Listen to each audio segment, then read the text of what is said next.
About the book. Born only 5 years after Pakistan was created in 1947, Imran Khan has lived his country's history.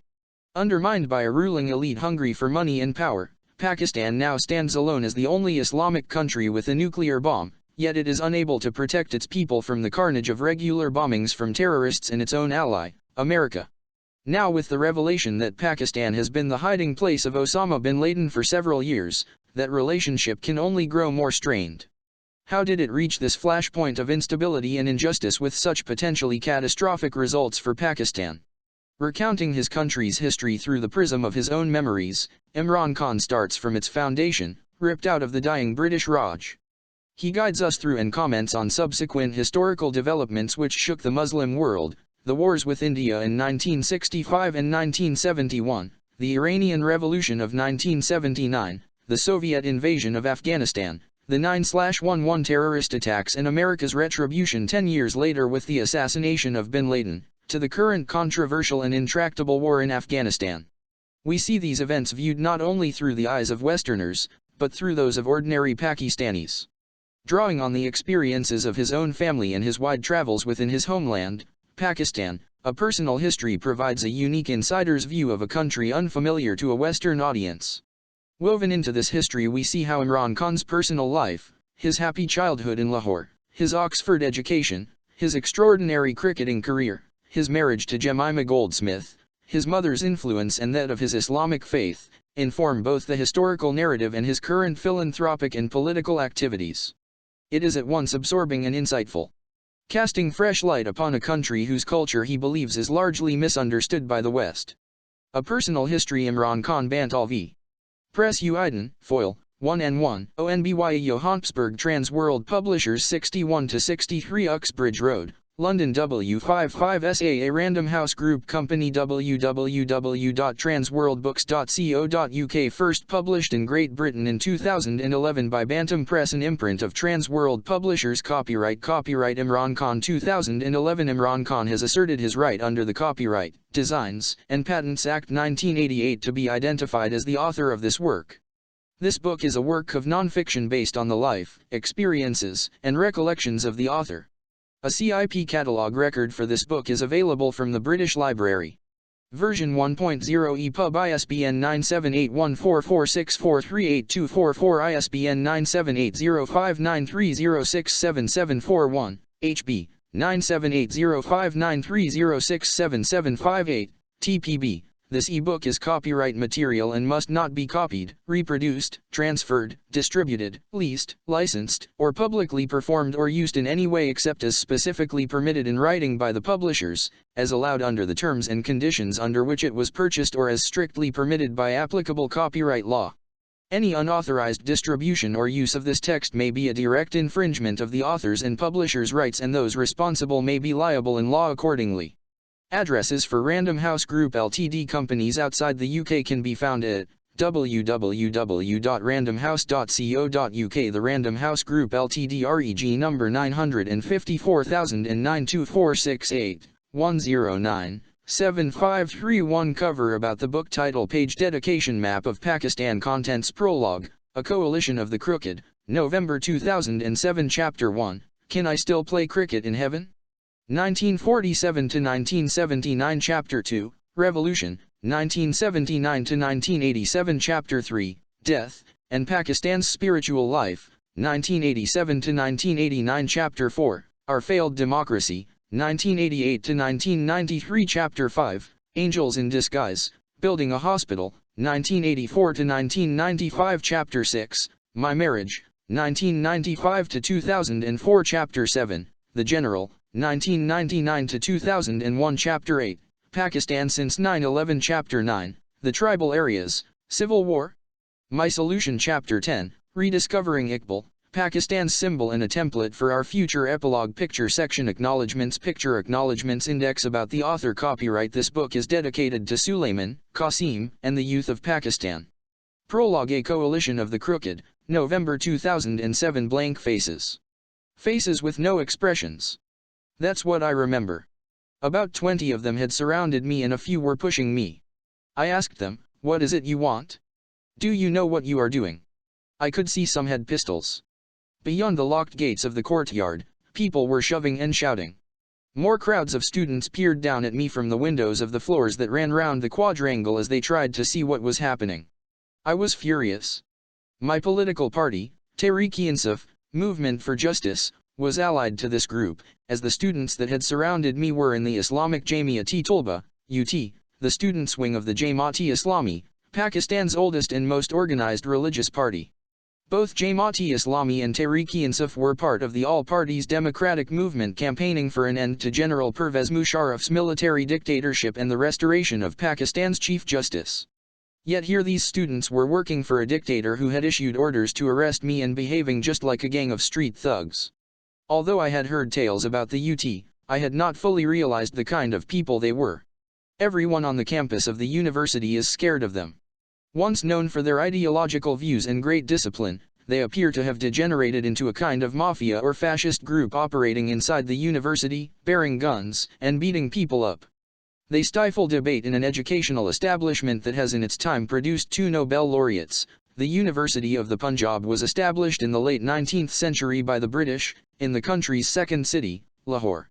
No government dares tackle them. Ordinary students at the university are petrified of them, and even the party they belong to, the Jamaat-e-Islami, does not seem to be able to control them. Much later I heard the Jamiat activists had been paid large sums of money to turn on me, allegedly by the government. I knew the police would probably arrest me when I arrived at the university, so I sneaked in the evening before and spent the night in the rooms of one of the professors. The UT had expected me to walk through the main gate the following day with my party supporters. Later on I discovered the plan had been to beat us all up. 2 things saved me. I surprised them by appearing alone, and from inside the university, and the international media was there with their cameras all lined up. As soon as I appeared, other students in the university gathered around me and hoisted me up onto their shoulders. But then came this group of Jamiat students, about 20 or 30 of them. They began pushing me, but they did not know what to do because they had not expected me to come alone, and there were hundreds of them watching this spectacle. They shoved me into a quadrangle and locked the gates. That is when I kept saying, "What is it you want?" They asked why I had come without their permission, and I told them the university did not belong to them.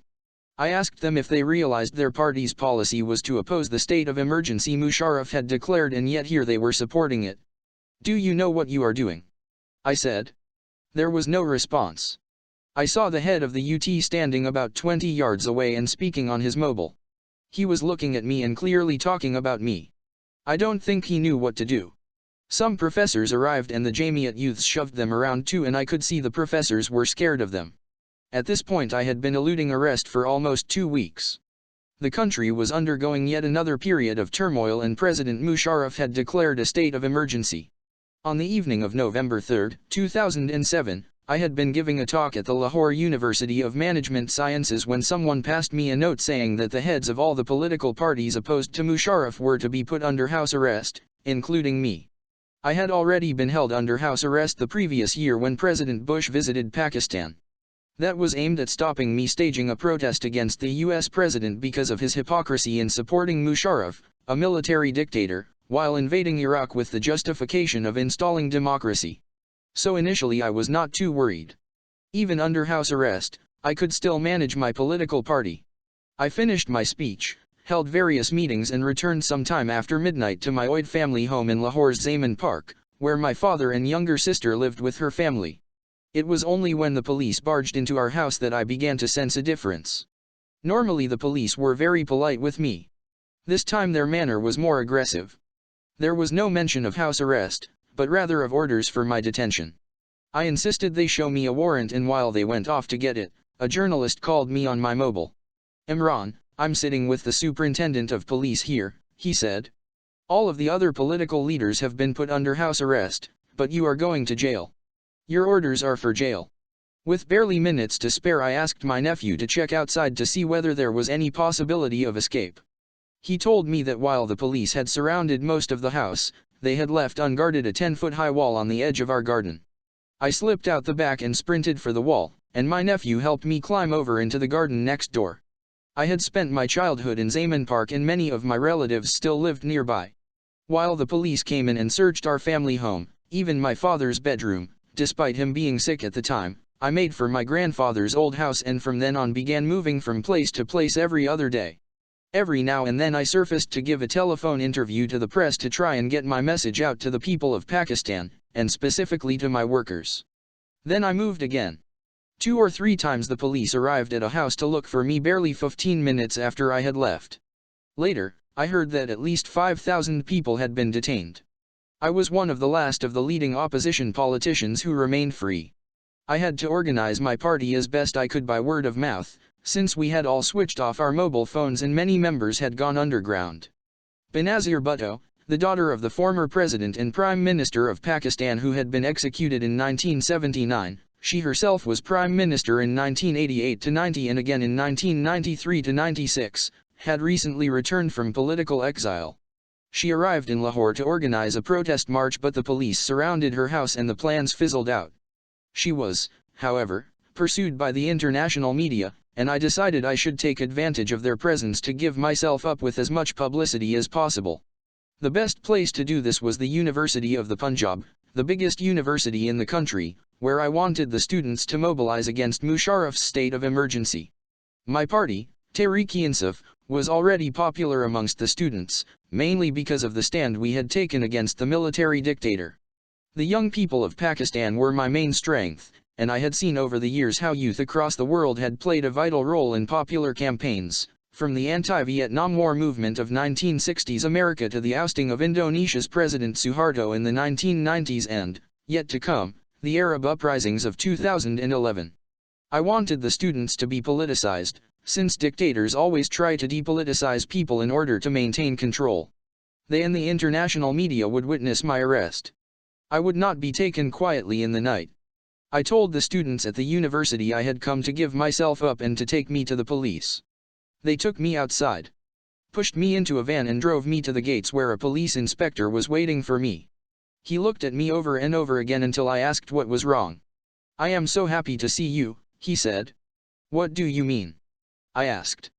He made me wait until we had reached the police station, and there he told me, "Since last night we have been in touch with these guys and my information was that they were going to hand you to me in such a state that I would have had to rush you to hospital. They were going to break your bones, that was the plan." He had stationed some plainclothes officers inside the university with instructions to try to save me. But there was little else he could do. It was only then that I realized how narrowly I had escaped. He was right to be concerned. A couple of years after my unpleasant experience with the Jamiat youths, they beat up one of the university staff, an environmental science professor called Iftikhar Baloch, after he took a stand against them. I saw him soon after the attack, which almost killed the man and left him with broken bones and covered in bruises. My detention was to prove a formative experience. Time spent in a Pakistani jail only reinforced my conviction that a lack of the rule of law lay at the heart of our troubled nation's problems. After my conversation with the police inspector, I was taken to another police station and kept there until about midnight, when they moved me again. This time to Kot Lakhpat, one of the main jails in Lahore. At first it took some time to register what had happened. It was an A-class cell and I was given a room to myself. So I was able to sleep. And the next day I was allowed to sit outside. The jailers were very sympathetic and brought reports about what was going on outside. They told me that the day after my arrest there had been a huge and unprecedented demonstration at the University of the Punjab against the Jamiat thugs. The strength of the rally and the students' anger was such that for the first time in 30 years the organization was on the back foot, although it sadly regained its influence later on. I also learned that a mini-revolution had taken place in Zaman Park. My 85-year-old aunt, along with my sisters, gathered all the women of Zaman Park to stage a peaceful demonstration against my detention. It was unprecedented in my very conservative family for the women to come out and demonstrate in public. What happened next was also unheard of in Pakistan politics, where women are always treated with great respect. Their peaceful protest was violently disrupted by the police and in front of the national and international media. They were bundled into police vans and taken to jail before being released later that night. This incident dented Musharraf's liberal credentials. I was locked in overnight. On the second night, at 3 in the morning, I was sleeping when the cell door opened suddenly. A policeman was standing there, looking quite hostile.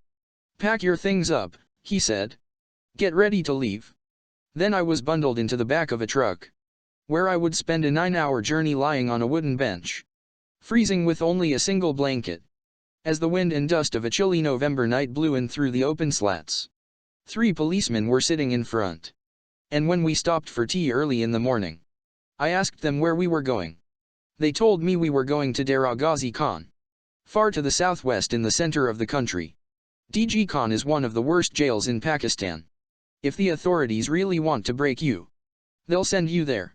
It occurred to me that they might torture me, as they had 2 parliamentary colleagues, Saad Rafiq and Javed Hashmi, who had been jailed for years, and they had told me what had happened to them.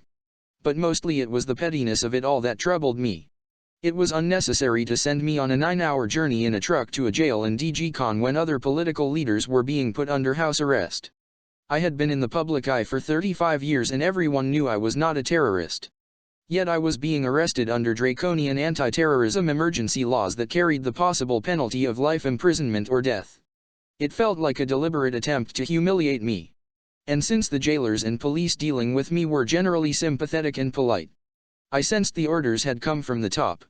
If I struggled over just 8 days in prison, the suffering of the many thousands who spend years in Pakistan's jails was infinitely worse.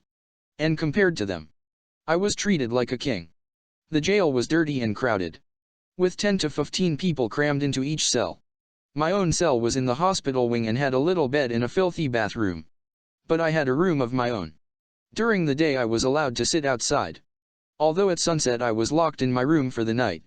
I could hardly eat in jail since I had no exercise and the food was terrible. After so many years of sport, my body was conditioned to expect exercise. The worst of it was that time would not pass. I thought I was going to die of boredom. At dawn, when they woke me up and I heard the commotion of other prisoners being let out of their cells, I would try to linger in bed to make the day shorter. I would think I had been staying hours in bed, look at my watch and realize it was still only 8 o'clock. Then I would go and sit outside, and in the afternoon they brought me a newspaper to read. I imagined a whole day must have passed only to realize that about an hour to an hour and a half had gone by. But still the day would just drag on. I am a completely outdoor person, I always have been. Even as a boy during the hot summer months in Lahore, my mother had trouble making me stay indoors. Since 2005 I have lived in my farmhouse on a hill outside the capital city, Islamabad. A place I call my paradise, recreating the sense of wilderness that I love. I am surrounded by hills and greenery with a panoramic view of Ravol Lake and the foothills of the Himalayas. I grow my own fruit and vegetables and keep chickens, cows and water buffaloes. Wild birds and animals surround me too, partridges, porcupines, snakes, lizards, jackals and peacocks. And suddenly I was stuck inside these 4 walls. In the courtyard, where I was allowed to sit during the day, there was a little bit of grass but not so much as a tree. The real problem was that I did not know how long I would be in prison. And I could not bear the waste of time. I had set up a hospital in Lahore offering free cancer treatment to the poor. I ran a political party. And I was trying to set up a new university in Mianwali, my father's ancestral hometown, over 200 miles to the northwest of Lahore. Normally 24 hours are not enough in the day for me. And here I was removed from life, watching time that did not pass. Yet jail gave me the chance to hear firsthand about the other prisoners. A young man from Khyber Pakhtunkhwa, the region formerly known as the Northwest Frontier, next to the border with Afghanistan, was sent to clean my room. I learned he had been there for 6 years after being arrested at the age of 16. He had not even been tried for the crime for which he was arrested. He had been involved in a family feud and had brandished a gun. That was all. If he had been convicted, the maximum penalty would have been a year. He had been in jail for 6 years because the family was too poor to afford a lawyer. When his case came up in court, the authorities did not even bother to send him a police van to take him there. According to the Deputy Inspector of Jails, Salimullah Khan, who visited me, this boy's case was not an exception. 60% of people in Pakistani jails were innocent. He said. Their crime was their poverty. Later, I began avidly reading newspaper stories about prisoners trapped in jail. In Karachi, the vibrant financial city on the Arabian coast, a man was found not guilty after spending 9 years locked up. When he was arrested at the age of 20, he had a wife and a year-old baby. It is hard to think about what might have happened to them in that time. In Sindh, the province of which Karachi is the capital, 3 men were found not guilty after 22 years in jail. And in another case a man remained in Lahore's Kot Lokpat prison for 15 years because his file had got lost. That was the biggest impact jail had on me. Seeing these people crammed in together horrified me. Some of them had been framed. Often, I heard later, the head jailer made money by charging the relatives if they wanted to see a prisoner. And as was the case with the boy who cleaned my room, the police van meant to take a prisoner to court frequently failed to turn up, so they missed their court hearing. And yet many of the biggest criminals in the country were sitting in parliament, and some were even given police escorts at taxpayers' expense. The injustice and cruelty of it all stayed with me. The squalid conditions. The inability of the poor to get justice. I decided to go on a hunger strike on the 6th day to put pressure on Musharraf. But I made the mistake, if it ever happens again I would not do it the same way, of going on a complete hunger strike rather than just having liquids. I am used to fasting at Ramadan, it is excellent discipline. And normally I carry on as usual with the same exercise routine, but then you break your fast at sunset. I had not realized how quickly one weakened with nothing to drink. I had fasted for barely over 2 days when I discovered I did not have the strength to walk. Having announced the hunger strike, there was no way I was going to back down after 2 days. Then finally at about 8 in the evening, the jailers came and said, "You are free." I walked out into what became one of the most turbulent periods of Pakistan's history. Chapter 1: Can I still play cricket in heaven? 1947 to 1979. Outside of Pakistan, I am mainly known for my 21-year-long cricket career. But in my home country, I am the head of a party that is battling to take on a political elite that has for more than 6 decades stymied this great country, depriving it of its God-given potential. Ruled alternately by military dictators like President Musharraf, or as a fiefdom by families like the Bhuttos and Sharifs, Pakistan has drifted far from the ideals of its founders. Far from being the Islamic welfare state that was envisaged. Pakistan is a country where politics is a game of loot and plunder, and any challenger to the status quo, even somebody with my kind of public profile and popularity, can be suddenly arrested and threatened with violence. Founded as a homeland for Indian Muslims on the principle of the unifying qualities of Islam, it remains a fractured country.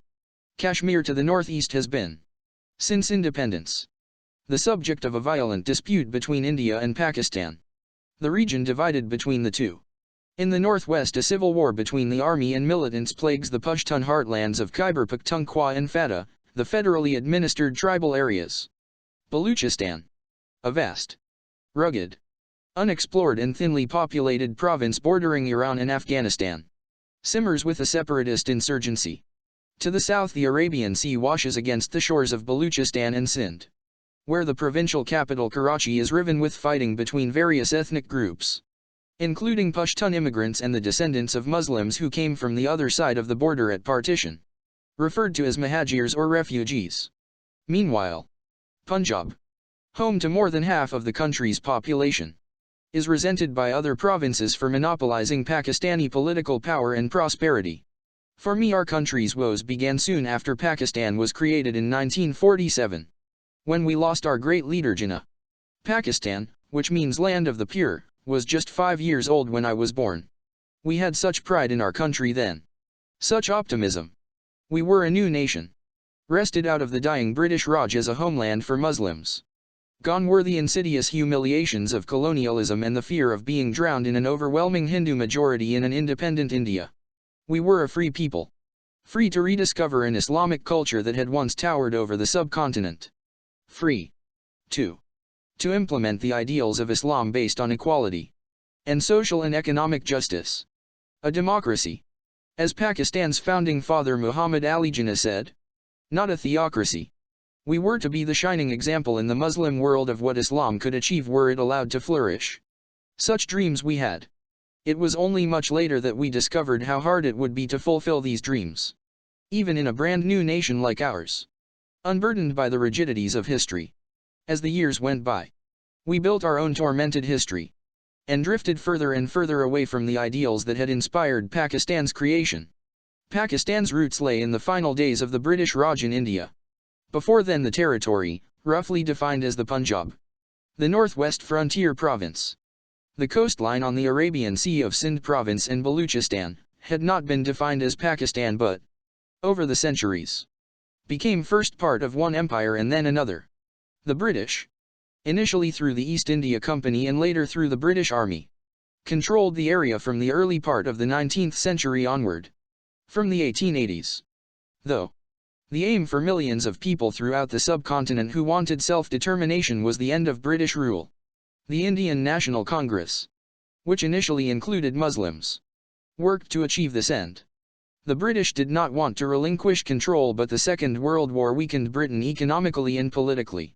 And by then the empire on which the sun never sets was in its twilight years. The Indian National Congress negotiated with the British to bring about the end of their rule over India. And they wanted to see the whole subcontinent remain one country. Here the histories of the two nations starts to diverge, wary of Hindu nationalism, and mindful of the kind of violence that took place at sporadic intervals over the 1920s and 1930s in different cities and provinces in India. The All India Muslim League took a different view. As part of this league, two men in particular were fundamental in the foundation of Pakistan: Jinnah and Allama Muhammad Iqbal. Iqbal, who died in 1938, 9 years before the creation of Pakistan, is the visionary poet-philosopher considered to be the spiritual founder of Pakistan. In 1930, in an address to the All India Muslim League, he said, "I would like to see the Punjab, Northwest Frontier Province, Sindh and Baluchistan amalgamated into a single state. Self-government within the British Empire or without the British Empire. The formation of a consolidated Northwest Indian Muslim state appears to me to be the final destiny of Muslims, at least of Northwest India." Believing that the Indian Muslim is entitled to full and free development on the lines of his own culture and tradition in his own Indian homelands, Iqbal felt that this was a necessary stage for the Muslim community to develop its collective selfhood. Or could he? Iqbal not only conceived of a self-governing Muslim state. His passionate voice awakened and activated Indian Muslims, motivating them not only to strive to free themselves from the bondage of imperialism and colonialism, but also to challenge other forms of totalitarian control. Believing fervently in human equality and the right of human beings to dignity, justice and freedom, Iqbal empowered the disempowered to stand up and be counted. When I was older, I found Iqbal's work hugely inspirational. He argued against an unquestioning acceptance of Western democracy as the self-governing model, and instead suggested that by following the rules of Islam a society would tend naturally towards social justice, tolerance, peace and equality. Iqbal's interpretation of Islam differs very widely from the narrow meaning that is sometimes given to it. For Iqbal, Islam is not just the name for certain beliefs and forms of worship. The difference between a Muslim and a non-Muslim is not merely a theological one, it is a difference of a fundamental attitude towards life. Iqbal considered pride in one's lineage or caste to be one of the major reasons for the downfall of Muslims. In his view, in Islam, based on the principles of equality, solidarity and freedom, there was no hierarchy or aristocracy, and the criterion for assessing the merit of human beings was taqwa, righteousness. As Prophet Muhammad, peace be upon him, said, "The noblest of human beings are those who fear God most." In other words, those who are humane and just. Because when you fear God you believe you are accountable to Him and must act accordingly. To Iqbal, the culture of Islam did not consist of the actual cultural practices of Muslims. It was an ideal value system, based upon the ethical principles enshrined in the Quran. He believed that Islam provided the guidance needed by human beings to realize their God-given potential to the fullest. In his philosophy of Qudi, Iqbal presented his blueprint for action that would lead to intellectually sound, ethically based and spiritually grounded development of individuals and communities. Iqbal and others, such as Sir Syed Ahmad Khan, 1817–1898, who urged Muslims to obtain a Western education and established the Aligarh University for this purpose, argued that this vision of an ideal society could never be achieved as long as Muslims remained in a minority in a Hindu-dominated India. It was not only that India, with its caste system and social inequalities, was the antithesis of everything they wanted. It was also that such a bold experiment of recreating the ideals of Islam could never be achieved in a country where Muslims were in the minority. At the time, much of the Islamic world was under European colonial rule, and realizing the promise of Islam required a country, or at least a state within India where Muslims would have the opportunity to live according to the highest ethical ideals and best practices of their faith. When Iqbal died in 1938, my father was one of the many who attended his funeral. It was left to the lawyer-politician Muhammad Ali Jinnah to create that country. Iqbal was an idealist, but he offered concrete guidance to Muslims about how to live a life grounded in the integrated vision of the Quran. Jinnah also combined idealism with pragmatism. Somewhat formal and fastidious, and a little aloof and imperious of manner, his calm hauteur masks a naive and eager humanity, an intuition quick and tender, a humor gay and winning. The obvious sanity and serenity of his worldly wisdom disguise a shy and splendid idealism, wrote Sarojini Naidu, the first woman to become president of the Congress Party. Jinnah had originally been a member of the Indian Congress Party and an ambassador of Hindu-Muslim understanding, committed to a united India. Yet he had fallen out with Mohandas Gandhi. When the Islamic Caliphate finally collapsed in Turkey after the First World War, it was Gandhi who led the protests for its restoration, seeing in this a way of challenging the British. Jinnah opposed the movement. He also disliked Congress leader Jawaharlal Nehru, who he felt had used his closeness to Britain's Viceroy of India, Louis Mountbatten, to outmaneuver India's Muslims in their fight for political power. Mountbatten in turn had no patience for the legal constitutional niceties put forward by Jinnah to seek special electorates to safeguard the interests of the Muslims. Mountbatten's wife, Edwina, was so close to Nehru that many Pakistanis afterwards believed they had had an affair, which turned British policy in favor of the Hindus. Muhammad Ali Jinnah, Jawaharlal Nehru, Mohandas Gandhi, and Congress member Maulana Abul Kalam Azad, a Muslim leader of the Indian National Congress who later became Education Minister in India's government, were four giants of the independence movement, even if they had their own idea of what freedom meant for the people of India. Even Gandhi and Jinnah, despite their differences, held views in common. Both believed that their new countries were not secular ones but ones in which religion would play an important role. Gandhi said, "Those who say religion has nothing to do with politics do not know what religion is," as he thought that politics without religion would be immoral, while Jinnah, some years later in a speech to the State Bank of Pakistan in 1948, reiterated that we must present to the world an economic system based on the true Islamic concept of equality of manhood and social justice. We will thereby be fulfilling our mission as Muslims. Both Jinnah and Gandhi believed that it was the compassion preached by every religion that could become a counterweight to materialism. Anti-British unity fractured after the Caliphate movement, and from the late 1920s political battles within the Congress led to unrealistic demands being made of the Muslim organizations.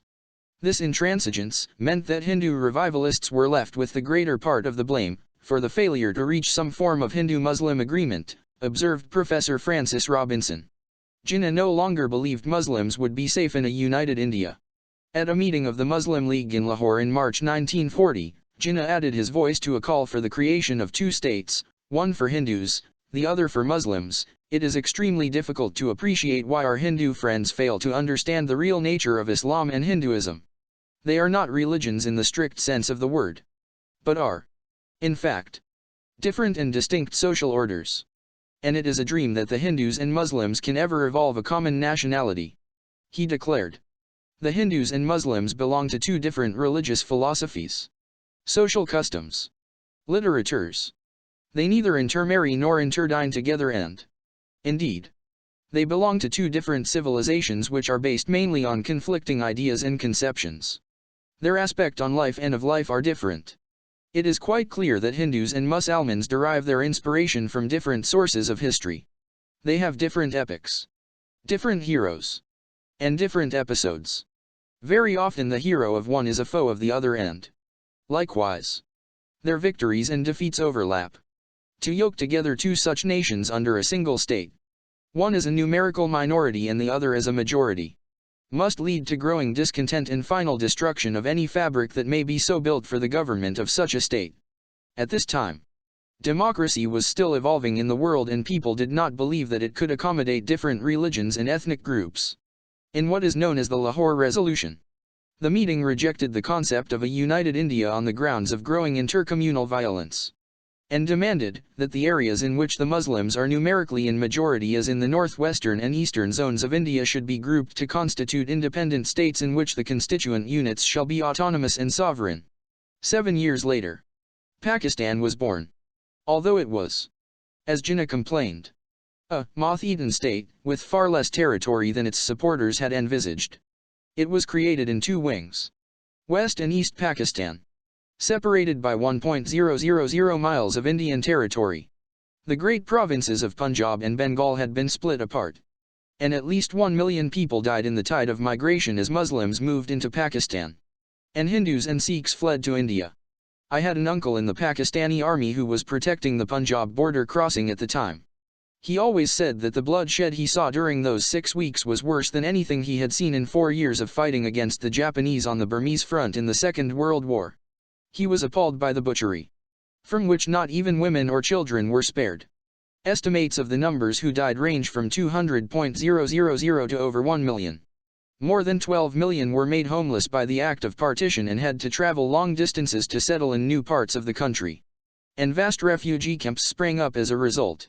Families and communities were devastated as those widowed and orphaned in the slaughter had to take what was left of their belongings on a voyage to a new part of the country, where they would be unknown and, often, unwanted.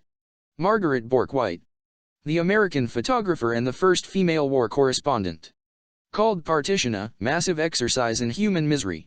The experience for individuals, in the accounts I heard and read, was heartbreaking. A 16-year-old boy joined the Pakistani army and was based on the border. There were atrocities committed by all sides, Hindus, Sikhs and Muslims. I saw people arriving on the trains that had been mutilated, women who had been raped and children who had been traumatized. I remember thinking at the time, is this what freedom means? I had 3 uncles who lived in Simla at the time. Amid the chaos, we had lost contact with them. We never found them. Amid the horror there were often stories of Muslims concealed from their would-be attackers by their Hindu neighbors. Or the same tale but told by Hindu survivors. One such, from Yahang in West Punjab, remembered Mr. Qureshi, who helped several Hindu families reach the border, only to be murdered as a non-believer by his fellow Muslims for having saved them. The madness that took place was exactly that, a madness.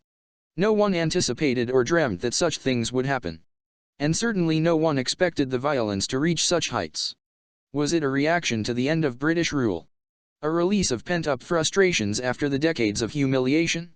It suited the British for there to be division between the peoples of India. And they actively fostered this. As an incoming viceroy, the Earl of Elgin, was informed in 1861, "We have maintained our power in India by playing off one party against the other. And we must continue to do so." The haste with which the plan for partition was implemented certainly contributed towards the hostile atmosphere that created such mayhem. And the British were very much responsible for setting this timetable. However, the Muslim political leaders, virtually against all odds and in the face of intense opposition from India's dominant Congress Party, had achieved the impossible. They had created a new country. Though we were in dire straits in the early years, the revolutionary zeal that gave birth to Pakistan carried us through. Democracy, though, never had an opportunity to flourish in Pakistan as Jinnah died in September 1948, leaving us rudderless. In an era dominated by the great superpowers of the USA and the Soviet Union, Pakistan sided with the US. But even this was to prove troublesome. Our first Prime Minister, Liaquat Ali Khan, died in 1951. Assassinated in Rawalpindi, in the same park where many years later in 2007 former Prime Minister Benazir Bhutto would also be killed. He was killed by an Afghan opposed to the settlement that had left Kashmir divided. A man who felt Pakistan should be fighting to take it back. Many at the time saw more sinister signs in his murder. Amid rumors of American pressure on Pakistan in relation to the access to Soviet airspace Pakistan could provide, the relationship Pakistan has had with America as a nation, although not perhaps with its government, since then has never been a satisfactory one. And after September 1 it only worsened, but more of that later. While India spent the early years of its independence with the stability provided by its first Prime Minister, Jawaharlal Nehru, who remained in office until his death in 1964, we began a slow slide into alternating military and civilian rule which never allowed the political institutions to mature. We had other problems too. In part because of the division between the Pakistani elite and the masses. The idea of Pakistan had been conceived within a united India, and found its major intellectual wellspring in what is today the northern Indian province of Uttar Pradesh, The epic entree of the Pakistan movement was in areas that did not eventually become part of Pakistan. Later various ethnic groups, from the Bengalis of East Pakistan, to the Baluch in the deserts running into Iran, to the Pashtun in the tribal areas bordering Afghanistan, would find reasons to rebel against the state, often with disastrous consequences. Since Pakistan, and especially its army, was dominated by Punjabis, these different ethnic groups felt they were denied both their economic and democratic rights, and sooner or later all took up arms against the state. We also began our life as a country at war, fighting India over the territory of Kashmir in 1947 to 1948. And the festering dispute since then has helped give the army, and by default the majority Punjab element within it, a disproportionately powerful role in Pakistan. Yet in the optimism and fervor of those early years, I believe we might have overcome all those difficulties had we been able to find a political system capable of implementing the egalitarian, democratic and ethical ideals of Islam that had inspired the creation of Pakistan. Instead, the British-trained bureaucrats had a low opinion of democracy, at least as far as Pakistan was concerned. They had been educated in a system that had taught them to look upon the masses with contempt and, copying the former colonial rulers, had inherited a mindset that the natives were not to be trusted. Without leaders with the vision of Iqbal, or the stature of Jinnah, or for that matter of Nehru, whose long tenure helped bed down Indian democracy, we were condemned to slide back into the kind of discreet authoritarian rule which marked the British Raj. At the first opportunity, the military-civilian bureaucracy stalled the democratic process. Pakistan did not come up with a full constitution until 1956. Because the West Pakistan ruling elite did not want to give the Bengalis an equal share in power. Given that the population of East Pakistan was larger than that of West Pakistan, to deprive the latter of their right to an equal share, experiments like the one-unit system, where the whole of West Pakistan was treated as one province, were introduced. This helped sow the seeds of Bengali resentment, and eventually led to the breakup of the country. The 1956 constitution was abrogated by the Commander-in-Chief of the Army, General Ayub Khan, who took over the country in 1958 and announced a presidential form of government. He remained in power for 10 years before he was forced to resign amid popular unrest and was replaced by another military man, General Yahya Khan. Under Ayub Khan, Pakistan developed and changed. He introduced the Muslim family laws, which modernized some aspects of laws regarding marriage, but his efforts in agriculture and industry benefited the few, not the many. More importantly, he did not believe in democracy, so politically the country stagnated. Discontent in East Pakistan began to grow as the Bengali people, politically and economically excluded, had insignificant representation within the ruling elite.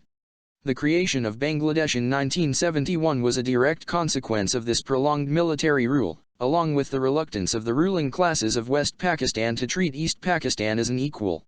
Paradoxically, economically the country passed through a golden period. Our growth rate was the highest in our history, though the majority of the population was excluded from the fruits of this economic boom. Administratively the country was well run, along with contempt for the natives. The British had also bequeathed us a reasonably efficient bureaucracy. From my vantage point as a child in Lahore, and indeed as I have been told later by my parents, the optimism which had accompanied the birth of Pakistan survived and even flourished in this early period of military rule. It helped of course that we were living in Punjab, the most powerful province in Pakistan, where we had little reason to suspect the many dangerous undercurrents building up in our country. Pakistan was 5 years old when I was born. As a child in a comfortably off family in Lahore, I felt only the quiet optimism of a country hopeful for its future. It was an idyllic childhood, with the freedom of plenty of space in which to play and the security provided by the Pakistani extended family system. In Zaman Park where I grew up we were surrounded by plowed fields and open spaces. There were few houses and everyone who lived there was family, so it was more like being on a farm. The first house in Zaman Park had been built by my maternal grandfather's brother, whose name was Ahmed Zaman. At partition in 1947 my grandfather's family also moved there. In the hot summer afternoons I would go out with my air gun to shoot pigeons or to swim in the canal, and in the evenings play cricket with my cousins. There was no such thing as organizing play dates. I would be out till dark. My mother did not worry. She always knew I was with family. For fresh milk every house had a cow or a water buffalo. Today, Zaman Park is in the center of Lahore, So fast has the city spread in every direction. All that is left of those green and open fields of my childhood is a small park. There are so many houses that people do not know each other as they once did. Although boys still swim in the canal, it is now dirty and polluted. Lahore's water, which used to be delicious, has become so contaminated it has to be boiled before drinking. I used to go to a school friend's farm that was barely 10 miles out of Lahore, and there at the age of 14 I used a shotgun for the first time and bagged 14 partridges. It was the most thrilling thing I had ever done. My friend's farm is now part of a suburb of Lahore and has been transformed from a place of wildlife and green fields into a concrete jungle. Today in the entire province of Punjab there are probably only a handful of reserved areas where one gun can shoot 14 partridges.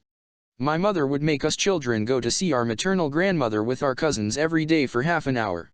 These evenings with her were most enjoyable. She would know everything that was going on in our lives. In fact, she would get involved in all our problems and we would tell her things that even our parents would not know. The love that my grandmother received from all her children and grandchildren must have been the reason why all her mental faculties were fully intact when she died at the age of 100. She might have lived longer, but when my mother died in 1985 she simply could not get over the loss, my mother being her youngest child. It almost seemed as if she decided it was time for her to go. She refused to get out of bed, and 3 months after my mother's death she passed away. In Pakistan, family is everything. Islam strengthens the family system by making the role of the mother sacred. In the words of the Holy Prophet, PBUH, paradise lies under the feet of the mother. And the greatest influence on my life was my mother. There were 5 of us and I was the only son. She was a complete mother, happy to sacrifice all her pleasures for her family. I remember I would hide injuries from her just so as not to pain her. Once when I was 8 years old my cousins and I were raiding someone's mulberry garden. Suddenly the gardener came. While trying to jump from the tree, I slipped and fell on a branch. The sharp stick pierced a couple of inches in my thigh, almost rupturing my main artery. When I was taken home I refused to show the wound to my mother because I could not bear to see her suffer. So great was my love for her that I hated to do anything that would annoy her. This is how love imposes discipline. She would make me do my homework every day, but I was so single-minded about sport that I would be uninterested in studies. It was only her efforts that kept me going.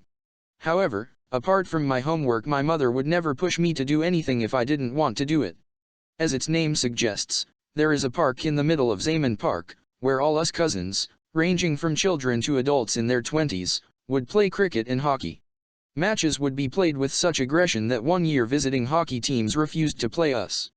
My passion for cricket, along with partridge shooting, developed thanks to my uncles and cousins. My mother's family was passionate about cricket. I was inspired to become a test cricketer at the age of 9, when I saw my older cousin Javed Burki score a century against England at what is now the Gaddafi Stadium in Lahore. I used to treat my aunts and uncles' houses as my own, as all social life revolved around the family, with my grandfather's and his brothers' houses as the focal points. At family dinners everyone would be there, from babies to the oldest members of the family. The rules of etiquette were clearly defined. Age was to be respected. The older the family member, the more respect they were accorded. When the elders spoke, all the younger members listened attentively. In turn, the elders took personal responsibility for all the children. Hence a member of the younger generation could be disciplined by any elder, not just their parents. Any rudeness to an elder meant disapproval from all the senior members of the family. Unfortunately, amongst the westernized elite in Pakistan the respect for age is diminishing. Some, who are uncritically adopting Western culture, almost consider a lack of respect for age a sign of progress. I remember how odd I found it when my tutor at Oxford asked me to call him by his first name. It was even more awkward for me when friends' parents would also insist that I did the same.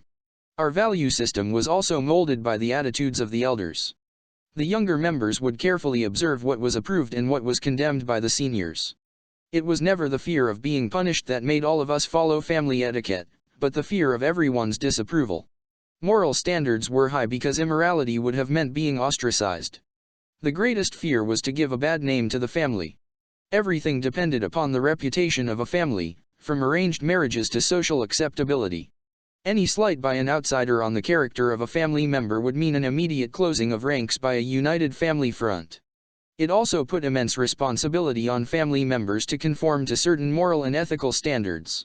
When I became a successful test cricketer and gave interviews to the press, I would be extremely conscious of what I was saying, as I constantly worried about how my extended family would react to my comments. Like most Muslim children, I grew up with religion. My mother used to tell us bedtime stories, each one with a moral message, about Moses and the arrogant Pharaoh, Joseph and his treacherous brothers, and of course about the life of the Prophet Muhammad, pbuh. We were also taught about Jesus, considered in Islam to be a messenger of God like Muhammad, pbuh. Muslims believe that God had previously revealed his message for mankind to the prophets of the Jews and Christians, but that Muhammad, pbuh, perfected the religion first revealed to Abraham. Muhammad, pbuh, is seen as the seal of the prophecy, the last in the series of prophets God sent to the world. Islam recognizes the teachings of the Jewish Torah and the Christian Bible, and while it teaches that Jews and Christians have in some areas strayed from the true path, it acknowledges them as people of the book. Every night before going to sleep, my mother would make us say our prayers and tell me stories about the Prophet, pbuh. There was one particular story my mother would tell me. An old Meccan came before the Prophet, pbuh, and said to him, "The only reason I want to become a Muslim is because all my clan has converted to Islam. But I am too old to change my habits. Tell me one thing I can do so that I can become a Muslim but keep my habits." The Prophet, pbuh, replied, "Tell the truth. That is the one thing you need to be a Muslim." This story appealed to me as a boy, because I too found the rituals to be cumbersome. Besides, I could never lie to my mother, as she would always catch me out simply by looking at my face. My mother also told me how her father, Ahmed Hassan Khan, modeled himself on the Prophet, pbuh, and would tell me stories about how, whatever he did, he would always tell us, "This is what the Prophet, pbuh, did," even to the point of liking honey and dates. The concept of heaven and hell was made clear to me ever since I can remember. The only problem was that I could not understand heaven. My poor mother frequently had to answer questions like, would I be able to play cricket in heaven? And would I be able to shoot? When I was 7 years old, a Malvi, Islamic scholar, came to teach me and my sisters the Quran in Arabic. In school we had a religious knowledge class, and our daily assembly started with a verse of the Quran. Every Friday I went with my father to the mosque. On Eids, the two biggest festivals of the Muslim calendar, all the males of Zaman Park, young and old, would go to the shrine of the great 16th century Sufi saint Mian Mir Sahib. Mian Mir is also a legendary figure for Sikhs who come to pray at his shrine in Lahore. Our family graveyard is outside the shrine, so after Eid prayers we would go to our relatives' graves and pray for their departed souls. Such shrines are common in the subcontinent, where Islam was spread from the 9th century onwards in large part through the Sufis. Their egalitarian message and doctrine of love, peace and compassion appealed to the poor and dispossessed. The Sufis' tolerance of other religions and cultures meant that as they made their way through what became the Islamic world, the religion they spread blended with local customs to become a kind of populist Islam. Their followers made shrines of their graves, which became places of pilgrimage. Rich and poor alike still flock to these shrines to pray and make offerings. Once a year, usually on the anniversary of the saint's death, there is an Urs, a festival, when prayers are accompanied by devotional dancing and singing and the distribution of food. This is the kind of Islam that the austere Wahhabi branch, which has influenced the Taliban, opposes. My parents were both easygoing Muslims who always taught us that Allah was the most beneficent and the most merciful. We were never forced to read our prayers or fast. At Ramadan, the month when Muslims fast from sunrise to sunset, it was we children who would choose to compete with each other to keep our fasts. I kept my first fast around the age of 9 and was rewarded with presents from my father and mother. If there was anything said against Islam, both my parents would defend it vigorously. My mother's extended family was originally from the Burki Pushtun tribe in Kanagiram, the biggest town in South Waziristan, which rests in a fertile valley close to the Afghan border in the tribal areas. She instilled in me a pride that the Pashtuns had never been subjugated and had constantly fought the British. Her family had ended up living in 12 fortresses, known as Busti Pathan, near the town of Jalandhar, where she took much pride in saying my grandfather had hosted Jinnah, southeast of Amritsar, only 40 miles or so away from Lahore but in what became India. The whole family had emigrated to Lahore at partition, although none of them had been killed. When they moved out in a convoy, the Sikh gangs who were massacring the Muslims in Punjab believed, wrongly, that they were armed, and left them alone. My father's family were also Pashtuns, also known as Pathans, but from the Nizam tribe, which had come to India with invading Afghan tribes around the 15th century. Much of his family still lived in Mianwali, a town on the river Indus on the border with Khyber Pakhtunkhwa, formerly known as the Northwest Frontier, and family ties are still very strong there. In time amongst the Burkis, my mother's tribe, the family system will begin to weaken, and my children will only know their first cousins, but in Mianwali even third cousins know each other. I frequently meet Nizis who will tell me how they are related to me through my great-grandfather. Village communities have stronger family systems than urban ones. In a place like Mianwali, people often operate as part of a family group of maybe 100 people. There is a network of siblings and first, second, and third cousins. Everything is shared: salaries, responsibilities, friendships, enemies, hardships, and successes. When people from rural areas go to look for jobs in the cities, the first people they contact are their relatives. If there are none, then they seek out people from their village or tribe. Millions of people have been displaced by fighting or floods in recent years, but you do not see hordes of hungry, homeless people sleeping on the streets of Pakistani cities. Many have been absorbed by the family and tribal network. People with little have taken in, fed, clothed and housed people with still less than them. All this of course helps free the country's rulers and elite from bearing the burden of so many displaced people, let alone the responsibility of paying taxes and implementing any kind of effective welfare system. As I have so often observed in Pakistan, the poor have taken the blow for the rich. Growing up in Lahore, I became aware of two strong prejudices. One was against colonialism. This, according to my mother and father, was the ultimate humiliation for a people. At bedtime, my mother would tell me stories of resistance to the British, about heroes like Tipu Sultan, the Tiger of Mysore, who died defending his city when he was attacked by three armies, the British, the Nizam of Hyderabad and the Marathas, in 1805. At the same time, she would contemptuously relate the story of the surrender of the last Mughal emperor, Bahadur Shah Zafar, who died in 1862 in captivity in Burma. She would quote the Tipu Sultan's remark, "The day of a lion is better than 1,000 of a jackal." The general thinking in the Indian subcontinent is that the greatest damage inflicted by colonialism was material.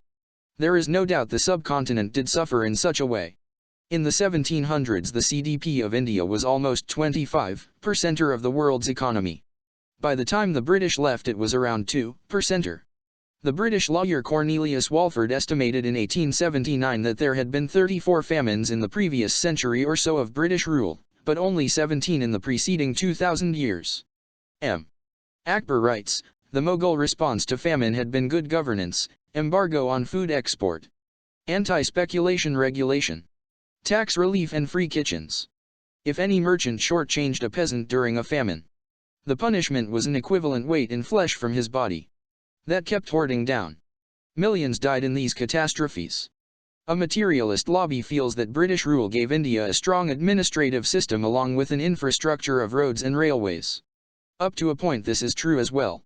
In my opinion, the greatest damage done to the people of the Indian subcontinent was in the humiliation of slavery and the consequent loss of self-esteem.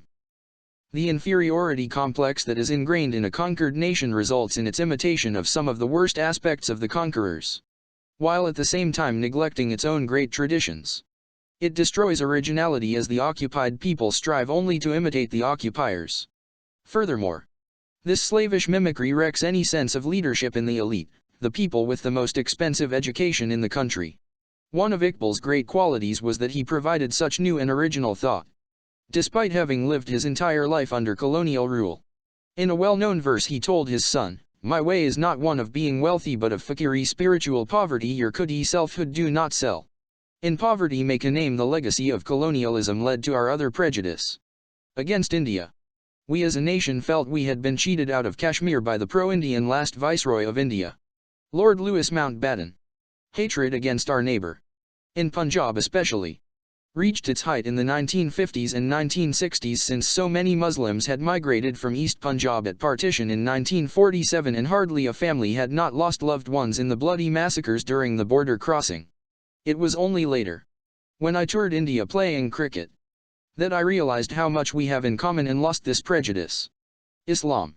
we were told, was tolerant. And it had spread in the subcontinent not by the force of arms but by the great Sufi saints, such as Khwaja Muinuddin Kishti, known as Gharib Nawaz, the benefactor of the poor, who lived in North India in the late 12th and early 13th centuries, who won people over with their humanitarian message. Sufis were held in such esteem that, in 1303, when a Mongol army under Targi laid siege to Delhi, Sultan Alauddin Khilji appealed to the great Sufi saint Nazam-ud-din Auliya for help. Since both my parents had Hindu and Sikh friends from school and college before independence, we were never taught to hate people from other religions. There was no militant fundamentalism in those days, and those few who could be classified as religious bigots were not taken seriously. We were told, however, that Islam was the superior religion since the Quran had been dictated to the Prophet, PBUH, by God himself, whereas the other holy books had been written by man and so human faults had slipped in. Muhammad, PBUH, was unlettered. He therefore had to ask other people to write down the messages he had received from God. Apart from being a book of wisdom, the Quran is still considered the greatest work of Arabic literature, and the beauty of its words has converted many, including the great Caliph Umar, one of the Meccans most opposed to the new religion being preached by Muhammad, PBUH. Umar was at the forefront of plans to assassinate the Prophet, PBUH. But according to Muslim tradition, when he heard his sister recite from the book, his heart softened. He wept and Islam entered into him. He went on to become one of Muhammad's, PBUH, main companions, inheriting leadership of the Muslims after his death. The only time I truly understood what the Caliph might have experienced was when I took my sons once to the Faisal Mosque in Islamabad for Friday prayers. A visiting imam from Egypt was delivering the khutbah, the sermon. Often you sit there during the sermon and become lost in your own thoughts because you cannot understand the Arabic. But when the imam started reciting, I was immediately struck by the sound that gently filled the whole mosque. Looking around, I saw that as his voice resounded through the building, it was having the same effect on other worshippers. It was like listening to a classical symphony. It gave me goosebumps. I have never heard anything like it before or since. Not even in the two great mosques of the holy cities of Mecca or Medina. Islam is not just a religion to be practiced privately by individuals, but a way of life. The Quran lays out clear rules for how a society should be governed, and guidance on how people should behave. I was taught it was also a forgiving religion that laid special emphasis on justice and compassion. There were many challenges, most of all the incendiary issue of Kashmir. In 1965, when I was just 13, war broke out for the second time since independence. I will never forget this period. Late one evening we started hearing the sound of bombardment, and the windows began to shake. From our rooftop we caught sight of the flashes of explosions along the border. I remember the anxious faces of my parents as the bombardment continued all night. The Indian Army was advancing towards Lahore. There were rumors that Indian paratroopers might land in the city, and patriotic fever gripped the country. The elders of Zaman Park were called to my uncle's house for a kind of council of war. It was decided that my older cousins should group together in a civil defense force to defend Zaman Park. I was itching to be part of this force and, armed with the .22 rifle that my father had just given me for my birthday, I marched out to join them, only to be sent back and told I was too young. I cursed myself for not being old enough to join in.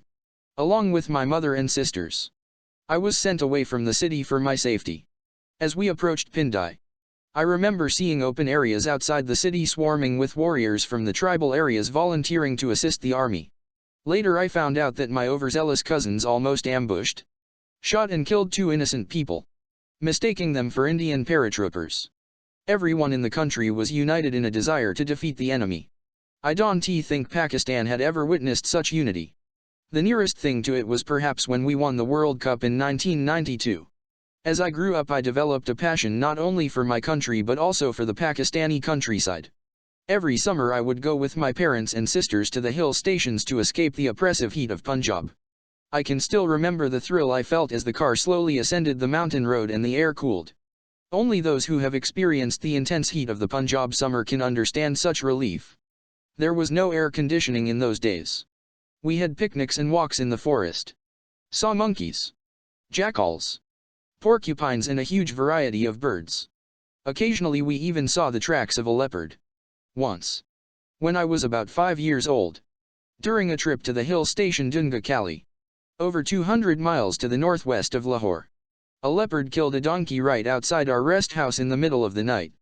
I can still recall how fascinated I was by the poor donkey's partially eaten corpse. In the winter I went partridge shooting with my uncle and male cousins in the Salt Range, a low mountain range about 2.5 hours drive west of Lahore. Some of my best childhood memories are of these trips. We stayed in colonial rest houses in the wilderness, ate sumptuous picnic lunches and returned in the evening to relax around a log fire. The Salt Range used to be teeming with wildlife: wolves, leopards, hyenas, jackals, foxes, deer and wild sheep. There are fewer animals now, but the Salt Range remains my favorite place for shooting partridge because of its beautiful weather in the winter and hilly terrain. My mother also loved wildlife and the mountains, and she fueled my passion by telling me stories from her childhood. Some were set in the Indian hill stations of Simla, the summer capital of the British Raj, and the beautiful Himalayan station of Dalhousie, where she would holiday with her parents. Like most small boys, I was intrigued by the more grisly tales. I particularly liked the one about how her dog was taken by a leopard while her father was posted at Skasser in the Salt Range. I also loved the family legend on my father's side about how my great-uncle from Mianvali, a policeman, had fought with a leopard that had been terrorizing the local villagers and killed it with the bayonet of his gun, then spent 6 months in hospital from the mauling he received. He was given the highest award the police could bestow. The 1965 war over Kashmir ended in 17 days, but it left the military dictator President Ayub Khan in a vulnerable state, allowing room for democratic developments as his grip on power slipped, leading to the rise of a new political party, the Pakistan People's Party, PPP, under its leader Zulfikar Ali Bhutto. Bhutto had studied at university in California and Oxford before he became a lawyer in London, and he represented Pakistan at the United Nations before being appointed the country's foreign minister in 1962 when he was only 34. After the war he fell out with the president and left government to form the PPP. Bhutto, like so many who come to power in Pakistan, was seen at first as someone who could lead us back to democracy, but later was to prove the opposite. Here was a man who understood history, one with an exceptional mind, highly educated and charismatic. Bhutto could have changed Pakistan completely. He was a true Pakistani nationalist. He formed the first national grassroots political party in Pakistan. However, he had a fatal flaw in his character that undermined all that he could have achieved. His feudal mindset couldn't tolerate dissent, and as a result his government became known for its brutality in victimizing opponents. But his ideas, which he expressed in his 1967 book The Mighty Age of Independence, carried great weight, and still do. It is a great shame that he himself could not live up to all of his words. He called the story of all the civilizations of the world, from ancient Egypt to the British and French empires, the story of greed urging domination and colliding with the struggle for equality. And he noted that domination has been justified as the survival of the fittest. It has been given the name of the white man's burden. Today that ancient struggle has been epitomized in the creed of democracy against dictatorship. And most presciently he remarked that 20 years of independence have revealed to the people of Pakistan and India the sharp difference that really exists between independence and sovereign equality. This was the beginning of neocolonialism. It no longer became necessary to control the destinies of smaller countries by any jurisdiction over their territories.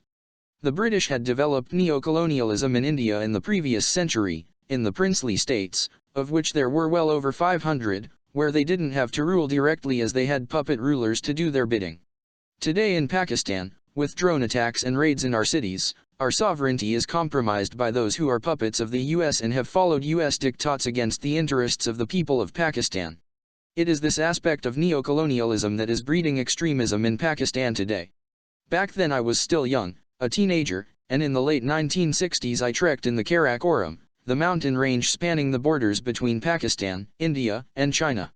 Some of my favorite holidays have been spent there. It is one of the best places for trekking in the world, with the greatest number of peaks over 24,000 feet, 7,300 meters, including K2, the second highest mountain on Earth. It really is the roof of the world. I have never seen such natural beauty anywhere in the world as in the Domal Valley at 9,000 feet, where the army holds its skiing competitions in the winter. The valley floor was covered in red and white flowers and crossed by a crystal clear stream.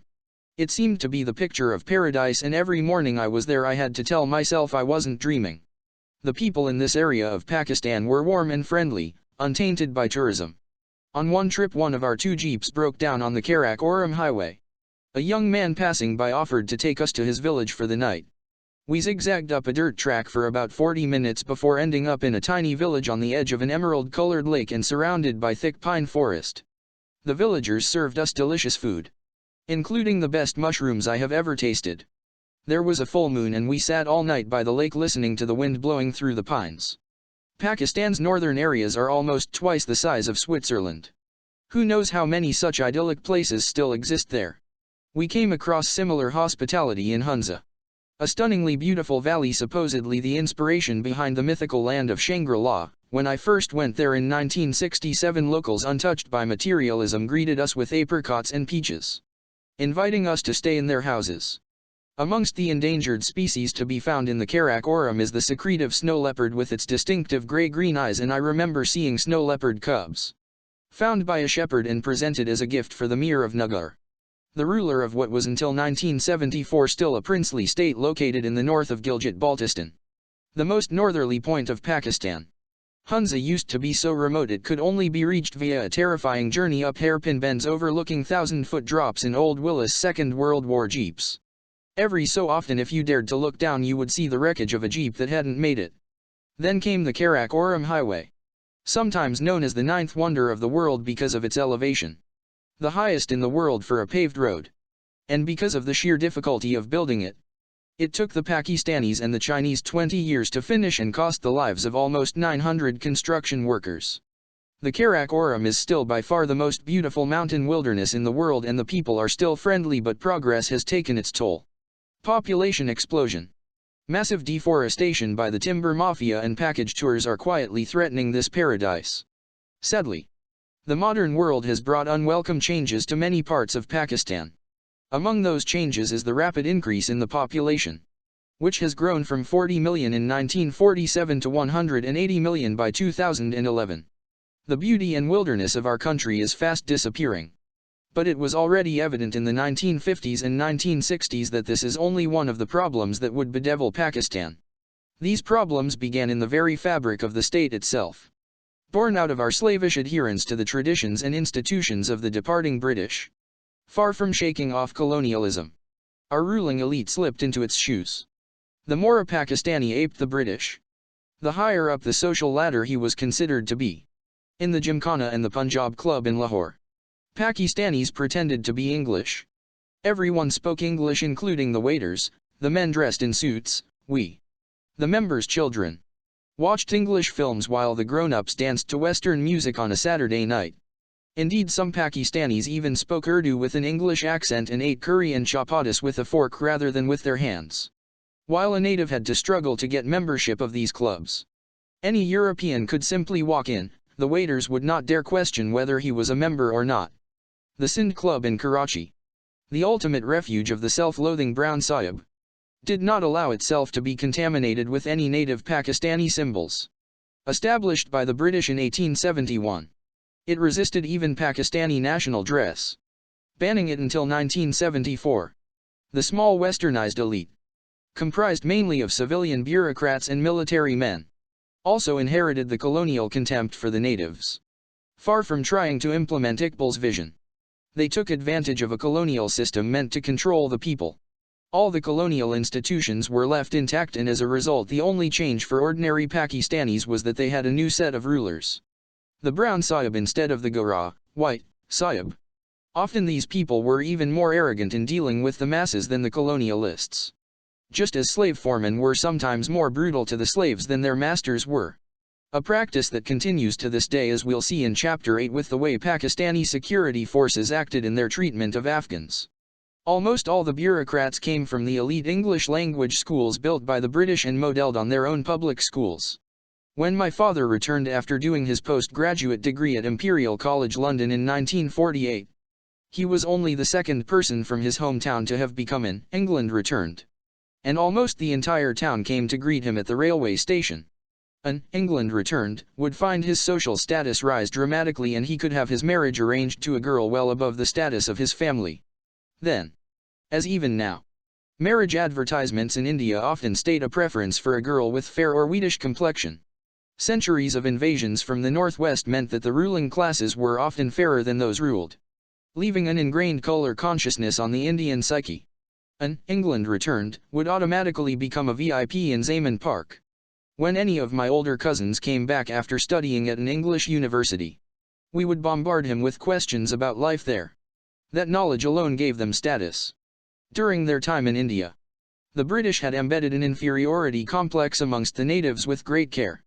Waiters and attendants were made to wear the clothes of Mughal army officers and the Mughal aristocracy, while the officers of the symbols of British power, the army, the police and the civil service, wore the dress of the colonials. The Mughal Empire, which covered most of the subcontinent from midway through the 16th century, had begun its decline in the early 1700s. But when the British East India Company started to establish its power in the subcontinent halfway through the 16th century, the Mughal court still held sway culturally and politically over much of northern India, whose inhabitants, whether Hindu or Muslim, regarded its splendor and culture with awe and its emperor as the embodiment of political and religious power. For half a century many of the early colonialists aped the customs of the court. They spoke Farsi, wore the clothing of the Mughal aristocracy, gave up beef and pork and married local women, sometimes even taking several wives.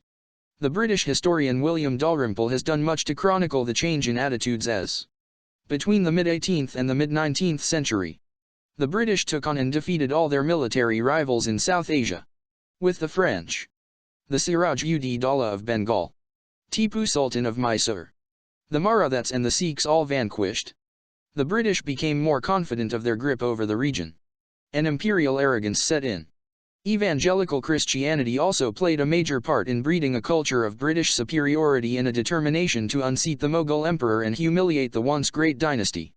As Dalrymple writes in The Last Mughal, no longer were Indians seen as inheritors of a body of sublime and ancient wisdom as 18th-century luminaries such as Sir William Jones and Warren Hastings had once believed, but instead merely poor benighted heathen, or even licentious pagans, who, it was hoped, were eagerly awaiting conversion.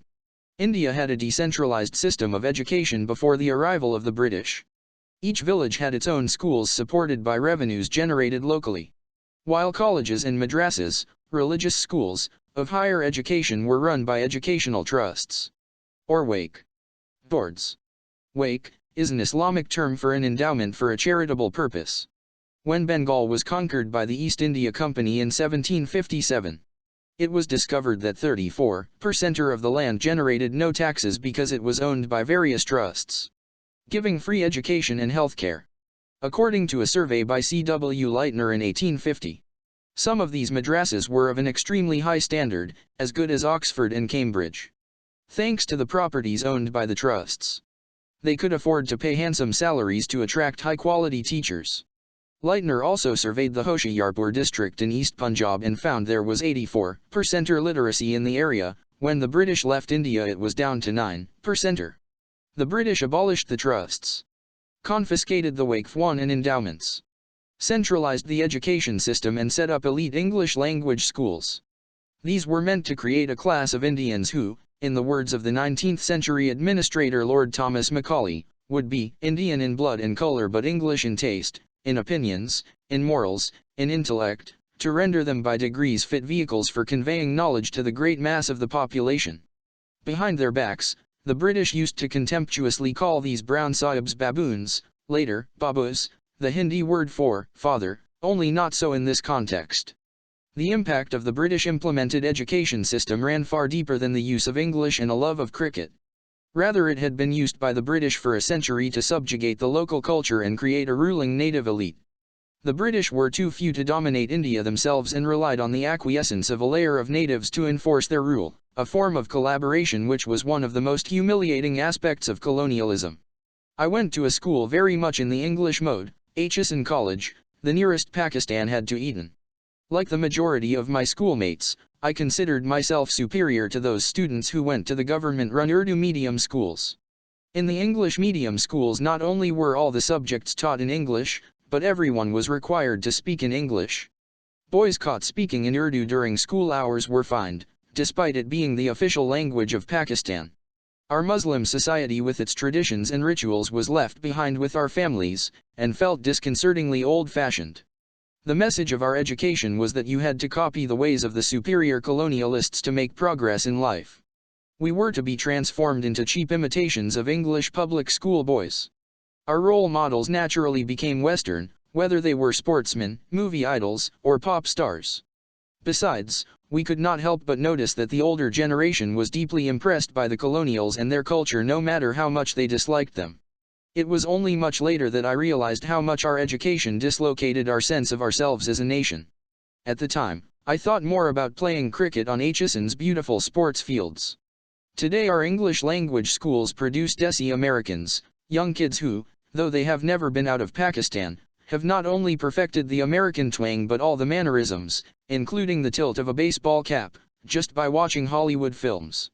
While my generation's land of milk and honey was England, today's youth from the English language schools want to get to the United States and live the American dream. When Pakistan became independent, we should have rid ourselves of these English medium schools. In other post-colonial countries such as Singapore, India, and Malaysia, they set up one core syllabus for the whole country. In Pakistan, the governments allowed this unjust system to perpetuate, and English medium schools still import the British syllabus for students studying GCSEs and A-levels. Students educated in these schools had a huge advantage over the children of the masses, since all the best jobs, especially in the prestigious civil service, went to those who spoke good English. And these brown sahibs in the ruling elite were conditioned to despise their own culture, and developed a self-loathing that stemmed from an ingrained inferiority complex. To show that one was educated, a stranger would immediately throw English words into the conversation to establish his credentials. At Atchison, the more anglicized a boy was, the more he was admired. We were impressed by English history, English films, English teachers, English sports, English novels, and English clothes. We laughed at someone who could not speak English properly, but it was quite cool to speak Urdu with lots of English mixed in. We wore Western clothes and would feel awkward in shalwar kameez except on ethnic occasions like Eid. When he joined the Lahore cricket team at the age of 16, I found that because I came from an English medium school, I could barely communicate with the majority of the team, as they had been to Urdu medium schools. Most of the boys would gang up and make fun of me. I felt like an outsider, with this huge educational and cultural gap between us. Wider even than that found in the British class system. Their jokes, their humor, the films they liked, their views of the world were all different to mine. It was then that I began to realize how much resentment there was amongst those from Urdu schools towards those from the English ones. I also realized why. Despite having the best sports facilities at Atchison, its boys could never compete with those from poor schools. The latter were much tougher and had a far greater hunger to succeed. Similarly in hockey and squash, other sports that Pakistan has excelled in internationally, all the stars came from the Urdu schools. However, I discovered that they were quick to learn that the way up the social ladder was to acquire Western mannerisms. So most of the cricketers loved shopping for English clothes and learning the English language, preferably with an English accent. Some of the cricketers only started drinking alcohol, which was banned in 1977, because it was a Western, and hence upper class, thing to do. National dress was another marker of cultural identity sabotaged by colonialism. When I was a boy, I remember one of my uncles asking a cousin of mine, who was wearing shalwar kameez, why he was dressed like a servant. Another time I overheard a friend of my mother talking about someone being an upstart because he had only recently started wearing Western clothes. It was decades later, in the summer of 1988, when I was trekking with a couple of English friends in the Karakoram, that I became conscious of being dressed as a foreigner, while all the locals were in Pakistani clothes. It suddenly dawned upon me, here I was, a national icon, a role model who drew crowds wherever I went, and yet I was dressed like an outsider. Years later I was embarrassed by the Pashtun tribesmen on my first visit to Waziristan, who resolutely insisted on speaking to me in Pashto despite the fact I did not speak much of their language. They made a point of it to emphasize their pride in their culture. It is only in the tribal area of Pakistan, where people are fiercely proud of the fact that they have never been conquered, that they feel no need to borrow from anybody else's culture. Colonialism only works if the colonizers are convinced of their superiority and the colonized of their inferiority. In contrast, The legacy of British colonialism is still strong amongst older or retired army officers and bureaucrats. The Pakistani military and bureaucracy being originally colonial constructs. There is an ingrained inferiority complex. I remember a serving lieutenant general saying to me, "But, Imran, my dear chapter, why do you insist on wearing shalwar kameez when you look so good in a suit? I am sure a lot of people who wear Western clothes in Pakistan would like to wear shalwar kameez, especially in the heat of the summer. But they just do not have the confidence." When I had an office in the cancer hospital I founded in memory of my mother. In the early 1990s. I ran the marketing department there. I noticed that most of the regular donors were from the trader class, who wore shalwar kameez, and decided the hospital marketing team should also wear Pakistani dress. A couple of months later a member of the team asked permission to revert to Western suits as he felt that the traders and other people generally did not give him the same respect if he wore Pakistani clothes. He also felt he had less confidence wearing our national clothes when he visited businessmen's offices. This complex worsened and since Musharraf's regime in the early part of the 21st century and its superficial drive for westernization. Even political candidates in Pakistan, particularly in Sindh and Punjab, also felt the pressure to wear Western dress. Many candidates have their publicity photographs taken in jacket and tie because they feel Western suits make them appear more sophisticated and more educated to the voters. Retaining the language or dress of occupiers or colonizers has not been that unusual throughout history. For instance, after Sicily won independence from the Arabs in the 11th century, Arabic remained the language of the island's courts for another 50 years. Yet in Pakistan, the cultural affinities of the English-speaking elite also distanced us from our culture and religion. While no one ever considered becoming a Christian, it was natural that most of us started considering Islam to be backward just like our culture. After all, the masses were religious but poor. If any student prayed or talked about religion or had a beard he was ridiculed as a traditional Islamic cleric or scholar. A Maulvi. Our Western education also laid emphasis on science, which based everything on the premise that what could not be proved did not exist. This clashed straight away with religion, which wanted us to believe in the unseen. Moreover, since in the 1960s the youth in the West were in rebellion against the older generation and against religion, we too became affected by those attitudes. By the time I finished school, I still went for Friday and Eid prayers with my father and fasted during Ramadan. Yet for me, and indeed for most of my friends, God was confined to the mosque. Our young impressionable minds were convinced by English and American films that Western culture was superior, along with its vastly superior technology. Had we had better understanding of our cultural heritage, or our religion and its history, it might have helped us to resist the lure of the West. Nor could our preachers counter this great onslaught of colonial culture, for they had no Western education and could not communicate with us in the language in which we had been taught. Our cultural separation from them reinforced in our minds the idea that Islam was backward. I can remember students laughing at preachers with poor English. Even nowadays, as the ruling elite despairs of the many young men who have turned to fundamentalist Islam, few grasp how much this great educational divide exacerbates our troubles. While they quite rightly talk about reforming the madrasas, which have sprung up in their thousands and often offer many poor families their only access to education, they rarely look at the problem from the point of view of the masses, who have little reason to feel an affinity with an elite who remain the inheritors of colonialism, representatives of an alien foreign culture. They have nothing in common with these people and see them as a kind of Trojan horse for the West trying to destroy our culture. It is through developing world elites that a more potent and permanent invasion is taking place in many countries. Physical colonialism has been replaced by cultural colonialism. The writer Titus Burckhardt describes this kind of dislocation in his book Fez, City of Islam. Burckhardt spent time in the Moroccan city in the 1930s, when he revisited it 25 years later. He observed, "At the time I first knew it, men who had spent their youth in an unaltered traditional world were still the heads of families. For many of them the spirit that had once created the Mosque of Cordova and the Alhambra was nearer and more real than all the innovations that European rule had brought with it. Since then, however, a new generation had arisen. One which from its earliest childhood must have been blinded by the glare of European might and which, in large measure, had attended European schools and henceforth bore within it the sting of an almost insuperable contradiction.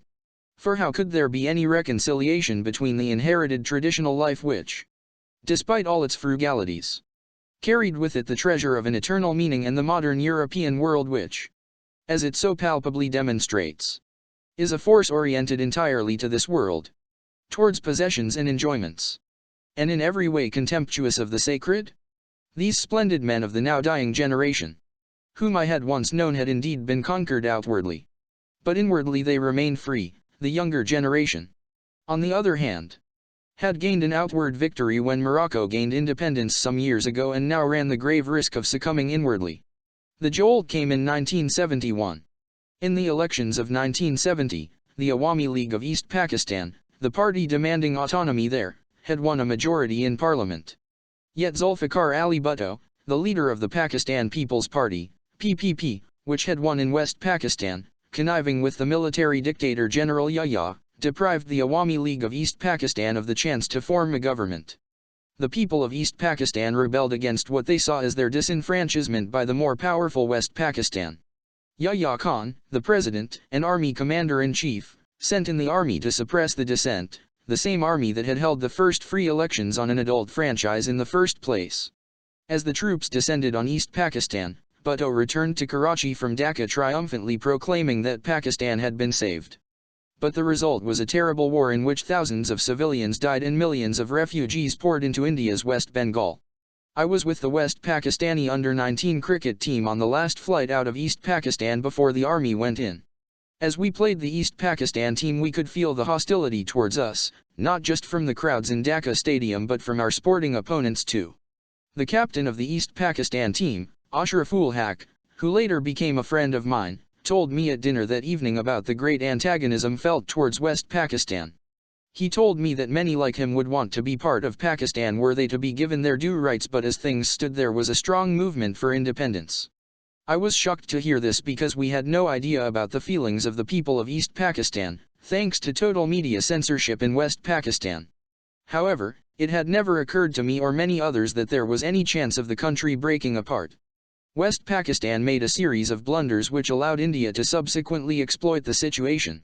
India, then led by Nehru's daughter Indira Gandhi, invaded East Pakistan in support of the Bengali insurgency. Unlike the 1965 war with India, this time we were quickly defeated.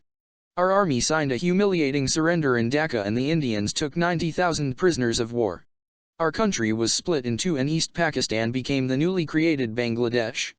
Indira Gandhi had achieved far more than her father had ever done in destroying Jinnah's idea of Pakistan.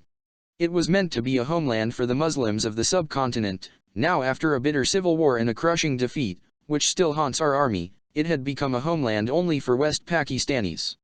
A few years later, in 1974, I met up with Ashraful Haq again, and I was shocked at the number of Bengali civilians he told me had been killed in the military action.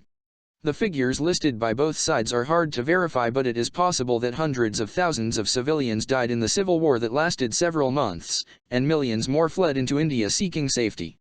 I had previously argued with English and Indian contemporaries that this was all propaganda against the Pakistani army in Pakistan. After hearing Haq's side of the story, I vowed I would never again accept our government's propaganda at face value or ever back a military operation against our own people. My career in cricket had just started. I played my first international match for Pakistan in England in the summer of 1971, and away from the censored newspapers and the government TV channel. I was exposed to the international media. Seeing our surrender was only made worse when the massacres attributed to us were shown. The shock was greater because the government, and the military, kept telling the people that they would fight to the end.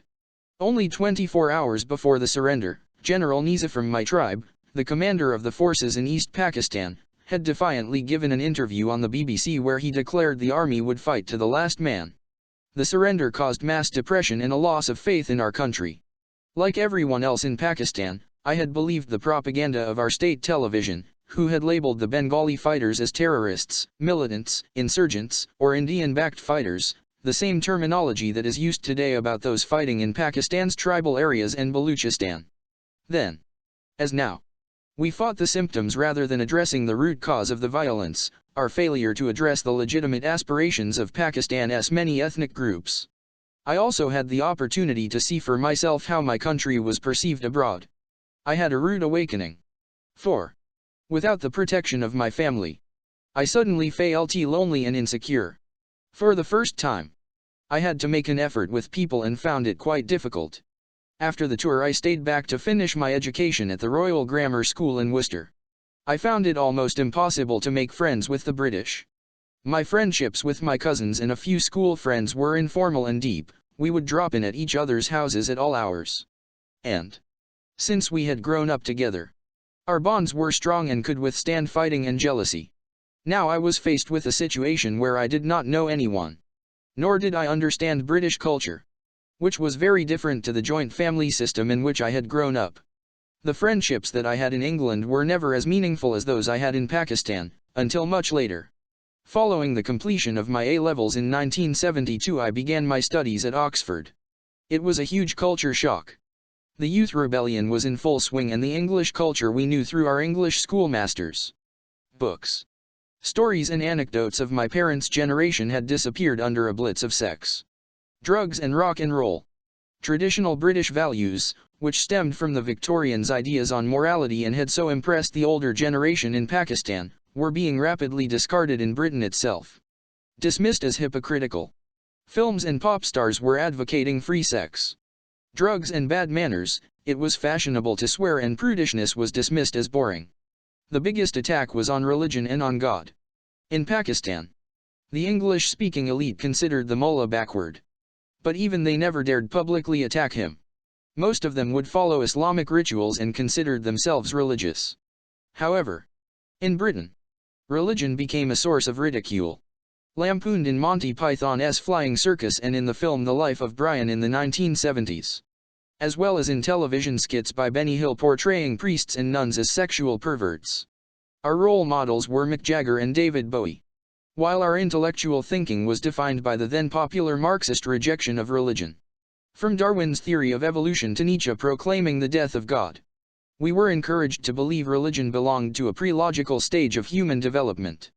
Freud thought God was an illusion created by man to fulfill his own needs. Jung termed religion an alternative to neurosis. If there was any spirituality at university, it was that of the hippies. The only problem was it was usually drug-induced and included free sex. What little belief I had in God took a real beating in this atmosphere. At best I clung to my Muslim identity. Though this had little to do with submitting to the tenets of Islam. I never drank alcohol. But that was because my boyhood hero and first cousin, Majid Khan, later to be captain of the national cricket team, was a teetotaler and I wanted to emulate him. The best way to describe my faith was no acceptance. No rejection. My Islam was reduced to rituals like attending mosque and that too only when I was in Lahore. Similarly, fasting was also something I did if at the time I happened to be home. If there was a God, then he had nothing to do with my life outside the mosque. My mother, who by this time had become deeply spiritual, was alarmed at my lack of faith and would constantly ask me to read the Quran in the hope that it would guide me. Out of love for her. Several times I tried to read it and each time gave up. It was only much later that I discovered why it made no sense to me. My first winter at Oxford made me miserable. The bleak, cold and wet, dull days really made me miss home and the weather in Lahore. There is no climate in the world better than the winter of Punjab, warm, sunny days and cold nights just right for sitting by a log fire. I would never tell my mother I was unhappy. But nevertheless, in one of my letters she must have sensed I was homesick. Immediately she wrote, asking me to come back. She told me I could always return to England at some other time to resume my studies and if I did not want to study anymore it did not matter anyway. It was this love and support that made me grow up with such a complete sense of security. Her total belief in me gave me self-esteem, a vital characteristic for success. This was in sharp contrast to the British students, who were under great pressure to find jobs after university. Most of them had already moved out of their parents' homes. For me, as for any Pakistani, the concept of moving out was completely alien. It was unthinkable for the eldest or only son to ever leave his parents' house, as his parents were his responsibility for the rest of their lives. Perhaps it is no surprise that my best friend at Oxford was an Indian, Vikram Mehta, who came from a similar family structure to mine, and had like me been to a private, English language school. At that time, Benazir Bhutto, the daughter of Zulfikar Ali Bhutto. Vikram and I became good friends, not only because we were from similar subcontinental backgrounds, but because we were taking the same subjects, politics and economics. Vikram and I would visit Benazir's lodgings in Lady Margaret Hall every Sunday, when she would have an open house serving cheese and snacks all afternoon as part of her lobbying to become president of the Oxford Union. Vikram and I had little interest in the union, but we would show support for Benazir. A friend of mine who played cricket for Oxford, Dave Furston, I discovered was the fiat mate of one Tony Blair, who later became Britain's Prime Minister. After leaving university, I would spend the winter in Pakistan and the summer playing professional cricket in England. In Pakistan I kept meeting people with a strong faith in God. The common people led their lives with God. Even though they did not always obey God's commands all the time, He featured prominently in their lives. They would sin, but they would know they were doing wrong and beg for forgiveness. Often, they had a fatalistic attitude to life whereby they accepted any disaster as the will of God. I considered this to fit in with Marx's idea of the opium of the masses. In contrast to the ubiquity of religion and mysticism in Pakistan, the only spiritual people I remember meeting in England were Andrew Wingfield Digby, a theology student who played with me at Oxford and was later to become a vicar, and, some years later, the English wicket-keeper Alan Knott. There was one incident involving Knott that struck me in particular, when we were part of a World 11 playing in Kerry Packers World Series in Australia in 1978. The team was discussing what to do with the prize money, whether to divide it up amongst the 12 of us who were sitting there or to also share it with the 6 others who were not present because they were playing elsewhere but were part of the squad of 18. We all decided that we should exclude the 6, justifying it to ourselves on the grounds that only those who had performed should be rewarded. Knott was shocked by our greed and immediately condemned us, saying we were being unfair to the others. Such was his moral authority that we all felt embarrassed and meekly consented to sharing the prize money with the entire squad. While I was adjusting to life in England, my country too was changing. Despite his own contribution to the disaster in East Pakistan, Bhutto became president in 1971, and used all of his abundant charisma to restore some of our battered national pride. For the first time in our country's history, he told the masses that they mattered. Unlike the civilian and military elite, with their English coldness, he was a popular and populist leader. As a young Pakistani at the time, I could not help but be proud when he made his famous speech over Kashmir to the UN Security Council in 1965, threatening to wage war for 1,000 years, before storming out. His standing up to the West like that just as the country was emerging from colonialism boosted our self-esteem. Yet Bhutto's great intellect and charisma could not translate into success for Pakistan. His misdirected nationalization choked the economy, and the feudal mindset that tolerated neither criticism nor opposition further damaged Pakistan's democracy. But perhaps the greatest disaster of Bhutto's years was the nationalization of the school system in 1972, an act which led to the departure of many qualified teachers without adequate teacher training programs being put in place beforehand. From then onwards our state school structure declined and generations of Pakistanis have suffered because of his policy. In the end it was apparent that Bhutto was just using the Pakistan People's Party, PPP, to further his personal ambitions, his promise of power to the people forgotten. Opposition to him grew, and in 1977 he was accused by political opponents of rigging the elections in the PPP's favor. Protests against the results of the elections were brutally crushed, and in a last attempt to regain ground and shore up support amongst the Islamic parties, Bhutto banned alcohol, nightclubs, and gambling. As protests escalated into riots, the army were called out to control the streets. Martial law was declared and the country was to remain under it for 11 years. General Zia-ul-Haq overthrew Bhutto, appointed himself president in 1978, and the following year had Bhutto hanged in a jail in Rawalpindi. I was playing cricket in Sri Lanka when I heard the news and felt an incredible sense of sadness. Even though I knew he had done wrong, I did not expect him to be executed. More upheaval was to come. The year 1979 was to prove a turning point for our country. In neighboring Iran, the Shah's westernized regime was swept aside by Imam Khomeini's Islamic Revolution. Later that year, the Soviet Union invaded Afghanistan and Pakistan became a frontline state in the Cold War. Chapter 2 Revolution, 1979 to 1987. To tell the truth, I had no interest in politics in the 1970s or much of the 1980s. From the time I had left university in 1975 until 1983. I had been so single-mindedly and obsessively involved in international cricket that I had no time to think about much else. Anyone who has played professional sport would understand how it completely takes over one's life. One lives and breathes the sport. So intense is the competition and hence the focus. Over the years, I came to the conclusion that genius is being obsessed with what you are doing. So I was too absorbed to worry about the consequences of Zia's military regime, his slow reversal of Bhutto's nationalization program, or the turmoil in neighboring Iran and Afghanistan. Life continued as normal for most people. The only ones who really felt Zia's rule were his opponents. As the captain of the Pakistan cricket team, I had a good relationship with Zia. He used to call me personally when we won matches and when, in 1987, he asked me on live television to come back out of retirement for the sake of the country. I agreed. Only after his regime ended did I realize his devastating legacy and that, like so many of Pakistan's leaders, he was motivated purely by his desire to stay in power and was oblivious to the country's decline, or the long-term consequences of his policies. Amidst the steady erosion of the country's political and social fabric, the Pakistani people drew solace from its success in cricket. During the 1970s and 1980s, our team started growing in strength to the point that we could match our former colonial masters.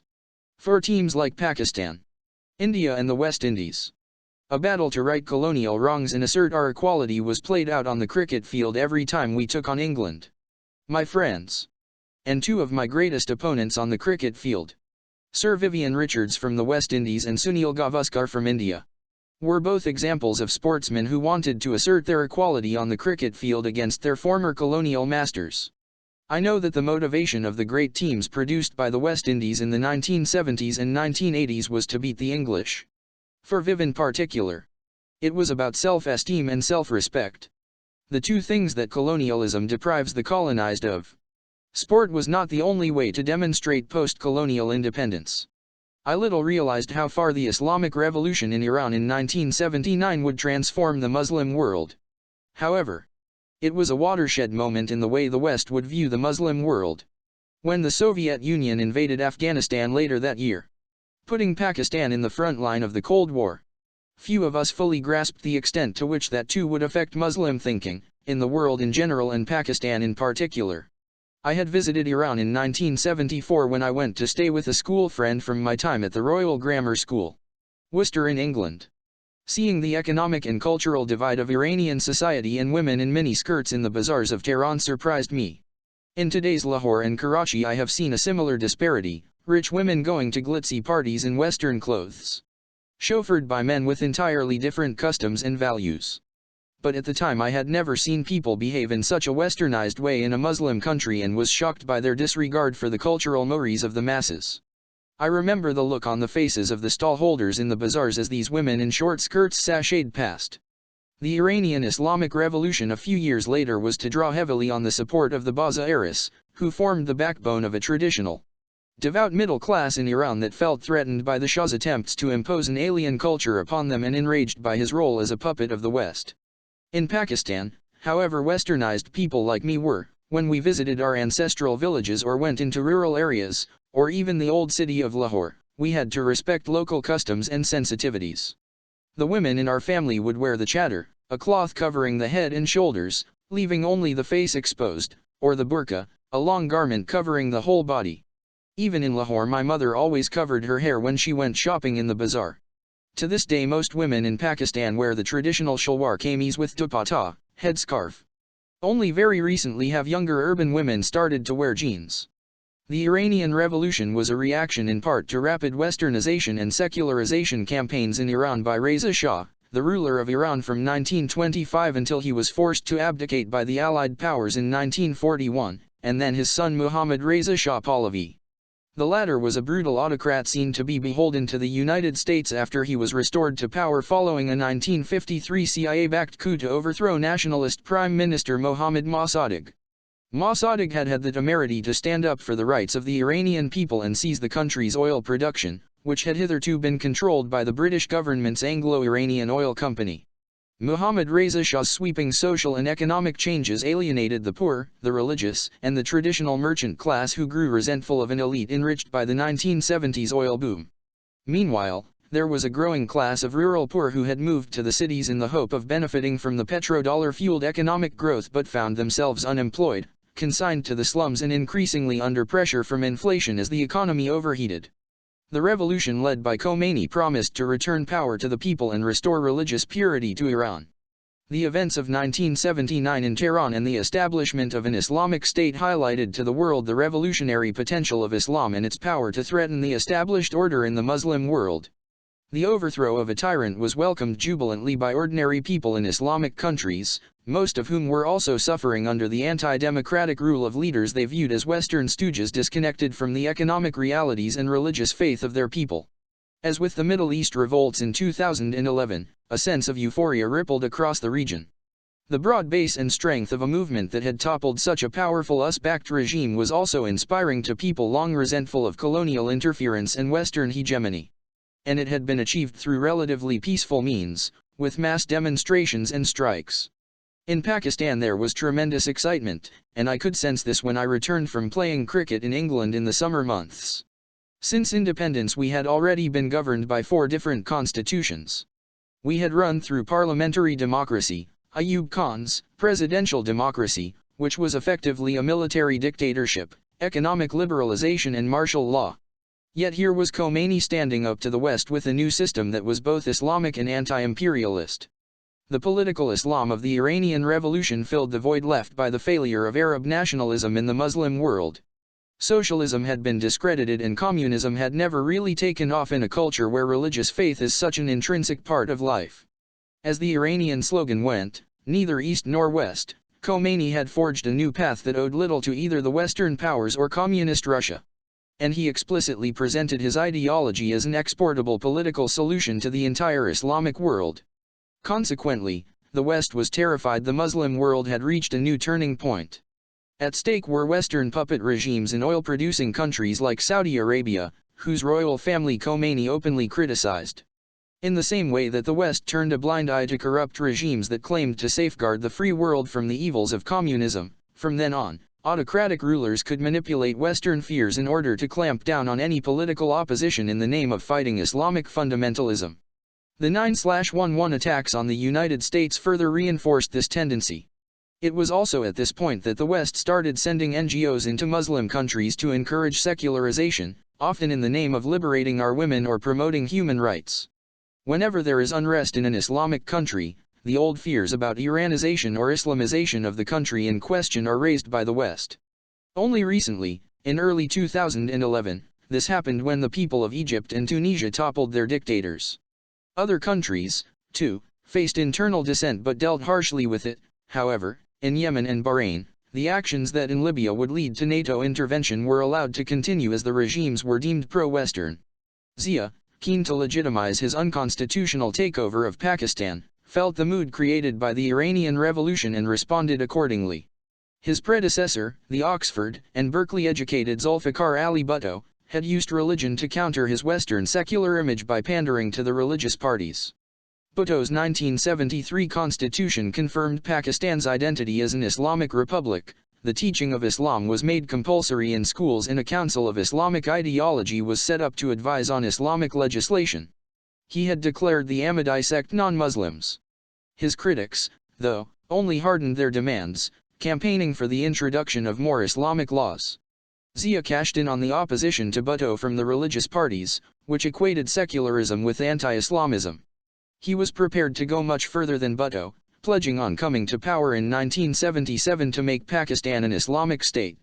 His version of the Nizam-e-Mustafa, the system of the Prophet, aimed to overhaul penal codes inherited from the British by bringing them into line with Sharia law.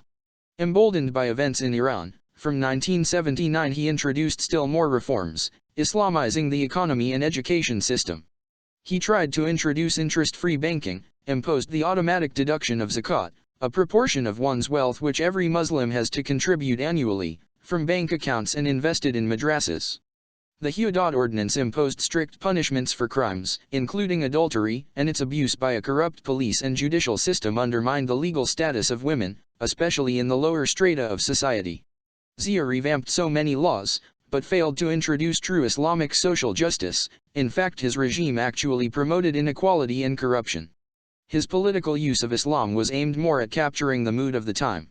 Zia also enforced Islamic rituals and promoted traditional dress codes in a bid to Islamize the country. Many years later, Musharraf attempted to overhaul Pakistan and turn it into a modern, liberal secular state by encouraging the use of English and Western dress, which he thought would westernize Pakistan.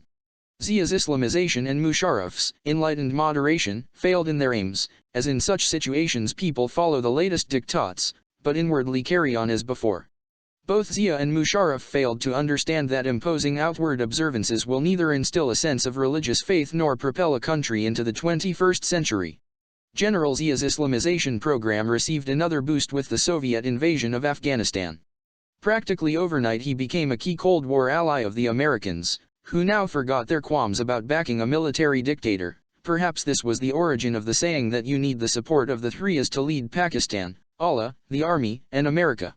It was another example of the US's ability to pick and choose when to object to evil despots, or not, while lecturing the developing world on the universal importance of democracy and human rights. Fearful that the Soviets might push through Afghanistan to reach the Arabian Sea in the Gulf and choke off vital oil supplies, the CIA, Saudi Arabia, and other Gulf states, through Pakistan's inter-services intelligence. The LSI funded, trained, and armed thousands of militants to fight them. Many of these jihadis stayed on in Pakistan after the war, unwanted by their own governments. Having created these foot soldiers to do jihad against communism, the United States and its allies hunted them down as Al-Qaeda members and jihadis a decade after the Soviet withdrawal. At the time, there was a general feeling in Pakistan that the war against the Soviet occupiers was a just war and people made tremendous sacrifices. With my journalist friend Harun Rashid, I met so many young men in Peshawar who had done time in Afghanistan, guerrillas they might be called now. But they were heroes fighting against occupation. A romantic cause that drew idealists from across the Muslim world in the way the Republicans in the Spanish Civil War had attracted thousands of non-Spanish volunteers in the 1930s. They became rapidly disillusioned with the way the groups changed at the end of the war. However, unlike Musharraf after September 11, Zia never allowed the CIA to spread its network within Pakistan. It was the LSI who trained the militant groups. Funded by the CIA, jihad is a vital concept in Islam. Indeed, it is the most important concept in terms of an Islamic society. Jihad is about standing up to injustice, and it keeps a society alive and vibrant. In Islam, there are three types of jihad. The first is the individual struggle to purify one's soul of evil influences. The second is to strive for justice through non-violent means, and the third is the use of physical force in defense of Muslims against oppression or foreign occupation. A Muslim must stand up for justice, for any human being's rights, regardless of their religion. When a society does not stand for justice, it dies. 2 million people marched against the Iraq War because they felt it was unjust. Were they Muslims, they would have called this protest jihad. After all, the Quran repeatedly points out that God loves not aggressors. And if everyone in a society stands up for justice, then their rulers have to listen. In the 1980s, the concept of jihad became glamorous because of the fight against the Soviets. Now it is a word associated with terrorism. There remains nothing wrong with the concept of jihad, a struggle for doing the good and forbidding the evil, but like all noble concepts, it can be misused. For many men drawn to Afghanistan, this was a clear-cut case of helping the Afghans fighting foreign occupation. The tribal areas on the border with Afghanistan faced for the first time in their history an influx of foreign fighters, gathered from the Muslim world to fight the Russians. Thousands of Saudis, Yemenis, Egyptians, Algerians, Tunisians and Iraqis flocked to Afghanistan, often passing through Pakistan. Trained by the LSI and funded by the CIA. A Saudi billionaire who had sacrificed a life of luxury to fight for the Afghan people was one who drew particular admiration. He was Osama bin Laden. My friend the lawyer Akram Sheikh remembers seeing him at a reception at the American Embassy in Islamabad in 1987. I went to a fundraising ball for the Mujahideen in 1983 at the Café Royal, a bastion of London's wealthy elite once frequented by Winston Churchill and Oscar Wilde.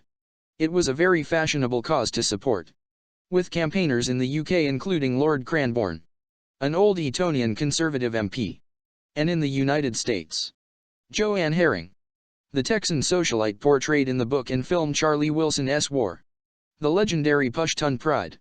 Courage and lack of self-pity inspired their backers.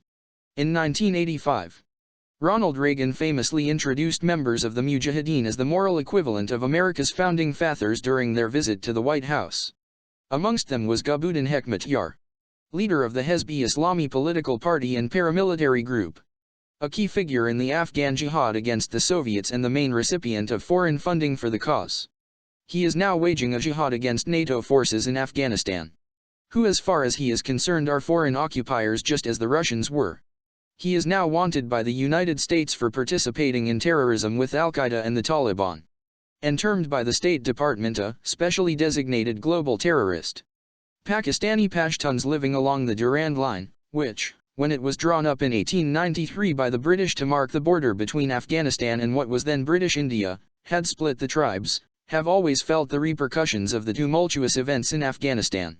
About 100,000 people a month cross to and fro, the border meaningless to them. People in the tribal areas therefore felt it their duty both as Muslims and Pashtuns to join their brethren in the fight against the communist infidels. There was a flood of weapons into northwest Pakistan. Sir Olaf Carew, the last British governor of what was then the Northwest Frontier Province, NWFP, described the Pashtun in the tribal areas as natural warriors with every man armed. Now the tribes had access to more sophisticated weapons. As arms went one way, heroin flowed the other. On their journey from the port of Karachi to Afghanistan, many of the weapons dispatched by the CIA disappeared into the local markets. Karachi ended up becoming one of the most violent cities in the world while Kalashnikov culture hit Pakistan in general, and the tribal areas in particular. The trucks which were used to carry the weapons were then filled with heroin extracted from poppies cultivated in Afghanistan and the Pakistani border area and sent back to Karachi. Pakistan became the world's largest conduit of heroin and the number of heroin addicts in the country rocketed. By 1982 the Afghan jihad was receiving annual aid of $600 million from the United States and another $600 million from the Gulf states. The Saudis' funding for the Afghan jihad allowed them to promote Wahhabism, the doctrine of the dominant Islamic sect in Saudi Arabia. Over time its puritanical beliefs have influenced the tribal area's long-standing Pashtun traditions. The growing number of madrasas or religious schools also affected local religious culture. According to a report by the International Crisis Group, between 1982 and 1988 more than 1,000 new madrasas were set up, many by radical Sunni parties, sponsored by various Arab countries, which were involved in the Afghan jihad or were political partners of Zia. Even U.S. aid money was used to promote jihadi culture. Textbooks were published in local languages by the University of Nebraska at Omaha in the United States to help indoctrinate young minds in the madrasas and refugee camps in the ways of holy war and hatred of the Russians. The Pakistan government should never have allowed these outside influences in to establish these groups in the country. Shia-Sunni violence especially can be dated from this point and grew dramatically in Pakistan. This sectarianism did a lot to undermine the position of the jihadi groups at the end of the Soviet occupation. 3 million Afghan refugees flooded into Pakistan, a country still ill-equipped to look after even its own people. Local living standards dropped as these huge communities of refugees competed for jobs and resources. Unlike Iran, where they were restricted to refugee camps, in Pakistan the refugees were allowed to move anywhere. I have to say though that the way ordinary Pakistani people shouldered the burden of such an influx of people puts to shame European countries for the fuss they make over accepting refugees. The Afghans themselves did their best to retain order in the camps through their powerful tribal structure. Zia's 11-year rule was a time of great prosperity but not because of any government policy. Pakistan averaged 6% growth a year in the 1980s as the Afghan war brought dollars both in aid and easy credit. Moreover, the remittances from hard-working Pakistanis abroad shot up during this period. It is estimated that between 1975 and 1990 some $40 billion came into Pakistan. Had this money been invested in health and education rather than in useless consumption and extravagance, the country would not be in its present situation, but under Zia corruption past manageable proportions. He used the money flooding in for the war to buy off political opponents and to fund new political cronies who would support his rule. Through complete control of information, the graft within the military hierarchy was hidden. But Zia's worst legacy was that in trying to keep Bhutto SPPP out of power he manufactured alternative political forces, strengthening both extremist groups and the military at the expense of democracy. In doing so he also allowed his own cronies to make money through corruption. This was the period when Nawaz Sharif, twice Prime Minister of Pakistan, 1991-93 and then 1997-99, after which he was forced into exile for some years, was literally manufactured as a leader. First, the iron foundry his family had started and which was lost to nationalization under Bhutto was returned to his father by Zia. Then he was allowed to build his business empire by using his position as Punjab's Minister for Finance. When he was elected Punjab's Chief Minister, he did the same. Working from the principle that every politician has a price, he dished out state resources to buy politicians and become head of a political party, Pakistan Muslim League, and later the Islamic Democratic Alliance, which had been cobbled together by Zia's LSI. According to an affidavit to the Supreme Court by the head of LSI at the time, General Durrani, Nawaz Sharif, amongst other politicians, received 3.5 million rupees from them. The general's 1985 non-party elections propelled corruption to heights then unknown in Pakistan. Since candidates were not affiliated to parties, they had to be lured into Zia's King's Party through material incentives, like plots of state land, loans from nationalized banks, permits, and lucrative government contracts. The polls were a disaster for Pakistan, creating a culture of corruption and sowing the seeds for much trouble to come. I might have been more focused on my career at the time, but it pained me to watch the steady decline of my country from the 1970s. Spending my summers in the UK playing professional cricket enabled me constantly to compare Pakistan with a developed nation, and it was demoralizing. Whilst in the UK the institutions were stronger than the individual. In Pakistan powerful individuals abused the state infrastructure for their own ends. I know it hurt them to admit it, but often I would hear the elders in my family saying how things had worked better under the British. Rule of law, meritocracy, the bureaucracy, all were more efficient under the British, who on the whole had kept a tight rein on corruption. My parents' generation felt so let down by their ruling elite. They had had such hope and pride in Pakistan at its creation, but each year their frustration and disappointment grew. Some of the first generation of Pakistani politicians, like Shehrbaz Khan Mazari, the son of a tribal chief from Baluchistan, and Asghar Khan, the first head of the Pakistan Air Force, campaigned for years to keep the flame of Jinnah and Iqbal's dream alive. Both spent time in prison or under house arrest after opposing Zia and Bhutto, and both have written about their bitter disappointment in the direction the country took. Like many others from my background, I would complain about the state of the country but would not lift a finger to do anything about it. I was from that privileged class that was not affected by the general deterioration in the country. The schools we went to had an imported syllabus, so if education for the masses stagnated, we were not touched by it. We did not have to worry if the hospitals were going downhill because we could always afford to go abroad for treatment. And if there were power breakdowns, we could buy generators. By 2011, most of Pakistan would go without electricity for 12 hours a day. If the government departments were corrupt, then it was all the easier for us to bribe them and have anything illegal we wanted done. In any case, we were always likely to have the necessary government connections to remove any stumbling blocks. If the general public suffered, well, it was bad luck for them. I was even more fortunate than the privileged class, as being a cricket star in a cricket-mad country, all doors were open to me. So I did not have to struggle for anything in life. For me could not have been easier. Although I took pride in my Muslim identity, Islamization in Pakistan did not bring me closer to my religion. In fact, it had the opposite effect. By nature I always hated being forced to do anything, so Zia's imposition of Islamic injunctions upon us just made me want to rebel. When I saw Islam being used for political purposes, it only deepened my disillusionment. For someone like me who did not have much understanding about Islam, whenever the country's corrupt leadership professed to be devout Muslims, I felt it was Islam that was at fault, rather than the leadership. You see something similar happening nowadays, where hardliners believe that only a radical form of Islam will save the country, arguing wrongly that we need to change the way religion is practiced, rather than the way our country is run. Moreover, in the late 1970s and 1980s, the government-controlled television channel constantly had so-called religious scholars talking about Islam. Most young people would simply switch it off. But it was the hypocrisy that put most of the educated youth off Islam. People expected an Islamic state to have high moral standards. Events in Afghanistan and Iran dampened any hopes for an Islamic solution for Muslim countries still finding their way in the post-colonial world. In Afghanistan, infighting between the warlords amidst the mayhem left in the wake of the Soviet withdrawal in 1989 came as a bitter disappointment.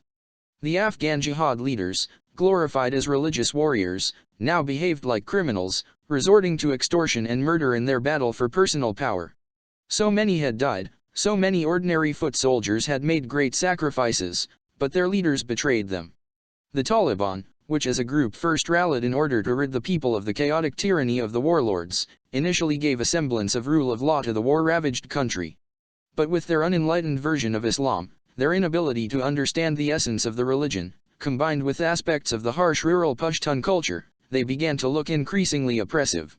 They refused to tolerate any other viewpoints. Somebody could be declared un-Islamic and punished for something as trivial as not having a beard. Meanwhile, the sorry descent of the Pakistani jihadi groups after the end of the war in Afghanistan into sectarianism and religious bigotry also took the shine off the religious idealism of the late 1970s and early 1980s. During the Soviet-Afghan War, both the Saudis and the Iranians had supported sectarian militant groups in Pakistan. In its wake, these groups turned on each other, unleashing Sunni versus Shia violence. For most people, this was completely against Islam, which preaches tolerance towards other creeds and faiths.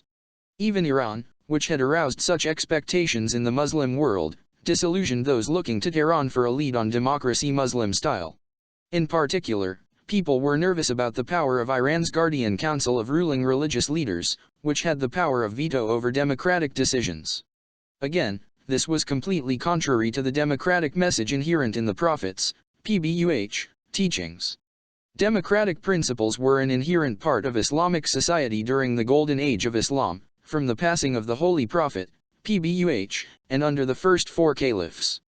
But after the fourth caliph, Hazrat Ali, the fourth successor to Muhammad's leadership, who ruled over his vast empire, from Egypt in the west to the Iranian highlands in the east, democracy disappeared from the Muslim world. Hereditary kingship replaced the budding democracy of the Medina state, and only in the 20th century did it make a reappearance in the Muslim world.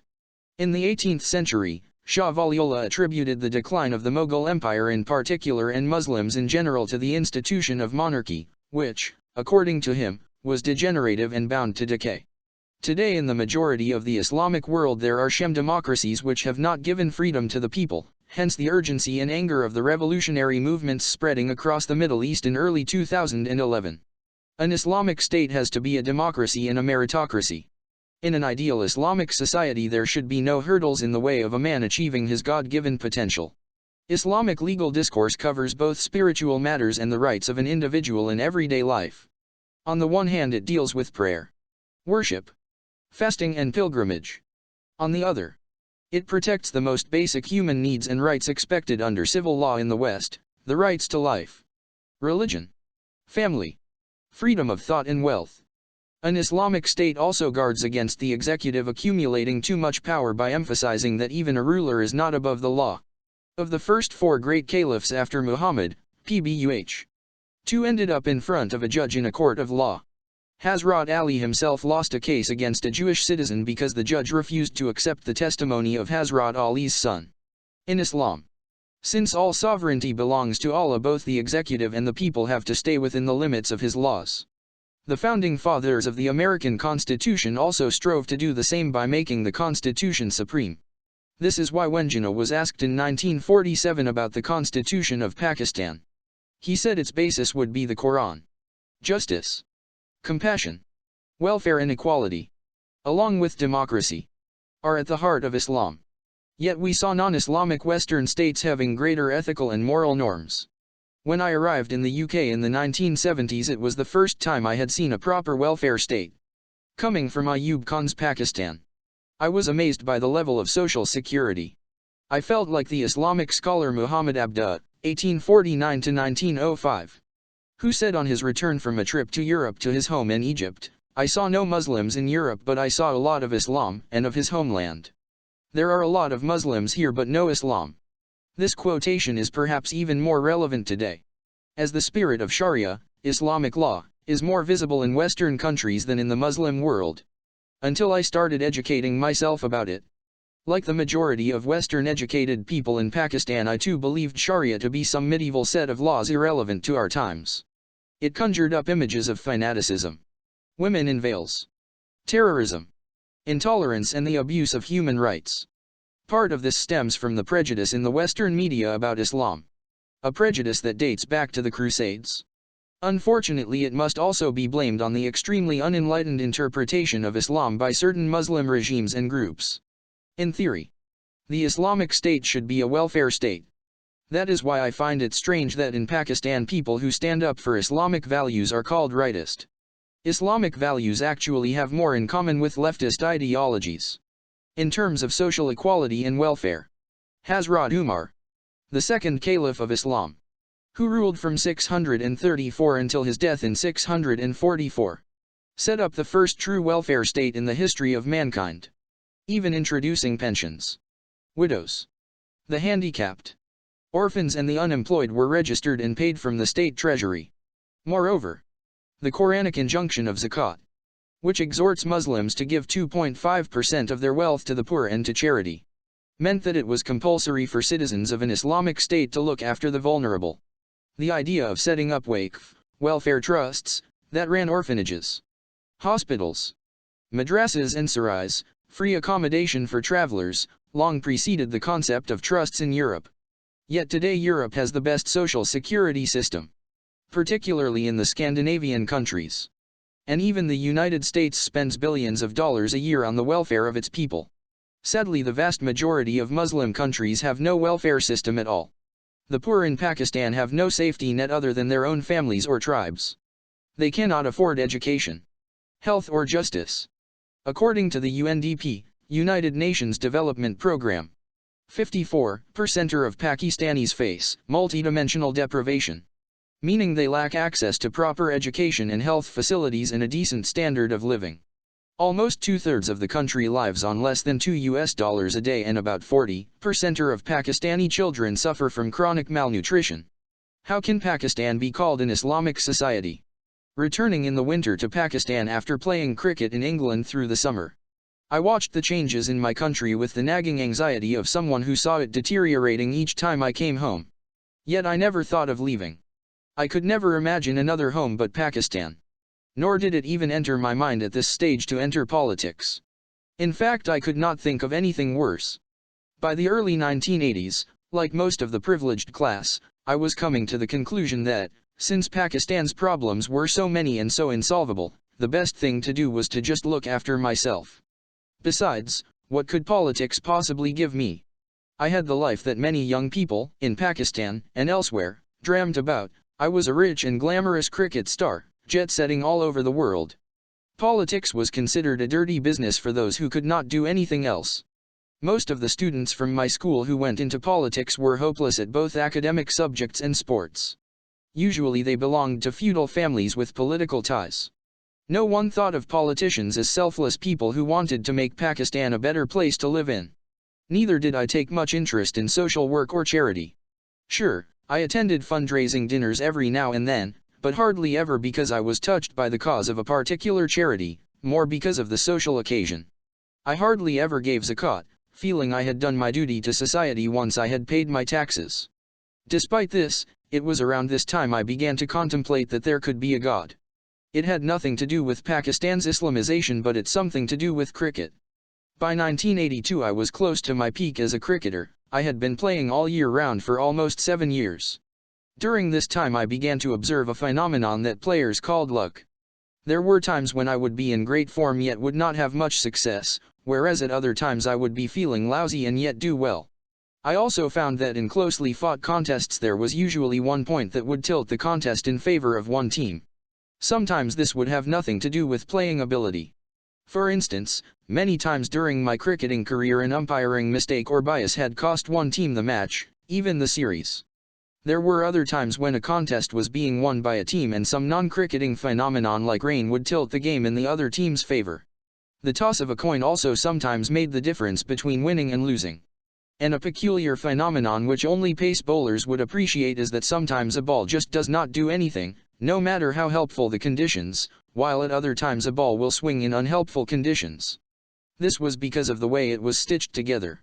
Then of course a ball could become soft or out of shape and would not respond to the most skillful bowler, again influencing the outcome of the match. On several occasions I would also observe that a batsman would play as if he had a charmed life and was destined to score runs on that particular occasion. He would make mistakes, take unnecessary risks, invite catches, look as if he was about to be got out any second, but end up making runs and being successful. I began to realize that in sports, no matter how good I was or how hard I tried, success was never guaranteed. It is important to stress, however, that players who had ability, guts, diligence, and determination were consistently successful. But there seemed to be a zone beyond which players were helpless, and it was called luck. Over the years I began to ask myself the question, could what we call luck actually be the will of God? The other thing that made me feel there could be a God was the vulnerability every sportsman feels regarding injuries. A sportsman can train for months to prepare himself for a big event, yet a slight muscle tear can result in all the hard work going down the drain. As a fast bowler, I had to be in perfect muscle condition before a match. Several times I played with half injuries, not sure whether they would worsen during the match or gradually improve. This again was an area out of my control.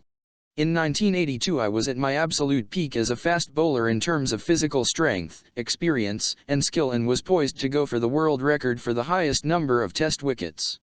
I was so fit and strong that I felt nothing could stop me. This was a point in my life when I used to wonder how people could get old. I just could not imagine that I could ever lose my fitness and strength to age. I felt invincible. In 1 year I had got over 90 test wickets in just 13 tests, almost a world record. I had got there through sheer passion and hard work and never relied on anyone but myself. If I had injuries, rarely would I go to a physiotherapist, relying instead on exercise to help me recover. The Pakistan cricket team was rapidly becoming a force in international cricket. We had just thrashed Australia and India comprehensively. Just at that point I got a stress fracture in my shin bone and could not bowl for the next 2.5 years.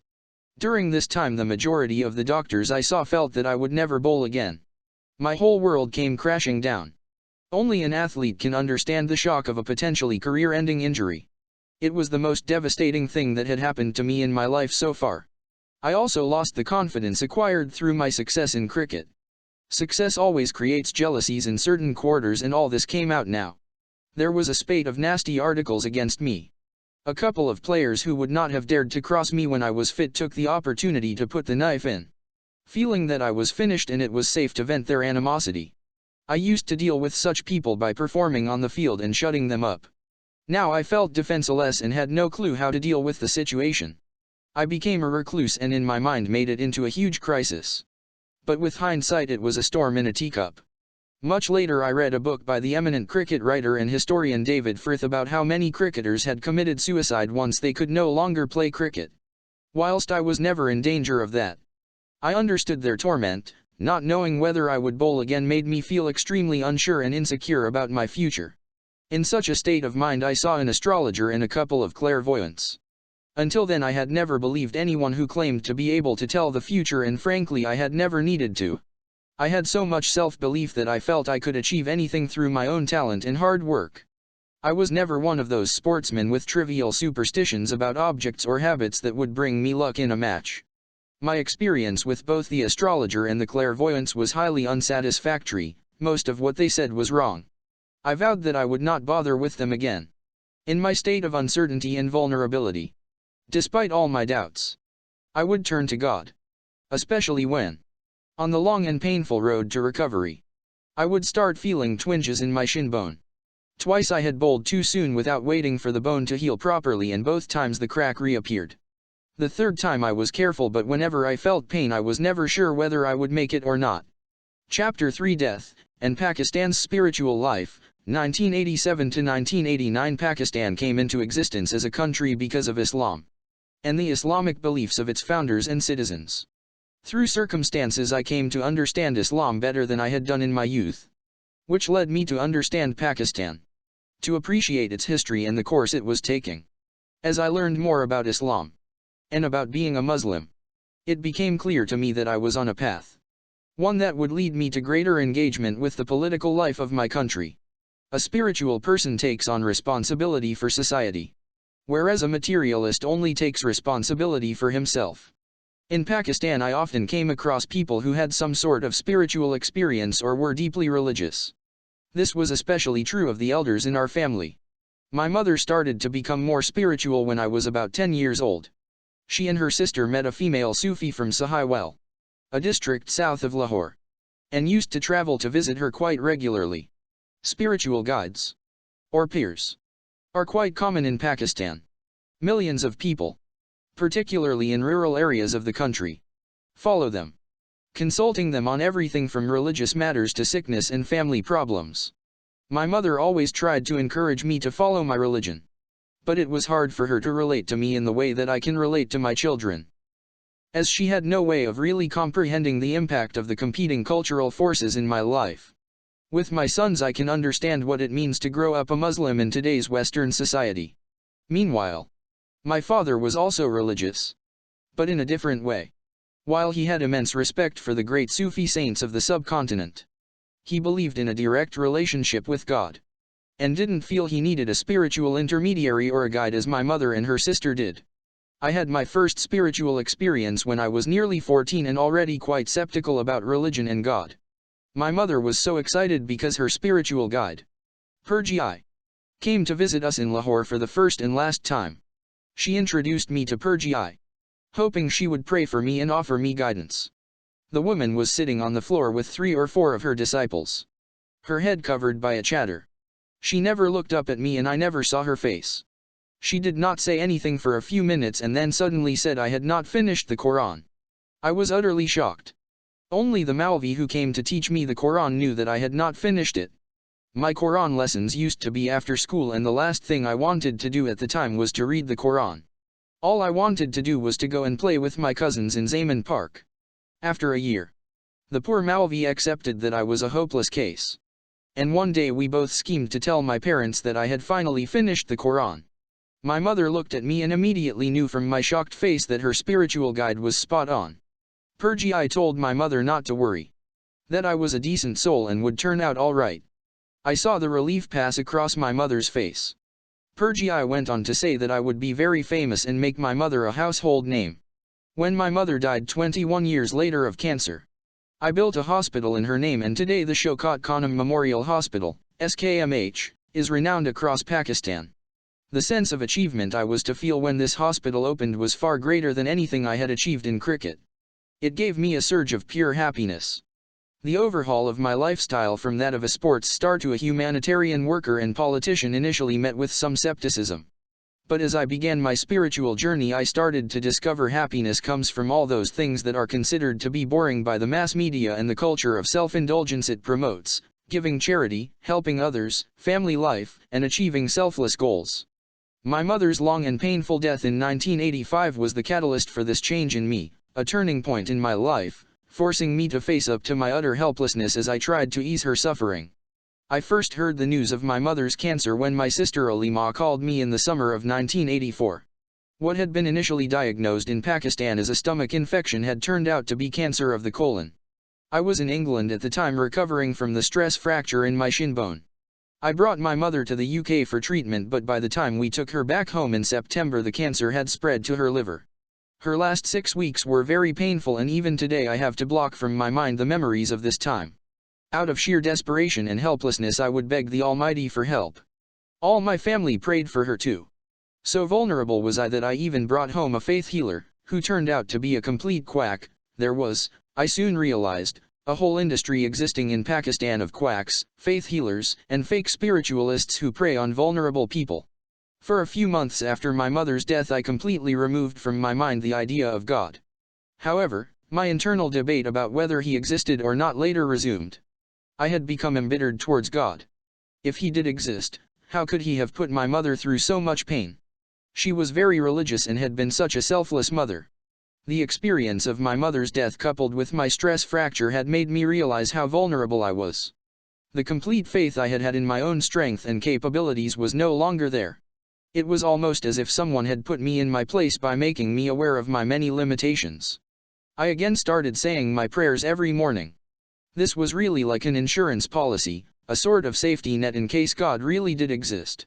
It is possible that many Muslims suffer from this dilemma. They pray not because they know that there is a God, but because they cannot be certain that there is no God. By this point, my leg had healed and I threw myself back into cricket with all my stored up enthusiasm. Soon I started having the same degree of success as when I had left off. In fact, the long, hard road back to fitness had toughened me up mentally, and what I had lost physically during the 2.5 years I had been out as a bowler because of my injury I now made up for with much greater mental strength. Just as the body gets stronger by exercise, so does the mind when it encounters resistance. By this time I had come to the realization that the hedonistic lifestyle that had seemed so appealing from the outside was a mirage. The hurt I caused and the feeling of emptiness I experienced in transitory relationships far outweighed the moments of pleasure. Most of the jet set I knew and socialized with in the 1980s could not face a party unless they had enough alcohol or drugs in their system. It was a world completely cut off from the rest of humanity. I also began to question the things I had always assumed were great fun. The people I was hanging out with had been conditioned by Hollywood-led trends and peer pressure to believe nightclubs, beach and yachting holidays, expensive restaurants and designer clothes made you happy. But parties and nightclubs began to bore me, as did eating out, which had once seemed so much fun. I began to crave home cooking, while years of cricket tours made me hate the sight of hotels. Once I began to change my lifestyle, I realized there was a world of difference between happiness and pleasure seeking. I had mistaken pleasure for happiness, but the former does not last long and the activities that give it have diminishing returns.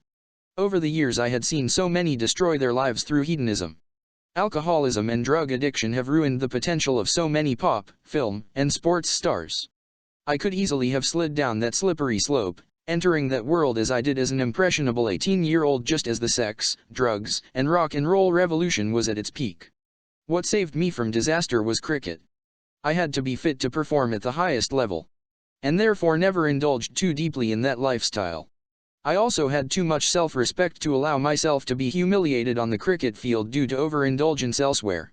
My strong family roots, and above all my mother's powerful influence and the fear of humiliating both my immediate and extended family, helped me exercise self-control. I discovered that it is the environment we grow up in that influences what we enjoy in life, and I began to rediscover how much I loved trekking in Pakistan's northern mountains in the summer and partridge shooting in the salt range in the winter. Similarly, after all the fancy restaurants I have eaten in, what I really enjoy is the food in the cheap truck drivers' cafes on the intercity highways in Pakistan. This is where the men who drive the famously colorful Pakistani trucks stop to sit on charpoys, bed frames strung with rope, and eat spicy food with mugs of hot, sweet chai. The dishes are simple: dal, mutton or chicken cooked in desi ghee, clarified butter. They are typically all made from local ingredients and freshly cooked, which is why they are so good. Even better is the food I have eaten in the old city of Lahore. No food in the entire Indian subcontinent can match that. Perhaps it's no surprise, then, given my love for it, that it was while I was in the Pakistani countryside that I met the first of the men who would become my spiritual guides. The first man I met was not exactly a guide, but the encounter, and what he told me, so astonished me that it led to my next encounter as I became more open to the ideas these extraordinary men introduced me to. The spiritual journey I embarked on I regard as intrinsic to my history of Pakistan, because it was only when I understood fully the spiritual inheritance of the nation, from the principles of Islam expounded by its founders, that I was able to see and comprehend the nature of the history unfolding in front of me, and my place in it. In 1987, the year I had announced my initial retirement from cricket, I was on a shooting trip with a couple of friends some 100 miles north of Lahore. After the shoot, our host suggested that I meet a spiritual man who lived in a village on the way back home. I saw no point in it, but at the other's insistence I agreed to see him. The man, whose name was Baba Chala, lived in a little village just a few miles from the Indian border. He was short with piercing eyes and a happy face. He did not know who I was, as nobody in the village had a television, and, besides, he did not look like the type of person who would be into cricket. He certainly had not heard about my retirement despite it having been headline news. My host asked him what I should do after cricket. The man looked at me and said I had not left my profession. We all told him that I had retired and had no intention of playing again. The man said, "It is the will of Allah, you are still in the game." Next he told me how many sisters I had and what their names were.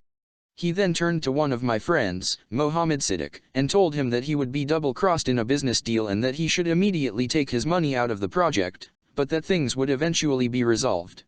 He shocked him further by telling him the actual amount of money involved.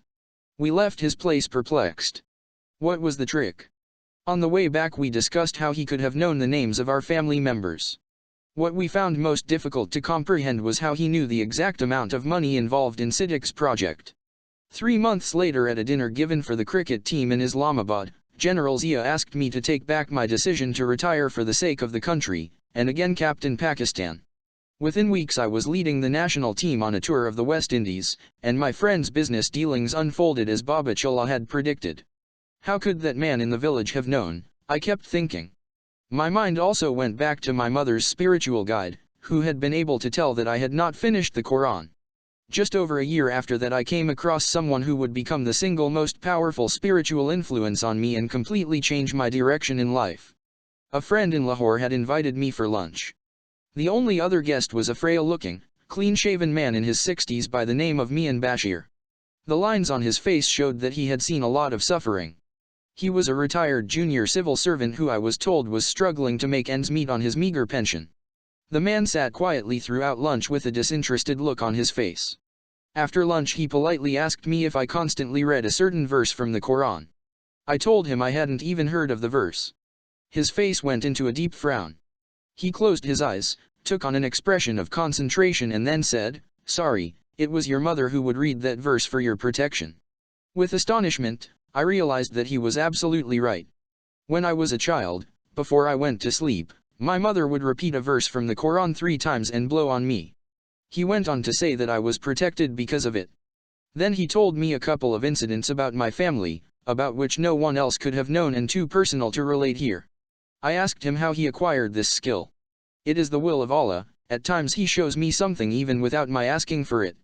Other times I beg him for knowledge about some subject and he refuses me, he replied. I was really curious. I wanted to know more. Mian Bashir's father had died when he was barely 2 years old. His mother really struggled to look after him as the father's share of the family property was fraudulently acquired by his uncles. From the age of about 7, Mian Bashir would occasionally see visions, which he could not interpret properly. He met a man at this juncture who told him to read the Quran and spend more time praying and meditating about Allah. There are no coincidences in life. That man was meant to guide me towards Allah, he told me. By the time he was 12, even the school teachers were overawed by his power to see what others could not. He dropped out of school and for the next few years made it his mission to expose professional peers who, like the commercial Indian gurus, make money off insecure and vulnerable people. He would put out newspaper adverts issuing a challenge to match their spiritual powers with his and expose these frauds who thrive on the poor villagers of Punjab and Sindh. Over the next year or so, I met Mian Bashir a few times. He fascinated me. Like my mother's guide, he was an unassuming and unprepossessing person, who wore his wisdom lightly. He was extremely humble and would take great pains to tell me that he had no such art of looking into the future or the past. Instead, he said that when he meditated and begged Allah to help him, he would occasionally lift the veil, but it was always to help people in distress. Nothing, he said, can happen without Allah's will. Each meeting with him would leave me more convinced about the existence of God. I had been so angry since my mother's death, and here was a man helping to answer many of the questions that had been torturing me. Over a period of 2 or 3 years he resolved many of the issues which for me had been an impediment to faith. The difference between the way I learned about Islam from him and the way I had been taught at school or by the Maulvis who used to come and teach me the Quran at home, was that he never insisted on any religious rituals. He never told me to pray 5 times a day or to fast at Ramadan, never insisted I read the Quran. Instead he explained what lay behind the rites. He knew that one cannot force external demonstrations of religiosity as otherwise they are just empty rituals. The internal change must come first. And he let me develop my faith in my own time. Sometimes it took 6 months for me to truly understand something he had said, but he never hurried me. What appealed to me about him was that he had no ulterior motive. The only reason he was leading me towards spirituality was for my own good. Rather than making himself indispensable to me, as some fake religious gurus do, he told me that he could only help me so far. I would ask him to pray for me and he would insist that I pray myself, or I would ask his advice and rather than giving it to me he would tell me to pray to God for direction. He never asked for a thing and would say that any religious person who charged people money was a quack. Just as somebody who is blessed with wealth is morally obliged to share it with others, Mian Bashir believed that somebody with his kind of blessing was obliged to use it to help people. Mian Bashir, who died in 2005, also had a very poor opinion of those preachers who, by laying so much emphasis on rituals, would completely miss out on the essence of religion. Some, according to him, had made religion into a profession and were there not to guide people but to profit from them. He also felt that they condemned people too quickly and actually made them scared of religion. The Quran, he said, was supposed to be a blessing for mankind. It was not to make life more difficult. You cannot drill people to have faith, their hearts and minds have to be penetrated. Faith is the greatest gift of Allah. He also taught me that any belief system that failed to instill compassion was not real religion or had failed to touch the person internally. So much harm is done in the world by people who treat religions as competing ideologies, yet all religious messages teach humanity, selflessness, and justice. People who kill in the name of religion are no different from the materialists who fight in the name of communism, National Socialism, or capitalism. So now I had come to the realization that there was a God, but I had to do the reading, to understand the religion that had been sidelined in my Western-style education. Me and Bashir had never finished school. So other than the Quran, he was not in a position to advise me on what to read to deepen my knowledge. My need to explore the religion was spurred on by the furor in 1988 and 1989 over Salman Rushdie's The Satanic Verses. Muslims understandably found the book deeply offensive in its satirical portrayal of the Prophet Muhammad, pbuh. It hurt even more because Rushdie was from a Muslim Indian family and must have known the outrage it would cause. You cannot hide behind freedom of speech to humiliate an entire religion and cause so much hurt. Most Muslims felt insulted and responded by refusing to read the book, but there was always going to be an extreme reaction from certain quarters. Every society is made up mainly of moderates but has its extremists, and the extremist elements of the Islamic world erupted. Only a minuscule proportion of the international Muslim community reacted with violence, but all 1.3 billion Muslims were tarnished. Translators of the book were killed or attacked in Japan, Italy, and Norway. In Pakistan, several people died when Islamists attacked the American Cultural Center in Islamabad. In Bradford, Muslim immigrants, many of them British Pakistanis, burned copies of the book.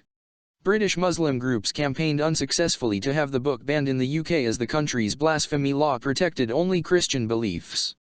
Most famously, Iran's Khomeini declared a fatwa, or religious ruling, condemning Rushdie and the book's publishers to death and calling on Muslims to execute them immediately wherever they might be. An Islamic charity in Tehran put up a bounty for Rushdie's head. Khomeini's fatwa was condemned by a variety of religious scholars, leaders, and groups, including the Organization of the Islamic Conference, the intergovernmental body that represents Muslim countries. While blasphemy, according to some interpretations of the Quran, is punishable by death, the fatwa violated various laws in Islamic jurisprudence, which states the need for a fair trial to allow the accused to defend themselves and repent. The Western public was puzzled by such fury, being absolutely clueless about how much love, respect, and reverence Muslims have for the Prophet, pbuh. Our faith depends on his credibility because he is the witness to the Quran. If his credibility is questioned, then so is the Quran. Most Muslims live by this book of guidance, so therefore take any criticism of it as an attack on their whole way of life. I blame the intelligentsia and leaders of the Muslim world for not making clear to Western countries how hurtful the Satanic Verses affair was.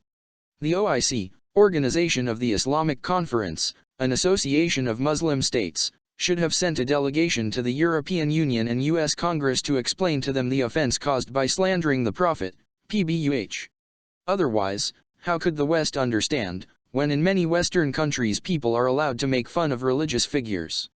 The Jewish leadership has been very effective in making it clear that the Holocaust, which understandably causes them so much pain, cannot be ridiculed.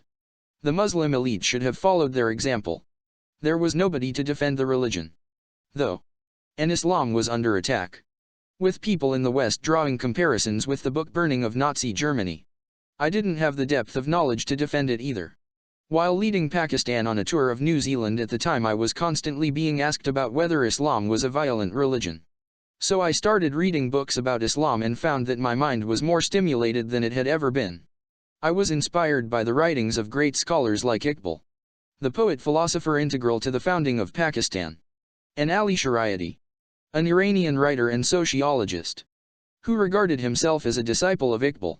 Both believed in Islam's potential for creating a just society, as had been seen during what is known as the Golden Age of Islam in the first 500 years after the Prophet's, pbuh, death. The more I read, the better I could understand the Quran, which has many layers of meaning. The more devoted and learned the interpreter, the more the meaning of each passage expands.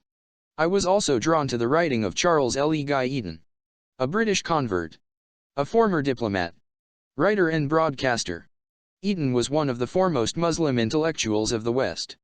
His writing did much to emphasize Islam's spirituality and undermine the religious arguments of ideologues and extremists. And, together with the example of his own life story, provided a bridge between East and West and demonstrated how Islam could contribute positively to British society. As his obituary in The Guardian put it, refusing to conform to the dictates of any ethnic or cultural model imported from abroad. This impeccable Englishman showed far more effectively than any amount of theory that Islamic faith is fully compatible with British identity.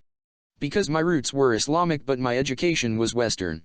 What appealed to me about Eaton was his experience of and views on Islam as a Westerner. A convert's experience of Islam is purely spiritual, rather than cultural. A lot of scholars in the Islamic world labor under the burden of culture and history and can be too influenced by both. As Eaton himself says in his introduction to his book Islam and the Destiny of Man, one who enters the community of Islam by choice rather than by birth sinks roots into the ground of the religion.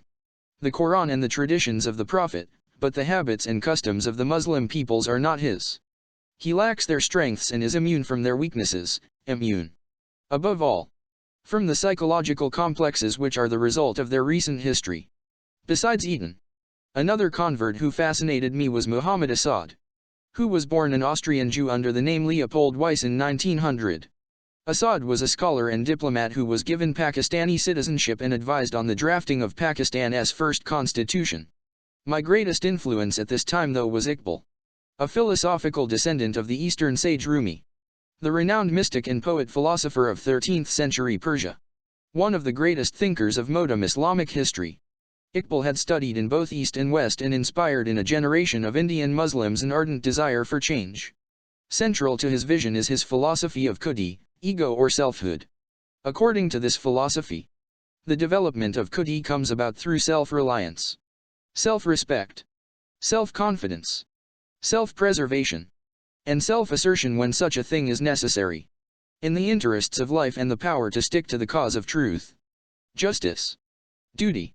Iqbal ardently believed that human beings were the makers of their own destiny and that the key to destiny lay in one's character. His philosophy was essentially a philosophy of action and it was concerned primarily with motivating human beings to strive to realize their God-given potential to the fullest degree. This he likened to the eagle, the Shaheen, an emblem of royalty which denoted a kind of heroic idealism based on daring, pride and honor. It is the king of the birds precisely because it disdains any form of safety or ease. He reminds the younger generation, Tu Shaheen hai. Parwaz hai kam tera tera e samanain asman or behind you are a Shaheen. Your work is to fly, there are other skies in front of you and, nahin teran ashayman kasri sultani ke gumbad per tu Shaheen hai. Basara kur paharan ki shatanun main, your abode is not on the dome of the palaces of kings, you are a Shaheen. Live on the mountain cliffs. The second major theme of Iqbal's philosophy that appealed to me, child of a post-colonial world as I was his strong affirmation of freedom and justice.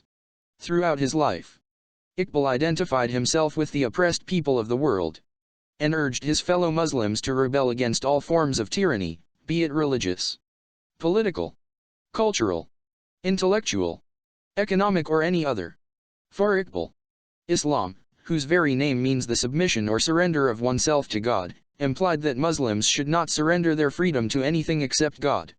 He believed a large part of the Quran's teachings were aimed at freeing human beings from the chains that bound them: traditionalism, authoritarianism, religious, political or economic, tribalism, racism, classism, caste and slavery.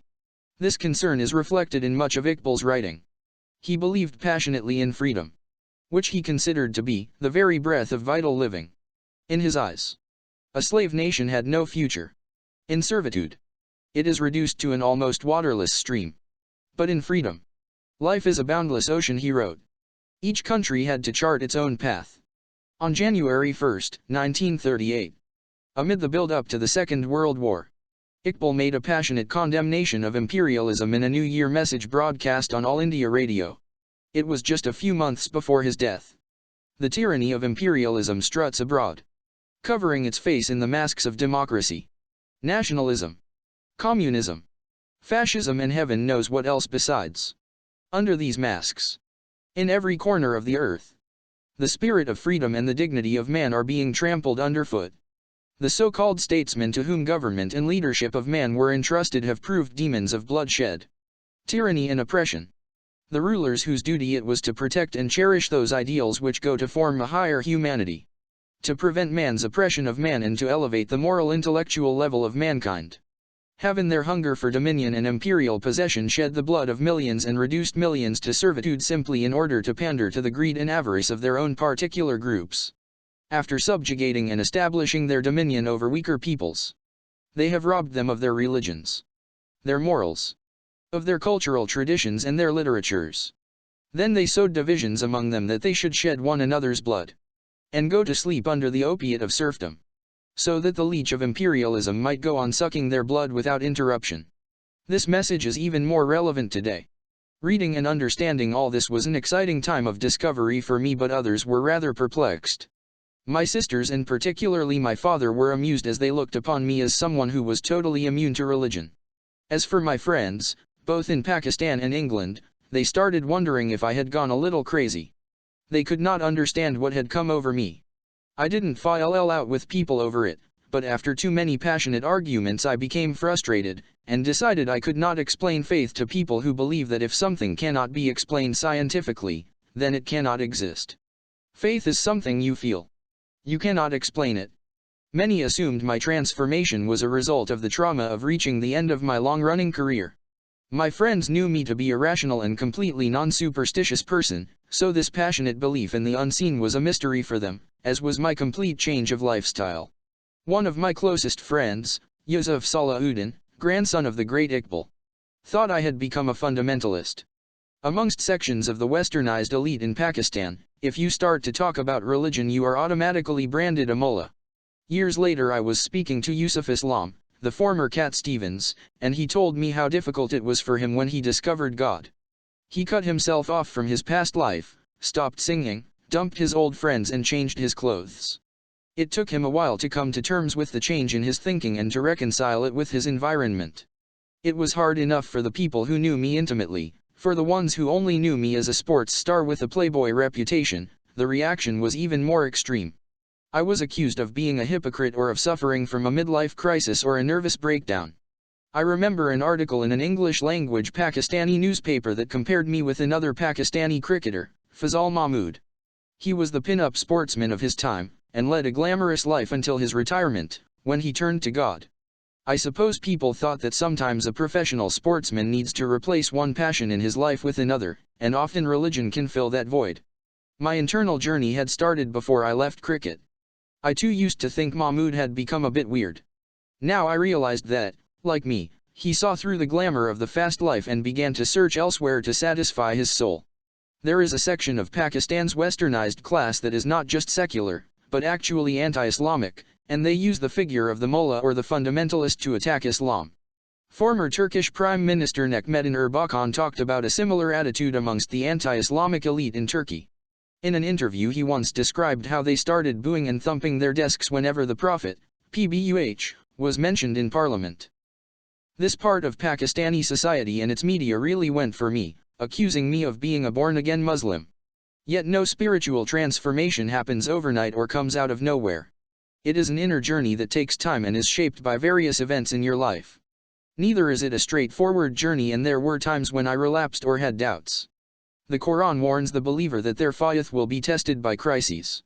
My mother always knew that one of the things I hated most was being forced to do something. The more somebody tried to make me a better Muslim through fear or pressure, the more I would resist. The Quran specifically states, there is no coercion in religion. You can't force somebody to have faith because it is ultimately a battle for the heart and mind. So if I became a practicing Muslim, it was because it was a decision I came to by myself, after much thought and reflection. I believe that people only really change when their belief system changes. I don't believe that people change because they ever have enough of a pleasure-seeking life. People said that having satiated myself with the life of fun, I had now turned religious. I disagree. In my experience, people never have enough of a fun life, they just get more and more debauched in search of pleasure. Besides, These accusations implied that humans cannot evolve and reform. It is only the strengthening of the will through faith that enables a person to conduct the struggle against earthly desires, what the Prophet, Pbuh, called the greater jihad. This struggle continues all one's life. This is one of the mistakes atheists make. They think that a religious person should be immune to temptation. That the moment he claims to have faith he should transform into an angel. But actually the battle has only just begun. It is the beginning of the battle for the soul. When a Muslim prays 5 times a day he is making a constant plea to God to help him stick to the right path. For saint or sinner, the prayer is the same call. 5 times a day. Day after day. Year after year. For ongoing guidance. Guide us the straight way, the way of those upon whom thou hast bestowed thy blessings. Not of those who have been condemned by thee. Nor of those who go astray. Quran 1:6. It is a constant reformation of one's character. I have rarely seen people be changed by seeing psychiatrists. According to Charles L. E. Guy Eaton, psychiatry is the study of the soul by those people who have no understanding of the soul. Most drug addicts and alcoholics struggle to control their habits despite repeated visits to rehab clinics. My friend Prince Jagat Singh of Jaipur died in his 40s after struggling with alcoholism and going in and out of such expensive facilities. His problem was that he had a directionless and meaningless life and a dissatisfied soul. No rehab clinic is going to help with that. But I have met a lot of people who have changed completely when their souls have been touched by faith. I benefited hugely from the direction of me and Bashir during this journey of mine. Faith without direction and especially wisdom can produce fanatics, self-righteous bores, even ascetics. Guidance from a proper scholar is most important. Hence the tremendous respect given to scholars in Islam. Taimur, or Tamerlane, the Turco-Mongol conqueror who was one of the greatest butchers in the history of mankind, would ensure that all the scholars were protected before massacring a city's population. Throughout Muslim history, scholars could travel to any part of the Islamic world and be received with great respect wherever they went. Me and Bashir used to laugh at me and say, "Think how long it took you to believe. You want others to understand you in a few minutes." He would urge me to recall these words from the Quran, say, "I worship not that which you worship. Nor will you worship that which I worship. Unto you your religion and unto me my religion." Quran 109, 1-6. He explained to me that the basic requirements of the Quran are that a human believes in one God, the Day of Judgment, the Hereafter, and does good deeds to help others. Several times the Quran refers to Muslims as those who believe and do good deeds. Following religious rituals without doing good deeds makes them meaningless. Inspired by this idea, after my final retirement from cricket I began to work on building the hospital in my mother's name in earnest. However, my way of life was still not exactly Islamic. Me and Bashir, despite being well aware of this, never told me to change my ways. Not once did he give me a sermon about praying, reading the Quran or living a pious life. All he would say was that nothing would please Allah more than the hospital I was building for the poor. When he used to see me worrying about the project's many obstacles, he would reassure me by saying Allah would solve my problems and that he always rewarded good intentions backed by effort. He also reassured me when every now and then my faith wavered. Even the Prophet had doubts in the beginning. It was his wife Khadija who assured him that his meeting with the angel Gabriel was real and that he was not going mad. He told me. Me and Bashir may have had an ability to see into the future, but it was his wisdom and absolute belief in the existence of God that had a real impact on me. He also helped in removing one of the biggest impediments to my having faith in God. I simply could not picture him. As a child I would imagine a grand old man with a huge white beard. As I grew older it became much harder to believe that anyone could be so powerful as to create the entire universe and control everything that happened with his will. Me and Bashir simply quoted the Quran, "Far exalted is he above all that you attribute to him," and told me that the human mind is not capable of comprehending Allah. So it was futile to try to picture him, instead one should try to understand him through the 99 names given to him in the Quran describing his qualities. He told me that it was also impossible to imagine the angels, hell or heaven. I also discussed with me and Bashir an issue that had bothered me for a long time. It was about the immoral believer and the moral atheist. I had met so many moral and principled people in the West who did not believe in God, and in Pakistan there was no dearth of believers who prayed 5 times a day and yet indulged in every immoral activity. His answer was that when prayers become a mechanical ritual and fail to touch the soul, a man can struggle to resist his material and animal desires. A lot of people who are religious are not actually convinced that there is a God. As for those who do not believe in God and yet are moral, he felt that morals are ingrained into a person by their parents, school, or even society, but that ultimately all morality originates from religion. According to him, there is no such thing as moral atheism. Once people are cut off from religious values, a society's morals will eventually degenerate. I asked Mian Bashir how he could tell which verse of the Quran my mother would read to me when I was a child. He stressed over and over again that he could only see what Allah allowed him to see. He told me there were times he would meditate and beg Allah for some knowledge to guide someone, but it would be denied to him. When I asked him about how he acquired these powers, he simply said, through devotion to Allah. He would go on to explain that since he has all knowledge, when a man gets close to him, he allows him to see what others cannot. Quran 3, 179 and 72, 26-27. He said not everyone can acquire this knowledge though. Some can try as hard as they can and still not get anywhere. Others, such as God's prophets, can be shown this knowledge without much effort. For ordinary mortals, this knowledge can be acquired through isolation and ascetic discipline. Reading the biography of the 12th century Andalusian mystic Muhammad ibn Arabi helped me understand Mian Bashir's gift better. Ibn Arabi referred to those that see with two eyes. He believed that after a process of spiritual discipline, somebody could reach a state during meditation in which they received direct knowledge from Allah. I also started to read about Sufism, and discovered there was a whole world of spirituality about which I was completely clueless. Sufism is too big a subject to delve into in this book. But these beautiful lines from the mystic poet Rumi reflect what he calls the inner journey of man, and the ascent of the human soul. People who know about mysticism will understand about the journey of the soul towards God. Low in the earth I lived in realms of ore and stone, and then I smiled in many tinted flowers, then roving with the wild and wandering hours. Earth and air and ocean, zone. In a new birth, I dived and flew, and crept and ran, and all the secrets of my essence drew within a form that brought them all to view, and 10. A man. And then my goal. Beyond the clouds. Beyond the sky. In realms where none may change or die, in angel form, and then away beyond the bounds of night and day. And life and death, unseen or seen, where all that is hath ever been, as one and whole. Mian Bashir taught me to deal with aspects of Sufism that I couldn't understand by accepting that we are not all-knowing, that we need to have humility. The arrogance that we are meant to know everything only demonstrates the superficiality of our knowledge. Throughout the history of mankind, people have claimed absolute truths, things later proved to be wrong. There is a dimension that is beyond science, logic, and modern education, and we should not assume that what cannot be proved does not exist. The more knowledge you have, the more you should realize how little you know. I find that people who are deeply knowledgeable, like Mian Bashir, are deeply humble. For me, the internal conflict was over from this point onwards. Now there was just this burning desire to understand God. I asked Mian Bashir where I should start. Read the Quran, he said. Why did you not ask me to do so before? I asked. You were not ready, came the reply. The Quran only makes sense to those who are searching for the truth, not those cynics who read it to disprove it. For someone who believes in reason and logic, it is difficult to blindly believe that the Quran is the word of God. It was simultaneously reading the Quran and the fascinating life of the Prophet, PBUH, that convinced me about its divine origin. Whenever I did not understand anything in the Quran, I would ask for Mian Bashir's guidance. He would explain complex issues in very simple terms. Over a period of time, he answered most of the questions that had been bothering me about the existence of God.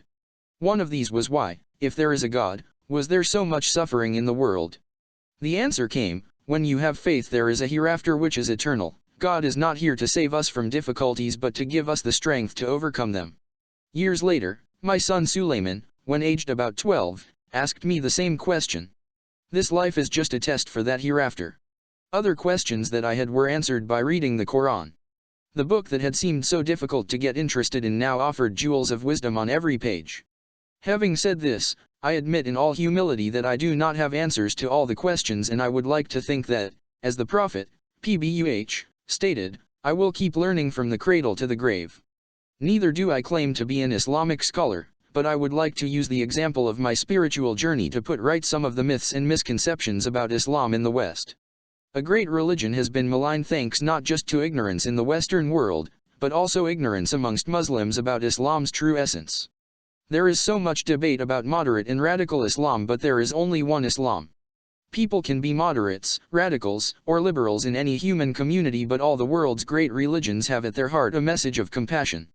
Faith should be about encouraging all that is noble in a human being. It should enhance both the individual and the community, and is not to be used as a political tool by those greedy for power, as it has been in Pakistan and other Muslim countries, or in medieval Europe. I also want to show that terrorism has nothing to do with religion and certainly nothing to do with the true teachings of Islam. How can mindless butchery and killing be attributed to faith? Islam, like many religions, and for that matter political ideologies like socialism or communism, has been misused by humans for personal and political gain. For a start, as my faith grew, my entire outlook on life changed and I began to reform my character. Those who believe that they will be judged by their conduct on this earth in the hereafter will lead their lives differently to those who only believe in the present life. Had this inner transformation not taken place, I would have continued to live a pleasure-seeking existence. I had everything I needed, and with a few months of cricket-related work like commentary or journalism, I could earn enough money to live a life of complete leisure for the rest of the year. I had always led a self-centered life. I had a handful of friends in Pakistan and England and made no effort to meet new people and enlarge the circle of people I mixed with. Being shy, I found it difficult to open up with those I did not know very well. My bachelor life suited me well, as not only did it give me a self-contained way of life without any responsibilities, but it also fitted in well with my hedonistic philosophy.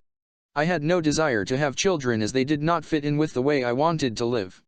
Most of my married friends had struggled with their marriages, not spent enough time with their children, and had ended up going through really ugly divorces. My future plans had always been based around how I could maximize this existence: winter months to be spent in Pakistan with family and friends and partridge shooting, the months of June and July in London for the hectic peak of the social season, as well as Lord's Test matches and Wimbledon. Then in August I would be back in Pakistan for traveling in the Karakoram. However, as my faith grew stronger, I began to feel that I had a responsibility to the society I was living in. I found that there were greater goals in life than material and sensual pleasures. I also started to become aware of the fact that the Almighty had been extremely kind to me. I used to always think of all those things that I did not have. But now I realized I had been blessed with so much and needed to give something back. I was heavily influenced by the Quranic injunction, keep the money you need and give the rest away. It took me quite a long time to understand this. Yet within it lies the key to human contentment. Most people cannot distinguish between wants and needs because wants can be limitless. I would see cricketers I had played with, some of whom came from very humble backgrounds, striving to make more and more money even after they left the sport. I realized that it was out of insecurity. For a sportsman in particular, there is usually only a limited time in which one can make a lot of money. These people were caught in a never-ending race where no amount of money was ever going to be enough. It is the same with Pakistan's ruling elite. Some of our politicians are dollar billionaires, yet there is still no end to their greed. What I realized whilst raising funds for the hospital was that the unhappiest people are those whose goals are entirely material. The people who had donated the most were also the ones who were spiritual and seemed most content. In the same vein, the greatest scenes of happiness and contentment I had ever seen were in the villages and homes of rural communities of Pakistan. I have long since believed that the people who are richest are the people who cannot be bought for any price. The forefathers of many Pakistanis in Sindh and Punjab were Hindus, and before partition the area that is now Pakistan was a more religiously diverse society, with communities of Muslims, Sikhs, Christians and Hindus living side by side. Now it is about 95 to 97% Muslim. But there is an especially strong Hindu influence in Sindh, still home to the majority of Pakistan's Hindus. There is an acceptance of life's lot as a part of the journey in Hinduism, as part of karma. So in Sindh a peasant typically accepts this, despite being treated almost as a slave by some Sindhi landlords. In parts of Pakistan, especially Sindh, a sense of Hindu fatalism lingers amongst the peasants. Contrary to the impression some Westerners form from the frequent use of the word inshallah, by the will of God, in the Muslim world, fatalism is not part of Islam. You learn to accept what is past. but you retain control of your future. Iqbal ardently believed that human beings were the makers of their own destiny and that the key to destiny lay in one's character. Your KHOD elevate to such a height that ere each judgment. God himself asks of his creature. What is your desire? He wrote in one of his best-known couplets, Kodi ko kar bulandit na, k hertuk dir se pele, /khuda bundahi se kud pucha buta teri rasa kiahe. In other words, we are masters of our own destiny. The goal of Iqbal's philosophy was not only personal but also social transformation. Inspired by the Quranic proclamation, toward God is your limit, Surah 53, An-Najm, 42. Like many people, I used to torment myself with regrets, obsessing about my mistakes in cricket, racking my brain about what I could have done differently. With faith I learned to let go of what had already happened. Something I've been able to do at two different and very painful times in my life. After the death of my mother and then again following my divorce. The Quran states that those who believe in God will be blessed and protected by God, surely those who believe, and those who are Jews, and the Christians, and the Sabians. Whoever believes in Allah and the last day and does good, they shall have their reward from their Lord.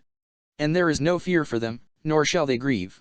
And indeed the greatest blessing faith gave me was that it liberated me from my fears, fear of failure, fear of death, fear of losing my livelihood, fear of being humiliated by others. Don't fight destiny, because destiny is God, said the Prophet, Pbuh. This text means the past is only to learn from and not to live in, and that the future is to be looked forward to and not feared. You try your best in the given circumstances, whatever happens after that, you accept as the will of God and come to terms with it. Because my profession, rather like that of actors and models, depended so much upon my youth, I used to worry about both aging and dying. What was I going to do after cricket? But I came to realize that your livelihood, your health and the time of your death were in God's hands. This was all of great help to me during the last 2 years of my sports career. It is very difficult to play professional cricket well if you are not playing all the time. I was only participating in international cricket by that time to help raise funds for the hospital. So it was hard to keep my skills honed and I was past my prime. And yet I had more acknowledgement and respect in the last 2 years of my career than before. I only managed to overcome injury and play in the 1992 World Cup because I had lost my fear of failure and leaving cricket in humiliation. In the past I would never have risked playing in such a high-profile tournament so injured and so out of form. As the Quran says, if anyone puts his trust in Allah, sufficient is He for him. Within me grew the innate confidence of knowing that respect and humiliation are in God's hands. I used to be so sensitive to criticism, I'd fight with people if I thought they were rude to me. I'd never speak to a journalist again if they wrote something negative about me. A couple of times I'd even slapped one when they were rude to me in public. I masked my shyness with aggression. But my belief in God made me become immune to ridicule. According to the Quran, no human being can humiliate another decent human being. The Greek scholar Socrates, when he was sentenced to death, said more or less the same thing. No evil can happen to a good man, neither in life nor after death. I was always a risk-taker and faith enhanced that. Fear is the biggest impediment to a human being achieving their potential and dreams. During my cricketing career, a lot of talented cricketers never realized their potential because of the fear of failure. Less talented players got far better results simply because of a positive attitude. Some hugely talented batsmen could not do justice to themselves because they were physically scared of getting hit by fast bowlers. In fact, in all aspects of life, fearlessness is an essential quality for success. A soldier who is scared of dying is unlikely to win any medals. A businessman who does not take risks is unlikely to succeed. A leader who lacks courage can never command respect and hence never inspire his team. Most crucially, a leader needs courage to take the big decisions. And big decisions always carry big risks. The difference between a good leader and a bad one is that the former takes huge risks while fully grasping the consequences of failure, while the latter takes risks without a proper assessment of the pitfalls. Successful people never make decisions based on fear. Leaders of a country shaping policies out of fear of losing power have always proved to be disastrous. Great leaders always have the ability to resist pressure and make policies according to their vision, rather than fear. As Iqbal said, the punishment for the crime of cowardice is death. Takdir ke kazi ka ye fatwa hayaz al say, Hey jurm easy aifi ki se zamur gimafajate. Once you learn to overcome your fears, your life transforms because fearlessness breeds idealism. On the other hand, so often have I seen materialism forcing people to be more pragmatic. I am not of course saying that people should not be aware of their limitations. In cricket the first thing I feared was that one could not be successful unless one played within one's limitations at a given point in time. But one should always strive to overcome them. I have always been something of an idealist, never content to accept my apparent limits. When I was just starting out at international level at cricket, I was so inspired in 1972 by watching a fast bowler for the first time, Dennis Lillee, that my ambition became to emulate him. The senior players and my coach at Worcestershire insisted I had neither the physique nor the bowling action to become a fast bowler and that if I tried to change I could ruin my career. It was idealism that dared me to take risks. Not only did I completely remodel my bowling action to become a fast bowler, but my body also became stronger for me to bowl fast. No one in international cricket has completely changed their bowling action as I did.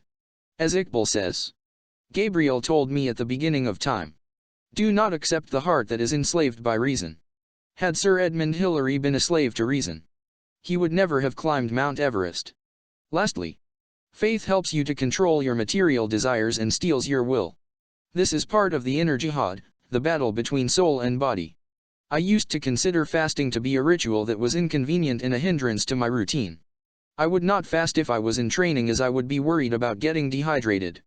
After retiring from cricket I decided to try and stick to my daily routine, including exercising, during Ramadan. By the end of the month of fasting I felt I had much more endurance and stamina and felt physically cleansed. Much more significantly it made me realize just how powerful the human will really is. The more you exercise it the stronger it gets. Fasting, if done in the right spirit, can be of immense value.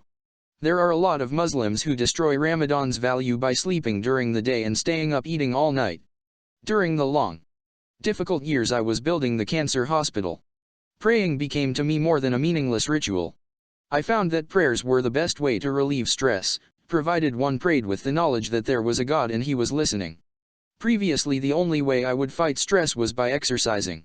I remember so many times coming out of the hospital's board meetings, weighed down by some new crisis we were facing.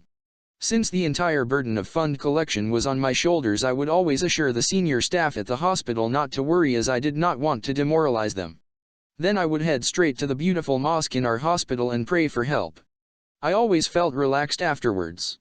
Soon praying 5 times a day became a need rather than a duty. I never took for granted the knowledge I'd gained from being placed on the path by me and Bayir. As I know from my own experience that it can be argued that just because someone has an extra sense or an ability to predict the future, it doesn't prove that there is a God. After all, some psychics and clairvoyants can get quite a few things right about the future. But never, in the almost 20 years that I knew me and Bashir, were one of his prophecies ever wrong. Like most people brought up in the West, my ex-wife Jemima was also quite skeptical about this talent. When she first met him he asked her to write down 3 things she wanted more than anything in her life. He left her completely awestruck when without even looking at the piece of paper, he could not read English in any case, he told her exactly what her 3 wishes were. All the truly great people in history, Jinnah, Gandhi, Mother Teresa, Nelson Mandela, have had a vision and ambition beyond themselves, often achieving more than others not because of more talent but because they had bigger ambitions and selfless dreams. The idea of constantly striving towards ever higher goals struck a chord with me, dovetailing with my own philosophy that I had developed through sport. The more you challenge yourself, the more you discover greater reserves of strength within you. The moment you relax and stop pushing yourself is the moment you start going downhill. I first strove to play cricket for Pakistan, then my goal became to be my country's best all-rounder, then the best fast bowler. From there I wanted to become the best all-rounder and the best fast bowler in the world. When I was made captain the ambition became turning the team into the best in the world. And once the cancer hospital I founded in memory of my mother became a success I set about building 2 more hospitals, one in Karachi and one in Peshawar. Now my challenge in life is to bring about a socio-economic revolution in Pakistan. I am also building a knowledge city on the pattern of Oxford University in Mianwali, the first private sector university in the rural areas of Pakistan. After one goal has been achieved, there are always more to conquer. As Iqbal says, other worlds exist beyond the stars. More tests of love are still to come. My ex-wife Jemima used to ask me how long I would keep pursuing politics without succeeding, at what point would I decide it was futile. But I couldn't answer, simply because a dream has no time frame. It does not matter what your education or social background is, you can only fulfill your human potential if you never give up on the pursuit of your dreams. Human contentment is connected to knowing the purpose of one's existence. When one is pursuing one's dreams, even when one is going through outer turbulence, there is always inner peace. During the last decade I went through some of the most painful and difficult phases in my life, but I always slept well, confident within myself that the resistance I was facing was to strengthen me to achieve my goals. Faith answered two of the most important questions, which had always nagged me. Questions that science could never answer. What is the purpose of existence? What happens to us after we die? Chapter 4: Our Failed Democracy, 1988 to 1993. As the country continued its downward trajectory in the 1980s and 1990s, crippled by its own leadership regardless of dictatorship or democracy, about the only thing we still did well was play cricket, hockey, and squash. My one contribution to restoring some of our battered national self-esteem was to lead our team in winning the World Cup in 1992. While I think the lowest point for the country's morale was when we lost East Pakistan, the highest was winning the World Cup. It was perhaps the last time Pakistan was united as everyone joined together to celebrate. When we arrived back in Lahore with the trophy, people lined the streets for miles. Watching the sheer joy on their faces gave me a tremendous feeling of satisfaction. I led the country to victory on the cricket field, but had yet to feel the need to mirror that leadership in politics. In July 1988, while I was playing for Sussex and living in London, I got an unusual call from Pakistan. It was my friend Ashraf Nawabi, who was close to Zia. He asked if I would become a minister in the general's cabinet. Zia had just dismissed the elected government of Muhammad Khan Juniho, who was probably the most decent prime minister Pakistan had ever had. Juniho was from Sindh province, and Zia had assumed that he would be very pliable and docile. But Juniho made the mistake of trying to assert himself, including on the issue of Zia's refusal to sign the Geneva Accords that would end the Soviet war in Afghanistan. He also tried to introduce an austerity campaign. Unlike many of Pakistan's rulers, who seemed to want to live in the grandeur of Mughal emperors, Juniho led by example, driving a Pakistani-made Suzuki in an attempt to encourage cabinet members and the military to ditch their luxury imported cars. Nawabi's offer took me completely by surprise. I declined it politely, saying that I was not qualified for the job. A day later, Dr. Anwar ul-Haq, Zia's younger son, called me up and urged me to join the government for the sake of the country. He said his father was sick of corrupt politicians who were only in politics to further their personal interests. People of integrity like me were needed in the cabinet, he said. This seemed rather ironic given that Zia had done so much damage to democracy and rule of law in Pakistan, particularly with his non-party-based elections. I was flattered but again declined. Shortly after that phone call, Zia died, killed, along with the top ranks of his army and the serving American ambassador to Pakistan, in a mysterious plane crash. I was in the south of France on holiday when I heard. It was quite a shock. Almost as much as with Bhutto. The cause of the accident remains a mystery, but there are plenty of conspiracy theories. In Pakistan there was a suspicion that the CIA had a hand in it, that Zia was bumped off the moment he moved away from Washington's script and no longer served its purpose. After his death there was the same feeling as, years later, after Musharraf left, euphoria that we would be free again from dictatorship, corruption, and media suppression to resume our journey towards true democracy. The election 3 months later of Zulfikar Ali Bhutto's daughter Benazir as Prime Minister, the first open elections in a decade, ushered in a new period. Like all Pakistanis, I had great expectations of her. With her understanding of Western democratic societies and her education at Oxford and Harvard, she was ideally placed to bring in a new era for our country. She was well off and didn't need the money that came with power, or so we thought. She had everything going for her. She was popular in Pakistan and one of the best-known Muslim faces in the West. In fact, the Western media was totally enamored of her, the glamorous daughter of a charismatic democratic leader who had been hanged by a military dictator, and, to top it all, the first female prime minister of a Muslim state. In front of the Western media, Benazir played the role of being the exotic daughter of the East to perfection. Of course there was an early warning sign even before she came to power. Her greatest betrayal was of the thousands of people who worked for the party founded by her father, the PPP, who had endured years in jail striving for democracy during Zia's martial law, in completely abandoning the mission statement of the People's Party, of having a just and egalitarian society and having social justice. All that was cast off. She further made a mockery of democracy by competing with Nawaz Sharif, then Chief Minister of the Punjab and later to be her successor as Prime Minister, to buy off independent MPs. In the absence of ideology, politicians were auctioned and independents were bombarded with lucrative offers for them and their families. The term, Changa Manga, politics or culture in Pakistan stems from Sharif paying off and then literally locking up a group of provincial MPs in an isolated rest house in the forest of Changa Manga outside Lahore so that the PPP could not make them a counter-offer. It was not long before all of us were disappointed by Benazir. She began to behave more like an empress than a democratically elected prime minister. After her death, William Dalrymple described finding her majestic, even imperial, on interviewing her when she was prime minister. She walked and talked in a deliberately measured and regal manner and frequently used the royal we, he noted. I have to say that these imperial traits were already evident when she was young. The first time I met her she was tearing a man to shreds for daring to question her socialist credentials. As a student at Oxford I shared a house with Zia Malik, the brother of the actor Art Malik. One day I came home and could hear a woman's voice arguing as I locked up my bike outside the house. Zia had invited some of the other Pakistanis at Oxford round to meet Benazir.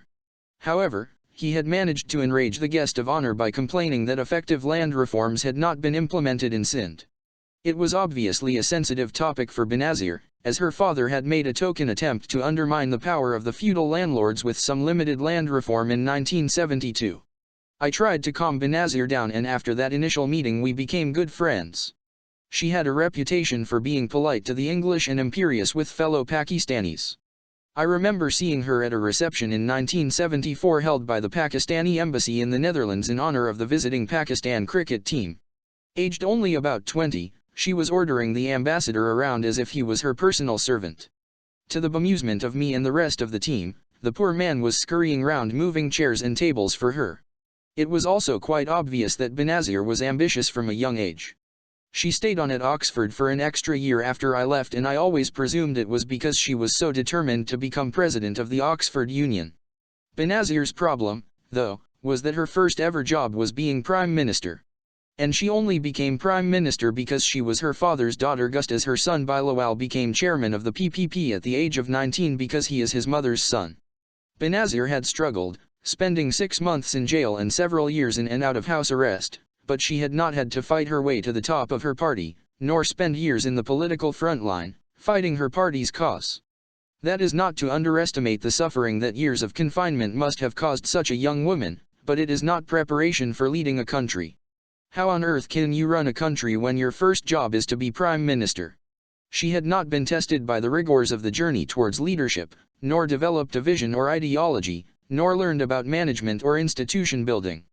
To become a general in the army, or a chief executive of a company, there is a long process of acquiring skills and accumulating responsibilities.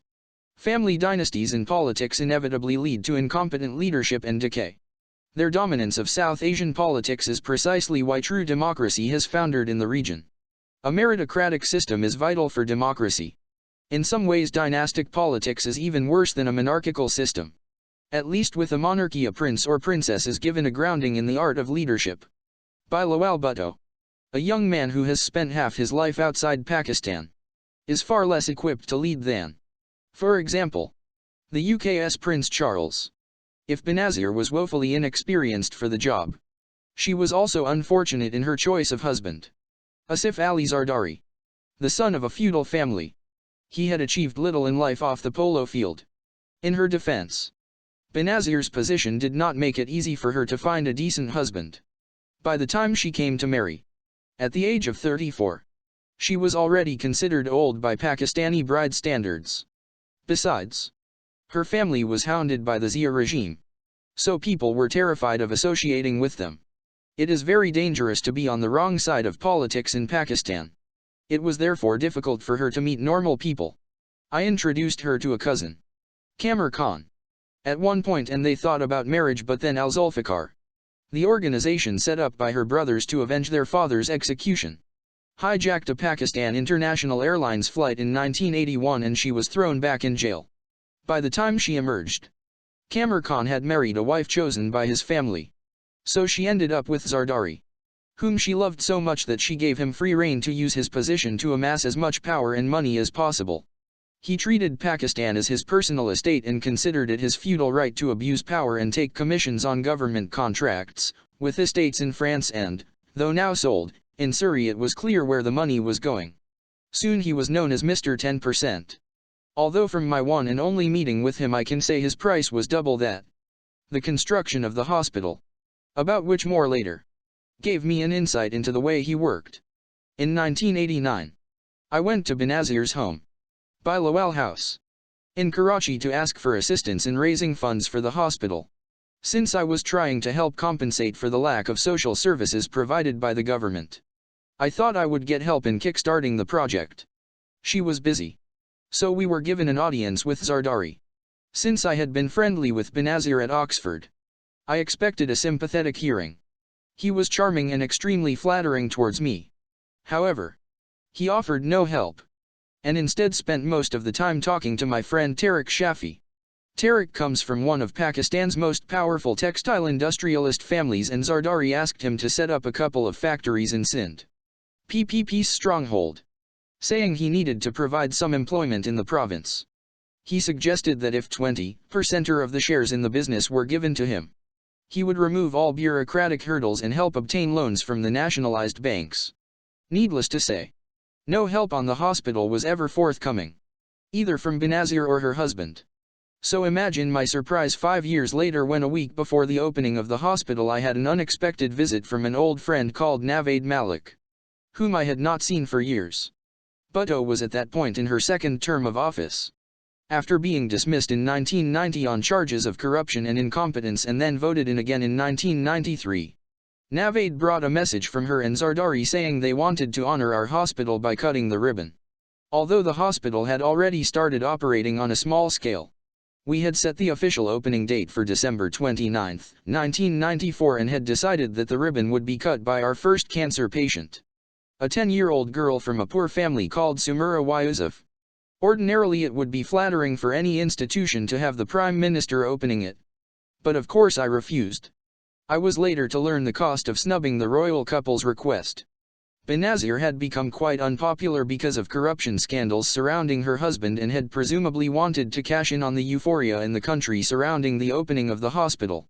Besides, my recent 6-week campaign around Pakistan to raise money for the project had been seen by her and Zardari as politically threatening. The trip had in fact been a little like an election campaign, with thousands of ordinary Pakistanis turning out onto the streets to give me money. Some of them asked me to come into politics as they made their donations, and for the first time the media started talking about my entering the political fray. In between Benazir's 2 terms in office, Nawaz Sharif had come into power. After 2 years of her and Zardari, people thought he could only be an improvement.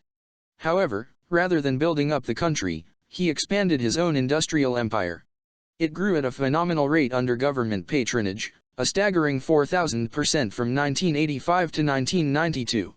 He was just as corrupt as Benazir and Zardari, he simply went about it in a different way. He perfected the art of buying politicians. When I first met Sharif in the late 1970s at a cricket club, he seemed like a regular guy with little drive or ambition, more interested in cricket than politics. I think his real dream would have been to be captain of the Pakistani cricket team. He just loved the glamour of the sport. An incident happened in autumn 1987 which illustrates Sharif's mindset. Just before the World Cup in October 1987, when I was captaining Pakistan, we played a warm-up match against the West Indies at the Gaddafi Stadium in Lahore. Moments before the match, the secretary of the cricket board, Shahid Rafi, informed me that the Chief Minister of Punjab, Nawaz Sharif, was going to captain the team that day. I was taken aback but then assumed that he would have a non-playing role and wanted to watch the match from the dressing room. Therefore I was shocked to see him walk out to toss the coin with Viv Richards, the West Indian captain, dressed in his cricket whites, but there was a bigger shock to come. He won the toss, and returned to the dressing room and started putting on his pads.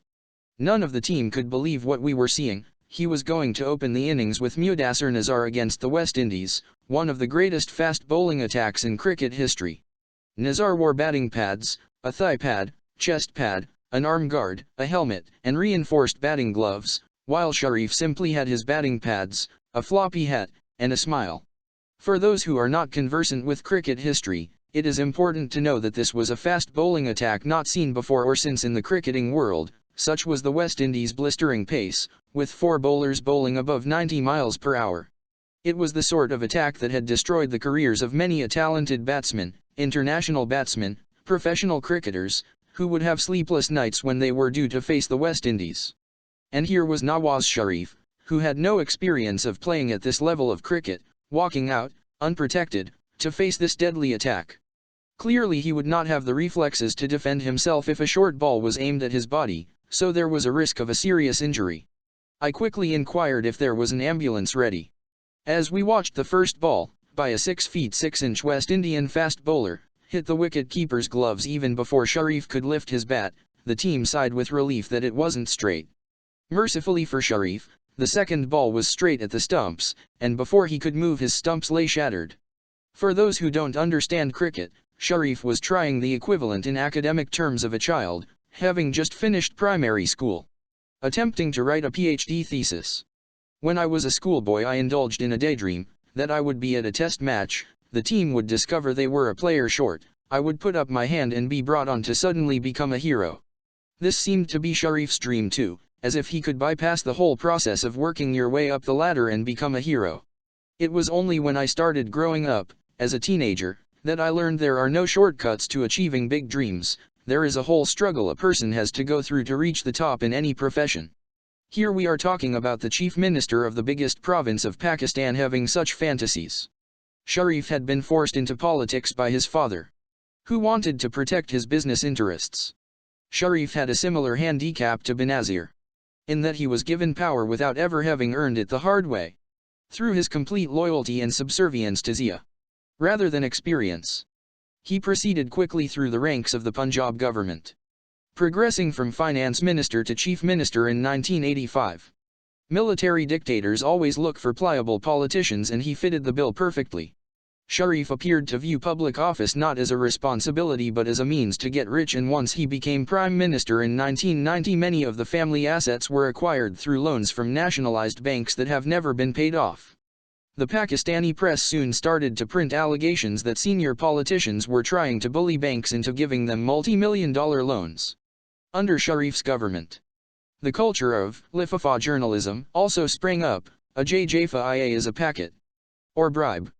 Journalists were bought off with cash while politicians were bribed with plots of government-owned land. Sharif, like Zardari, is rumored to be one of the richest men in Pakistan. He was dismissed amid charges of corruption after 3 years, only to be replaced by Bhutto in her second term. He returned to power for his second term in 1997 after Bhutto was again forced to step down. The merry-go-round of corrupt government was as dizzying to the public as to the politicians themselves. Zardari's political life is an indication of how Pakistan's political system worked. When Benazir's government was dismissed in 1990, he went straight from the PM's house to jail. When she came back into power in 1993, he went straight from jail to the Prime Minister's house, and in 1996 he went from there back to jail. The moment he came back into power, all charges were dropped. Our justice system could only act against those out of power. In power, the justice system became part of the executive. Every time Benazir or Sharif came back, one hoped that maybe they might have learned something in opposition or in exile. But to no avail. Like most people, I watched the descent of our country into corruption and lawlessness with dismay. It was in the 1990s that Pakistanis really started to lose hope in the country, and there was a great brain drain as the country plunged into semi-anarchy. More or less every institution was destroyed. Corruption permeated down from the Prime Minister to government ministers to members of parliament, the bureaucracy, the judiciary and the police, into every stratum of society. When the Punjab Inspector General of Police Abbas Khan was asked by the Lahore High Court in the 1990s why the city's police were so corrupt, he reported that 25,000 policemen had not been recruited on merit, and amongst them were known criminals. He blamed the situation on Nawaz Sharif's Punjab government. In Sindh, the PPP and MQM, Muttahida Qawmi movement, the United National Movement, governments had done exactly the same, filling the police up with their party cadres, even though some of them had a criminal past. This destruction of our police system was done at the cost of law and order in Pakistan, and it was deliberate because the police typically play a major role in manipulating the elections and intimidating the opposition. The whole moral fabric of the country began to fall apart. In 1996, Transparency International, an NGO that rates political corruption in an annual index, rated Pakistan to be the second most corrupt country out of 58. The economy fared no better.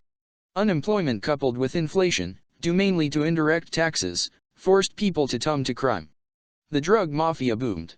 During the 1990s, economic growth, exports, revenues and development spending slipped while poverty levels rose.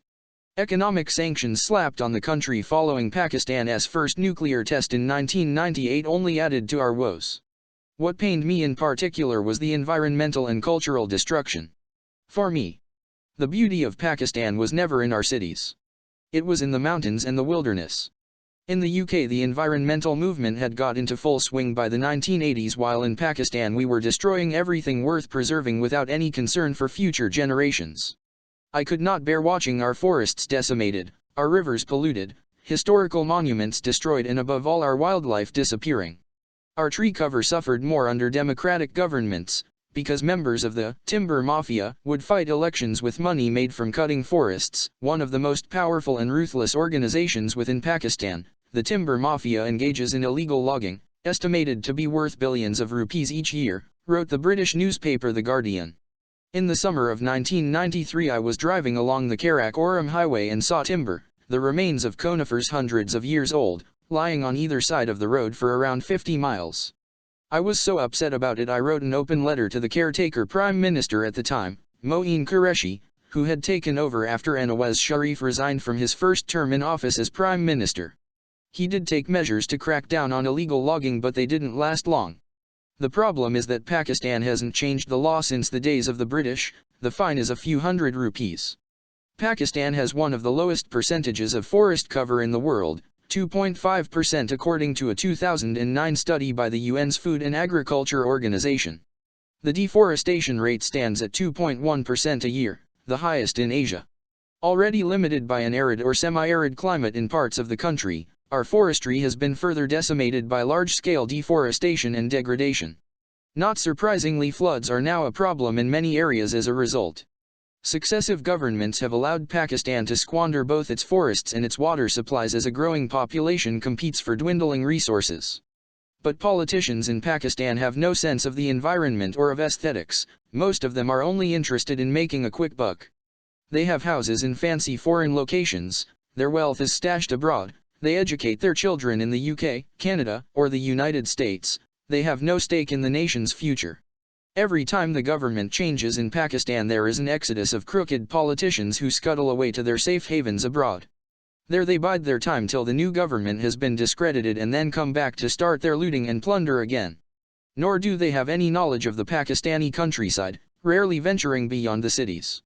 They are ignorant of Pakistan's natural treasures, and yet Islam instructs Muslims to care for the environment.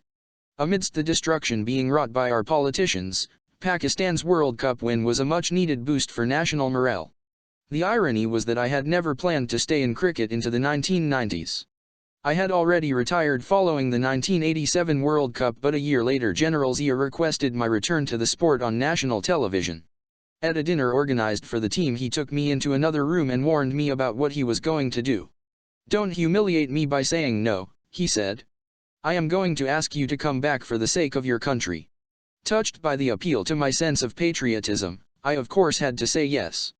The other reason for my return, though, was that I still had an unfulfilled longing to have a last bash at the West Indies. This was one of my great cricketing ambitions, along with winning the World Cup, and beating England and India on their home turf. I wanted to leave on a high, and the chance to have another crack at the West Indians came up because Australia cancelled their tour of the West Indies in 1988 and Pakistan was invited instead. The main aim when playing them was to lose with dignity. Winning was not even considered an option, such was the destructive power of the West Indies juggernaut. But we were the first team in 15 years to play them on their home turf, with home umpires, and come back with the honors, getting the better of a 1-all draw. By the following year, however, I began to cut down on my cricket commitments and seriously concentrate on the hospital project. Then in 1990 Pakistan toured Australia, and it was now that I noticed that running around for the hospital and not playing any first-class cricket had taken its toll on my game. I could not perform at the level that was expected of me, especially as a bowler. Yet if I flopped, it would have disastrous consequences for my recently begun fundraising campaign. The problem was compounded by the weak team I was leading. A couple of top players had retired and the new ones were not up to the mark.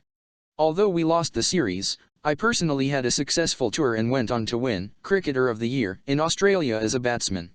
I learned a lot, as the leader of the team. Cricket is the only sport where you need leadership on the pitch. No other sport gives so much of a role to the captain as in cricket. In all other sports it is the coach who is crucial. A leader on the cricket field can raise the performance of an ordinary team, whereas a poor captain can prevent a talented team from fulfilling its potential. A cricket captain, to be leader, has to lead by example. He has to show courage if he wants his team to fight. He has to be selfless if he wants his players to play for the team. He has to have integrity if he wants to command the respect of the team. Above all, in times of crisis, he must have the ability to take the pressure. That's when a team needs the leader most. People come under pressure when they fear failure, but it is all in the mind. Striding out to the crease, when you can be out first ball, especially when your team is in deep trouble, if you allow yourself to feel fear, you will freeze. The fear of failure clogs the mind with negative thoughts. Even before I walked out, I would be prepared for a crisis so I would not be taken by surprise. I concentrated only on how I was going to build my innings. I would block out any thought of failure. I knew that someone who was afraid would find their hands tensing up, so I would relax my hands, keep my focus on how to organize my innings, and consciously ignore any hint of fear. When as a bowler I was at my fastest, I would watch the body language of an incoming batsman, especially the eyes, as they would reveal any traces of fear. Very rarely did they not succumb. From the middle of my career I became an expert at dealing with pressure. When I became captain, the great players had left and I had to lead a very inexperienced team. Before entering a match, I knew that if I did not perform, the team would not win. It didn't mean I always ensured the team won, but it meant I automatically put myself under pressure. If a captain shows any weakness or buckles under pressure, the team collapses, and I knew that without my performance the team wouldn't succeed. I discovered that the most crucial time for a leader is when there's a crisis, and by constantly playing under pressure, I learned to cope with crises. The West Indies of the 1980s would always target the opposing captain, knowing that the moment the captain collapsed, so would the team.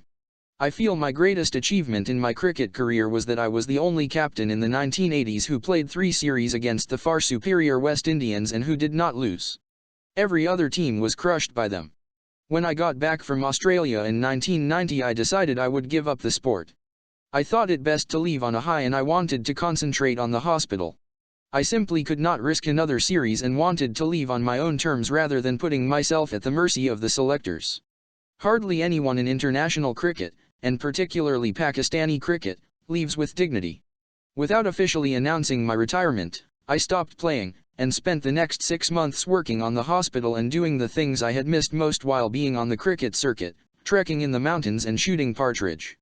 However, when I returned and told the hospital board members about my retirement plan, they were horrified.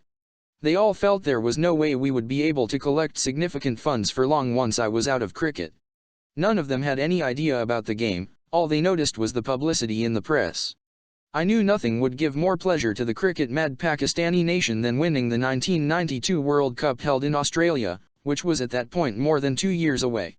I also realized that in order to collect the vast sums of money required by the hospital, my only chance lay in doing something dramatic like winning cricket's most high-profile tournament.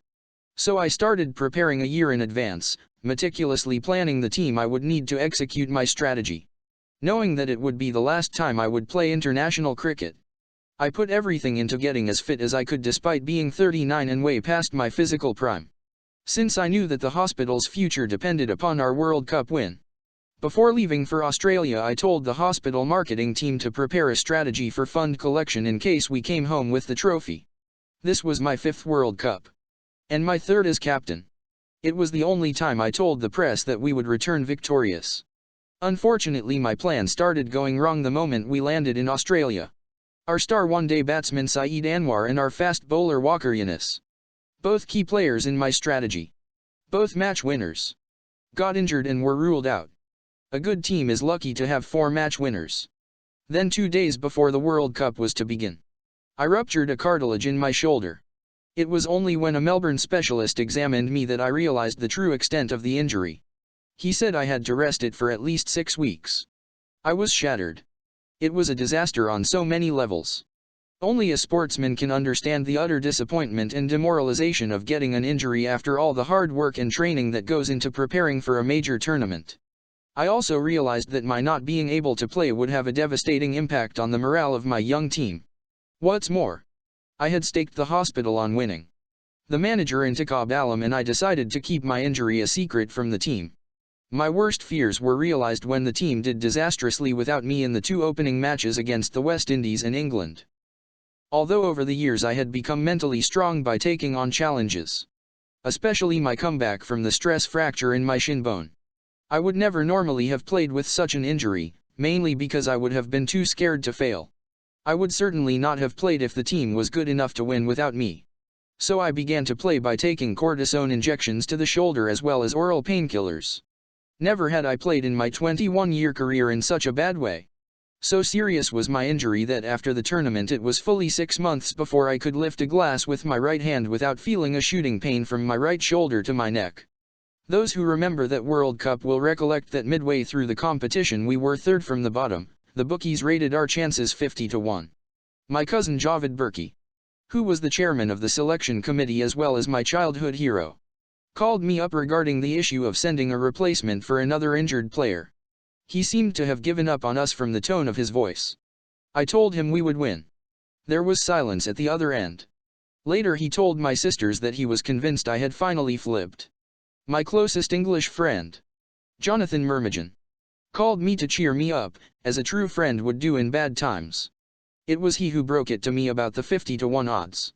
I begged him to put money on us. He did not share my faith and regrets it to this day.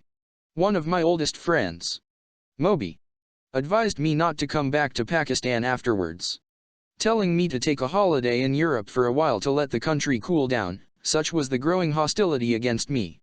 I'm afraid every top sportsman has to accept this. The greater the public expectations, the greater the public disappointment. In the beginning, when I failed to perform to the crowd's expectations, I would feel self-pity and hurt when I was criticized, but with time I became resigned to the roller coaster that is sporting fame. In Perth, the Pakistani ambassador had a dinner for the team. It was more like a funeral wake. I gave a speech and told them that I had no doubt we would win. I can still picture the look of complete bewilderment and bemusement on people's faces as I said it. I concluded by saying that hopelessness was a sin in Islam, because it meant one had no faith in Allah. This was widely reported in the Pakistani press and ridiculed. Meanwhile, I received bad news from my sister Alima, who was managing the hospital's marketing campaign. Fundraising had virtually collapsed because of the team's poor performance and the press had made me the scapegoat. Nevertheless, I told her to prepare for a renewed campaign once we came home with the cup. Unfortunately, she did not take this suggestion seriously either, and nothing had been prepared when we returned to Pakistan victorious. My complete belief that we would win boosted the team's confidence and helped prevent it from falling apart. At times of crisis, the entire team will look to the captain, but they do not so much pay attention to what he says as to whether he believes in what he is saying. They watch his body language rather than listen to his speeches. My conviction gave me the right body language. It helped too that in the previous 3 years we had won many times from impossible situations. In 1989, we had won the Nehru Cup in India, after being on the brink of elimination midway through the competition. We won the final in Calcutta in front of 100,000 Indians who were egging on the West Indians to win. We were also lucky in the World Cup when on 2 occasions rain was forecast while we were batting second. It only had to rain on one of those occasions for 10 minutes and it would have been all over for us. In that tournament the laws were such that a team batting second had no chance of winning if the match was interrupted by rain. In the semi-final in Auckland, the clouds came but it did not rain. From the midway point we came from behind and went on to win.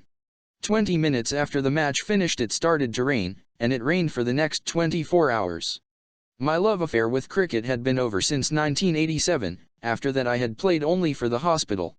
So happy was I for this dream of mine that at the presentation ceremony after the game, I forgot to thank the team for their brilliant performance. I was criticized for it and I must confess the speech was terrible, thinking about it still makes me cringe. But quite frankly I had other things on my mind than making a speech. It also has to be said that I was the kind of person who had trouble speaking to a small room of people and suddenly a microphone was thrust in my face without warning and I was expected to address a crowd of 90,000 people and hundreds of millions of television viewers around the world. However, something bizarre happened after the World Cup. For some reason several players in my team began to think that the money the ecstatic Pakistani public would shower on them for winning the tournament would somehow be diverted by me to the cancer hospital. I am still puzzled about how they came to this conclusion. When we stopped in Singapore on the way home from Australia, the Pakistani ambassador presented me with some money for the hospital. I guess that might have sparked off this idea, and that the team might have thought this money should go to them. Then when we returned to Pakistan, the traders of Lahore threw a function in the city's Shalimar Gardens in our honor. In the beautiful setting of the formal gardens, built by the Mughal emperor in the mid-17th century, they announced they too had raised some contributions for the hospital. To my amazement the rest of the team walked out of the party in protest.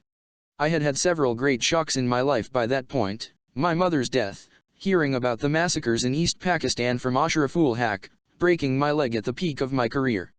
But learning that players I had handpicked and nurtured could think I would divert their winnings took me by complete surprise. It disappointed me intensely. Awards were always divided up evenly.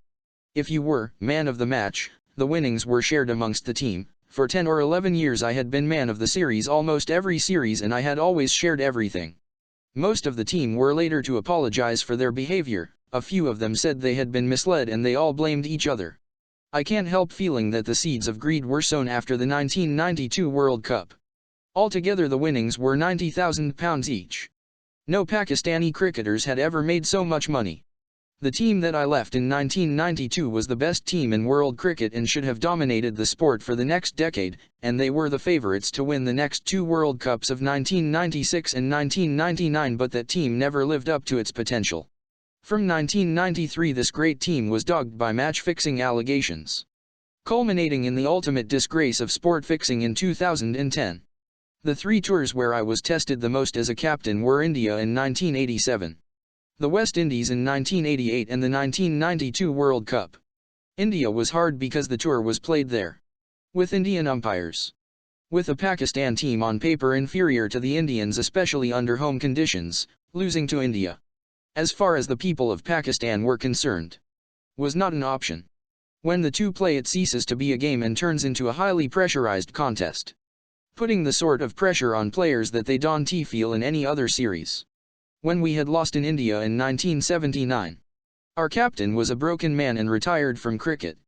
In the West Indies in 1988, we were facing one of the greatest teams in history, one sign of weakness and we would have collapsed. To go to their home ground, to play against them with home umpires, and to come away with a draw was my greatest triumph. No team had achieved that in the past decade. And the 1992 World Cup matches were completely about holding your nerve. Captaining the team developed in me the ability to take pressure, to hold my nerve in a crisis. And nowhere could I have had such training as on the cricket field. It was to prove immensely valuable to me later in my life. It was the same when I set up the political party or took on building the cancer hospital. They needed leadership. The hospital project lurched from crisis to crisis and the party has been in opposition for 15 years. No other Pakistani party has done so and survived. I was under pressure from the British Pakistani community to tour England a month after the World Cup and they were promising to raise huge funds for the hospital. I was considering it, even though by this stage I had played 21 years of international cricket and was desperate to move on. Mercifully, the players' walkout in Shalimar Gardens made it easier for me to make the decision and I finally cut my links with the sport. Closing that chapter of my life, I moved on quickly, plunging myself into my next great challenge. The hospital now needed all my time. I donated my entire prize money to the project and the win gave the fundraising efforts a huge boost. I was able to collect 140 million rupees during the 6 weeks after the World Cup. Whereas in the first 1.5 years of campaigning we had collected only 10 million rupees. It was not till 1994 that I had to worry about cash flow for the project again. My cricket career might have been over, but politics was still beckoning. In the summer of 1993, I was asked to be a cabinet minister in the caretaker government of Moeen Qureshi that had been formed following the dismissal of Nawaz Sharif's government by President Ghulam Ishaq Khan. Qureshi himself called me. Again I declined. However, by now I was thinking about how I could make some kind of political contribution. At this point most Pakistanis were pretty concerned at the rapid downward slide of the country caused by the avarice and sheer incompetence of our politicians. Both Bhutto and Sharif had been in power once each, and it had become blatantly obvious that their predominant interest was in amassing personal wealth and holding on to office by stifling opposition through any means. Neither had any vision for the country, as clearly manifested by their total lack of interest in investing in human capital. In real terms, spending on education and health nosedived during their 11 years of government, despite the fact that, as the Asian tiger economies have proved, both sectors always go hand in hand with development. At this stage, however, I felt that politics was not suited to either my introverted temperament or my very private way of life. Therefore, rather than think of coming into politics myself, I began to look for people I could support who would be an alternative to Sharif and Benazir. During this period I also started meeting a lot of politically minded people, and held endless discussions on the state of the nation. This was the first time in my life that I had met people outside my small circle of friends and cricketing circles. Chapter 5, Angels in Disguise, Building a Hospital, 1984-1995. Sport is ruthless. Before my mother's death, I was never a compassionate person. In cricket, if you do not crush your opponent, he will crush you. I gave no quarter and asked for none. You cannot become one of the top sportsmen in your country without having a ruthless killer instinct. I had the same mindset when I dealt with the underprivileged in our society. Rather than having my pity, they had my contempt. They were poor because they were indolent and unwilling to work hard. Most of our elite classes have this attitude towards the poor, and Western governments have this attitude towards the developing world. My experience founding a hospital overturned these views, teaching me a great deal about both my fellow countrymen and myself. I saw the true potential of ordinary Pakistani people and overcame not just my own prejudices, but also some of my own insecurities. With this, I was drawing closer still to the idea of trying to help Pakistan politically. Besides, in challenging the status quo, and trying to fill a social security void left by a succession of Pakistani leaders, I found myself dragged into politics whether I liked it or not. When, in 1984, my mother was suffering during the last few weeks of her life, I went to see a doctor in Lahore's Mayo Hospital, where I was born, to seek his advice. I was sitting in his waiting room when an old man walked in with a desperate expression on his face. It was etched with pain that I immediately recognized as my own, and had seen on the faces of my father and my sisters for past few months. He was holding a piece of paper in one hand and some medicines in the other. Being unable to read, he gave it to the doctor's assistant and asked him if he had bought all the medication that was needed. The assistant told him there was one missing. "How much will it cost?" asked the old man. When the assistant quoted the figure, a despairing and hopeless expression spread across the man's face, and without another word, he turned and walked out. I asked the assistant what the problem was. He told me that this old Pushtun from Nowshera, a town in Khyber Pakhtunkhwa, had brought in his brother who was dying of cancer. Because there was no bed for the sick man, he was lying in the corridor. This man would labor all day on a construction site nearby and look after his brother for the rest of the time. Although the government-run Mayo Hospital is supposed to be free, patients have to buy their own medicines. Having taken my mother for cancer treatment in London, I fully realized how expensive cancer drugs were. Even the cost of the morphine-based painkillers, if they were available at all, was exorbitant. Moreover, cancer treatment could last anything between 6 months to 2 years. Now it is possible to die of cancer pain-free, but at the time there was no concept of pain management in Pakistan. Here was I with all my resources and influence, yet I and my family were in such a desperate state. What must this poor man have been going through? I pondered over this during the rest of my mother's illness, and that old Pushtun's despairing face kept appearing before my eyes. One of the first things that had struck me when I took my mother for medical care in England was that she was suffering from what should have been a curable cancer, if it had been diagnosed and treated early enough. It pained me too that we had had to take her out of the country for treatment. Anyone who has been through this experience will understand what an ordeal this is for patients and their loved ones, irrespective of their wealth. Being abroad and far from your family support system, sometimes for months at a time, makes a hard situation harder still. It was then that I resolved to build a cancer hospital where anyone could walk in without having to worry about the cost of treatment and with the rich not having to seek treatment abroad. However, at this stage I had no idea what it took to build a specialist cancer hospital, let alone in an underdeveloped country. As I began to make inquiries, I discovered that the government of Punjab had tried to build a cancer hospital in the 1980s. Despite all the money that was allocated to it, the plan was eventually abandoned because it was deemed unfeasible, too expensive to build and even more expensive to run. Besides, there were only 2 to 3 oncologists in the entire country and they would be reluctant to accept paltry government salaries. A cancer hospital also needed the most expensive equipment. Pakistan did not have enough qualified engineers to fix this equipment if anything went wrong. For a while I was too busy with my cricket to give the idea any more attention. However, after 1987, I again began to ponder how to go about getting the project off the ground. The more people, especially doctors, that I spoke to, the more they discouraged me. I was having serious doubts at this stage and it is possible that I would have kept postponing the project, when in 1988 a cousin of mine, Kamar Khan, organized a fundraising dinner while I was playing a cricket tournament in Dubai. This was our first one and we collected about $20,000. After that there was no turning back. When I returned to Pakistan I gathered a few people together and formed a trust and a board of governors. Parvez Hassan, a lawyer with a strong background in working for charities, and entrepreneur Razak Dawood joined the initiative and were to become completely involved. My friends Ashik Qureshi and Ismath Ali Khan, who tragically later passed away from cancer in the hospital, also came on board. Babar Ali, a well-known businessman from an old Lahore family, lent his name to the project, as did the future finance minister of Pakistan, Shaukat Taran. My father became chairman of the board. Then we organized a meeting with 20 of the top doctors in Lahore to guide the board of governors of this trust on how to proceed further. All bar one of these doctors said the project was simply not feasible in Pakistan. One said that it was, but there was no way we would be able to treat the poor for free. The average cost of treating a cancer patient was too high. We were totally demoralized after the meeting. I had no idea how to deal with the situation. I could not get out of the project because not only had I publicly announced it but much more significantly I had already started to collect money. My cousin, the cricketer Javed Burki, suggested I just build a big dispensary in my mother's name and give up on the hospital ideal. My sisters, who were worried about me, suggested I should drop the plan or I would lose all the respect and credibility I had gained from my cricketing career. But it was too late. Even if I wanted to I could not.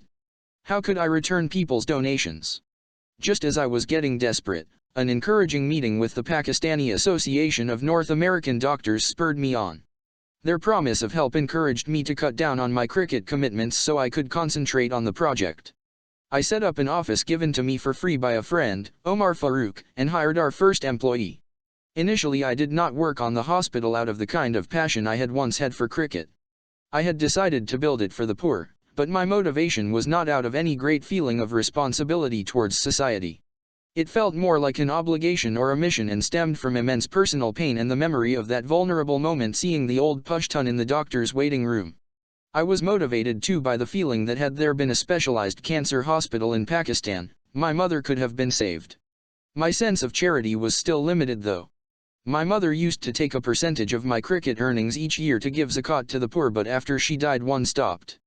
One had lost a lot of money after putting all my savings in shares just before the world stock markets crashed in 1987. By this stage my spiritual journey had started and one could not help wondering if one had been punished in some way because one had not cleansed my money by giving zakat.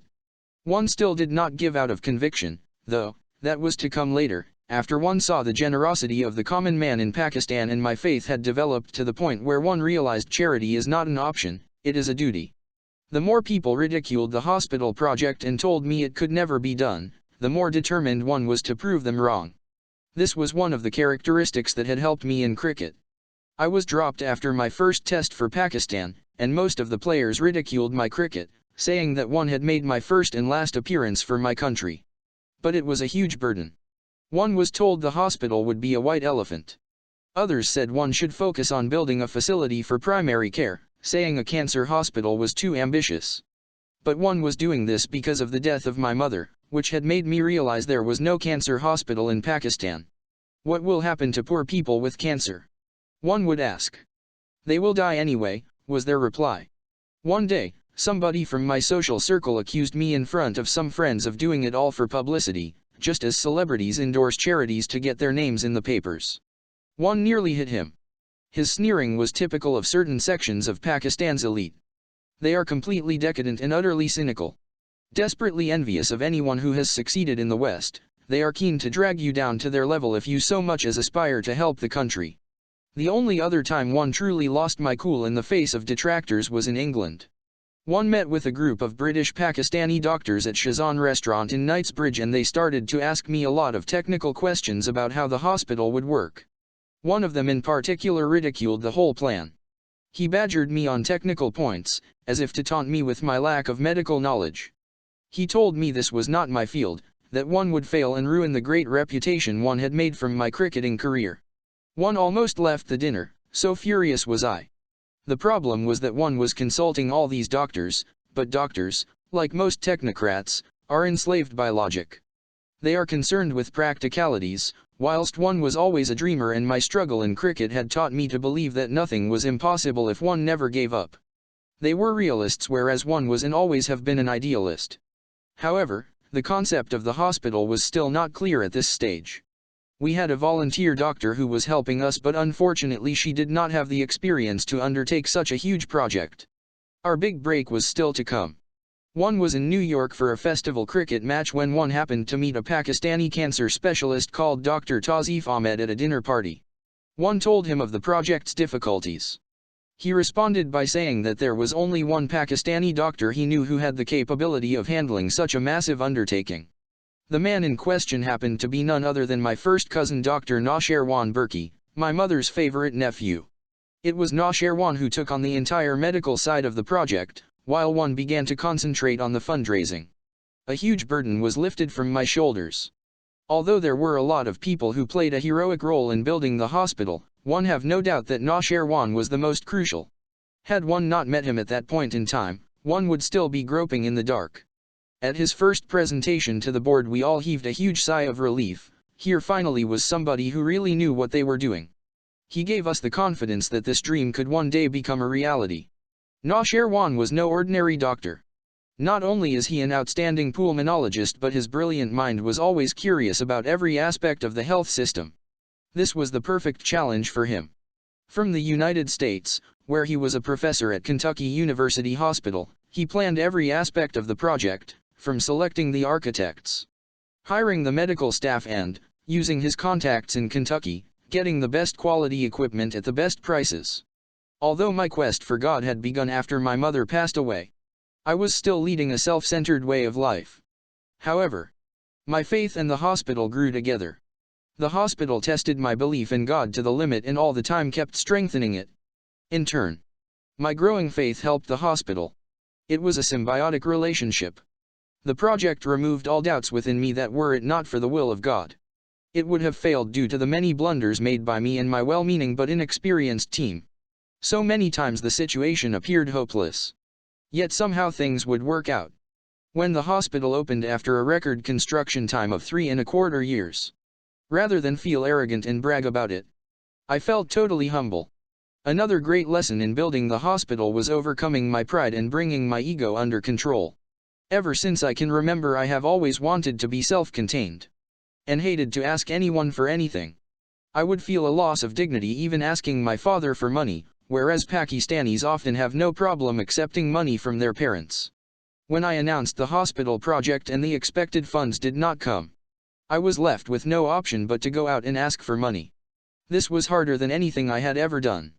I just cannot express how humiliating I found it to be kept waiting by certain businessmen who knew I had come to ask for funds. There were some who deliberately wanted to put me in my place, as they thought I was arrogant. As a sought-after cricket star I would pick and choose from the many invitations I received.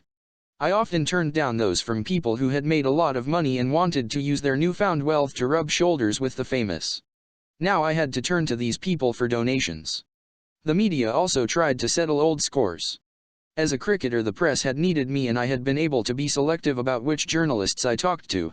If one wrote anything nasty about me, I would simply cut them off. Now I had to court them, so that they would highlight my project and help me raise funds. One bad article could mean the loss of huge amounts of donations. So I badly needed their goodwill. For the sake of the cause, I really had to grovel to certain journalists and I found it simply excruciating. I also changed towards children. Ever since I became a successful cricketer, my biggest followers were kids. There was, however, one problem: I just did not know how to behave with them. I was one of those adults who felt totally ill at ease with them. Whenever I was at home in Lahore, people would bring their children to meet me. Most of the time I would be so awkward about having to face yet another horde of them that I would tell my sisters to say I was not at home. My poor mother, who loved children, would be furious and force me to see them. All this changed after 1.5 years of fundraising. I ran out of steam in 1990. What I have learned from running a charity is that if you have to raise 100 rupees, the first 10 are the hardest and the last 10 are the easiest. I had kept going back to the same people for funds and they simply did not want to hear any more about the hospital. There was terrible donor fatigue and it seemed that I had reached a dead end. We could not start the construction of the hospital without substantial funds. At this juncture, a friend suggested that since children were my greatest fans, I should go to the schools and ask them to collect funds for me, which horrified me. However, my sister Alima, who had joined me in my mission, caught on to the idea. Within a month she had designed a whole fundraising campaign based on the children of Pakistan. It meant me going to schools all over the country, addressing them and inviting them to be in my fundraising team, which we named Imran's Tigers. Only those who were close to me would know how totally opposed to my nature this was. I worried that I would make a fool of myself and the children would make fun of me. I can never forget my first day addressing a school assembly in Lahore. Tense when I set out, I almost came to blows with another driver in my worst case of road rage. Drenched in sweat, I was so shy and awkward that a lot of the children began to giggle. We started campaigning at private schools, but soon the state schools were also clamoring to join in. For 2 months I went to between 5 and 6 schools a day addressing their assemblies and explaining to them why it was important to have a cancer hospital in Pakistan. Each time before facing an assembly I had to muster all my courage to speak to them. Initially it was more terrifying than facing fast bowlers in front of a packed stadium. However, what happened as a result of my campaign was a sort of a mini revolution in the country. The school children created history. Never had there been such a successful fundraising campaign in the history of Pakistan. The children pestered their parents, uncles and aunts for money. They stopped motorists at traffic lights and collected funds from door to door. Any child that collected over a certain amount of money would win a cricket bat signed by me. In a society like Pakistan where the family system is strong and children are adored, I found we had hit upon the best possible way to collect money. I would be eating in a restaurant and the moment children spotted me, they would ask their parents for money and then hand me their donations. Unlike in the UK or the United States, in Pakistan children go everywhere: restaurants, functions, marriages, because all life revolves around the family. Not only was a huge amount of money collected, but more significantly the children themselves made everyone in the country aware of the fact that in a population of what was then 140 million people there was no cancer hospital. The campaign succeeded beyond my wildest imagination and enabled us to start construction. Today I meet Pakistani professionals all over the world who proudly tell me that they participated in my school fundraising campaign. At the end of the campaign my inhibitions in dealing with children had disappeared and I felt really privileged that they looked up to me. Moreover, I began to give more and more of what I had to the hospital. I had not been raised to be extravagant. My parents were always careful with their money and had brought me and my sisters up with an awareness that since there was so much poverty around we should never be wasteful and should give any extra money or food to the poor. My father had founded a charity called the Pakistan Educational Society, which funded the university education of underprivileged but talented children. He made me a member of the board when I was 22. However, while previously I found it hard to give, and when I did give I felt I was doing the recipient a huge favor, now I gave out of a sense of duty and would feel satisfaction afterwards. From then on I would identify my needs. work out exactly what my expenses were for the year, and whatever I made in excess of that I would give to the hospital. Now, I also donate to the university I have founded in Mianvali. I began to realize that once this exercise is done, it becomes fairly easy to start giving. Life became simpler and I ceased worrying about my earnings. I would never run out of money, as an opportunity would always come up and I would make enough to keep me going. By the time the hospital opened in December 1994, I had given almost half of what I owned to the hospital. The project lurched from one crisis to another. We had found a 20-acre plot outside Lahore and ground was broken in April 1991. With barely 10 million rupees in the bank, we were embarking on a 700 million rupee project. No wonder everyone was skeptical. You could never start a commercial project with that kind of financing. The problems were never ending: hiring people, construction delays, equipment issues, and a constant struggle to meet costs. Every time we feared we would have to halt the project because of a lack of funds, somebody would always appear at the last minute with a donation. Even our first chief executive, an American by the name of David Wood, said our goal to provide 75 to 80% free or financially assisted treatment was impossible, backing up his argument with a PowerPoint presentation. He told the board that if we treated more than 5% of the patients for free, the hospital would close down within a few months. No other private cancer hospital in the world had managed what we were trying to achieve. But I had specifically promised people free treatment for the poor. And this was something many of our more impoverished donors held me to.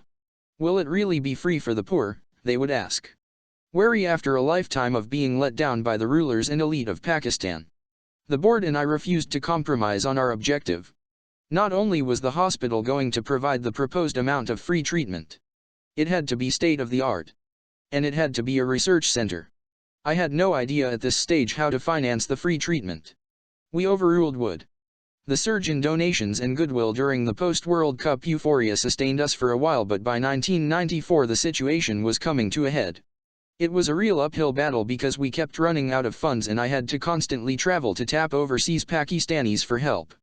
In 1994 I toured New Zealand, Australia, Singapore, the UK, Norway, Germany, Denmark, Holland, the United States, Canada, the UAE, Bahrain and Saudi Arabia. Wherever in the world there was a Pakistani community, I was there asking them for money. By the summer of that year, donor fatigue had got to the point where rich donors would hide if they saw me. This was when the real money was needed. Construction had to be completed. Staff had to be hired. Down payments for equipment had to be made. To make matters worse, I got unnecessarily involved in a ball tampering controversy in June 1994, which made fund collection even more difficult. The two great Pakistani fast bowlers Wasim Akram and Waqar Yunus, who had been nurtured and groomed by me and whose success I took great pride in, had decimated England back in 1992. Sadly, some English cricketers and British tabloids blamed their supreme ability in reverse swinging on ball tampering. I could not bear to see such unfair treatment of two great fast bowlers.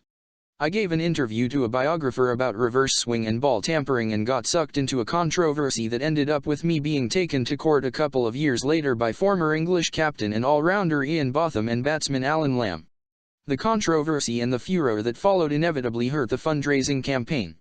We had aimed to open in the summer of 1994, but by the spring the building contractor said we'd have to wait another year.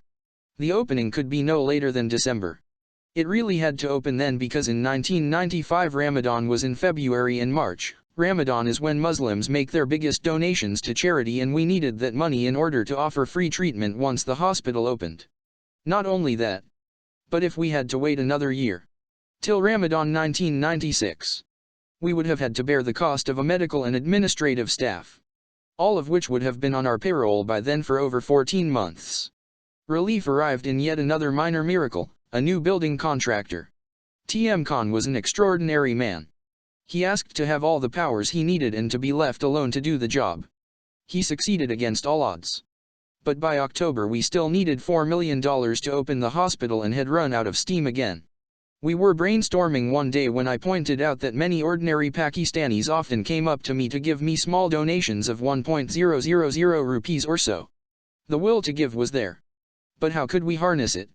Our advisor and my friend, Tahir Ali Khan, Pakistan's most brilliant marketing expert, suggested I should simply go round Pakistan with a donation box, appealing to the public for funds. Despite skepticism amongst the marketing team, he came up with a plan for a nationwide fundraising trip. First of all, we had a trial run. On October 5th we set off with an open truck and a collecting box to the town of Daska, in central Punjab. We had put posters up around the town to advertise my arrival, and within a couple of hours had collected about 500,000 rupees. On the back of that we prepared a whole campaign tour of 29 cities, large and small, running from mid-November to December 28th. I would address school assemblies from 7 in the morning up until about lunchtime, when I would hit the streets. Meanwhile, an advance team would go out and speak to the traders' organizations, groups that were to become my biggest fundraisers along with the school kids. What followed was not just an eye-opener for me but a revelation to the people of Pakistan of their own potential. It was during this campaign that I started thinking more about going into politics. I was absolutely stunned by the generosity of ordinary Pakistanis. We did not have to provide entertainment for them as we did with our big fundraising dinners for the rich, but whatever people had, they gave me. Donors flooded to the open jeep where I sat next to the collection box, giving so generously that it left me bewildered. Men would hand over their watches and women throw down their necklaces and earrings from the windows of their houses. I would get back to where I was staying around midnight, usually after a fundraising dinner. At the hotel there would be more people waiting to hand me donations. Sometimes villages would call me urging me to come and collect the money they had raised. Before embarking on the tour, I had met the editors of all the main newspapers to tell them about the project and request their support. Bar one English language daily, I must say all the papers were extremely cooperative, turning it into a competition by publicizing how much each town raised. After an exhausting 6 weeks we had collected $5 million from the ordinary people of Pakistan. I was quite perplexed to see poor people donating such a high proportion of their income to the project, especially given that it was a cancer hospital and was not going to be in their town. So I would ask them why they were giving. It was always the same reply: I am not doing you a favor. I am doing it to invest in my hereafter. This had a profound effect on me. I developed a love and respect for the people that I must confess I did not have before. One incident in particular touched and inspired me. I had just arrived home in Lahore, my whole body aching from a 12-hour day of collecting cash, when some people arrived at the door. They said they had raised some money for the hospital and wanted me to come and collect it. I could see that they were poor and told them not to worry, that we could manage without their contributions. But they insisted and refused to leave, begging me to go with them. So I climbed into their Toyota, so battered it was barely capable of making the short journey to Chowki Garai, a neighborhood near Zaman Park. There they led me down streets that reeked with the smell of open sewers, me cursing them under my breath, until we reached a small mosque.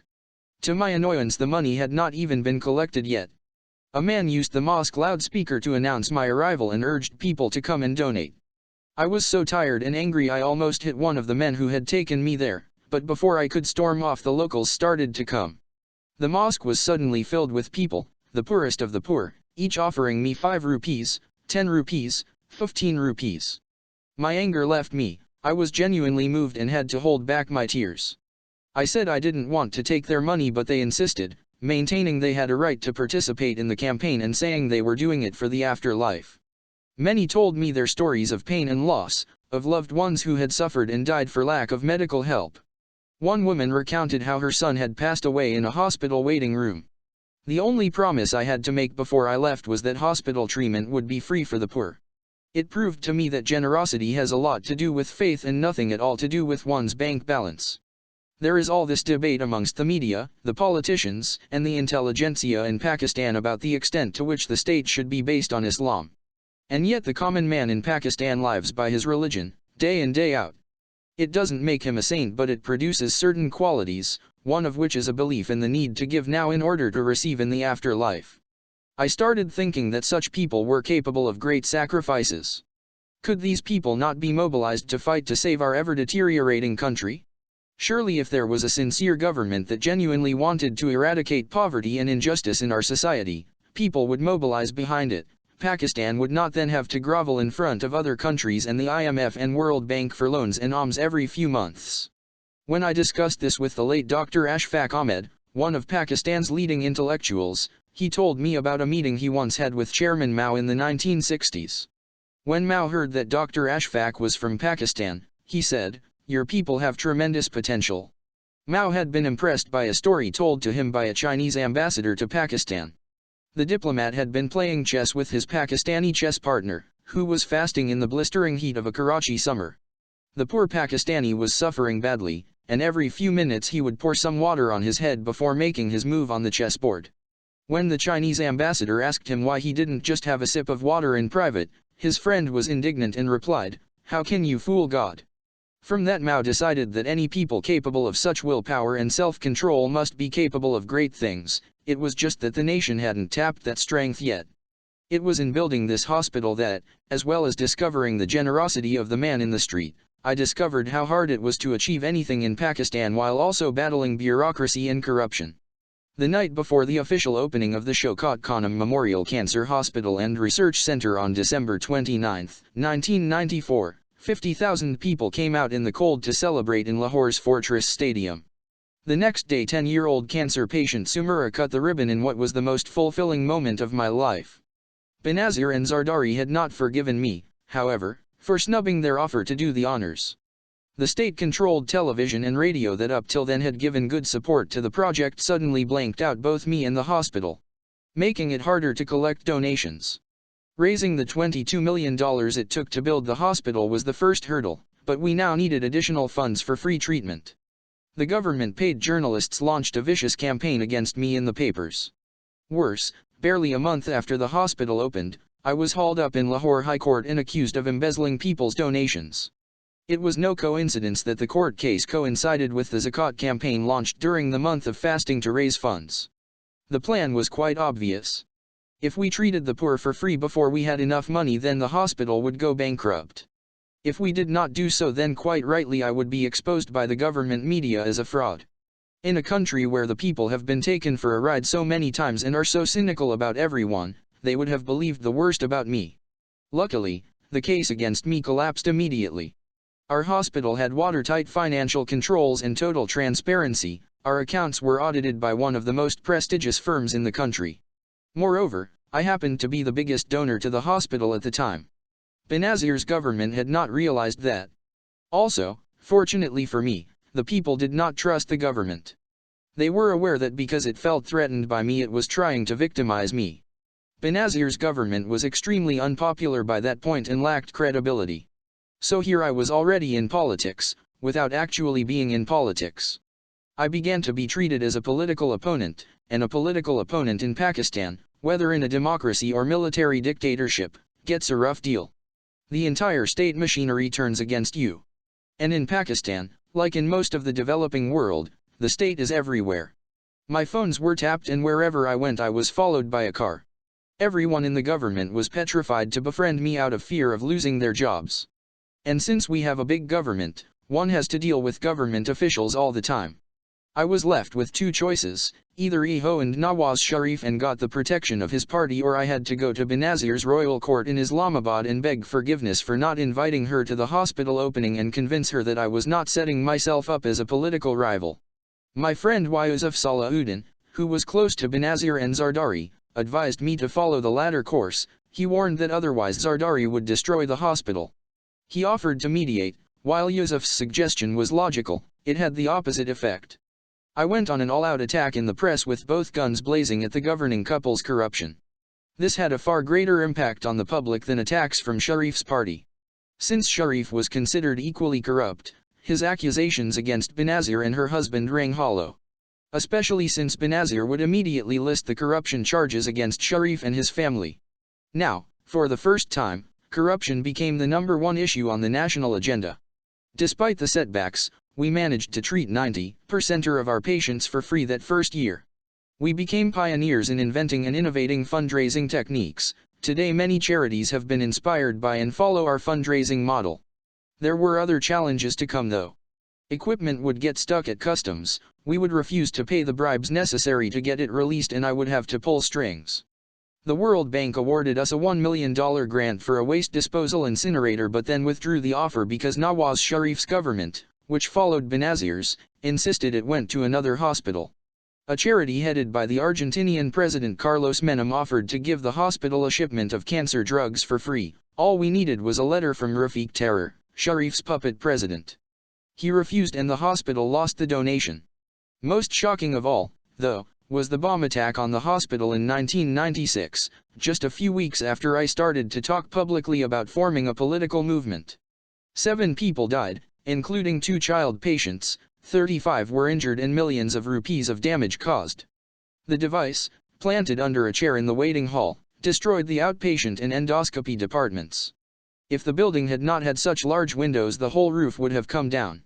I should have been there at the time to show the businessman Nazim Seigel around, but he had cancelled just as I was about to leave home.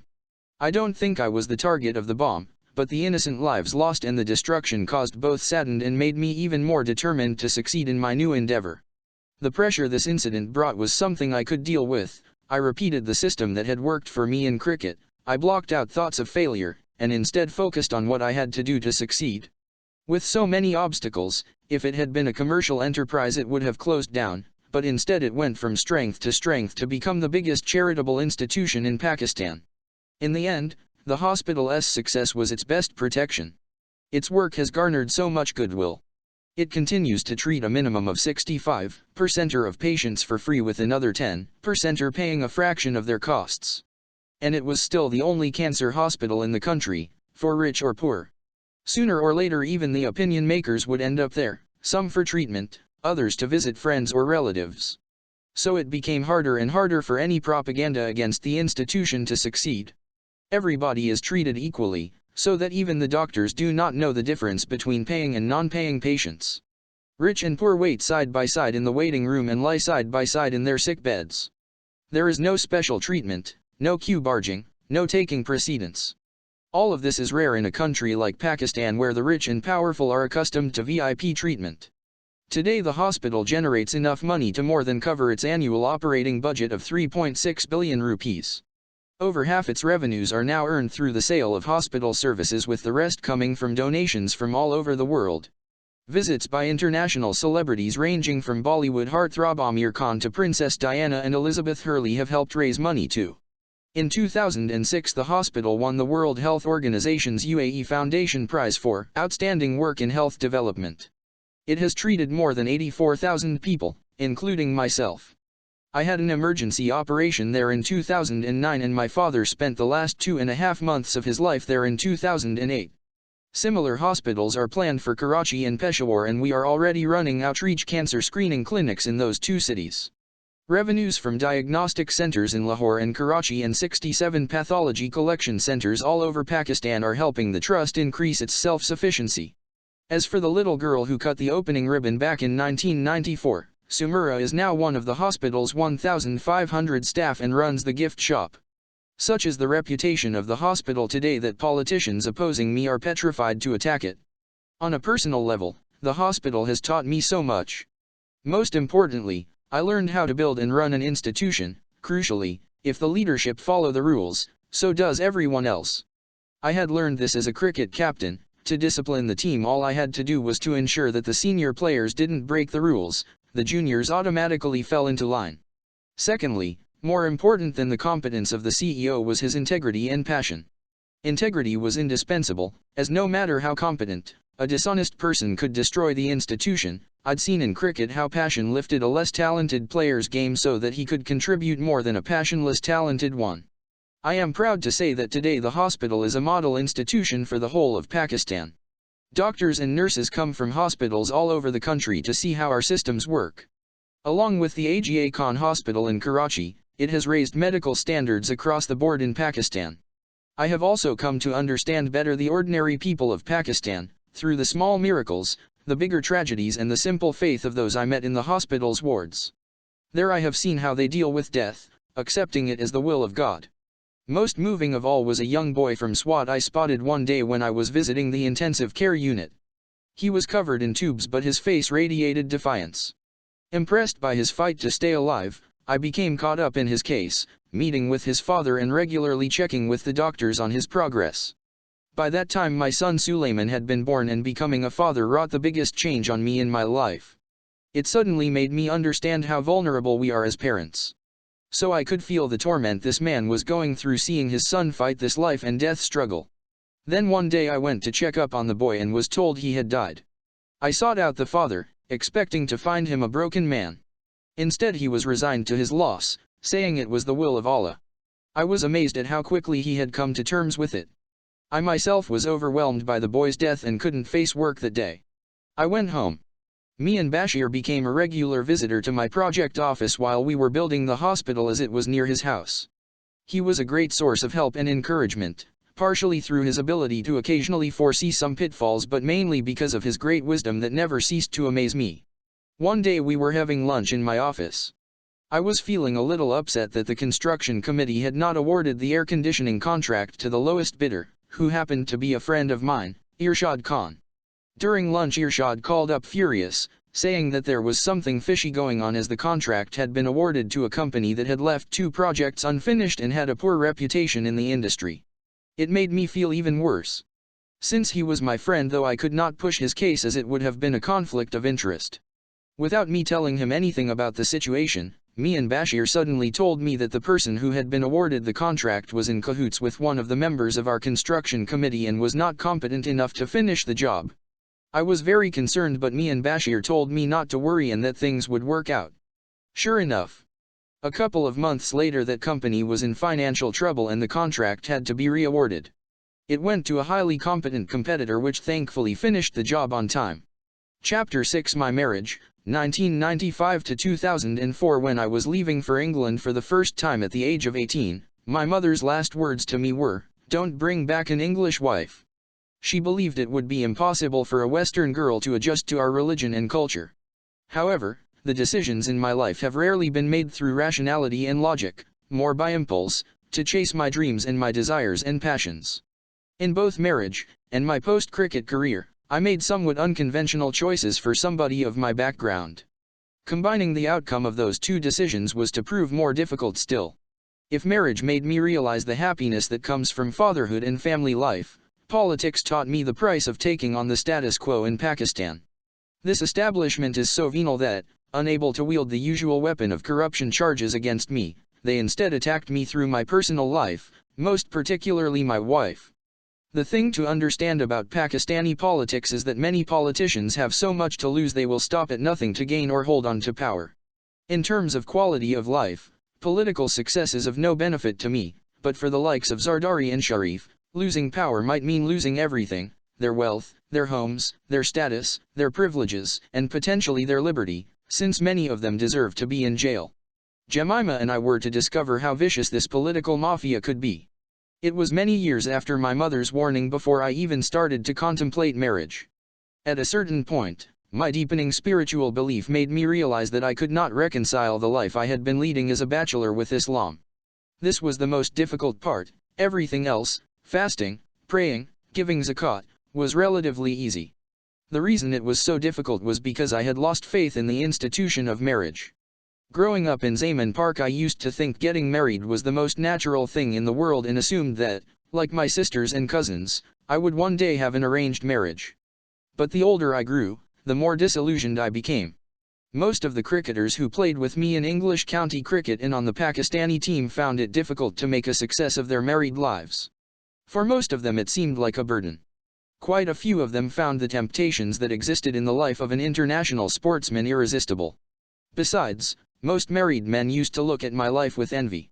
So it was hardly surprising that I was disillusioned. The only marriages I saw working were those of my sisters and cousins from my large extended family. 3 of my 4 sisters were married and all had arranged marriages from within the large extended family. This was always the case with Pashtun tribes that had settled in Punjab or other parts of India. All 3 to varying degrees had their ups and downs with their husbands, especially in the early days when readjustment naturally takes place. Couples in arranged marriages face the same problems as those who have chosen their own partners, although expectations in arranged marriages tend to be somewhat lower. The crucial difference is that since it is a coming together of families, separation becomes difficult and divorce rare. The respective families, mainly the parents, act as marriage counselors during the bad times. It is considered a good deed in Islam if someone can help a couple to sort out their troubled marriage. In Pakistan most marriages are arranged. Parents choosing a husband for their daughter will look at the candidate's financial stability, his family's reputation and compatibility in terms of personality. In most cases a son or daughter can decline their parents' suggestions, but it varies from region to region and class to class. In the north and northwest of Pakistan, young people are not given a lot of choice, especially girls, whilst the children of the urban elite play a bigger role in choosing their own partners. In villages, girls and boys grow up together and often know each other, so most of the matches are easy for parents to arrange. Problems arise when there is no eligible boy or girl in the village. Then a spouse will be found from further afield, and it is quite possible that the couple will meet for the first time on their wedding day. Traditional families will most likely know a groom's entire background. Parents would not allow their daughters to marry someone who could not be pressurized through his family to keep the marriage going during rough patches. Marriage not only knits families together, but the entire social life revolves around the extended family structure. The more powerful the family is, the harder it is to divorce a person belonging to that family. Some of the worst problems in arranged marriages arise where parents marry their children off to a certain family because of their financial status, regardless of whether the couple is compatible or not. Whatever the problems, the underlying idea behind arranged marriage is that sacrifices must be made for the sake of the children. Over the years I have seen a lot of unhappy arranged marriages where couples have stuck it out for the sake of their offspring and their respective families. Women, who can be more vulnerable in our society, sometimes put up with mistreatment from their husbands just for the security of their children. However, there are of course lots of cases of men having to put up with difficult marriages too. Mian Bashir looked after his wife, who had fits of madness, for 14 years. Doctors advised him to put her in an asylum, but given the state of our mental health institutions he could not bear to do so. When she had her fits, she could be violent and his face bore the scars of that violence. Whatever the ups and downs of their marriages, I could see that my sisters took great joy in their children. There was a time when they and their families lived with my father and me. Instead of being an imposition, it was wonderful, especially for my father. All their children grew up like one family in the same house, and the three sisters treated all of them as if they were their own offspring. It was this that began to change my mind about marriage. I used to notice how their husbands would literally rush back home to be with their children. Even I began to spend more time at home so I could play with them. When any of my nephews and nieces did well at school, all of us, including the other children, considered it a family triumph. When two of my sisters moved into their own homes, the house felt empty. Fortunately they only moved a few hundred yards away, and most evenings their children would still come round. Making the decision to get married was one thing, but finding a Pakistani wife was another. I had already passed my mid-30s, but most eligible girls were married off in their early 20s. In Pakistan, unmarried girls often live quite a sheltered existence. A woman under 25 would be too young for me, with too little experience of life. I also had to bear in mind that my extended family was quite conservative about the way to go about finding a wife. I had to make a choice after meeting the girl and her parents over a couple of brief meetings. Usually what happens is that the mothers, along with the sisters, survey their social scene and, after a careful process of elimination, pick a few eligible candidates. Then during marriage festivities amongst the community the potential spouse is pointed out. If the boy and girl in question are both interested, then more intimate meetings, like a tea appointment, are organized. As for most Pakistani families, our weddings were segregated. It was too awkward for me, in my position and at my age, to go to the women's section to look at eligible girls. This would have been quite acceptable if I were in my mid-20s. But in my mid-30s it was a terrifying prospect. At one point my father got fed up, like the rest of my family, and decided to take matters into his own hands. He arranged tea at a friend's house so that I could meet his friend's daughter. I tried everything to get out of it, but in the end, out of respect for my father and not wanting to embarrass him with a last-minute cancellation, I went along. The whole situation was horribly awkward for all concerned. When the girl came into the room I was so embarrassed I could not even look at her. Meanwhile her mother treated me as if I was a 25-year-old, rather than someone who was approaching middle age. I was even asked about my university days, again a question more apt for someone in their early to mid-20s. The agony finally ended when my father and I begged to leave. On the way back he did not even bother to ask me what I thought of the girl. He realized how ridiculous the whole situation was. All he said was that since my mother had passed away he had simply tried to do his duty. We both laughed and I politely requested him not to make any more attempts to find me a bride. I was still so busy playing cricket during this period that I was never in Lahore long enough to make a concerted attempt to find a wife. However, once I retired I made more of an effort. The girls I tended to meet were the westernized ones, but I could not see them fitting into my conservative family. My sisters had strong characters and were not likely to be very tolerant of someone who flaunted family tradition. The last thing I wanted was that my marriage should isolate me from my family. As for the ones who would have been compatible with my background, educated girls from conservative families, it was too much of a lottery. How could I at my age marry someone after a few conversations? The idea of going to more tea appointments like the one I had been to with my father simply terrified me. In the end I had to accept the fact that I was too old for an arranged marriage. I was still intent on marrying a Pakistani girl when by chance I met Jemima in London at a dinner organized by my Persian friend Sharia. I immediately found her attractive and intelligent and was particularly impressed by her strong value system and the fact that despite her young age she already had a spiritual curiosity. While I had previously met Jemima's siblings and cousins, I did not meet her parents till just before we got married. I had worried that it would be impossible to convince them, not only because of our age difference but also because of Jemima having to live in Pakistan. I was amazed at how firmly both Lady Annabel and Jimmy Goldsmith stood behind Jemima's decision. Of course there were warnings about the problems of a cross-cultural marriage, but neither was at all against Jemima's conversion to Islam. I was amazed at their tolerance, especially given the prejudice against Islam in the West. When the news of our marriage broke in mid-May 1995, the media in both Pakistan and the UK went berserk, particularly over Jemima's conversion. There was no shortage of advice for her in the English media about how dreadful life would be in Pakistan. The tabloids' prejudices about Islam and Pakistan were fully apparent. Jemima was told she would not be allowed to drive a car and would be veiled from head to toe.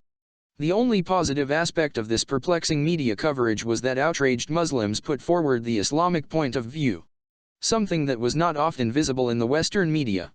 The gist of the advice given to her in the UK was that she was too young and innocent to realize that she was being lured away by an older man because of her wealth to a country where women were enslaved.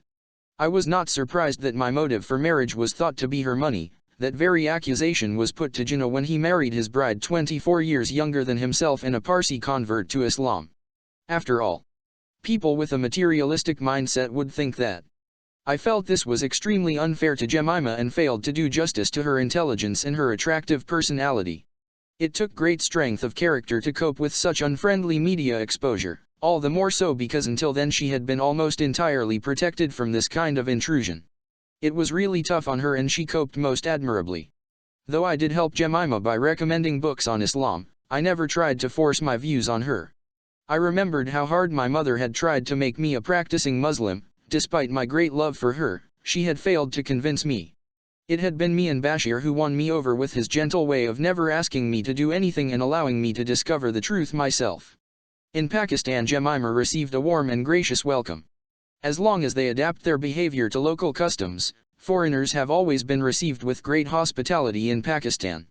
It is only since 9/11 and the CIA drone attacks in Khyber Pakhtunkhwa that antagonism towards Americans, and inevitably other Westerners, has crept in. There was an initial frostiness amongst certain sections of the westernized elite, but once they got to know Jemima they were friendly. This wariness would have been because Jemima, as a Westerner, made some of them feel insecure because their sense of superiority in Pakistan stemmed from their considering themselves to be westernized. However, what was hardest for Jemima were the politically inspired media attacks on her. Even though I was not yet in politics, I was already regarded as a threat by the politicians because of great public appreciation for the cancer hospital. The government-sponsored media portrayed my marriage as an intricate plot by the Zionists to take over Pakistan through Jemima. It did not seem to matter that she was not actually Jewish. In fact, she was baptized and confirmed as a Protestant. Her father, Jimmy Goldsmith's father, was Jewish and his mother was a French Catholic, but he grew up in an atheist household. This campaign intensified when I announced my political party a year after our marriage. When I married Jemima, I had no intention of setting up my own political party. The country's rapid decline was alarming me, though, and I was already mulling over the idea of getting involved with some kind of political movement. I had been hoping that certain people I knew would form a political party I could support, but in the end they had neither the financial means nor the nationwide support to challenge the two established parties, the PPP, Pakistan People's Party, and the PML, Pakistan Muslim League. So that option was not available to me. I had also explored the possibility of supporting one of the religious parties. I had assumed that their people must have the same understanding of faith that I did. Sadly, I gradually realized that while some of the members of these parties had genuine faith, plenty of others had only a superficial understanding of Islam. Most of them were only using religion, as others used the ethnic or regional card, as a vehicle to get into power. They turned out to be just as corrupt as other politicians too. The more my understanding of political parties and specifically the religious parties deepened, the more I realized that faith without wisdom and knowledge could produce bigots completely lacking in compassion and tolerance. No wonder the Prophet, Pbuh, considered the ink of a scholar to be holier than the blood of a martyr. No wonder either that the public usually rejects the religious parties at the polls. At no point in time have they garnered more than 19% of the seats in the National Assembly, and their share of the vote is lower still. Hence the apparent paradox to the outsider, that while people in Pakistan will sacrifice their lives for Islam, they don't want religious parties running the country. When the dust had settled after the furor over my marriage, I again started meeting politically minded people and having endless discussions about how to put up a challenge to the political mafia in Pakistan. I say mafia, because democracy is just a cover for the two parties that take turns in plundering our country. I was appalled at how the ruling class had squandered Pakistan's talent and resources. There seemed to be no limit to their greed. At the same time, I was struck by the generosity and fortitude of the Pakistani people that I had seen because of my work with the hospital, and the raw talent and resourcefulness of the Pakistani overseas community. So many of them, when given a level playing field, had succeeded in their chosen spheres. What, I asked, could Pakistan achieve if we had a system that actually rewarded rather than discouraged merit? I came to the conclusion that the only way to change the system was to enter politics myself. However, whenever I thought about forming my own political party, I could not work out how I would finance it. The reason why politics in Pakistan had been concentrated within a few families was because the vast majority of people had neither the time nor money to have the luxury of participating. True, Zulfikar Ali Bhutto in the 1970 elections created a movement that captured the masses' imagination so completely that he was able to defeat the established political houses with political non-entities. However, Bhutto was fortunate that money did not play as big a part in politics as it did after Zia's 1985 non-party elections. Bhutto also had three other advantages. 1. He had been a cabinet minister for 8 years in Ayub Khan's military dictatorship, so already knew the political scene from within. Secondly, there was a huge political vacuum in Pakistan after Ayub Khan because he had crushed all the political parties in West Pakistan. Thirdly, in the Cold War politics of left and right, the entire highly organized left supported Bhutto. My dilemma was how to form a party of clean people who had the time and money to work in politics. I also had another issue to think of. I was a married man now, and Jemima was trying to adjust to a completely alien environment and culture. If all my time was spent on politics and keeping the hospital going, how would I do justice to my marriage? We discussed the issue endlessly. It was clear by now that there was simply no way left but for decent Pakistanis to get involved in politics. Otherwise the country would be sunk by our politicians. Since Jinnah, the quality of our leaders had been steadily deteriorating. All over the world career politicians are disliked, but in Pakistan, as in many developing countries, they are seen as crooks, and with a great deal of justification. What amazed me was that while almost every dinner table conversation in the country condemned the politicians for destroying Pakistan's potential, no one was prepared to do anything about it. The affluent class's response to the country's downward spiral was to get Canadian passports or US green cards. They just did not have the guts or the will to give up their comfortable lives and take on the corrupt political class. In Islamabad it was quite common to see members of the elite, who denigrated the politicians in private, groveling at their feet at public functions. When I announced my party, Tehreek-e-Insaf, Movement for Justice, on April 25, 1996, I had lost all fear of dying. This meant I knew exactly why I was going into politics, which was to take on the political mafia in Pakistan. They had always worked on the premise that anyone who threatened them should either be bought or eliminated. The other founding members and I presented it as a broad-based movement for change whose mission is to create a free society based on justice, with an independent judiciary as its bedrock. At a news conference in Islamabad, somebody asked me about my lack of experience in politics, and I had to acknowledge that I had none. But then neither have I any experience in looting and plunder, I added. I had big ideals, but it was true that I was ill-equipped. My entry into this world was a bit like when I first saw people swimming. One summer holiday my cousins took me to the pool at Atchison College. I was 4 years old and it was the first time I had ever seen a swimming pool. I could see that people seemed to be moving around near the surface of the water, so I decided it must be quite shallow and promptly threw off my clothes and jumped straight in. I immediately sank to the bottom. After swallowing a lot of water, I was taught by my cousins to swim within a few days. Politics was a similar experience, though the learning process was much longer. I had nobody to teach me, no mentors, and made many mistakes. Neither Jemima nor I fully understood what I had got us into. Nor had we anticipated, despite all our discussions, how much strain it would put on our private lives. There was simply no time for family life. For the next month and a half I had to meet an endless stream of people, at all hours. And then I had to make frequent trips to the provinces to appoint party office bearers. We had a tremendous response, but no idea how to deal with it. My fellow founding members were as inexperienced in the political field as I was. Frankly, even if we had had some idea of what to do, we were simply not equipped to cope with it. We could not answer the mail or give proper attention to all of those who came to our Lahore office. One of the main problems I had was learning to judge people. So many people were coming to me, keen to get involved. But I could not tell if they were genuine or not. My sisters consider it one of my principal flaws that I always trust people too much. I would welcome volunteers on board only to then find out hours, weeks or sometimes months later that they were just opportunists and did not share my ideals at all. The political world was full of con men, whose only aim was to obtain power for their self-interest. It would take me almost a decade of meeting thousands and thousands of people before I could acquire the ability to distinguish between genuine and phony people within minutes. There is no shortcut to learning this skill. To make matters worse, the government-sponsored propaganda that I was part of a Jewish plot to take over Pakistan meant that we had a lot of people wanting to join us, thinking they could make money out of the party. They reasoned that the Jews must have given us millions of dollars. After all, during the Cold War, socialist organizations in Pakistan received money from the Soviet embassy.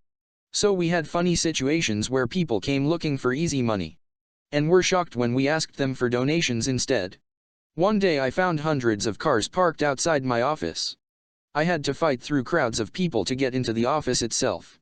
It turned out that some local rag had written that Bill Clinton had given me the go-ahead. From that, these people had surmised that the Americans had decided to install me in power.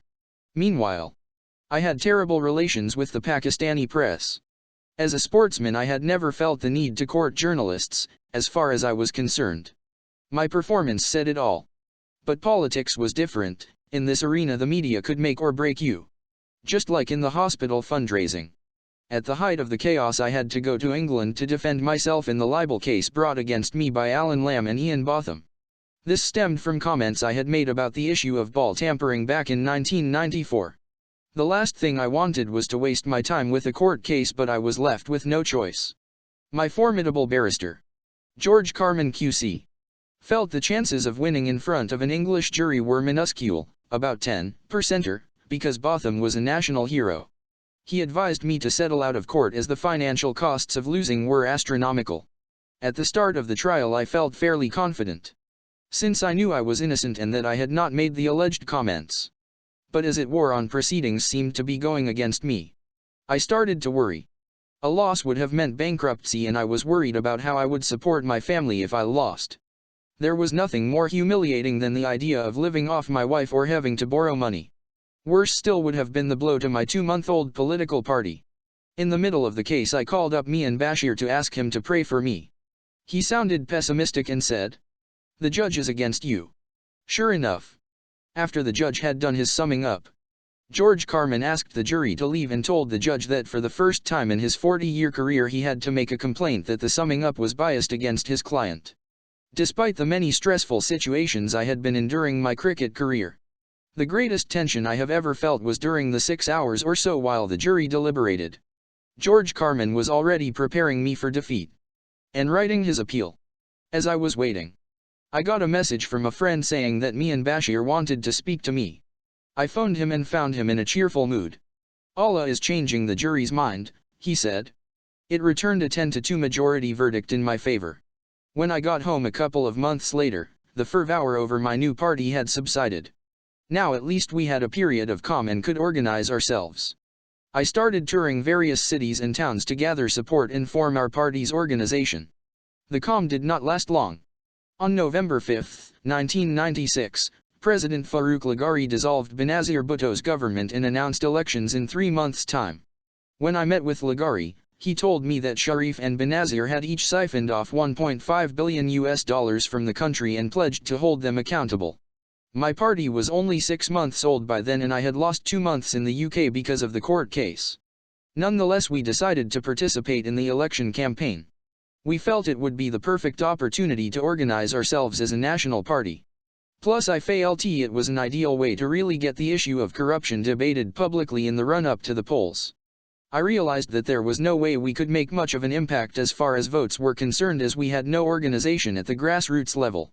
So it was already quite clear in my mind that we would campaign all over Pakistan and then withdraw a week before the polls. When I started our campaign, everyone was amazed at the huge crowds that came to my rallies. The youth especially came to listen to me in droves, as this was the section of the population most hungry for change. When the Tehreek-e-Insaf's rallies, which were bigger than those for Sharif or Benazir, were shown on television, there was a rush of candidates keen to stand on our party ticket. We formed a board to select our prospective candidates. In our zeal to make sure that nobody who had any blemish on their character was given our party ticket, a lot of good people were lost. Anyone who had a political background was given extra vetting. Seeing the potency of my attack, Sharif started making overtures to me. First he offered me the most senior position in his party after him, then he offered my party an electoral alliance with 20 seats in the National Assembly. Everyone knew at this stage that Sharif was going to win the elections simply because there was no other national party apart from Benazir's now discredited PPP. For us it was a huge compliment that a party that was just a few months old should be considered enough of a threat to be made such an offer. However, I had no hesitation in rejecting him as I considered him just as corrupt as Benazir. An alliance with Sharif would have compromised my principles. I had only come into politics to oppose unscrupulous politicians like him, so how could I align myself with his party? While I believe we all have to make compromises in life, they should be made to attain your vision, not on the vision itself.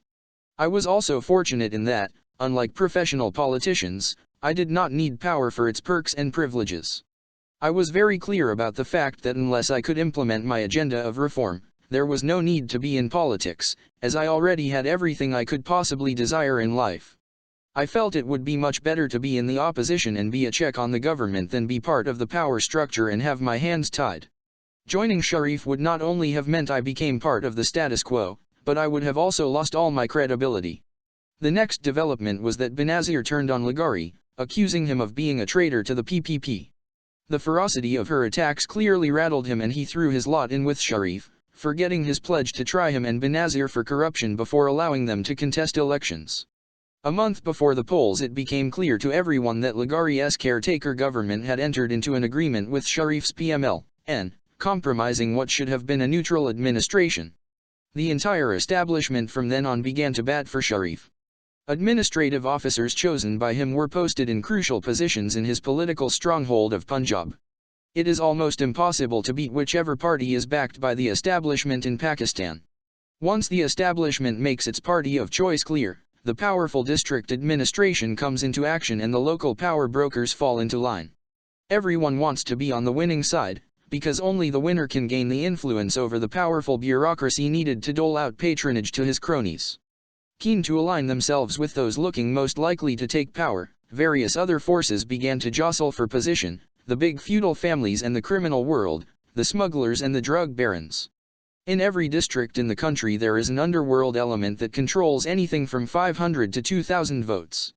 The criminal mafia has to be with the winning party as it needs its protection to operate. Even for the common man, be he bureaucrat, shopkeeper, police officer, or cab driver, getting ahead in Pakistan revolves around his links with the incumbent rulers. I wrote an open letter exposing the points of the agreement between Laghari and Sharif. I decided the best thing to do next would be to pull out of the elections, as we had achieved the objectives we had set ourselves. However, by criticizing Ligari's government and calling him to account on his broken promises, I had now opened myself up to attack on a third front. A week before the polls, I called a meeting of our senior party members and updated them on the situation. I told them that the maximum number of seats we might win was 3, but most likely we were not going to win any. I felt that our party was too young to take such a crushing defeat and that donations would dry up if we lost. How would we then finance the party? Moreover, we simply did not have the resources or organizational capacity to participate. In Pakistan, a political party needs to organize buses to take people to the polling stations and people to staff them, with polling agents for both men and women. It is a huge organizational and logistical undertaking. But the majority of our party hierarchy wanted to fight on. Some had allowed themselves to be convinced by the size of the crowds at our rallies that we would win a lot of seats. This made me realize how people in politics delude themselves. They always underestimate the opposition's strength and exaggerate their own. In cricket, it used to be the opposite. I had to constantly stress to my team not to overestimate the opposition's strength and be overawed. There were those in the party who felt that we would lose face if we backed out now. Another argument was that all the money spent by our candidates on elections would have been wasted. The person who swayed me in the end was Hamid Khan, a senior and much respected lawyer in our party. He felt that the experience we would gain from contesting the elections would be invaluable. Having learned from our defeat, we would be well prepared next time round, which is when our real chance would come. In taking part in the elections, we took the most difficult path. It really was the charge of the Light Brigade, but without the horses and without the arms. No party, however popular, can win an election without a grassroots political organization. Our minuscule financial resources were nothing compared to those of the two main parties, both of whom had already made plenty of money from their time in power. We had major issues with media coverage too. At the time there was only one television channel and it was government-controlled. During the whole 90-day campaign, each party was only given a half-hour slot. This clearly did not give us enough airtime to mobilize and motivate people about our agenda and encourage them to get out there and vote. I had also had a problem getting my message across because of my inexperience and inability to deal with the press. I found my statements would come out completely distorted. I later discovered that there were journalists on politicians' payrolls who were experts at killing or distorting opposition statements. I came to realize that the freedom of the press was really a myth. The newspaper owners pursued their own agendas through their publications. The freedom of the press only stood as long as their interests were not threatened. In another indication of my inexperience, I made a media blunder just a few days before the elections.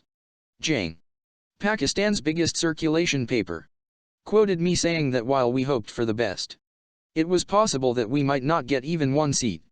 Of course, no political leader should ever say that kind of thing, whether it is correct or not, because it completely demoralizes your workers. Compounding our difficulties, the media campaign against us by the PMLN had been highly effective. We were simply defenseless in the face of its onslaught. Their attack was focused entirely on my personal life. They even stooped so low as to keep calling up a female friend of mine, Sita White, and publishing lurid interviews with her. More damaging still was the conspiracy theory about a Zionist plot to take over Pakistan. They went to the extent of getting a newspaper to publish a photograph of a check for £40 million supposedly given to me by Jemima's father for my election campaign. Then statements from political and religious figures were printed saying they would not allow the Jews to take over Pakistan. After the elections, the paper involved printed a few lines on the inside pages, admitting that the check was a forgery. But the damage was done and it was too close to the elections for our struggling media office to change public perceptions. Given our various weaknesses, we had only one hope, and that was for a heavy turnout. Unfortunately, on election day the polling booths were deserted, especially in the cities. Most Pakistanis obviously felt that voting would not change their lives for the better anyway. It was clear that Sharif would win and Benazir would be wiped out, but no one had anticipated the margin of his victory. He ended up with a two-thirds majority in parliament, although everyone looked at the number of votes cast with great suspicion. The president had announced a turnout of 25% by the evening of the polls, while the BBC put it at less than 18%. By the following morning the nation was told the turnout was 38%. It was only after Sharif's government was dismissed in 1999 that a senior member of the Election Commission explained to me how the polls had been rigged. Certain constituencies were selected for manipulation. Within those constituencies, polling stations where rigging was easily possible were earmarked as red polling booths. The elections were held during Ramadan. So the moment the voting had finished at these booths, the election agents were taken to break their fast some distance away. In certain cases, reluctant polling agents were ordered to go by the army personnel guarding the election stations. They were then kept away for 45 minutes to an hour. In the meantime, a couple of members of the election commission stuffed the ballot boxes with votes for the PMLN candidate. In order to avoid detection, they cleverly raised the amount of votes of the number 2 candidate so that the gap between the winning candidate and the rest was not too glaring. There was, however, a huge gap between the top 2 candidates and everybody else. I have to say I felt sorry for Benazir. Despite having been her biggest critic, all the cards were stacked against her. With the caretaker government and all its power firmly behind Sharif, it was obvious that she did not stand a chance in hell. As expected, she was completely routed. As for Tehreek-e-Insaf, we failed to win a single seat. Following the 2008 elections, the Electoral Commission found that 37 million of the 80 million voters registered were bogus, that is, duplicated multiple or bogus entries. In June 2011, on my petition to the Supreme Court, the 37 million bogus votes were annulled, and the court ordered 35 million youth votes to be registered. Luckily, over my 21 years of international cricket, which had included many a drubbing, I had developed a defense mechanism to protect myself and manage the more painful aspects of failure. One of my worst memories was losing to India in India on our 1979/80 tour. We had to sneak back into Pakistan in the dead of night and unannounced. So scared were we of being humiliated by the outraged public. The customs staff confiscated almost everything they possibly could off us, searching even our pockets and keeping us at the airport for 2 hours. For days afterwards we all avoided going out in public to escape the inevitable backlash. Yet 7 years later we arrived at the same Lahore airport after beating India. We never even made it to customs. The airport staff carried us on their shoulders from the tarmac to the crowd of tens of thousands who had flooded the airport. For 5 miles from the airport into the city center there were people lining the roads cheering us. The only other time I saw such jubilation and euphoria was when we landed in Lahore after winning the World Cup in 1992. So by the end of my career I had a pretty good idea about the dynamics of victory and defeat. I had learned not to lose my head when we won and to come to terms with and deal with the bad times. When you became the object of the general public's ire and even your close friends changed towards you, the first thing to understand with failure is that there is no point in making excuses, there are no listeners. As they say, failure is an orphan. And you're alone. It is best to accept it graciously and congratulate the winner. Then you must have the ability to analyze where you went wrong. This is the hallmark of successful people, that they are their own best critic. One of the reasons I succeeded in cricket, when compared to more talented cricketers than me, was because I could analyze my weaknesses accurately. In October 1984, when I started to bowl again after a 2-year layoff following a stress fracture in my left shin, I discovered I had developed a flaw in my bowling action. For 3 months I experimented and tried everything to remove the flaw, but nothing worked. Such was my concentration that I dreamed and saw myself bowling and worked out how to remove the flaw, all in my sleep. The next morning in the nets I corrected my action. Some cricketers' careers have been finished by analyzing things wrongly, as there is a great danger that, demoralized by failure, you can actually make a wrong analysis and compound the failure. The best naturally gifted timer of the ball I ever saw was Zahir Abbas. In 1978 he completely annihilated the touring Indian bowling attack in Pakistan. A year later, when we toured India, there was massive public expectation of him. I could see him crumbling under this weight, but rather than blocking the fear of failure and concentrating on managing his innings, he started looking elsewhere. First he started fiddling with his technique, one which, I reminded him, had enabled him to break records less than a year ago. A few days later he had his eyes tested. Was there something wrong there? 2 weeks after that, he was in such a state that he felt someone had cast a black magic spell on him, and he ended up being dropped from the team. Over the years, I found a lot of people being defeated by failure because of their inability to analyze their mistakes properly. After the election disaster, I wanted to seek solitude and make my own analysis of our disaster. Another part of my strategy is that it is useless reading any newspapers. Why torture yourself by reading gloating articles by critics who were just waiting for you to fail? I cut down on public engagements too, because the more people you meet, the more suggestions you receive about where you went wrong. Suggestions being free, they are never in short supply, and all they end up doing is prolonging the bitter taste of failure. So I would always hunker down and keep myself to myself while I made my own analysis and prepared my strategy for how to bounce back. After the elections, I grabbed the opportunity to have some time off and escaped to the Salt Range with my family, where we spent a blissful few days. I had hardly seen Jemima and Suleiman for the previous few months. For all the pain of the political loss, the happiness I got spending precious time with my firstborn more than compensated. In fact, this was the easiest defeat for me to accept, as I had already known that the best we could hope for was a mere 3 seats. We certainly were not ready and did not have the team to form a government and implement my vision. I felt too that these elections had at least been useful in providing us with an opportunity to put forward the issues of corruption and accountability. In addition, the campaign had helped us build up a national network. However, our loss had a devastating effect not only on my young party, but also on Jemima, my sisters and close friends. They had absolutely no idea how to handle the taunts and ridicule they faced when they went out in public or read the newspapers.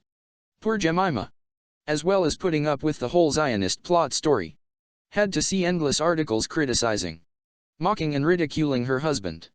And I have to say, I was roasted by the media. I was attacked by the right, the left and the powerful lobby of crooked politicians. The latter were particularly vindictive, as I had advocated capital punishment for those whose corruption was proved beyond a certain amount. Since 1983, when I had broken my leg and had a bad year, I had had a series of successes, with both cricket and the hospital. The election defeat was the first big opportunity for those envious of that success and keen to see me fail. People love to see an icon fall, it is part of human nature. And we had been completely wiped out. It wasn't just a defeat. It was a decimation. It became clear to me that we could not beat the status quo politicians on their pitch. We could only win if we could create a movement like the 1970 Bhutto movement, where people vote for the party rather than the candidate. A few weeks after the elections, me and Bashir dropped in to commiserate. Jemima told him that she wished I had never gone into politics. She told him how much respect there was for me in Pakistan because of my cricket and the cancer hospital, and that now I had become a figure of ridicule and the butt of jokes. My private life raked over in the media. She told him that she had always felt in her heart that I should only have done humanitarian work and stayed out of any controversy. He listened to her with a quiet smile before responding that the object of this life was not to be popular and that those who made that their purpose were condemned to live by fickle public opinion. Then he told her the story of this highly respectable and successful businessman who was happily married and leading a contented life. At the age of 40 he was inspired by the Almighty to tell the people of his town that there was only one God. When he tried to convey this message, though, they became upset because it was against the beliefs of their forefathers, who worshipped many idols as gods. Besides, every year lots of people from all over the region visited the town to worship the idols, and the townsfolk made a lot of money from these pilgrims. So their financial interests were also being threatened by the new message. When this man persisted, he was subjected to all sorts of abuse and ridicule. Being honorable and sensitive, he was deeply hurt by people's attitudes. One day his uncle mocked and ridiculed him so much that he came home and cried in his wife's arms. Because his wife knew him so well, she knew he was telling the truth and totally believed in him. She stood by him and urged him on with his calling. That man was the Prophet Muhammad, PBUH, and he eventually succeeded in founding one of the greatest civilizations in human history. This is just a passing phase, me and Bashir said. Besides, if decent people do not come into politics, the country will continue to be plundered by crooked politicians and soon become unlivable in. Jemima began to relax after that, though she would insist that I organized myself better so that I gave my family its fair share of time. I began to manage my time more efficiently. But my troubles were only just beginning. The party was in severe financial difficulty. A lot of money had been wasted in the thick of the election campaign and we had incurred loans that had to be paid off. But who was going to fund a party that had suffered such a crushing loss?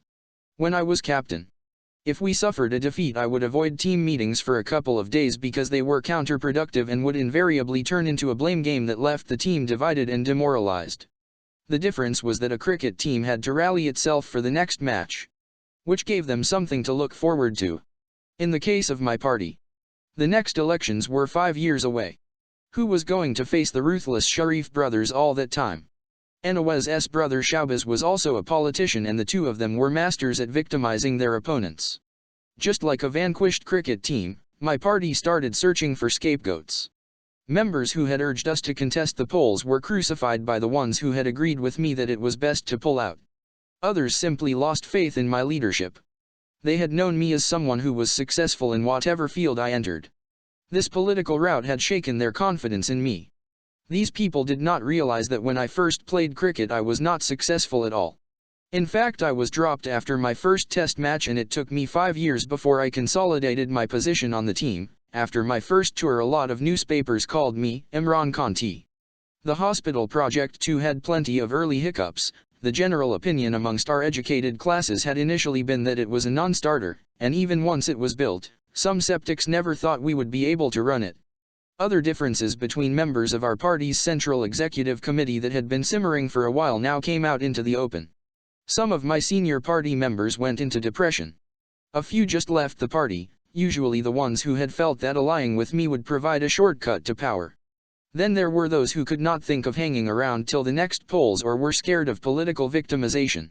It is customary for the victor in Pakistani politics to use the police and bureaucracy to victimize his opponents. For example, income tax officers can suddenly target your business or thugs will turn up on your doorstep to beat you up. My cousin Asad Jahangir joined the police force after graduating from Oxford in 1969. He once told me about an incident after the 1977 elections when he was posted to Sindh as a young and idealistic police officer. One of the local landlords came to see him after he had been elected. After exchanging formalities, he politely requested the bewildered Assad to send a couple of policemen to his political opponent's house to give him a sound thrashing. In our feudal culture, it was almost as if it was the winner's prerogative to further humiliate the loser.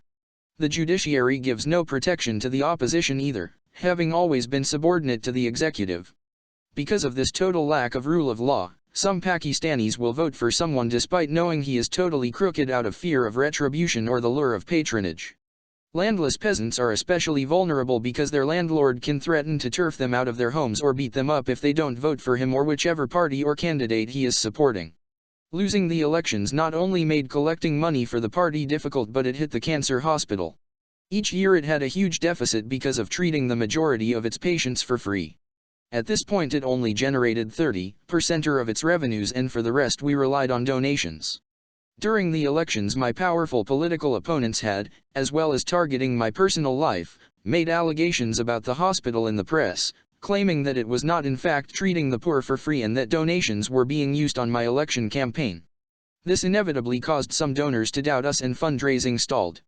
The two most important board members of the hospital, Reza Akhdawood and Dr. Parvez Hassan, asked me to give up politics as they feared it would destroy the great project.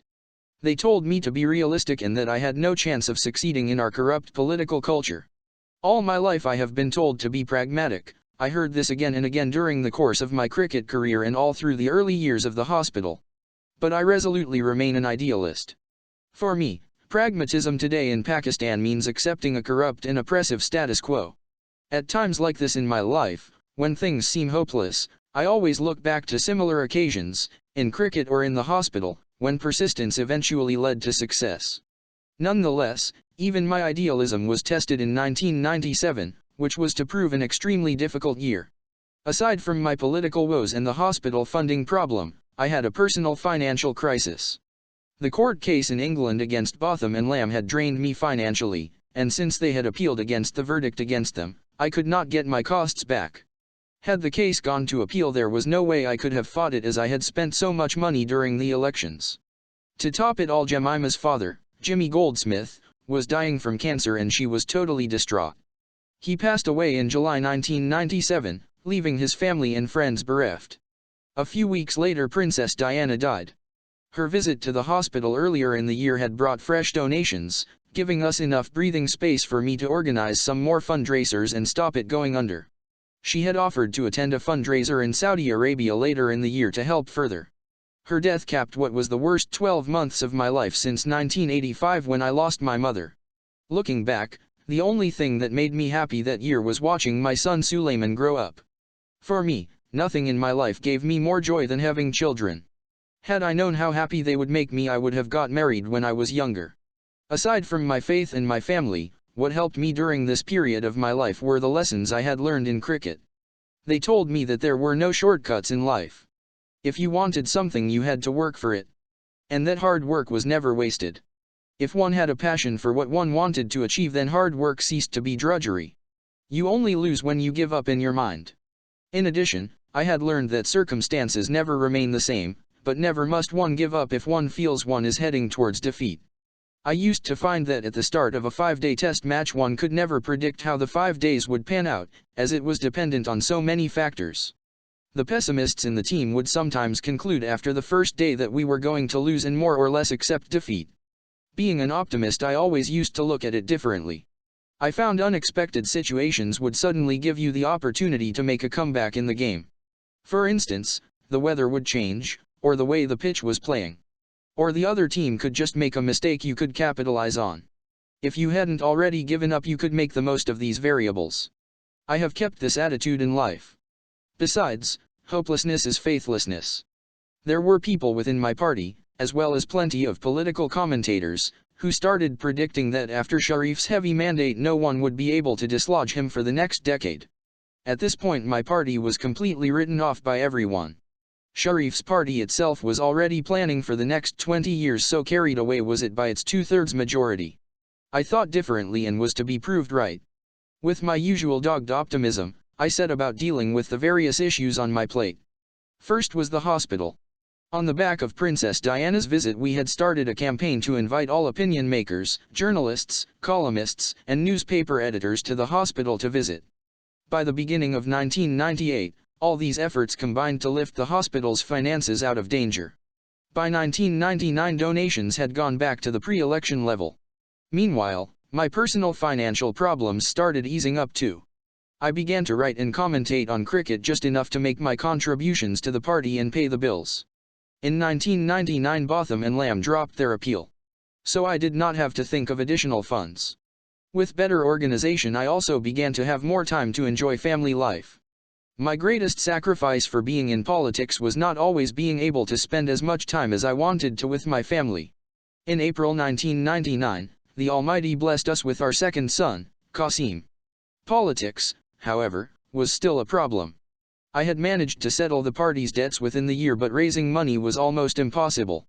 Our office holders never had sufficient funds to do full-time politics. As the country's economic situation worsened, some of our office bearers went bankrupt, others had to work doubly hard to earn the same amount of income.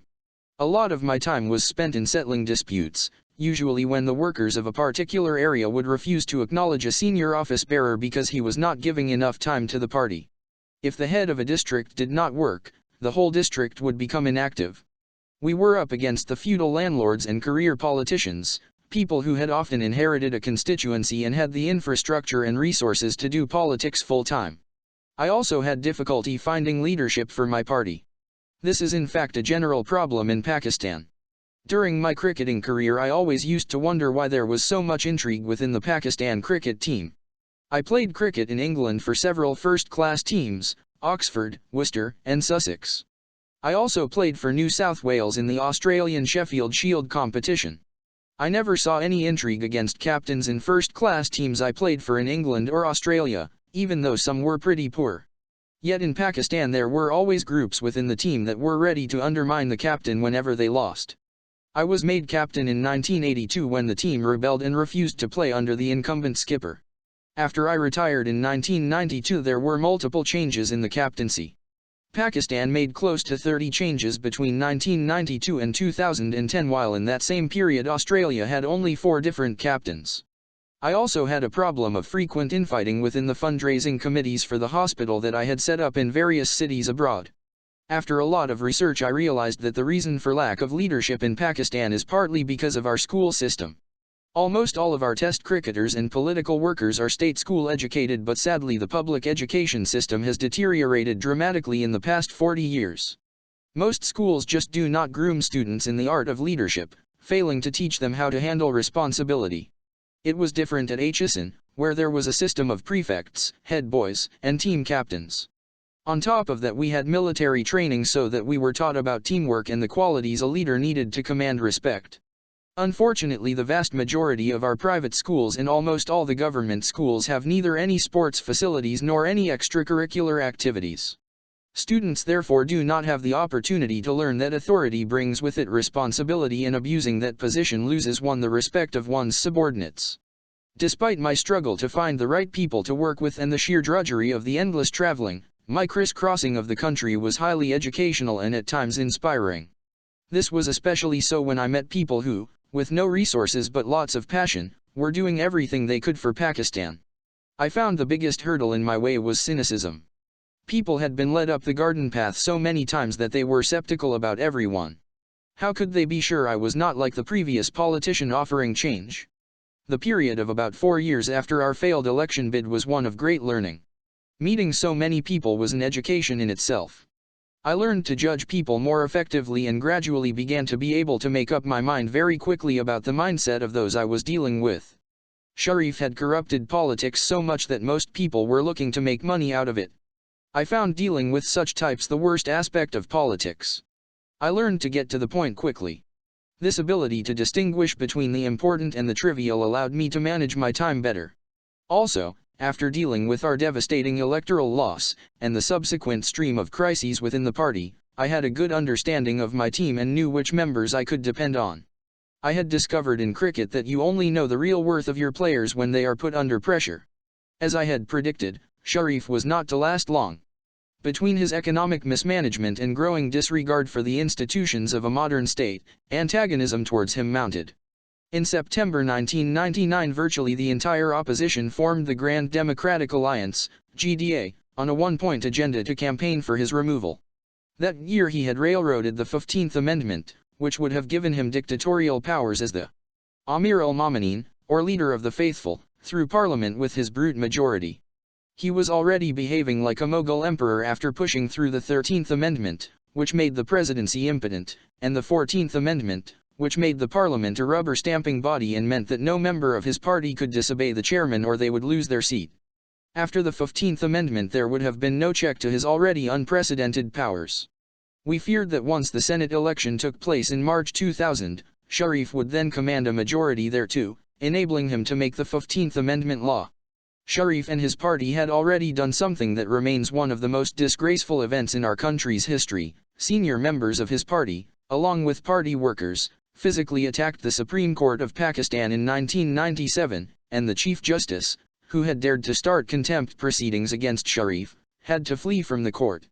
The Grand Democratic Alliance held rallies in all the major cities. It was clear that public opinion had turned against Sharif. Though the ordinary people of Pakistan were not concerned about the 15th Amendment, they were being crushed by growing unemployment and a faltering economy on one side and constant price rises, especially utility bills, on the other. Further weakening Sharif's position was growing tension with the army chief, General Musharraf, after the ill-conceived and disastrous Kargil operation. In May 1999, New Delhi discovered that Pakistani soldiers and Kashmiri freedom fighters had occupied the Kargil Heights, in Indian-occupied Kashmir. Ironically, this came just 3 months after Sharif had hosted the Indian Prime Minister Atal Bihari Vajpayee on his historic peacemaking visit to Lahore, the first time, since the Indian involvement in the conflict in East Pakistan that had led to the establishment of Bangladesh, that the two heads of government had met formally and issued a declaration, and a memorandum of understanding which committed both parties to peace. As a result, according to Sharif's version of events, the then commander-in-chief of the army, Musharraf, had launched the operation without consulting him. However, Musharraf insisted that the Prime Minister had been on board. Whatever the truth of the matter, Sharif found himself in a difficult situation. Pakistan was slammed by the international community and the Indians retaliated. Seeing the Pakistani position was untenable, Sharif was forced to beg Bill Clinton for help in brokering a peace deal with New Delhi. Sharif ordered the troops to withdraw, confusing a humiliated Pakistani public who had been fed the official line that only Kashmiri freedom fighters had occupied the Kargil heights and that Pakistan had no control over them. There then followed a cold war between Musharraf and Sharif. Any genuine leader would have hauled the army chief in front of him and court-martialed him for what turned out to be one of Pakistan's biggest debacles, not just in terms of lives, money, and international reputation but also damage to the Kashmiri cause. Instead, Sharif dithered for months before eventually attempting to remove Musharraf in the most bizarre way. On October 12, 1999, the army chief was mid-air on his way home from a trip to Sri Lanka when Sharif sacked him and appointed Ziauddin Butt as his replacement. He diverted Musharraf's plane in order to buy himself more time, and a chaotic few hours ensued before army officials loyal to Musharraf rebelled and launched a full-scale military takeover. The victorious Musharraf had the prime minister and his cronies arrested. Military rule was back. The amazing thing was that the same GDA members who had been virtually pleading with the army to remove Sharif, there was no constitutional way of getting rid of him, were later to club together with him and form another alliance against Musharraf. Benazir's PPP began to make overtures to Sharif when she realized that the army was not going to ask her to join the government and was instead bent on pursuing corruption charges against her. When I found out, I could not believe what contempt these opportunistic politicians had for the people of Pakistan. Just a few months previously they were telling the public that Sharif was the greatest threat to democracy in the country, and now they had to ally with him in order to save Pakistan's democracy. Benazir and Sharif had been trying to expose each other's corruption to the public for 11 years. Indeed, the Sharif government had spent a fortune in taxpayers' money trying to get Benazir convicted of graft and had put Zardari in jail. Yet when they realized that Musharraf was intent on charging them both, they clung to each other. That sums up Pakistan's politics from 1988 to 1999. No wonder that according to a Gallup survey, 80% of the population supported the military takeover. As for Sharif, he was later tried and convicted on charges of hijacking and terrorism. He took a plea bargain to avoid life imprisonment and was exiled to Saudi Arabia in 2000. While I welcomed what seemed like an end to the Benazir-Sharif merry-go-round, I was also thankful for Musharraf's coup for personal reasons. Since our marriage, Jemima had been doing her best to get involved in life in Pakistan. Not only had she converted to Islam and adapted to Pakistani culture, but she had learned to speak Urdu quite well. In the elections she had campaigned for me, giving speeches in Urdu. She had also helped me with the hospital fundraising. We could sell our fundraising dinners much better if she was guaranteed to be there. She also started a clothing business, having clothes embroidered in Pakistan and selling them in the West. All the profits went to the hospital and her business gave employment to hundreds of women. I was particularly proud of her when she decided to help Afghan refugees in Jalazay camp living in subhuman conditions. She had read an article about how some children had died of cold at the camp, home to thousands of refugees since the Soviet invasion of Afghanistan. Being a mother herself, this affected her deeply, and so she launched a charity and raised millions of rupees for tents, provisions, and medical clinics for the refugees. However, just as we were working to make our cross-cultural marriage succeed, external forces were attempting to sabotage our family life. We discovered how truly vicious the political mafia in Pakistan could be. In December 1998, just to embarrass me politically, an antique smuggling accusation was slapped on Jemima by Sharif's government.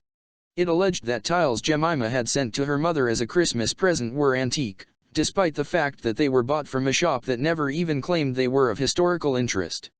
Pakistan's laws are very strict about the exporting of antiques. After the case was registered, Jemima had one of the tiles examined by 3 museums in England and had a thermoluminescence test done to date it. All confirmed the tiles were modern. So keen was the government to implicate Jemima in the case, though, that it did not even follow the Customs Department's own laws. A 9-member committee comprising members of the Archaeological Department, the Customs Department and the person accused have to deliberate before an object is declared an antique. Instead, one government employee in the Archaeological Department declared them to be antique. The case should have immediately been thrown out of court but was pending for months, and the judge kept giving the government time to improve its case. Since smuggling is a non-bailable offense in Pakistan and potentially carried a sentence of up to 7 years in jail, I decided that Jemima should stay in England until the case was over. This again meant a disruption to our family life. Neither of us could take a risk with a government-controlled judiciary, especially with a 2-year-old and another baby on the way. After the military coup, the case against Jemima was immediately thrown out, but she had been forced to stay out of the country for 11 months in total. Sadly, even after this major respite, politics was to cause further disruption to our family life. If the 1997 elections had been hard on our marriage, the 2002 polls were even tougher. At least in 1997 Jemima had been able to participate in my campaign, this time she had to stay out. Instead of being able to be the asset she should have been, my political opponents had turned her into a liability. Because they couldn't hurl the usual accusations of sleaze at me, they attacked me through her. It was especially hard for her not to be actively involved because she is basically a very political person. This was a great blow for our marriage. A cross-cultural marriage can work if your passions and objectives are the same, but Jemima had to be sidelined. And even then she was not spared. Spurious stories about her continued to emerge in the Pakistani press. A comment about having read a book by Salman Rushdie for her university dissertation on post-colonial literature turned into a story saying she had chosen him as her guide. There were demonstrations calling for her citizenship to be revoked. Hard for anyone. This kind of treatment was particularly distressing for somebody like Jemima, who was naturally shy and sensitive, compounding our difficulties.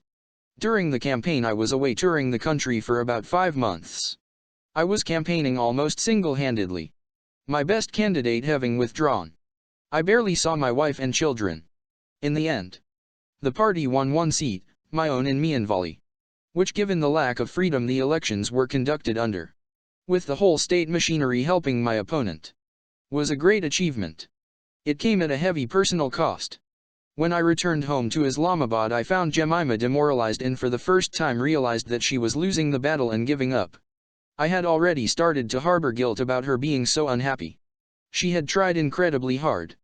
But my political career and the constant attacks on her were very difficult. I felt guilty because as the older partner I was more responsible for our marriage. She was so young when we married, and when we made the decision to launch my party, how could she have known what such a life would entail in a foreign land? But I should have thought about all the possible consequences.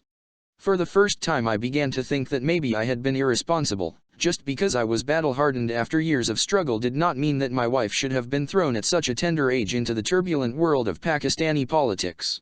Adapting to a completely alien culture was already challenge enough.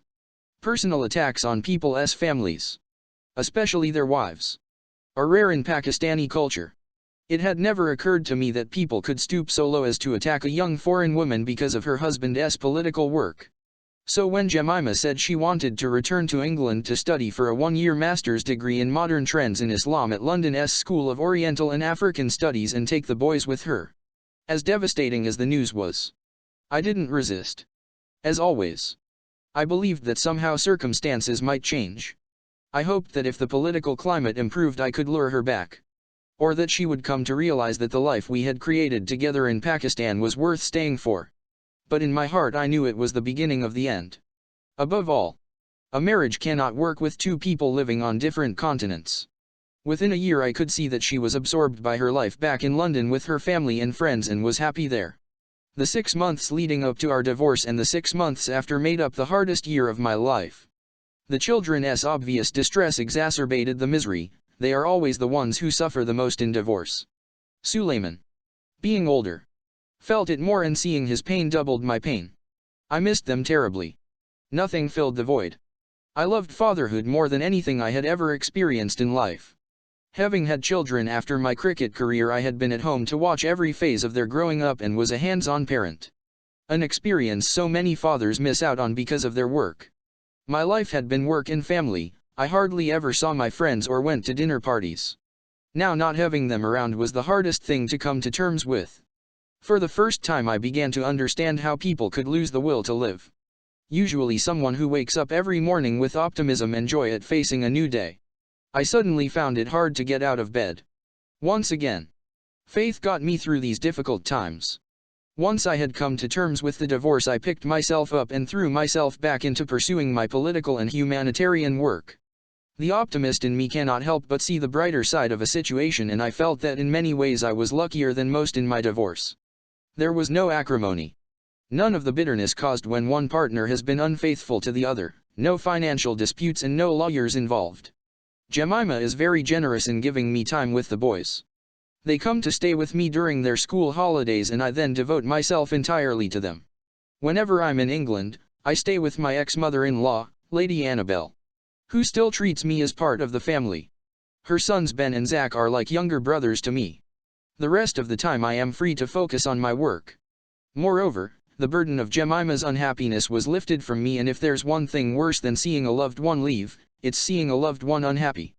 As the Quran says, after every hardship there is ease, Quran 65, 7 and 7, 42, and I consoled myself with the Quranic verse that sometimes Allah doesn't answer our prayers because He knows what's best for us.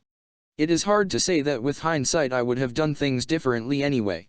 My married friends always envied me my life when I was a bachelor, but the greatest happiness and contentment in my life came from my marriage.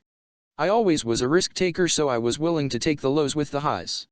Whenever I looked back and thought about what else I could have done, I felt that, given the circumstances, I had worked harder at making my marriage work than at anything else in my life.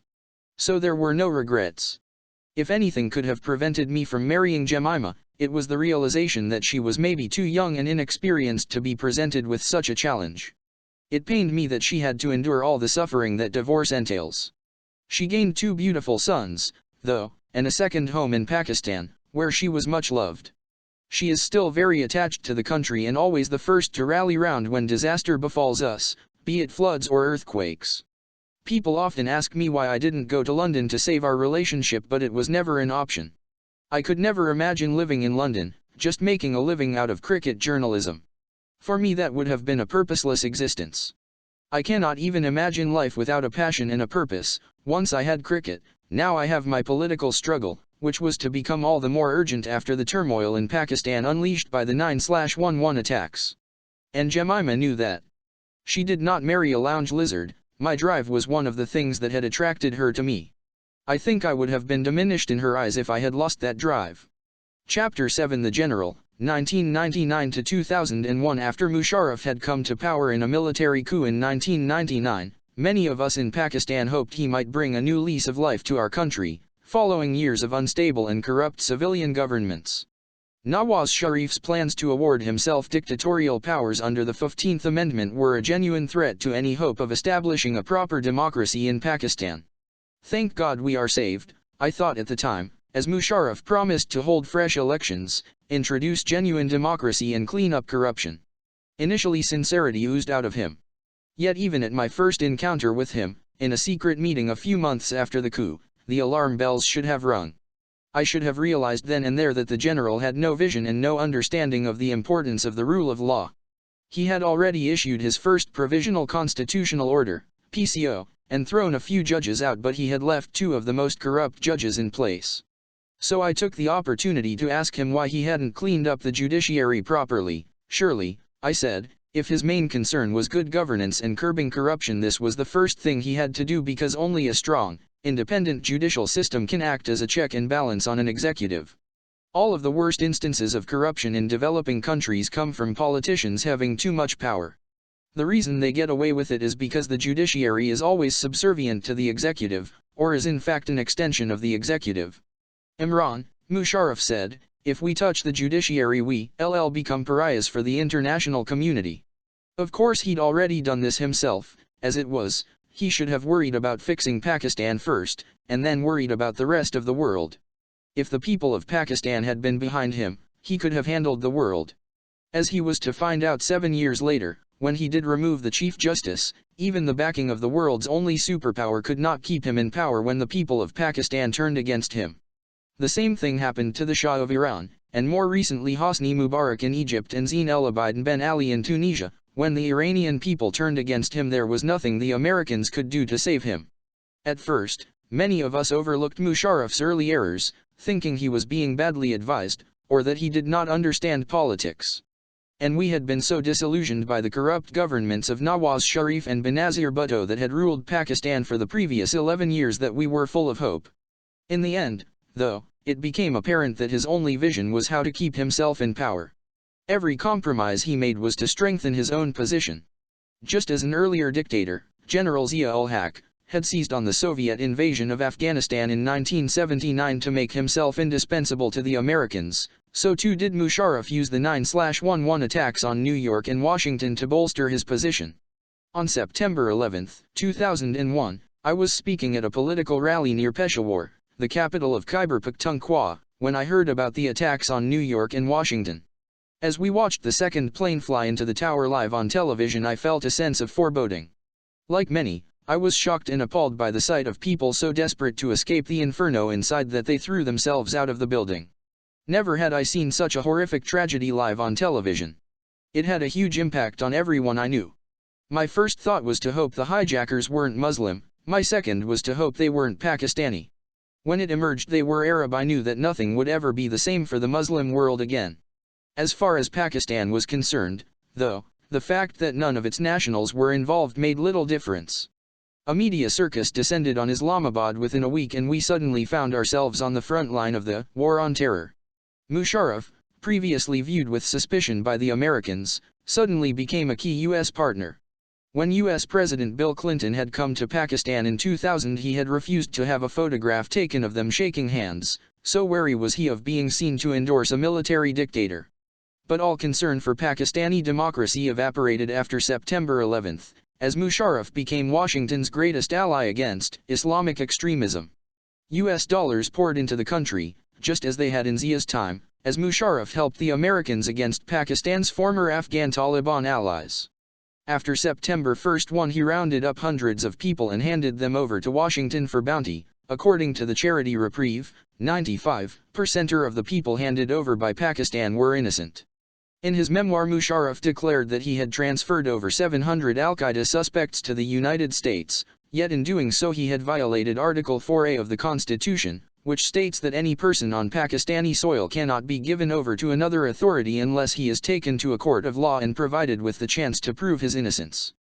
Musharraf violated the law of the land to prove to the Americans that he was a bulwark against Islamic extremism, just as many Arab dictators have done over the years.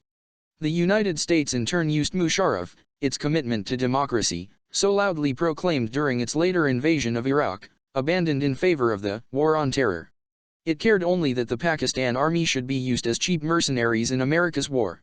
Just as the Americans had done with Zia, they preferred one strong military ruler to a chaotic and demanding democracy. General Edisam Zamir headed the political wing of the Inter-Services Intelligence (LSI) agency, and was tasked with bringing together General Musharraf's coalition of reform. He was looking for my party's support for the general, to give him the strength to take on the crooked politicians. After the referendum, in spring 2002, designed to give legitimacy to Musharraf's presidency, we met again and he told me of the Grand National Alliance, and that's when the alarm bells started ringing. Zamir gave me the LSI's assessment of how many seats each party could get in the autumn elections. I asked about the plans to get rid of the corrupt politicians, and he told me about the reality, that it was unfortunate but the people of Pakistan voted for crooks. I realized we'd been led up the garden path and, for short-term gains, the long-term interests of Pakistan were going to be crucified. Sadly, this has been a legacy of intelligence agencies in Pakistan who, without a proper broad-based analysis, have made decisions which have proved disastrous for our country. Other secret agencies have done tremendous harm in the world, especially the CIA, which for short-term goals has created so much chaos in so many countries. This was my first experience of dealing with the LSI. After that, I resolved never to let the agencies influence our decision-making in the future. I met Musharraf for the fifth and final time on July 23, 2002, when he invited me to President House in Islamabad. I was hoping to change his mind about making this coalition of crooks. It was then I realized how much those of us who had supported him initially had been fooled by his promises to clean up the political system. Also present were Musharraf's spokesman and national security advisor, along with the head of the LSI, and Zamir. The meeting was friendly enough at the start, as he told me he wanted me to join his coalition. He claimed that he had always thought that I was the only clean politician in the country. When he told me who the politicians were in his coalition of reform, I was shocked. Some of these politicians were considered the epitome of corruption in the country, and I told Musharraf that joining them would lose me all credibility, since my main platform was anti-corruption. Musharraf said that if I didn't join him I would lose. I told him I would rather lose than discredit myself. Benazir and Sharif had been personal friends before they joined politics. The only reason I opposed them was because of their corruption. They did at least have a vote bank, though, whereas some of the politicians in Musharraf's so-called coalition of reform that he wanted me to join were both crooked and without a vote bank. I warned him that if he insisted on associating himself with these corrupt politicians, then Benazir and Sharif would benefit. People by this point were sick of their corruption, but if Musharraf went ahead with his coalition of the crooked, the voters would reason that all the main parties were corrupt anyway, leveling the field again for Benazir and Sharif. Unfortunately, people in Pakistan vote for crooks, he said, repeating the phrase I'd heard before, telling me that I was too idealistic and to be pragmatic. I told him that he should have put in place a strong judiciary, an independent election commission, a credible National Accountability Bureau, and then held free and fair polls. If you had done all that, I said, you'd be the biggest name in Pakistan after Jinnah. He said there was a risk involved. It was then that it occurred to me he meant a risk for himself, as opposed to for Pakistan. He could not comprehend the potential damage to the country from his alliance with corrupt politicians. It dawned on me that he had a naive belief that as long as he was in power he could control anything. He had no idea about the mess he was creating. Up till then I had assumed Musharraf was being misadvised by his close aide Tariq Aziz, but now I realized that rather than helping him form some kind of political vision, advisors like Aziz were simply counseling him on how to stay in power. That was my last meeting with Musharraf, and from then onwards our paths diverged. By not joining Musharraf, my party fell between two stools. Because we had previously been seen to be close to him, we were not considered an opposition party. But now we were firmly out of the establishment-backed coalition. Consequently, a lot of potentially good candidates abandoned us. The ones that were left were turned on by the LSI. Its agents either threatened the Tehreek-e-Insaf candidates or cajoled or lured them into Musharraf's PML-Q, the Pakistan Muslim League, a breakaway from Sharif's party, distinguished by the Q for Quaid, short for Quaid-e-Azam, or Great Leader, the title given to Jinnah. Some candidates gave up altogether, telling me they could not fight the LSI. They said they would be wasting their money. Cash is essential for political candidates in Pakistan, who can spend a minimum of 10 million rupees in rural constituencies. No politician in the country's history up till then had ever beaten the establishment. From October 2002 onwards, my party went through the most difficult period of its existence. Although following the 1997 election rout things had been extremely tough, it was after the elections in 2002 that we went through our toughest phase. Having just one seat and with the entire party in disarray, it became a question of survival, just keeping our heads above water. I have no doubt that had I not won my seat, against all odds, because the entire government machinery was working against me, it would have been all over for my party. I won with a 5,000 vote margin, a record to that point for the constituency. Having that one seat meant I could just keep the party alive, but it was hard, as barely 20 of the top leadership were active, and even they were difficult to keep motivated. Others either left the party or became dormant. One positive of this difficult period was that I realized who were my real team. It's only in a crisis that you know the worth of those around you. The one man who resolutely stood beside me through thick and thin was Saif al-Anisi. The other who was a great support through these tough times was Rashid Khan. It took me a year to clear the debts the party had incurred during the elections. We moved out of our big central office in Islamabad and shifted the office into my parliamentary lodge, given to me as Member of Parliament. I cleared our last remaining debts in an unusual way. I was with my family in England, and my brother-in-law, Ben Goldsmith, kept asking me about what would happen in an England versus South Africa test match. I discovered his interest came from his spread betting on the game. I decided to watch the match, and learned he'd already lost about £10,000 on the game, so I told him that in order to give him tips I would have to watch the match, and that every pound he made after recovering the £10,000 he'd lost would go towards clearing my party's debt. I have never gambled in my life and have never understood its attraction, but now for the sake of clearing my party's debts I watched the test match with Ben for the next 2 days, telling him what to do and when. Not only did he clear his debt, but we made enough money to clear my party's debt as well. At one point the bookie asked, "Mr. Goldsmith, you don't happen to be sitting with your brother-in-law, do you?" For the next few months, the party had to be run on a shoestring budget. No one donates to losers. For the next 3.5 years, the party fought for its life. The one thing that saved us was independent television. From 2004 onwards, I had access to the TV current affairs programs, and I took clear stands on various issues, especially on the War on Terror, which I always felt was a disaster for Pakistan while it enriched the elite, and from March 2007 onwards, standing with the Chief Justice in his struggle against the President. In my view, Musharraf really started to go downhill after the 2002 elections. He had tried to split the opposition to guarantee victory for his own party, the PML-Q, by encouraging the Muttahida Majlisi Amal, MMA, a coalition of religious parties. But his plans backfired when almost the entire Pashtun belt voted for the MMA in protest against the U.S. bombardment of Afghanistan. Since I had been canvassing in 2 constituencies in Khyber Pakhtunkhwa, I knew that all the Pashtun would vote for the MMA in sympathy for the Taliban, who were now considered fellow Pashtuns fighting the American Goliath on the other side of the border. But the intelligence agencies, who were orchestrating the elections for Musharraf from behind the scenes, had never expected them to do so well, and the MMA's success upset his carefully laid plans to rig the outcome. After the polls, Musharraf struggled to pull together enough politicians to obtain a clear majority. Despite his commitment to fight corruption, he was forced to bribe and blackmail some corrupt politicians, who accepted promises of posts as ministers in return for cases against them being dropped. But even dictators have limits on their authority, and in Musharraf's case the challenge came from the judiciary, the very judiciary whose importance he had overlooked when he first came to power. In late 2006, Chief Justice Iftikhar Chaudhry had embarrassed the government by reversing a high-profile decision to privatize Pakistan steel mills, and Musharraf began to think he was becoming too independent.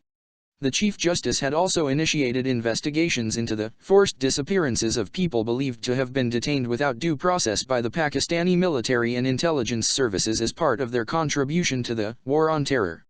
Worried that Chaudhry would refuse to allow him to flout the constitution by contesting presidential elections due that year while remaining head of the army, Musharraf suspended him on March 9, 2007 on allegations of abuse of office and nepotism.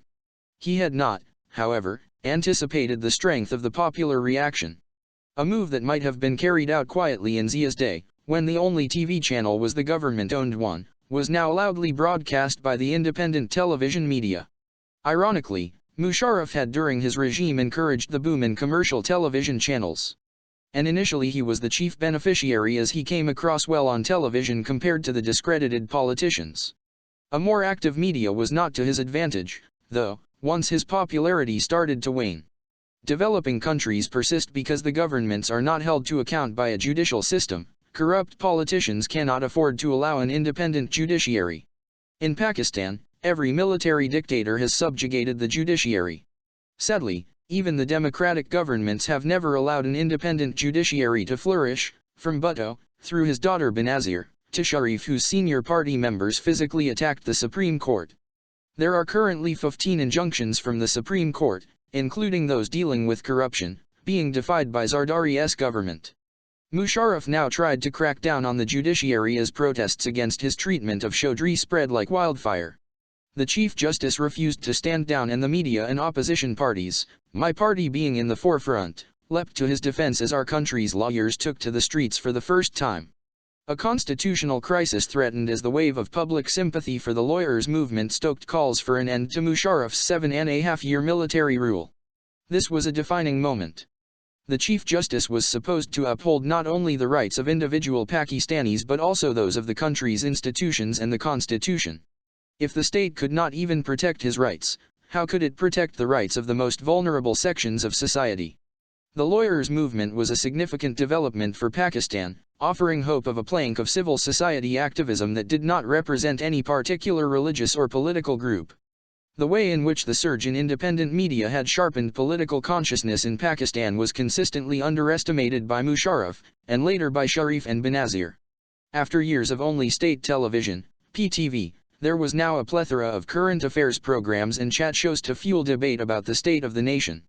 My party was the greatest beneficiary, enjoying an upsurge in popularity thanks to the greater visibility the media provided and the way in which it was highlighting some of the issues we stood for.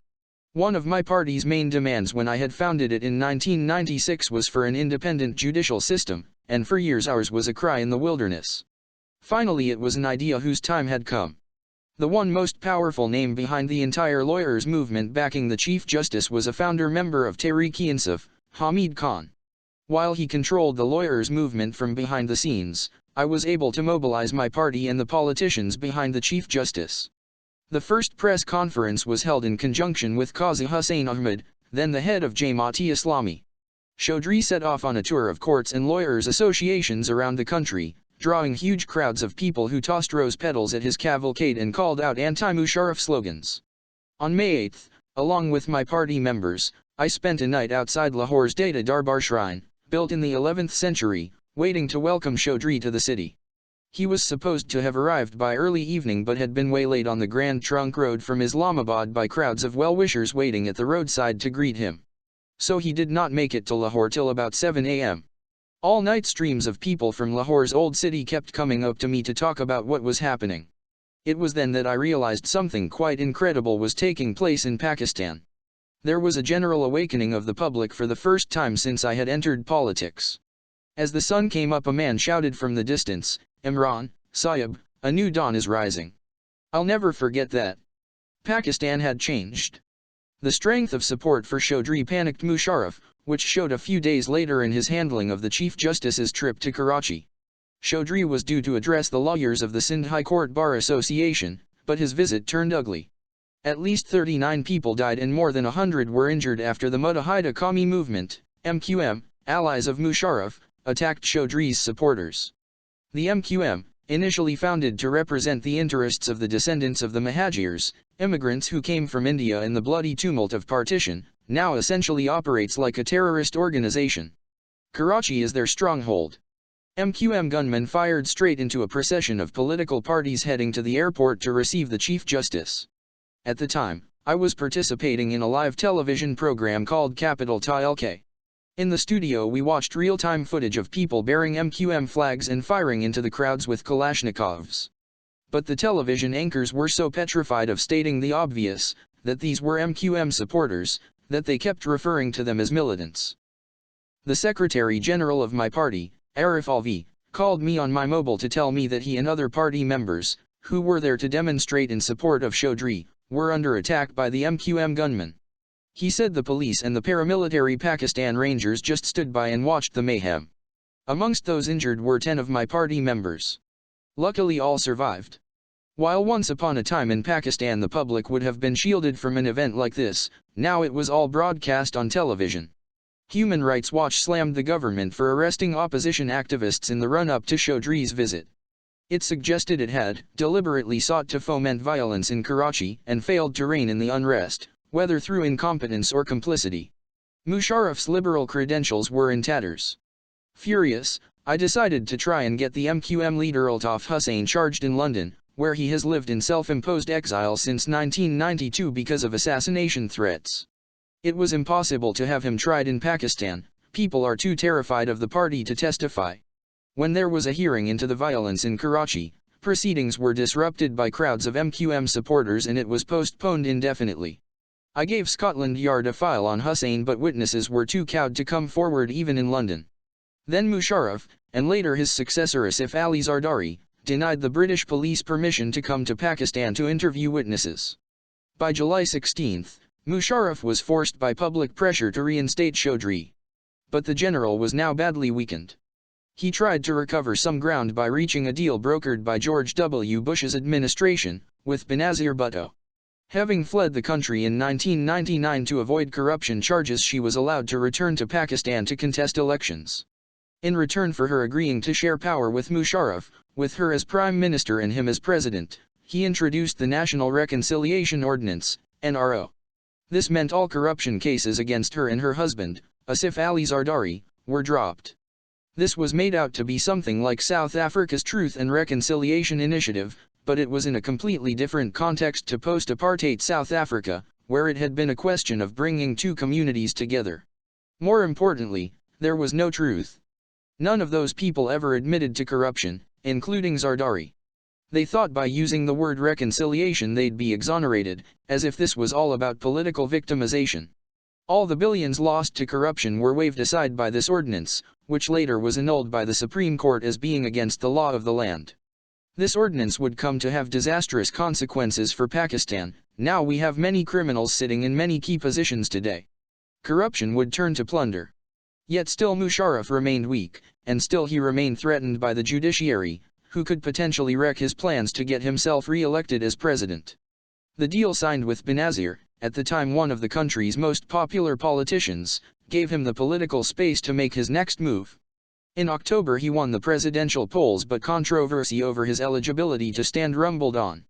On November 3, he sacked the Chief Justice, purged the Supreme Court, declared a state of emergency and muzzled the media. That's when my arrest warrants were issued. As I warned in an article I wrote for the Pakistani newspaper The News while I was in prison, Musharraf was in the process of implementing the first phase of his plan to gain power for another 5 years with a massive crackdown on the genuine opposition. Lawyers, human rights activists and the civil society. He is hoping that the police brutality will induce enough fear in the people for him to crush all dissent within a couple of weeks, before he takes the next step of getting himself endorsed by his pocket judges. He was already planning to hold parliamentary and provincial elections on January 8, 2008. I was worried the issue of the judiciary would soon be forgotten. Even the other politicians did not really want an independent justice system at that point. They changed their tune later when they realized it was a popular issue. Musharraf had hoped to use the cover of the U.S. war on terror to justify the need for extreme measures to crack down on domestic dissent. Sure enough, a few weeks after the declaration of the state of emergency, the new judges he put in place removed the final legal challenge to his re-election, clearing the way for him to resign as army chief as he had promised, and be sworn in as a civilian president. As it turned out, though, the general had overreached himself, and in the end even the Americans could not save him.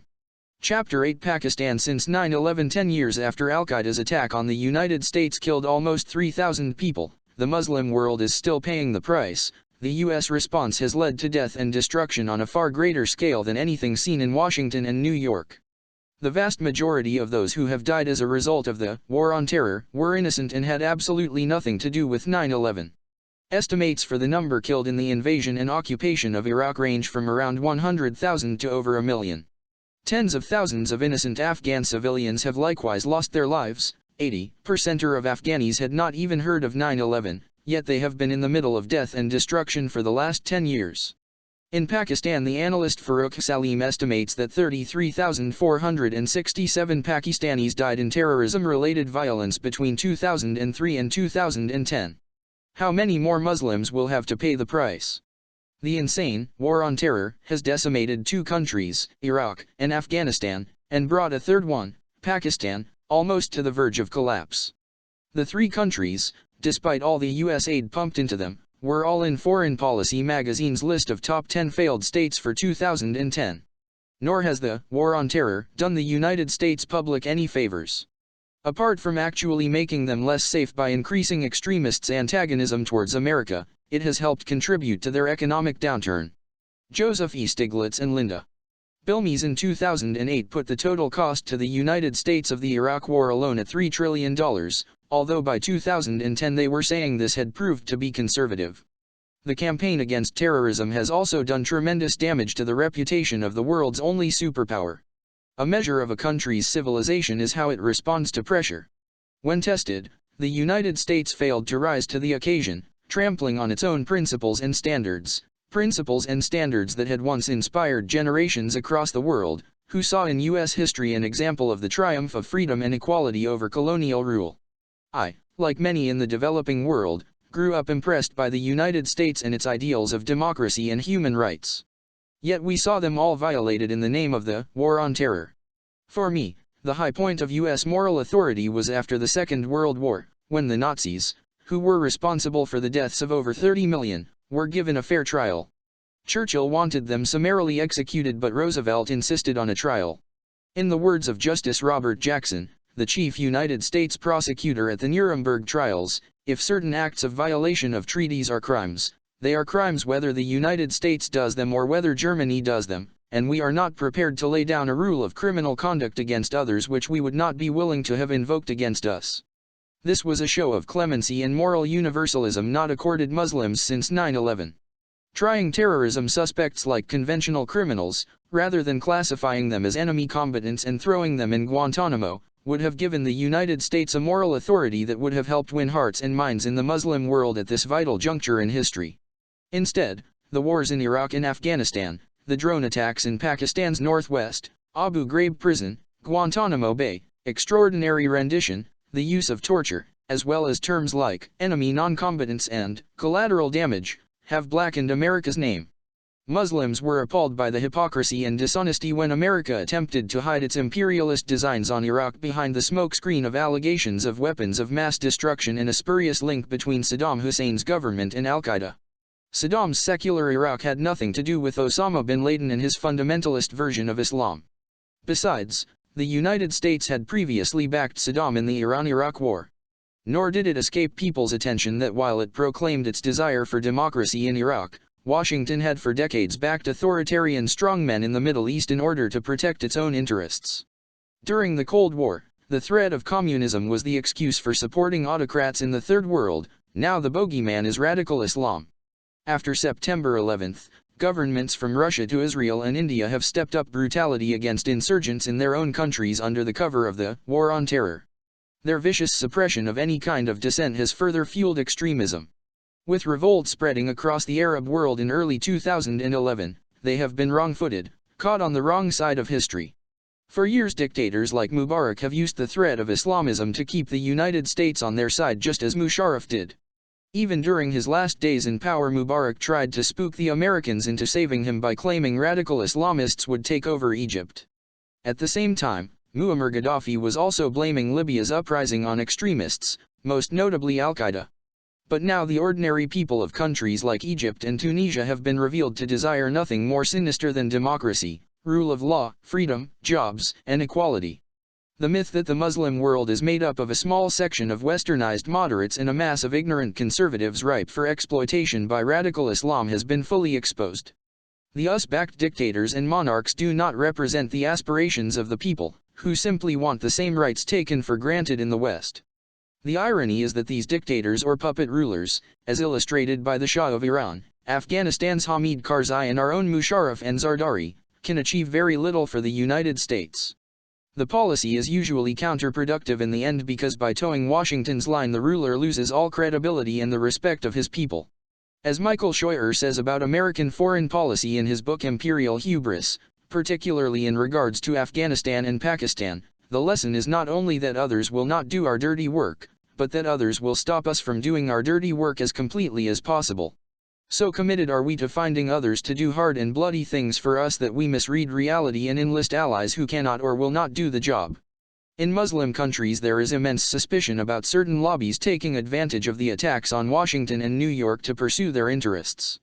In the forefront was the lobby described by President Dwight D. Eisenhower in 1961 as the Industrial Military Complex, along with the neocons and their Project for the New American Century, a Washington think tank aimed at promoting American principles around the world. The 9/11 attacks provided the neocons with the perfect excuse to overthrow Saddam Hussein since they had been pushing for the idea of regime change in Iraq since 1997. The United States' own inquiries subsequently found there was no connection between Iraq and 9/11. Aligned with them were the Israelis, who felt threatened by Iraq, and of course the oil industry. Ismail Hosseinzadeh, an economics teacher at Drake University in Des Moines, Iowa, and author of The Political Economy of U.S. Militarism, goes so far as to suggest that the United States has been taken over by a military-industrial security financial cabal aiming for full-spectrum dominance of the world. By dividing the globe into friends and foes, powerful beneficiaries of war and militarism compel both groups to embark on a path of militarization, which leads inevitably to militarism and authoritarian rule. The war profiteers behind this U.S. militarization of the world, apart from draining national resources and adding to national debt in the various countries affected, also stoke fear and suspicion amongst different peoples and therefore provoke more conflicts. Much of Washington's reaction to 9/11, however, has been self-defeating and it has made many mistakes. A major one was failing to distinguish between the Taliban, a medieval militia focused on domestic power, and al-Qaeda, an international organization aiming to attack American interests across the globe. The Taliban were part of the Mujahideen forces that fought the Soviets. They only took power because of the failure of the post-Soviet governments to impose law and order and start rehabilitating the devastated country. Mullah Zaif, the former Taliban ambassador to Pakistan, describes in his book Living With the Taliban the chaotic conditions that prevailed when the warlords ran Afghanistan. It was those conditions that led to the Taliban taking over. In over 1,400 years of Islamic history, it was the only time there had been any Taliban-type theocracy. Zaif says that Taliban leader Mullah Omar asked him for help as they had no idea how to run a state. These were boys who'd grown up in war, they'd known nothing else for 16 years. Afghanistan had descended into chaos, with mujahideen leaders carving out their own territories. Zaif was asked to take on different ministries because they could hardly find any educated Taliban who knew anything about statecraft. The United States accused the Taliban of harboring al-Qaeda, but the Taliban inherited Osama bin Laden and his organization, which was already in Afghanistan when they took over. Furthermore, several times the Taliban offered the Americans compromises that they declined. According to Mullah Zaif, when the Americans were pushing for Afghanistan to hand bin Laden over after the bombings of U.S. embassies in Kenya and Tanzania in 1998, the Afghans offered to have him tried either in the Supreme Court of Afghanistan or in a court formed and chaired by 3 Islamic countries and held in a 4th Islamic country. Washington refused, demanding that he be handed over unconditionally. He claims they would not even consider dealing with bin Laden in The Hague. He also says Mullah Omar made the Americans another offer a few days after the 9/11 attacks, agreeing to have bin Laden tried by an Islamic court, if not in Afghanistan then in another Muslim country. The Taliban leader stressed the need for the United States to produce evidence of his involvement in the attacks, as for any trial. To me this seems like a perfectly reasonable condition. When the Russians tried to extradite Chechen rebel commander Akham Zakayev from the UK on terrorism charges in 2003, London insisted that Moscow prove their case in a court of law. A British court then rejected the request because of lack of evidence. Bush was determined to invade Afghanistan, though, and war, instead of being a last resort, became the first option after September 11. Right from the start, Washington showed it was not prepared to use due process in dealing with whoever it considered as terrorists. This disregard for various international conventions meant the United States failed to mobilize support from the Muslim world, which would have been more than willing to help bring all those involved in the 9/11 attacks to justice. I can say that in Pakistan at the time I heard nothing but deep sympathy for the United States because of those terrible images of innocent people jumping to their deaths from the burning Twin Towers. Instead, Bush declared a war against terrorism as if the United States was fighting a conventional army. Most significantly, rather than simply treating those terrorists as criminals, war was declared against radical Islam. It was as if this was another ideological enemy for the West to rally against after fascism and communism. Lies and distortions by the United States and various European governments have been used to get the Western public behind the wars in both Iraq and Afghanistan. Inevitably, this fanned the perception that all Muslims were on trial. The first phone call I received from a journalist after September 1 was from ITN's Martin Bashir. "As a Muslim, aren't you embarrassed by the attacks?" was his immediate question. I was shocked, then realized this was what others would be thinking too. Implying all the world's 1.3 billion Muslims should feel in some way responsible for an act of a handful of criminals is a bit like asking a Christian to feel responsible for Hitler or Stalin and their atrocities, or asking a Catholic in Rome if they supported the IRA blowing up children and tourists in Omagh in 1998. By putting a whole religion in the dock, the United States and its allies alienated many normal Muslims.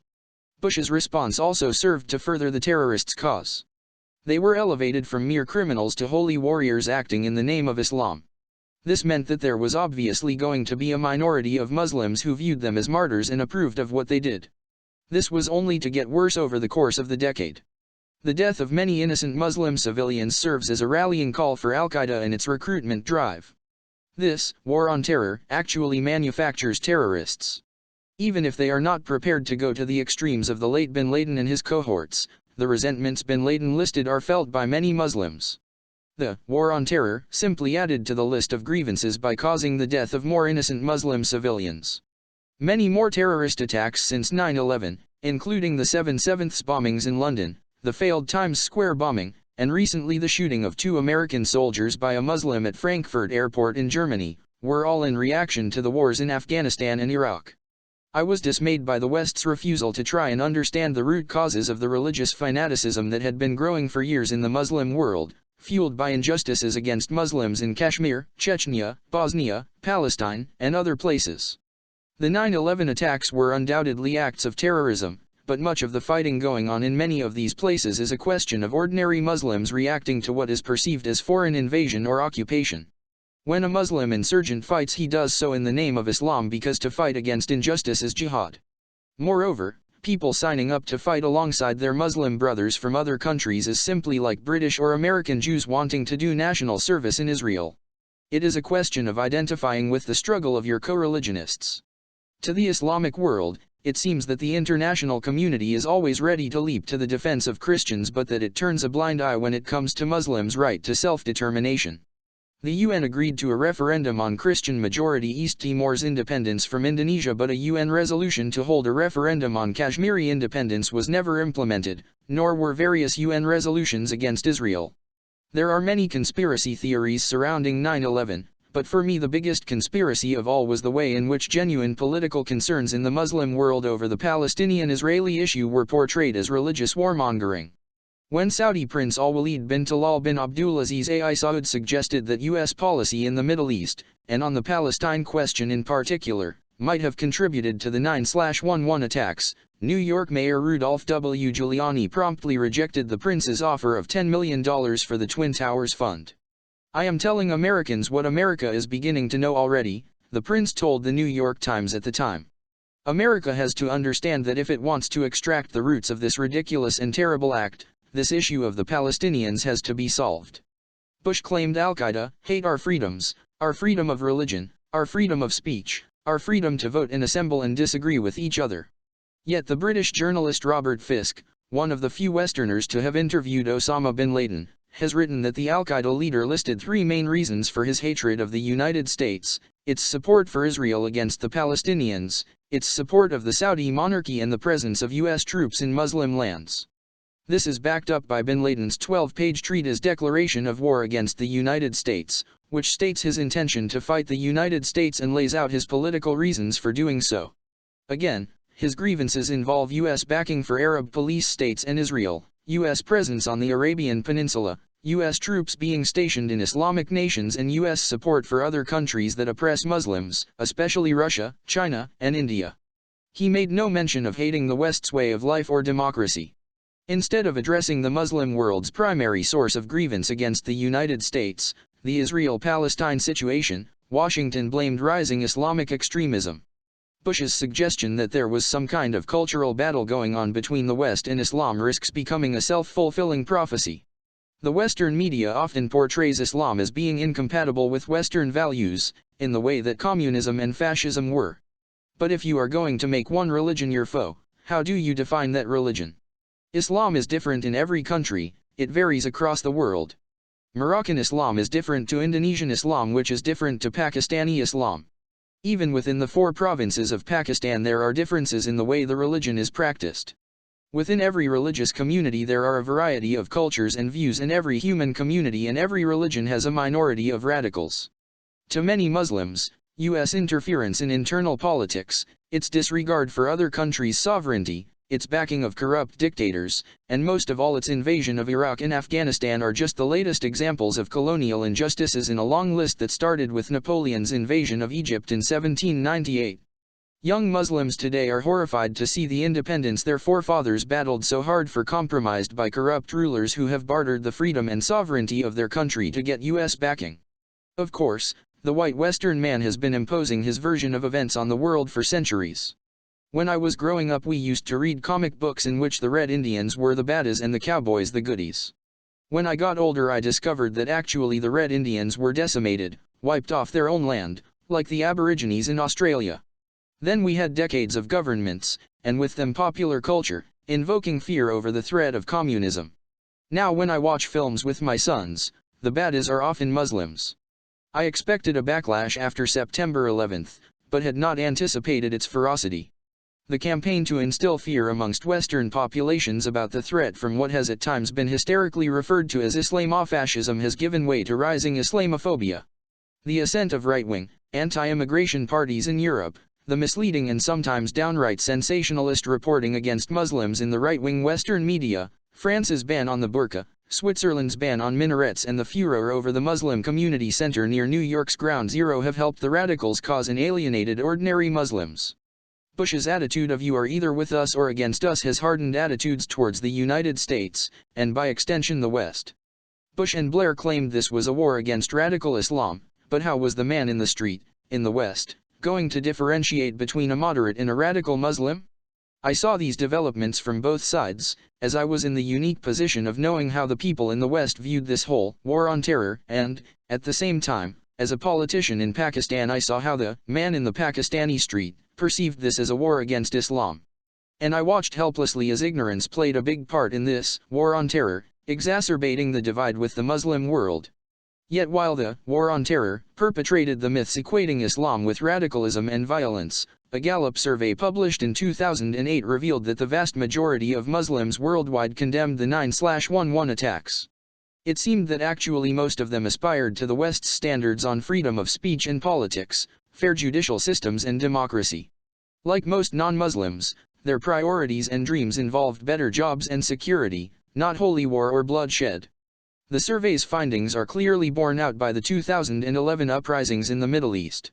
According to the poll, only 7% of respondents around the world thought that the 9/11 attacks were completely justified and viewed the United States unfavorably. But they were motivated more by fears of U.S. occupation and domination, rather than cultural differences. What most Muslims surveyed and most admired about the West was its technology and its democracy, the same two answers given by Americans when asked the same question. Furthermore, research by University of Chicago political scientist Robert Pape dispels many of the misconceptions surrounding suicide bombing and Islamic fundamentalism. After studying every suicide terrorist attack in the world from 1980 till 2003, he concluded that the world's leading practitioners of suicide terrorism are Sri Lanka's Tamil Tigers, a secular, Marxist-Leninist group of Hindu background. He also found that 95% of suicide terrorist attacks are part of coherent campaigns organized by large militant organizations and have secular and political rather than religious goals. They are in response to military occupation of territory considered by the terrorists to be their homeland. It's also worth noting that the study revealed suicide bombers are often well-educated, middle-class and politically motivated, not the poor and uneducated or religious fanatics which our dollar-addicted ruling elite would have the West believe. Terrorism has nothing to do with Islam, and everything to do with politics. But many Muslim leaders, eager to ingratiate themselves with the United States, had neither the guts, nor frankly the understanding, to explain this to the West. So instead of underlining the urgency of dealing with the reasons behind the jihadis' rage, the vast majority of Muslim leaders, petrified of U.S. power and desperate for its support, all presented themselves as moderate Muslims and staunch allies against extremism. I blame the westernized elite of the Muslim world too. They also hid behind moderate Islam, perpetuating the idea that an ideology, not political injustice, lay behind terrorism. This idea that one has to distinguish between a moderate and a radical Muslim is extremely dangerous. The 9/11 attackers did not look or behave like bearded fundamentalists, nor did Faisal Shahzad, the Pakistan-born U.S. citizen convicted of an attempted car bomb attack in New York's Times Square in 2010. The collective failure of the Muslim world's elite to fight back was a sorry indictment of our intellectual firepower. Anyone who tried to point out the causes behind terrorism or suggest political rather than military solutions was ridiculed or labeled a sympathizer, and often reference to Chamberlain's appeasement of Hitler was made. All debate was stifled.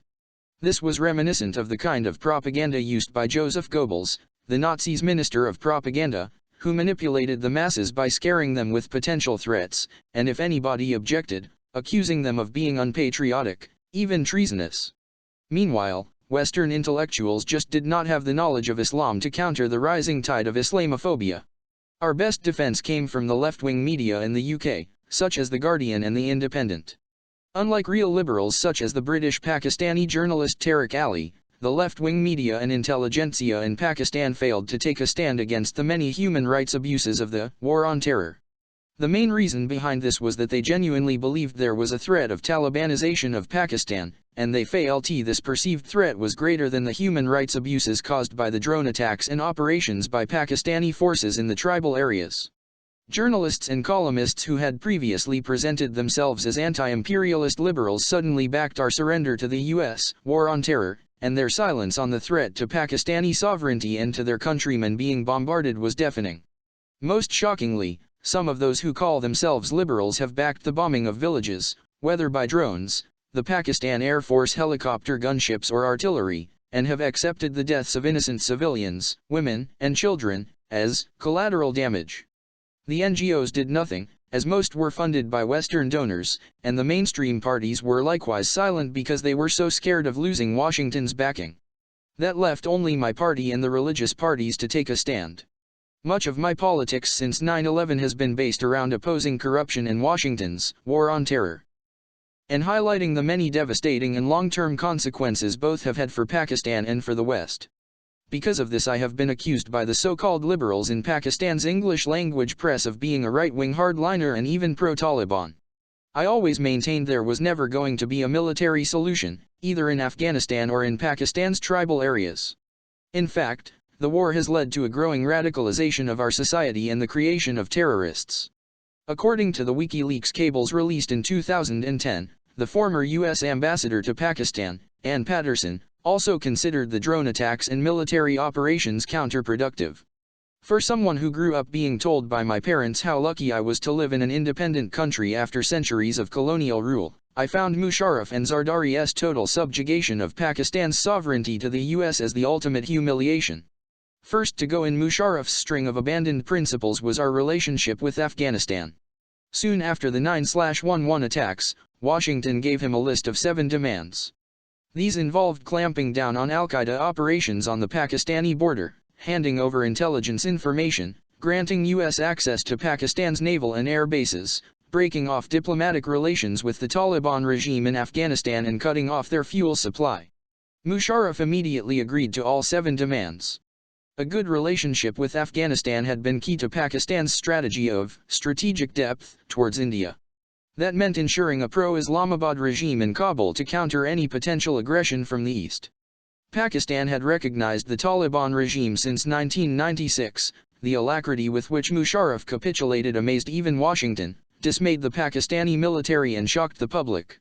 He took us into the war on terror when no Pakistani had been involved in the 9/11 attacks and al-Qaeda was a CIA-trained militant group based in Afghanistan, and there were no militant Taliban in Pakistan. He also gave U.S. intelligence agencies a free hand to pick up any Pakistani citizen or foreigner suspected of terrorism. After being strong-armed by the Americans, Pakistan's political elite shamefully accepted dollars in exchange for turning on its own people. The problem with Musharraf was that he had no roadmap and therefore no idea about when to compromise and when not to. There was no parliament or cabinet for important decisions to be debated, and therefore they were made out of short-term expediency and opportunism. Of course he should have offered to help the United States apprehend the perpetrators of the 9/11 attacks. After all, he was in a prime position to explain to the Americans the best way of dealing with al-Qaeda. But as the leader of Pakistan he should also have made sure that Pakistanis' interests were protected. He tried to rally public opinion behind him by using exactly the same weapon that Bush and Blair used to galvanize their public, fear. He maintained that cooperation with Washington was vital for safeguarding Pakistan's nuclear assets and its policy on Kashmir. In an all-party conference not long after September 1 he told us that the United States was like a wounded bear, lashing out all over the place. We had to go along with whatever it wanted, otherwise we could be destroyed. General Musharraf wrote later that the U.S. Deputy Secretary of State, Richard Armitage, told his intelligence director that we had to help the US or Pakistan will be bombed, back to the Stone Age. He told us India was willing to take our place as the US ally against the Taliban and that the United States could use India to destroy us just as they had used the Northern Alliance in Afghanistan to destroy the Taliban. I have never seen Pakistanis so petrified of US anger as during this period. This is a typical example of how fear can be used as a weapon by the ruling elite to make the people fall in line. At the same time, it shows that policies based on fear always end up in disaster. A decade later, Pakistan would realize the full impact of these fear-based policies, when its very existence would be at stake. Yet by continually capitulating to Washington's demands, Pakistan is in a worse situation than it was before September 11. Contrary to Musharraf's line that Pakistan had to stand alongside Bush in the campaign against terrorism or India's hand would be strengthened, the invasion of Afghanistan succeeded in replacing a pro-Islamabad regime with a pro-New Delhi government in Kabul. Pakistan's main geopolitical concern has always been, and still is, India. It now feels encircled, with India building up its influence across Afghanistan in the form of aid, consulates, trade, and even the soft power of Indian culture through television and films. Nor have our efforts given us any kind of special status in Washington. Despite all our sacrifices, if any attack was to take place against the United States by a person with any links to Pakistan, we could still be bombed by our so-called allies. According to the eminent journalist Bob Woodward in his book Obama's Wars, if Faisal Shahzad's attempt to detonate a bomb in New York had succeeded, the United States would have bombed up to 150 known terrorist safe havens in Pakistan. Meanwhile, as has been made evident in the material made available by WikiLeaks, the U.S. Embassy in Pakistan operates more or less like the Viceroy's office in the days of the British Raj. And it would brook no criticism. While the Pakistan government was treated as an ally, the people of Pakistan were treated as potential enemies. There were so many examples of Pakistanis being maltreated in Europe and the US. In Macedonia, 6 Pakistanis were shot dead as terrorists, only later did it emerge that they were businessmen. In Greece, 5 Pakistani businessmen were jailed, interrogated, and tortured, only they were innocent. In Britain, there were many cases of Pakistanis being picked up by the security services. The worst case was one where 7 Pakistani students were suspected of terrorism and locked up for 6 months in high-security jails before being found innocent and then deported. 2 of them came to see me at my office in Islamabad. They were boys from ordinary families, whose parents had sacrificed so much to send them to England for their education, and here they were deported when it was clear they were innocent and had their careers ruined. I met a couple of Pakistanis on a plane who told me horrendous tales of their being picked up in the US, maltreated in jail and then deported. Because of my frequent and vocal objections to the war on terror, many of its victims have come to me for help over the years. Following 9/11, non-Pakistani Muslims, particularly Arabs, were very vulnerable in Pakistan. The disgraceful way Muslim foreigners were treated during this period is a shameful part of our history.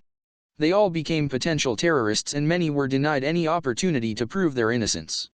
People were picked up and just disappeared. Some were killed without any independent investigation into whether they were guilty or not. This is where, in seeking to protect its own against terrorism, Washington contributed to the abuse of human rights in other countries. In the UK, when London's Metropolitan Police shot dead an innocent Brazilian man after the 7/7 attacks, there was national outrage, leading to a proper inquiry and compensation for the family. But in Pakistan it was, and still is, as if human life is worthless. I started to receive a succession of visits or calls to my office from people whose loved ones had disappeared, picked up by the Pakistani army or intelligence agencies. They wanted to know what their husbands or sons or nephews had been accused of and where they were. But nobody would help them, such was the fear of associating with anyone even linked to accusations of terrorism. In 2003, I led the first demonstrations with the families of the missing persons outside Parliament. A year earlier, in 2002, Dr. Amir Aziz was picked up and disappeared. He was an orthopedic surgeon who would take a team of doctors to Afghanistan every summer for voluntary medical work. I knew Dr. Aziz as he had also done volunteer work in my cancer hospital. According to news reports at the time, Aziz was picked up by police working with FBI agents and accused of supplying anthrax to Al-Qaeda and Taliban militants. I called up a few opposition politicians and one of the religious parties, suggesting we organize a press conference to highlight the doctor's arrest. They were all too scared to do anything, so I did the press conference alone. Soon the Pakistani Medical Association in Lahore protested against his detention. Then the other political parties started to raise objections. The man was released without charge after being kept in the American embassy for a month. He told me he believed that were it not for the public protests, he would have ended up in Guantanamo Bay. The family of Dr. Afia Siddiqui also came to me. The Americans have claimed the Pakistani neuroscientist and mother of 3 was an Al-Qaeda member, although she has never been charged with terrorism-related offenses. Her family believe that Siddiqui disappeared in 2003 for 5 years because she was imprisoned and tortured by the Americans. Washington denies this. However, An audio tape released by Siddiqui's lawyers in February 2011 appeared to back up the family's story, containing an apparent confirmation by a man named Imran Shaukat, identified as a senior Pakistani counter-terrorism official, that the Pakistani police arrested her in 2003 and handed her over to the LSI. British journalist Yvonne Ridley believes Siddiqui was the mysterious prisoner 650, the woman whose screams and crying tormented her fellow prisoners at Bagram Air Base in Afghanistan. When Siddiqui first disappeared, her uncle rang me and told me that the last her family had heard from her she was about to take a train from Karachi to Islamabad with her 3 young children, and that she had been too scared to travel by plane because she had heard she was on some FBI list. Afia's mother then called me asking for help. I agreed to do a press conference with her. But the following day she backed out after receiving a phone call from one of the Pakistani intelligence agencies warning her that if she went ahead with the press conference she would never see her daughter or 3 grandchildren again. Initially, the PPP and PMLN did not dare touch Siddiqui's case. Many Western-financed NGOs swallowed their supposed concern for human rights and also steered clear of it. In 2008 I agreed to hold a press conference with Yvonne Ridley in Islamabad calling for Siddiqui's release. While previously the press had avoided the story, now it got extensive coverage. Siddiqui was to become a national cause célèbre. Soon after the press conference, she was apparently arrested by the Americans in Afghanistan. They claimed that while in custody she grabbed a gun and fired on U.S. Army officers and FBI agents, without hitting any of them. She was whisked to New York, charged with attempted murder, and in 2010 handed down an 86-year jail term. Siddiqui's conviction had an inflammatory reaction over U.S. double standards and set off rallies in the streets of Pakistani cities. U.S. soldiers implicated in the deaths of innocent civilians in Iraq and Afghanistan are unlikely to ever receive such a sentence, and when CIA operative Raymond Davis cold-bloodedly murdered 2 teenagers he was whisked out of Pakistan by the U.S. in early 2011. In 2008, a member of my party from Waziristan who lived in Karachi, Jahanzeb Burki, suddenly disappeared. He had been picked up by soldiers of the Frontier Force, and taken to the Balahisar fort in Peshawar. My party staged demonstrations in Karachi, and I spoke to the senior police official, demanding to know what had happened to him. He was released a few days later, and told me he'd been interrogated not just by officers of the Frontier Force but also by some Americans. They wanted to know why he had given 500,000 rupees to the Taliban when he was visiting his home in Waziristan. Jahanzeb admitted to giving the Taliban the money, but added, "Would you have saved me if I'd refused the Taliban?" According to him, others in his situation had not been that lucky. Had there not been demonstrations for him in Karachi, this could have been a death sentence. Jahanzeb's story typifies what is happening in the tribal areas, squeezed between the Taliban on one side and the security forces on the other. As there is no law there, summary executions on both sides take place all the time. One of the most shameful events in our history took place in Quetta only this year. 2011, 5 unarmed Chechens, 3 women and 2 men, were gunned down at a security checkpoint by the police. The police claimed they were terrorists. But a photograph was released of one of the women, who it turned out was 7 months pregnant, showing her putting her hand up to beg for mercy, or pointing to God. I found that so awful. God knows how many such incidents have taken place that have not been caught on camera. Another scandal illustrating the Musharraf government's appalling record on due process was the treatment of Mullah Zaif. The Taliban government's ambassador to Pakistan was, with total disregard for diplomatic immunity as outlined by the Geneva Convention, seized by the Pakistani authorities a few months after the 9/11 attacks and handed over to the Americans. I had met Zaif in 2000 while he was working in Islamabad to talk about the build-up in tension at the time between Iran and Afghanistan, and found him to be a very civilized, cultured and softly spoken gentleman.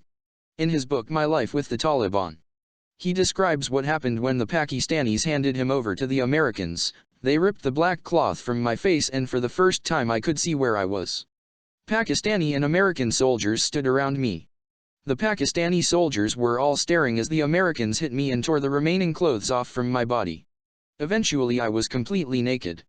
And the Pakistani soldiers, the defenders of the Holy Quran, shamelessly watched me with smiles on their faces, saluting this disgraceful action of the Americans. They held a handover ceremony with the Americans right in front of my eyes. That moment is written in my memory like a stain on my soul. Even if Pakistan was unable to stand up to the godless Americans, I would at least have expected them to insist that treatment like this would never take place under their eyes or on their own sovereign territory. There were so many cases like this. Anyone having anything to do with the Taliban was considered a terrorist. Yet up till 9/11 Pakistan had been one of only 3 countries to recognize the Islamic Emirate of Afghanistan. Saudi Arabia and the United Arab Emirates were the others. So of course there were people with links to institutions and people there. In Pakistan, the Taliban were considered fundamentalists, but not terrorists. As for Al-Qaeda, few Pakistanis had ever heard of them.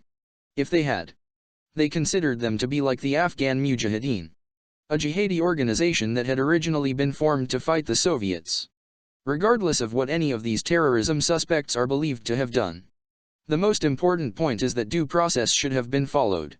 That is the mark of a civilized country. Pakistan's fragile democratic institutions were under attack, though, as Musharraf's government chipped away at rule of law across the board, the general had to take increasingly unconstitutional steps to shore up his power as his alliance with the United States dented his popularity. One compromise followed another. On coming to power, he made an immediate show of cracking down on graft. Zardari had been jailed for corruption while Benazir had already left the country to escape charges leveled at her under Sharif's regime. Sharif himself was sentenced to life imprisonment on hijacking and terrorism charges the year after the coup. But in another one of Musharraf's compromises, he was soon pardoned and went into exile in Saudi Arabia. I was still holding out hope for Musharraf in 2002, when he announced a referendum to extend his term as president.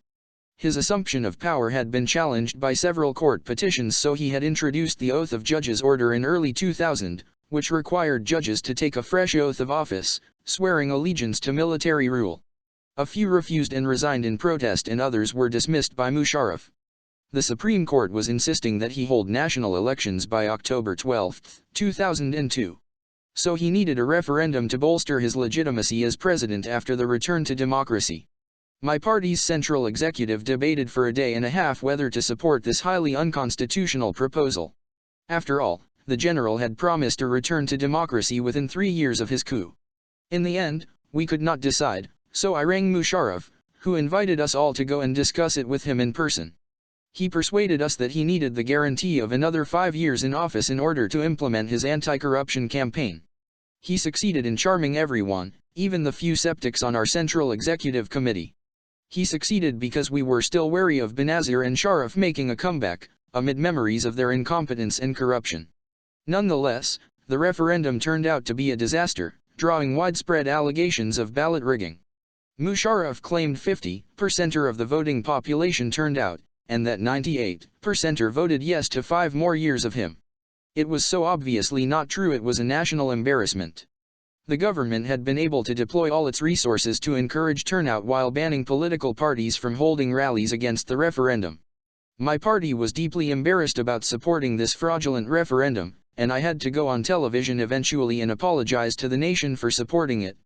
This made my party and me realize that in future never again would we support anything unconstitutional. The United States conveniently turned a blind eye. I am not going to indulge in the specific dynamics of politics in Pakistan, Deputy Assistant Secretary of State Donald Kemp told the New York Times when asked about the upcoming referendum. Washington's indifference to the state of internal Pakistani politics continued throughout most of the decade, even as Musharraf's government became mired in corruption. Having allowed the country's crooked political mafia to infiltrate his government, Musharraf became increasingly compromised. At one point he had about 80 federal ministers, most of the positions doled out as political bribes. The National Accountability Bureau became simply a weapon with which to intimidate the opposition. With each desperate effort to retain power, Musharraf succeeded in taking us back to the old days of Benazir and Sharif, exactly the kind of climate of sleaze he had first pledged to eradicate. Musharraf's final and greatest compromise was the National Reconciliation Ordinance, NRO, a power-sharing deal he concocted in 2007 to enable him to run for re-election as president and bring back Benazir Bhutto as prime minister.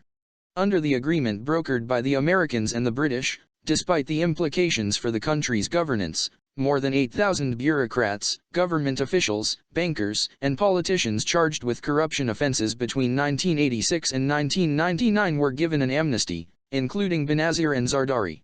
According to documents given by the National Accountability Bureau to the Supreme Court, these people were suspected of robbing Pakistan of 1,060 billion rupees, with Benazir and Zardari together accounting for 140 billion of that total. Add to that the 2 billion rupees of Pakistani taxpayers' money previously spent pursuing corruption cases against Benazir and Zardari in Swiss courts. The NRO also annulled thousands of cases of murder and assassination believed to have been committed by the MQM.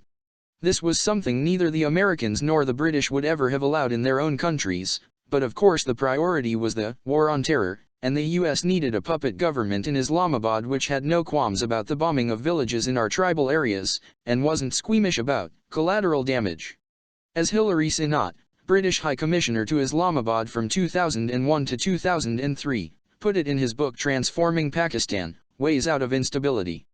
The dilemma for the Bush administration was that it judged that, despite his double-dealing over militant groups, Musharraf's leadership was needed to help in the fight against terrorism. At the same time, it also advocated elections and progress towards democracy.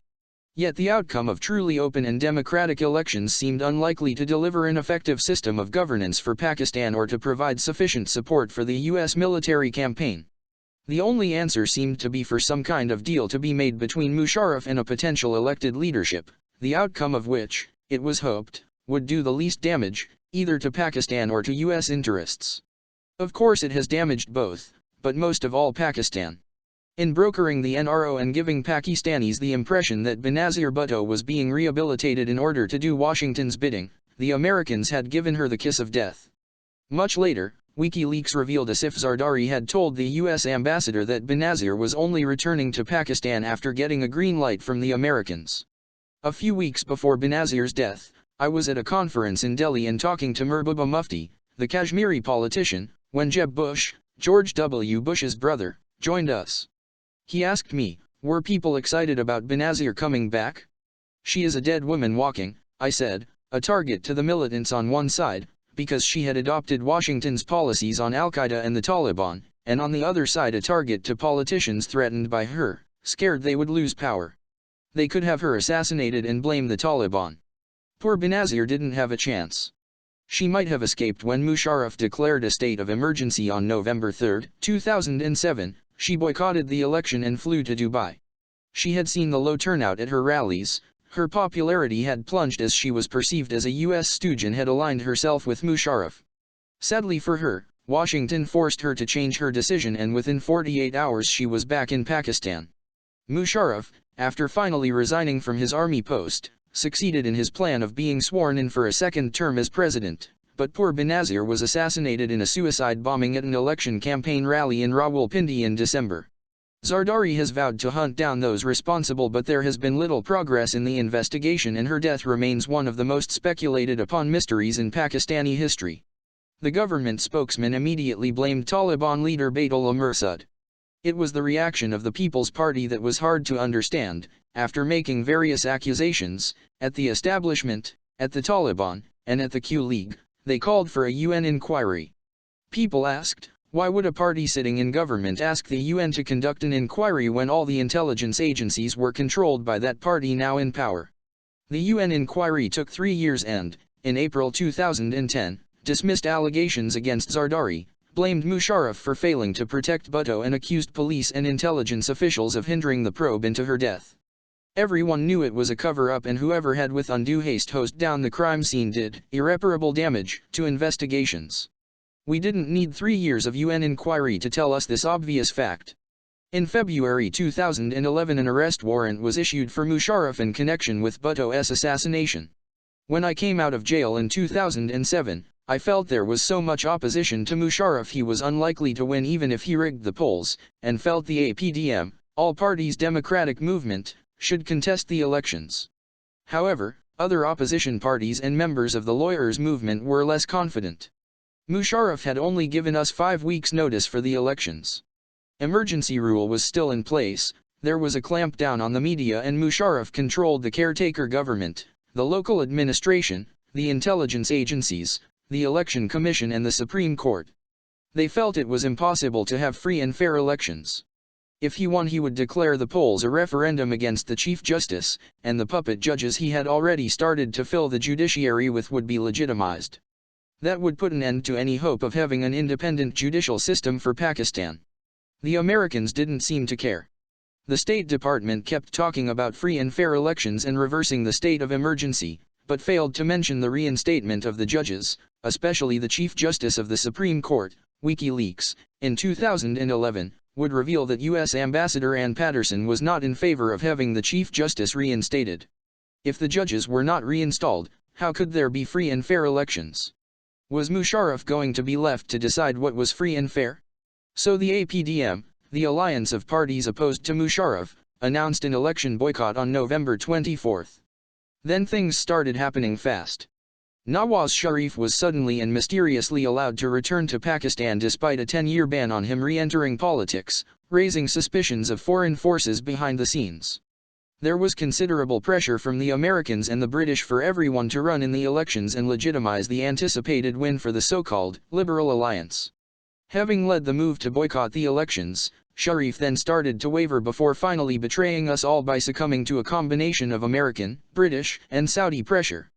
I remember him disappearing for about 40 minutes during an APDM meeting to take a phone call from then British Foreign Secretary David Miliband. Most of the rest of the APDM, a combination of religious, regional, and secular parties as well as my own, went ahead with the boycott. Later, we discovered that Asfandi Arvali, leader of the Awami National Party, ANP, the main Pashtun party, had been somehow lured into also running during a trip to Washington. The 2008 elections were never meant to bring democracy to Pakistan, which the lawyers' movement, along with my party and backed by the civil society groups, had struggled so hard to get. Instead, we were betrayed by self-serving politicians in cahoots with the Bush administration. By 2004, anger had been growing over the wars in Iraq and Afghanistan, rampant human rights abuses and Pakistan's loss of sovereignty. For the Muslim masses, and especially the jihadi groups, the invasion of Iraq was the last straw, confirming their belief that the United States was at war against Islam. Their anger at Pakistan's alliance with Washington deepened.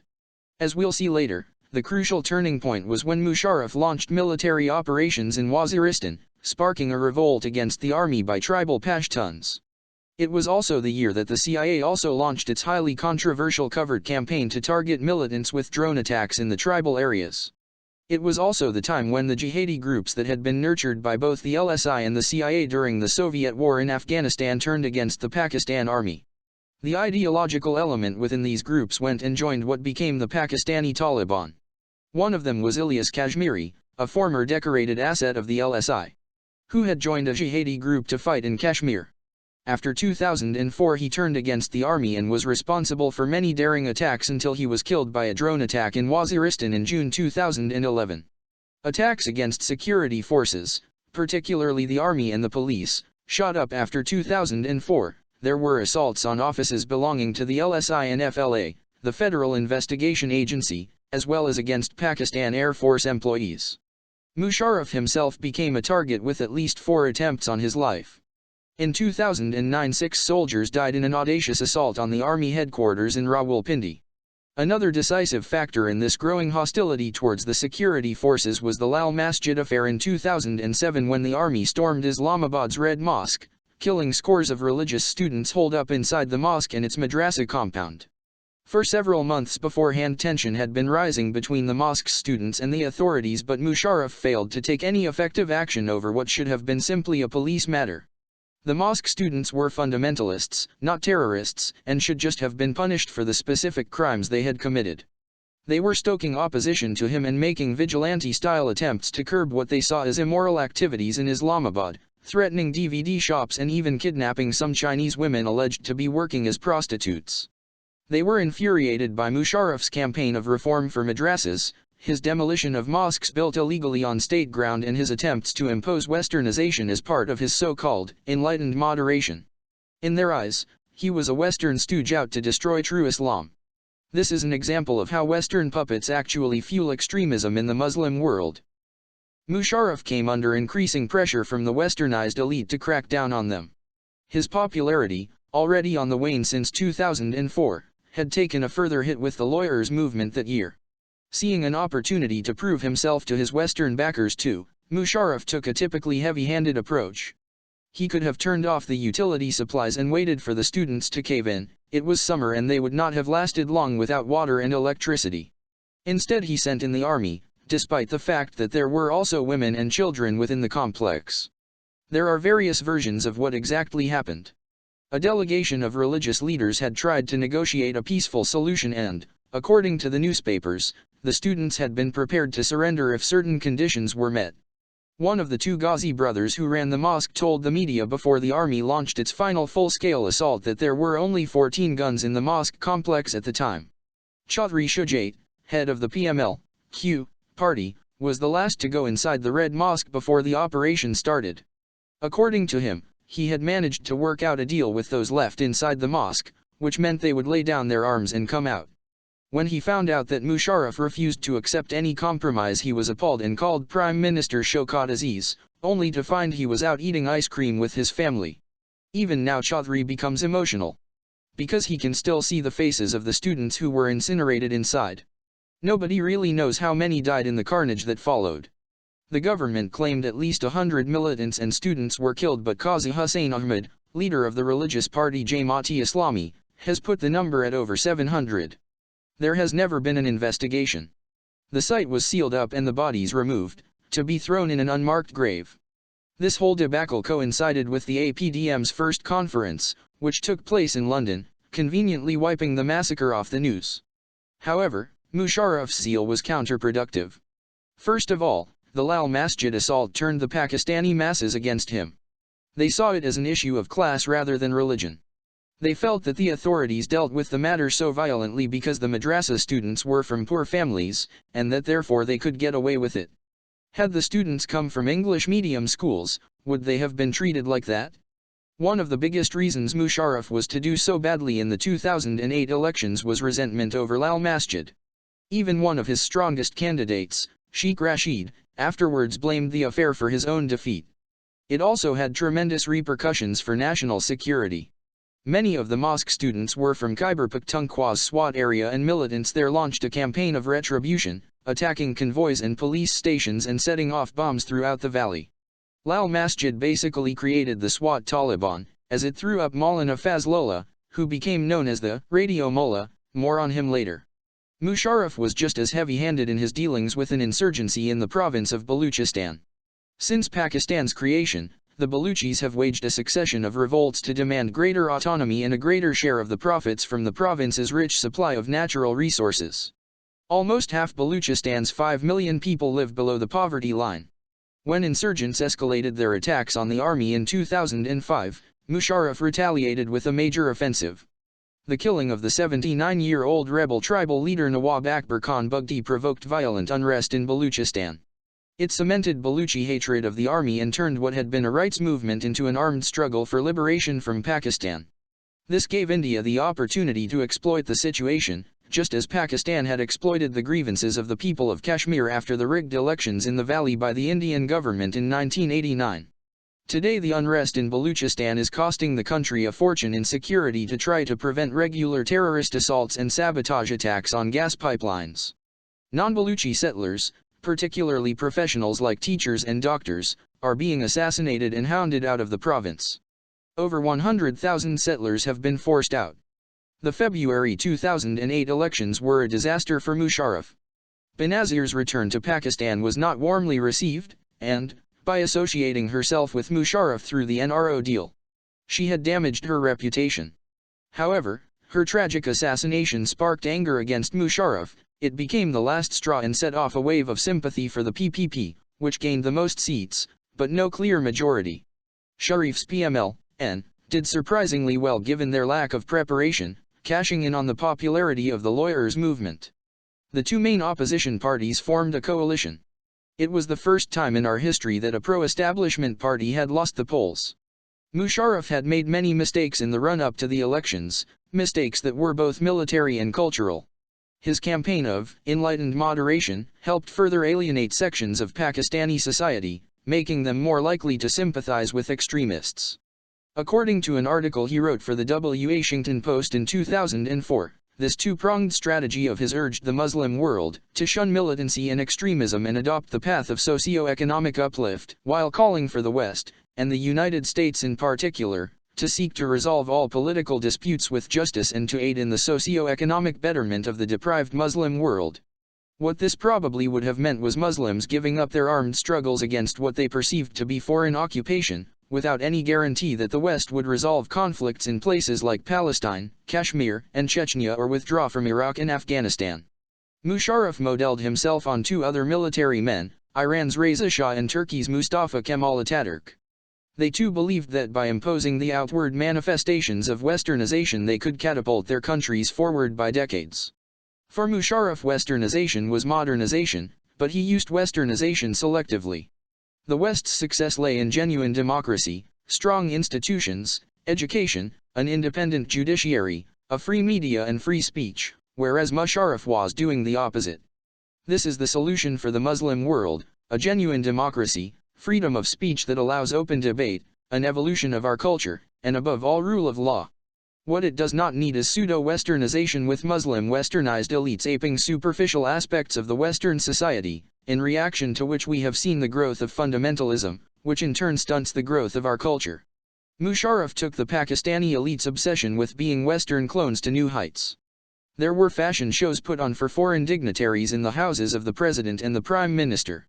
I can remember a politician's wife complaining to me about how embarrassing she always found this.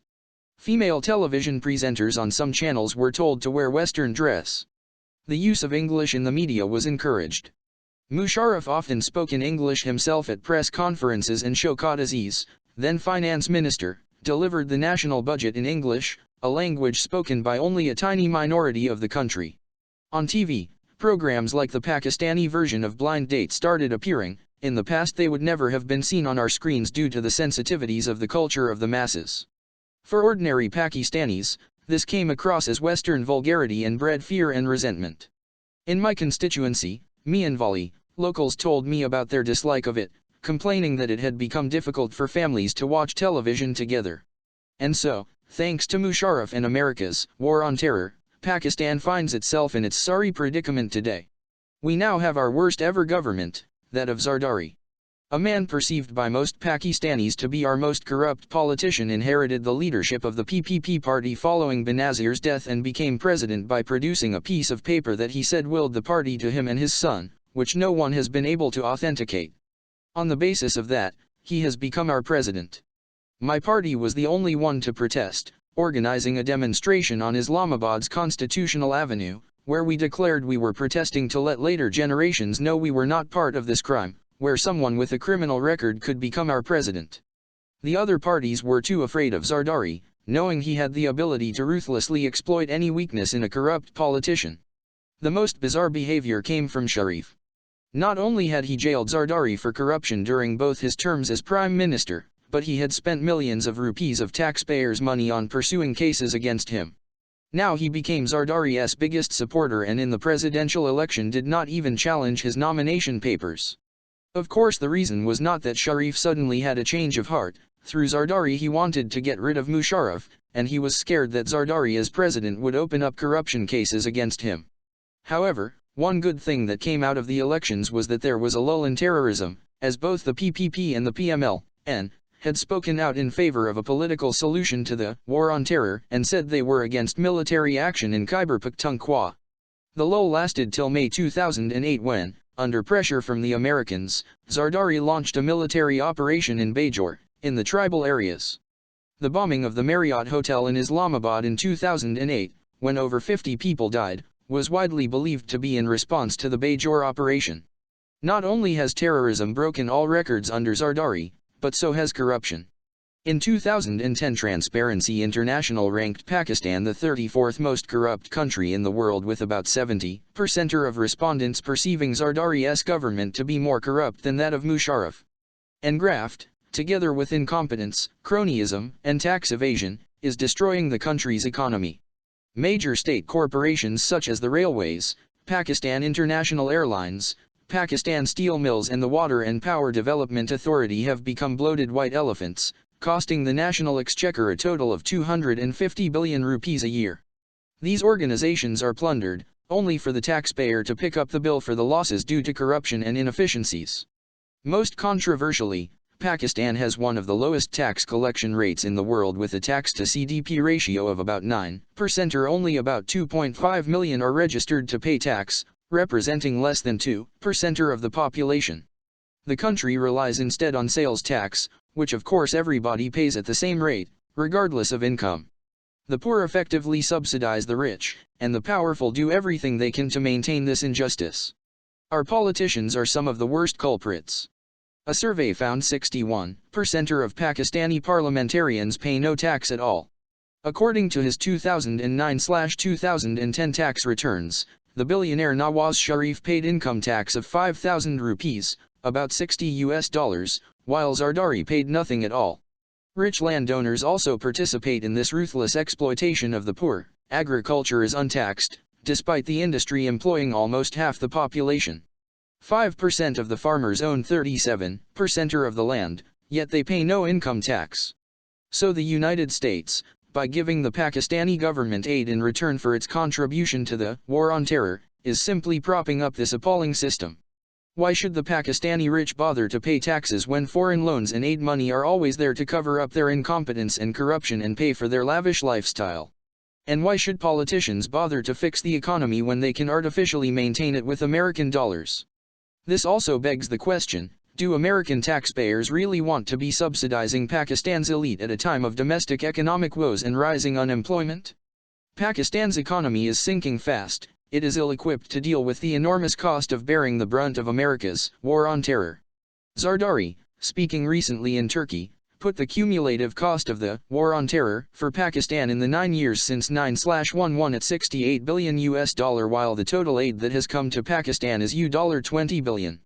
U.S. aid money for the military doesn't help the economy, and non-military aid seems to disappear into the bank accounts of the political leadership and their cronies.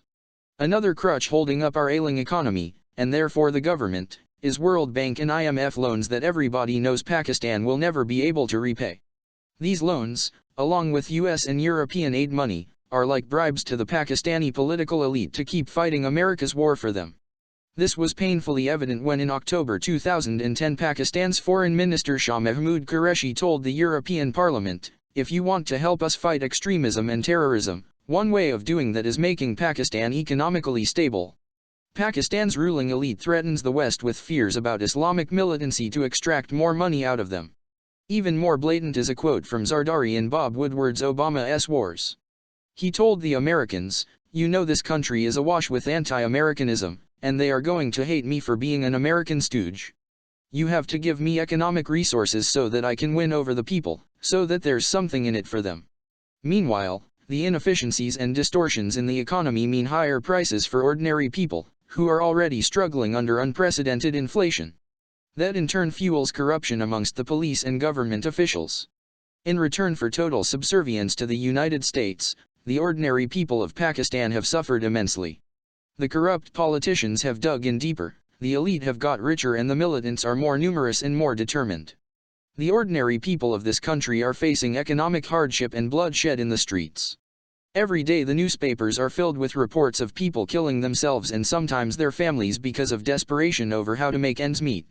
34,000 innocent people have been killed since 2003, millions have been displaced by fighting, and we are facing civil war in the tribal areas and a rising insurgency in Baluchistan.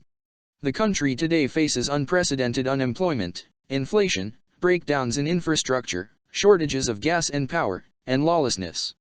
The war has been a disaster for the people but made the powerful richer. Our capital is like a city under siege, its people subject to routine security checks as if every Pakistani is a potential terrorist, a situation the police often make use of to extract bribes. Capital is pouring out of the country. A fortune is spent on the security of politicians, to the detriment of the rest of the population. In Punjab, almost half of a 900-strong elite police force is deployed to protect the Sharif family, while 64% of all police in the capital are on VIP duty. Cleverly, Zardari has made sure to co-opt the opposition by giving the main parties a stake to uphold this corrupt system. The PPP controls the center and Sindh. Sharif, meant to be the main opposition leader, had his party in a shaky alliance with the PPP in the Punjab until recently. The MQM has Karachi, and the ANP, Awami National Party, has Khyber Pakhtunkhwa. Even the MMA, Muttahida Majlisi Amal, the religious coalition, leader Maulana Fazlur Rahman, who is perceived to be very pro-Taliban, became part of his cabinet at one point. As a result of the NRO, men with criminal records are occupying key ministries in the government and corruption has turned into plunder. With so many vested interests keen to maintain the status quo, how are we to transform our country? Chapter 9 The Tribal Areas, Civil War? My solution wo Fareb Kurda Shaheen, Jo Pula Ho Karguzo and Main Use Kiya Kubur Ke Kiya He, Raho Razami Badshahi that befuddled falcon, who was raised among vultures. What does he know about the ways of his kind? Allama Muhammad Iqbal. In 1990 I toured Waziristan, the tribal areas of Pakistan along the border with Afghanistan, for the first time, on the invitation of the Burki tribe, to which my mother belonged. Both my mother and father were from Pashtun tribes, the Nizi and the Burki. This was the only region in Pakistan that had remained untouched by colonialism, its people proud warrior folk who have never been subdued by any invader despite the long list of legendary conquerors and adventurers who have passed through their lands, including Alexander the Great, 356 to 323 B, Mahmud of Ghazni, 971-1030, Tamburlaine, 1336 to 1405, the Mughal Emperor Babur, 1483 to 1531, Nader Shah, the Persian Napoleon, 1698 to 1747, and the more recent superpowers, the British and the Russians. According to Sir Olaf Carrow, the last British governor of what was then the Northwest Frontier Province, NWFP, in his book on the Pashtuns, the lands which are now Afghanistan and the northwest frontier of Pakistan have seen perhaps more invasions in the course of history than any other country in Asia, or indeed the world. As early as 1898, Winston Churchill, then a war correspondent, reported back from the northwest frontier, "The frontier tribes will never accept foreign occupation." I had initially been reluctant to make my first visit to the tribal areas, but was persuaded by my cousin Sohail Khan, who was in the frontier force, originally formed from regiments within the British Indian Army, and selected purely from the Pashtun tribes. We went to Kanagiram, in South Waziristan, where my mother's family originally hailed from. The Burki tribe still lives there and gave me a royal welcome with drumming and dancing and a hail of fire into the air from anti-aircraft guns and Kalashnikovs. The sound was deafening. These people fascinated me. It was like going back in time to the Wild West, an uncultivated terrain of desolate mountain ranges where every man openly carried a gun and was a warrior, making it the most unique place in the world. If the young men saw me, they would come up and challenge me to a shooting contest. Targets would be set up and I would have to prove myself against them. Even the very young boys had heard I was a good shot and wanted to test themselves against me. It seemed everyone knew how to fire a weapon. Despite this fierceness, one of the tenets of the Pashtun code is melmasja, hospitality. It is not just a matter of giving the guest the very best your household can provide, it also extends to defending your guest's safety with your life. Nanawati. Batal, avenging blood, is the bedrock of the Pashtun code of honor. One of the theories about my mother's branch of the Burki tribe was that they broke away nearly 350 years ago and settled in Jalandhar in India to escape a blood feud. Pashtuns either escaping vendettas or searching for an easier living made settlements all the way to Delhi and beyond. The Pashtuns are known for being fiercely protective of their women. However, Pashtun women in the tribal areas are not kept in as strict purdah as they are in the cities. In the countryside in Fateh, the federally administered tribal areas, you can see women working in the fields. But when they move to a town or city they wear the burqa outside the home, or are confined within four walls by their male relatives for fear that they will come into contact with men from outside the family.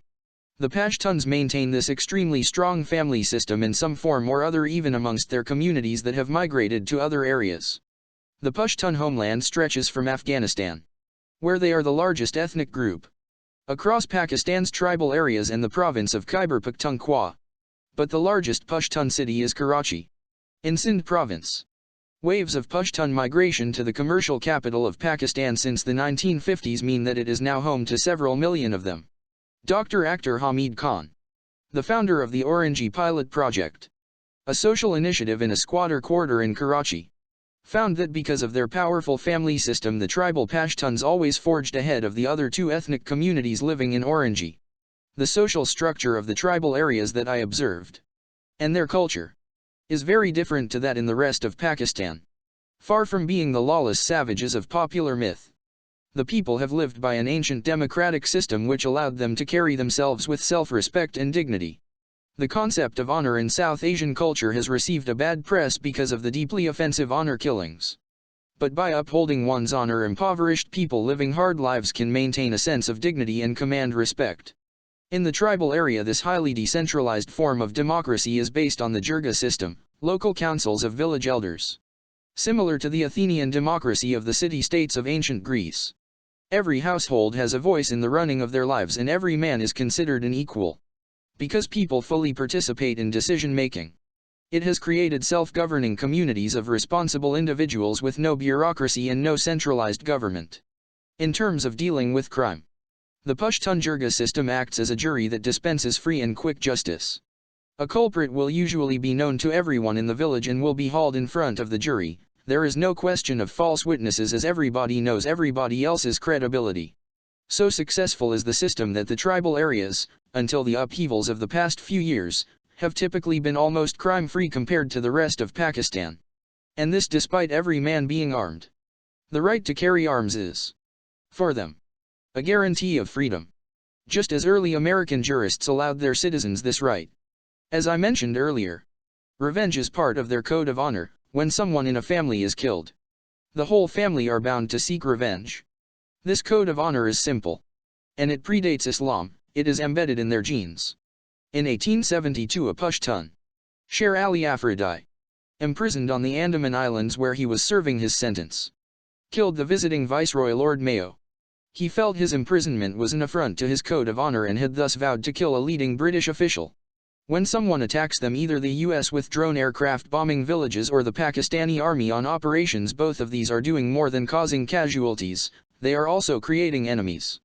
Caro wrote that in the 1930s there was as much crime in a week in Peshawar as there was in a year in the whole of the tribal area. This system of equality and justice was a big contrast to what I had seen growing up in Punjab, where might was right and landlords could get away with all kinds of abuses towards poor people. The British created the Northwest Frontier Province in 1901 and divided the region into settled and tribal areas. In terms of the Great Game, the phrase coined to describe British-Russian rivalry in the region. The province was a vital buffer zone between the British Raj and Russian expansionism in Central Asia. But the British had struggled to impose direct rule on the tribal area, eventually coming up with the solution of the Frontier Crimes Regulation, FCR, in the 1870s. Based on tribal law, this system still applies in FAA. It seeks to appease the aggrieved party rather than punish the guilty. The government representative, known as the political agent, handles disputes but has to accept the verdict and punishment decided by the Jirga. Tribes are encouraged to keep the peace through subsidies. Most controversially, the FCR also imposes a system of collective punishment on the entire tribe for crimes. At independence in 1947, the NWFP voted to join Pakistan, but its tribal areas became a part of the new nation in 1948 only on condition that they be allowed to continue to live by their own laws. So while Khyber Pakhtunkhwa is a fully integrated province of Pakistan, FATA is semi-autonomous and still ruled by the colonial-era system, the Pakistani government governs through a combination of political agents, who are federal civil bureaucrats, and tribal elders, with only 44 of Pakistan's laws agreed to prevail there, leaving their way of life intact. There is no Pakistani police or judiciary in the tribal areas, although the roads are subject to federal law. I was particularly lucky to have been able to travel within FATA because you need special permission and an armed escort from the government to visit. These tribal people are in many ways inspiring. The Powindas were especially fascinating to me. These are the Pushtun nomad tribes who for centuries have migrated between the highlands of Waziristan and Afghanistan in the summer and the plains of Khyber Pakhtunkhwa and Punjab in the winter. On our way to Kanagiram we saw the Powindas on the move. Once, about half an hour before sunset, we came across a small encampment by the side of a stream. One of the beautiful sheepdogs the Powindas keep, known as Cookie or Kadi, stood guard. I desperately wanted to buy one of these animals. My parents always kept Cookie and they make intelligent watchdogs. So I approached the tents and a young man came up and greeted me. He recognized me, saying he had seen me on television playing cricket once during a trip to Dera Ismail Khan, a town in Khyber Pakhtunkhwa. He invited me to where his father and uncle were sitting and introduced me. Unfortunately they did not have any pups, but we got talking. As we sat there I became aware of this incredible scene all around me. The Pauindas had pitched their tents just a short while before after a long day's walk. The children were playing amongst the dogs, sheep and goats. A grandmother was chasing the smaller kids. Some women were preparing food. A father was washing his children in the stream. There was laughter and complete harmony all around me. Here were people living the toughest life imaginable, with virtually no material possessions. And yet I never heard one complaint during my conversation. For these resilient people, the existence of God and life after death were as obvious as the sun and the moon. On another trip I came across a different group of Pauindas. And I met a tribal elder whose son had recently been killed fighting the Soviets in Afghanistan. The son's photo had been garlanded with flowers and depicted a young, strapping, handsome man. He had, the Pauindas told me, been the life and soul of their community. "I'm sorry," I said to the father. He simply looked at me and said, "You should congratulate me.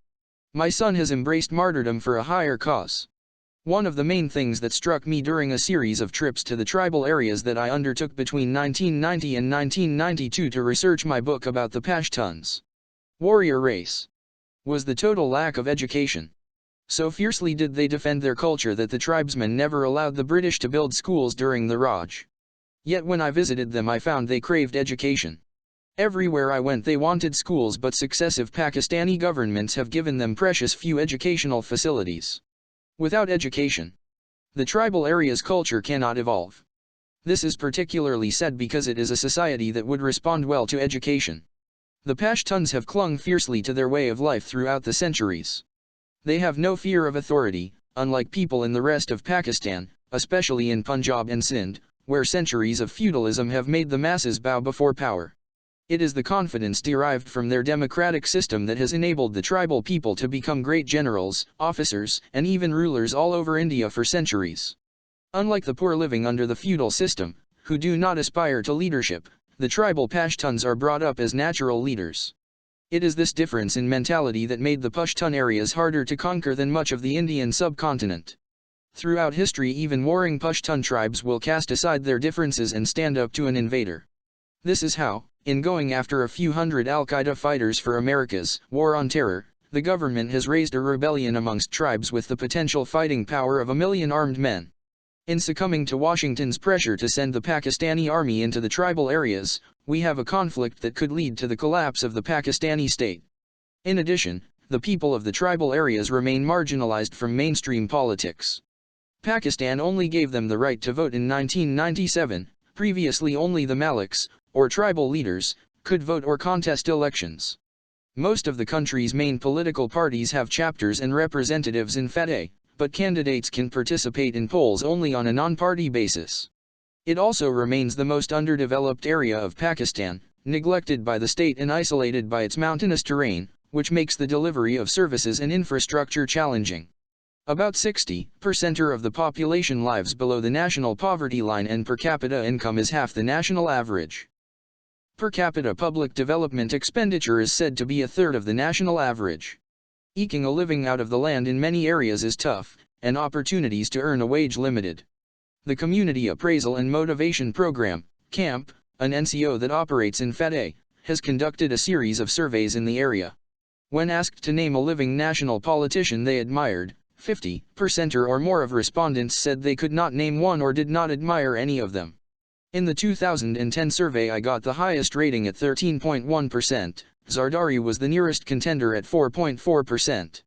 Similarly, a 2010 poll in FATA by the New America Foundation and Terror Free Tomorrow found that Tehreek-e-Insaf was the most popular party with just over 28% of the vote. The next most popular was PML-N, with 10%. In neighboring Baluchistan the tribes are also known for their ferocity and strength. However, thanks to a succession of rulers, from the British to the current Pakistani government, using the Baluchi Sardars, leaders, to control the people, the system of leadership has degenerated from an egalitarian one into an almost feudal-like subservience, as aptly described in his book, A Journey to Disillusionment, by the Baluchi Sardar Sherbaz Khan Mazari. In contrast, The Pashtuns have often rebelled against any Malik seen as an agent for the British or the central government. Because of the jirga system, they are also used to a tradition of debate and are more receptive to intellectual discussion. The university I have built in Mianvali, which is on the edge of Khyber Pakhtunkhwa, has drawn great interest, not just from locals but also from people from Waziristan looking to educate both sons and daughters. Female literacy in the tribal areas is woefully low, estimated at 3% compared with the national average for women of almost a third. Male literacy in Fateh is 29.5%. In conservative areas of Pakistan it is not that people are against female education per se, they just want to know their women folk will not have to travel far and that they will be safe. They are also suspicious of education for women being used by foreigners to chip away at their traditions. One of their greatest fears is that a westernized education will detach women from their religion and their culture, hence the suspicion of foreigners and westernized Pakistanis in parts of the countryside. At Namal University we have made sure that cultural norms are respected. It helps too that people there know and trust me. We have actually managed to engineer a mini-revolution. With conservative families sending their daughters to study alongside men. It cannot be emphasized enough how isolated some of these communities are. In parts of the tribal areas, some of the villages have been left alone for years. In these border areas with Afghanistan, where the Pashtuns move freely from one side to the other, they remain untouched by any form of authority. On the Afghan side, it is much the same. Ignorant of the history and character of these people, and fired by imperial hubris. In October 2001 the United States and its allies invaded Afghanistan expecting to succeed where the British in the 19th century and the Russians in the 20th century had failed. This war was ill-fated from the start. A military campaign defined as a battle against Islamic extremism soon became in Afghanistan a liberation struggle against foreign invaders. And the Battle of Afghanistan's 15 million Pashtuns has incensed Pakistan's 25 million Pashtuns. In a repeat of what happened with Vietnam and Cambodia, the Americans have allowed the war to spill into a neighboring country. Musharraf and then Zardari have forced the Pakistani army to launch military operations in the tribal areas. But since our soldiers are seen as proxies for the Americans, they have run into fierce resistance as the militants have declared jihad against them. We now find ourselves fighting what has become an undeclared and bloody civil war. The Americans complain that Pakistan, whether officially or unofficially, helps insurgents fighting the Allied forces in Afghanistan. But they have failed to understand the Pashtun mentality, as sadly did Musharraf. Many Pakistanis, in the army, the government and the general public, were against the invasion of Afghanistan from the start.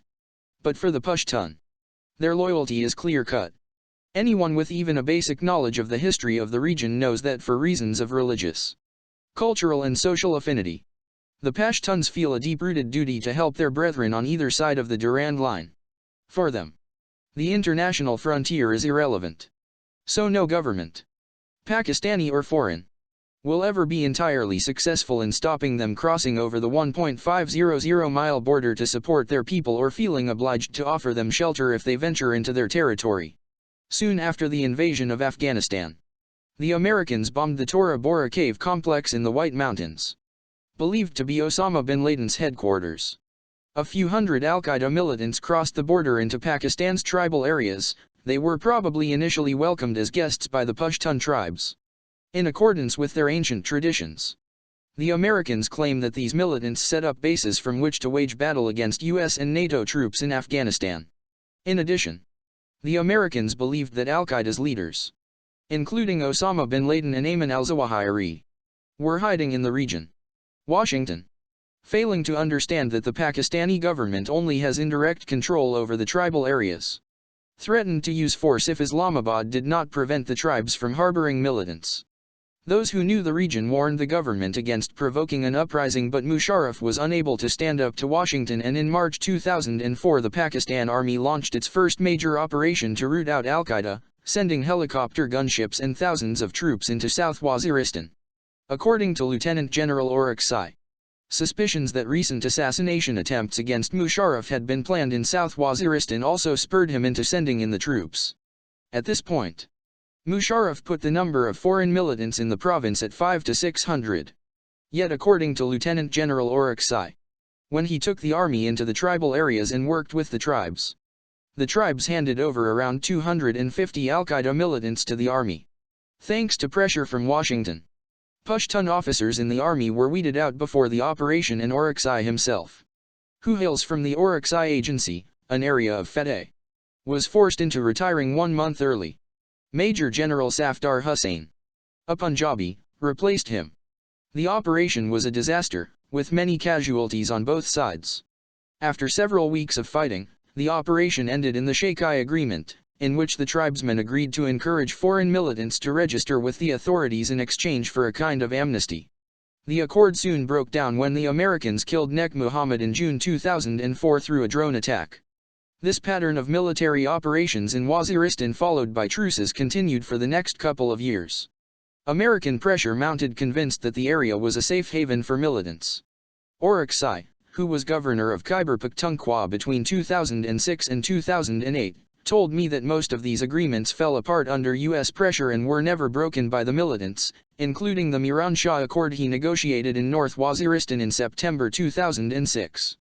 Some analysts and media commentators have complained that this agreement was instrumental in allowing the militants to increase their power and infrastructure and combine the various local militant groups and factions into a cohesive Pakistani Taliban, the Tehrik-e-Taliban, TIP. However, Orakzai says the army's actions in the tribal areas were counterproductive, because collateral damage through bombing villages added to the ranks of the militants, unifying opposition and intensifying hatred towards the Pakistani government and its American backers. I advocated using good intelligence, then targeted operations against the militants that did not hurt local people. If the locals side with the Taliban, there is no way you can catch someone in the tribal areas, he told me. Once he was trying to explain to a U.S. Army delegation the advantages of having a peace agreement with the Taliban. We were taking too many casualties, he said, and military operations cause collateral damage which in turn increases militancy. One of the Americans bluntly replied, "We are paying you to fight, not to draw up peace agreements." Hence the U.S. pressure for Pakistan to do more in the tribal area had a very heavy price for Pakistan. Our subservient leaders kept buckling under American pressure, engaging in military operations, bombing villages in the tribal areas, leading to a backlash of terrorist attacks in Pakistani cities. We Pakistanis became used to this. Whenever a high-powered delegation came from Washington, either the tribal areas would be bombed, or some high-value al-Qaeda member would be picked up to coincide with the visit. Once a government minister told me on the eve of Condoleezza Rice's visit to Pakistan that the next day she would receive 5 presents. Sure enough, the following morning it was reported that 5 al-Qaeda had been killed in a shootout, conveniently hitting the headlines the day she arrived. When George W. Bush visited Pakistan, the headlines read, 40 foreign militants killed in North Waziristan. Later the truth emerged. Family and friends in Sedgay village in North Waziristan had gathered to welcome a businessman returning from the Gulf, and it was these innocent civilians who had been bombed. Sir Olaf Caro also documented the time-honored pattern of Pashtun vengeance. Every time the British launched an operation against the tribes, these would retreat into the mountains. There would be a lull in violence and then the insurgents would regroup and return, numbers boosted by the relatives of the dead now duty-bound to exact retribution. As a result, before bombing a village, the British would drop leaflets in the area so the people would leave and the attack would cause only material damage. I have heard so many stories of innocent people suffering because of this campaign, including from one of my own party workers. Khalil-ur-Rahman, Tehreek-e-Insaf district party head in Bajor, was traveling in the tribal areas with his family when a Pakistani army helicopter appeared overhead. As per the army's instructions for locals in FATE, they got out of the car and put their hands up. But the helicopter fired on them anyway. Khalil's 6-year-old son lost his legs and his brother and nephew both died. I took Khalil to tell his story on one of Pakistan's most watched talk shows, Capital TLK. We would die for Pakistan, but after this how can I stop members of my family joining the Taliban? Khalil told the interviewer. Another side effect of the army's action is that it has stoked rivalries and created frictions between tribes. One has turned against the other as some side with the Taliban and others side with the army. The government encouraged tribes willing to help to form Lashkars, informal militias, to fight the insurgency, but they were just decimated by the militants, who viewed them as American lackeys. Even once there is peace, these vendettas will continue to take their toll for years to come as families try to avenge the death of loved ones. A Waziri tribal elder and former senator I knew, Faridullah Khan, was killed in 2005 because he was considered to be pro-government. This is exactly what used to happen under the British. Any Malik perceived to be collaborating with the colonial rulers was killed, particularly in Waziristan, which is known as the wildest part of the tribal areas. I have a picture of Faridola standing with Jimmy Goldsmith, Jemima's father, from when we visited the tribal belt in 1995. The death of respected elders like him has had serious repercussions for FEDE, undermining the tribal structure and creating a power vacuum, a vacuum that has been in part filled by the Pakistani Taliban. For the sake of flushing out what they said were a few hundred foreign fighters, Islamabad effectively created thousands of pro-Taliban fighters and killed many innocent civilians. But it was too embarrassing for the government to admit that it had set the army on its own people. 26 Pakistani journalists have been killed so far in FEDE, and there is a strong suspicion that they were targeted because the government didn't want independent reporting of the situation there. As happened with East Pakistan, propaganda, lies and deception have been used to try to shield the public from what was really happening. Still more damaging than these army operations has been the covert use by the CIA of unmanned drone aircraft in the tribal belt. Shamefully, this is done with the connivance of the Islamabad government. As Zahid Hussain points out in the Scorpions Ta'il, it is the first time in history that an intelligence agency of one country has been using robots to target individuals for killing in another country with which it is not officially at war. When the issue of military operations was debated in the National Assembly in 2004, I was one of the few voices speaking out for people 1D traveled amongst. Almost all of the parliamentarians were ignorant of the tribal areas and were clueless about the mess that was being created. I said, if you had read the history of the area, you would not have found yourself in this quicksand. I was attacked for romanticizing them, and later accused of being a Taliban sympathizer. It was obvious to anyone who understood the region that this attack on the people in the tribal areas will be a disaster for Pakistan, and sure enough, in 2 drone attacks on consecutive days in South Waziristan, over 100 people were killed in September 2004, which sparked off the beginning of the Masud tribe's rebellion against the government. To make matters worse, the government tried to claim that those being killed in these attacks were all foreign militants, a lie designed to make people swallow the awful truth, that in return for dollars we were bombing our own people. It's said that the government are repeating the actions that befell the country during the 1971 East Pakistan crisis, using propaganda to cover the fact they were fighting their own people. For foreign militants now, it was Indian back then. Numbers of casualties are hard to verify, given the vastly different accounts that come from the army and the Taliban. Reporters are not allowed into the tribal areas, and media reports often cite locals as saying the corpses of those killed are burned beyond recognition, making it even harder to establish who has been slain. After a drone attack, no one dares go to help the wounded, as there is always a fear that the site could be bombed again. So for hours people can hear the cries of the wounded. Major General Gayoor Mahmood claimed in early 2011 that almost all those killed in drone strikes were terrorists, showing how low our government had sunk, blatantly lying to cover up these immoral drone strikes. At a Pakistani Ex-Servicemen Association meeting I attended, a tribal elder from North Waziristan, Kulabat Khan, challenged this, arguing that if an attack killed 20 people then at least 18 of them were civilians. He questioned how the government could verify the identity of the dead when drone attacks are typically in areas where the Pakistani military does not operate. Based on their drones database, Peter Bergen and Catherine Tiedemann at the New America Foundation estimate that between 1,492 and 2,328 people have died in 244 drone strikes between 2004 and May 2011. They put the civilian fatality rate over this period at approximately 20%. However, analysis by Pakistani newspaper The News found that in 2010 about 59% of those killed were civilians. Furthermore, the news estimates that, despite this appalling record, the attacks only killed a fifth of the 100-plus high-value targets on the CIA's hit list in 2010. This campaign, initiated by Bush, has been ramped up under Obama's remit. The news estimates that unmanned aircraft strikes hit an annual record of 124 in 2010, more than doubling from 2009. One also has to imagine the number of innocent people maimed and injured in these incidents. This campaign of terror from the skies has provoked immense anger and outrage in Pakistan. Karim Khan from North Waziristan tried to sue the head of the CIA, who was whisked away from Pakistan, for the death of his son and brother in a drone strike in Waziristan, seeking $500 million in compensation. To justify this rampant violation of Pakistani sovereignty, the Americans have run a consistent campaign of demonization against our country. A succession of U.S. officials and analysts have branded Pakistan the most dangerous country in the world for everyone, and a nuclear-armed crucible of jihadi culture, exporting terrorists and destabilizing its neighbors, accused us of hosting the most dangerous component of Al-Qaeda, being the most anti-us country in the world and the most likely source of the next terrorist attack against America.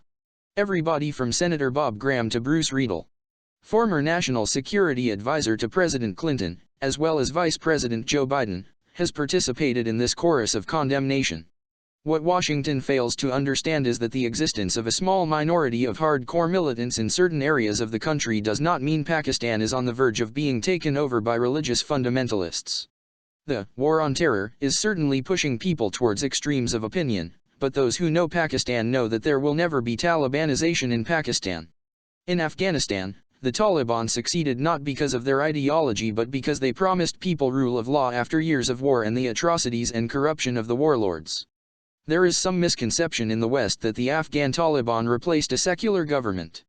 In fact, they took over from warring mujahideen that included people like Gulbuddin Hekmatyar, initially supported by the CIA when he fought the Soviets, and who was considered a religious fanatic by the Russians. In every country where Islam has spread, the character of the people has shaped the religion. Often, the underlying culture remains with only those customs repugnant to Islam filtered out. Because of the hostility of their territory, the Pashtun culture has always been austere and conservative. Islam is an intrinsic part of life for Pashtuns, as for most Pakistanis. If there is support for Sharia law, it is because they believe it offers a fairer system of justice and a more equal society than the Pakistani state has hitherto given them. They are also strongly against the way the United States has handled Islamic terrorism since 9/11 and see the fighting in Afghanistan as a battle for freedom against foreign occupiers. 30 years before, the men fighting in Afghanistan against foreign occupation were hailed by U.S. President Ronald Reagan as the moral equivalent of America's founding fathers. In the 2002 elections there was a sweeping and unprecedented victory for the Muttahida Majlis-e Amal, MMA, mainly headed by the two religious parties Jamiat Ulama-e-Islam, JWI, and Jamaat-e Islami, G, because of their opposition to the invasion of Afghanistan. But that does not mean there is wide support for the Taliban ideology. The militants' attacks on girls' schools and the desecration of saints' shrines are particularly resented. In its 2009 Understanding FATA poll, the NCOCAMP found that respondents ranked democracy, the independence of the judiciary and women's rights as the biggest human rights issues in Pakistan. Besides, as the Pak Institute for Peace Studies, PIPS, concluded in a report on attitudes towards militancy and extremism, local culture has proved resilient. Even in the areas where culture or traditions had been subdued by radicalization, as the militants tried to impose their version of Islam on local people, the culture reasserted itself once this militant influence faded. It uses the example of SWAT, where following a major military operation to oust the Taliban in 2009, local traditions and customs resumed. Even in the 19th century during the twilight days of India's Mughal Empire, when Syed Ahmed Barelvi founded a revolutionary Islamic movement, it failed to take hold. Barelvi preached jihad against non-Muslim influences and tried to rally the Pashtun tribes to his cause, but they disliked his rigid brand of Islam and abandoned him, leaving him to be slain by the Sikhs who had at that time conquered the settled Pashtun areas. There is a strong Sufi influence in Pakistan, which will always be at odds with the strict literal Islam of Wahhabi ideology that influences many militant groups. This tension is represented by the two main schools of thought for Sunni Muslims in Pakistan. Barelvis typically lean towards South Asia's traditional brand of Sufi Islam with its saints and shrines and message of tolerance. Deobandis, on the other hand, are more ideologically aligned with the Wahhabis and are therefore more sympathetic to the Taliban's version of Islam. Pakistan could have suggested far more effective methods of rooting out Al-Qaeda. To those of us who know the tribes, the obvious solution was to work with them, to cajole them and to encourage them to collaborate. After all, they have been known to contribute to Pakistan's national interests in the past. The tribal Pashtuns sent their Lashkars to fight in Kashmir in 1948 and supplied volunteers to the Pakistan Army in the 1965 war. But one government after the other has failed to defend Pakistan's own interests. Bob Woodward's Obama's wars cites Zardari, in a discussion with then CIA Director Mike Hayden about drone attacks, saying the chilling words, Collateral damage worries you Americans. It does not worry me. He might as well have said that, to him, US dollars are worth more than Pakistani lives. The WikiLeaks cables exposed the true extent of the Pakistani government's collaboration in these unlawful extrajudicial killings. One quoted Prime Minister Yusuf Rasa Salani as saying about the drone strikes, "I don't care if they do it as long as they get the right people. We'll protest in the National Assembly and then ignore it." But of course the strikes often get the right people. How can an exploding bomb in villages differentiate between innocent civilians and militants? The cables also revealed that small teams of U.S. Special Forces soldiers have been secretly deployed alongside Pakistani military forces in the tribal areas, helping to track down militants and coordinate drone strikes, something that Islamabad has never publicly acknowledged. Furthermore, the cables record Pakistani officials telling U.S. counterparts that locals don't mind the attacks, belying the survey by the New America Foundation and Terror Free Tomorrow that found more than 3/4 of Fateh residents opposed them. In fact, it revealed only 16% thought these strikes accurately targeted militants. It also showed that, with thousands of mercenaries from companies like Blackwater inside our borders, such as the suspicion of these agents who live in high-walled villas in the cities, and travel in convoy in their 4x4s with tinted glass, that the majority of Pakistanis believe these contractors are themselves involved in terrorism, especially after the Raymond Davis affair. Within Pakistan, both Musharraf and Zardari have found willing support from the country's elite, ever fearful of the supposed advance of Talibanization. There is a Chinese saying that one should know one's enemy, but Bob Woodward's Obama's wars demonstrates the Americans' frightening ignorance of the Pashtun character and its emphasis on hospitality and revenge. They think Islamabad has control over the tribal areas, but not only does the federal government have little sway over them, most shockingly the ruling elite is as clueless as the Americans about this area. That is why I have told visiting U.S. politicians again and again that Washington must seek alternative points of views about what is happening in the tribal areas. I have recommended they speak to people who come from the region and have first-hand knowledge of what is really going on there. As revelations from WikiLeaks show, it is becoming clear that our dollar-addicted elite has a vested interest in prolonging this war to keep U.S. aid flowing in. The U.S. puppets have tried to use the same scare tactics on Pakistanis in an effort to rally public opinion around their policies. Most Pakistanis have seen through the propaganda, and insisted it was not Pakistan's war and that we were killing our own people for American dollars. When a young charismatic cleric by the name of Maulana Fazlullah sprang into prominence in Khyber Pakhtunkhwa's Swat Valley, fomenting unrest following the Red Mosque affair, the government took the opportunity to terrify Pakistanis with the idea that the Taliban had their sights on Islamabad. Now many people, particularly our country's opinion makers, who know nothing of rural Pakistan, do not understand the difference between Swat and the tribal areas. They think all Pashtuns are the same. But Swat is very different to the tribal areas, in terms of politics, history, and geography. Where much of the tribal areas are made up of inhospitable mountain terrain, Swat is a green and fertile valley, once known as the Switzerland of the East. It was a princely state until 1969, run like a personal estate by the Wali of Swat with a combination of tribal customs and Sharia law. It had a rich Buddhist history, one of the highest literacy rates in Pakistan, and was relatively crime-free, safe enough to draw hippies in the 1970s looking for a chilled-out haven in which to smoke pot.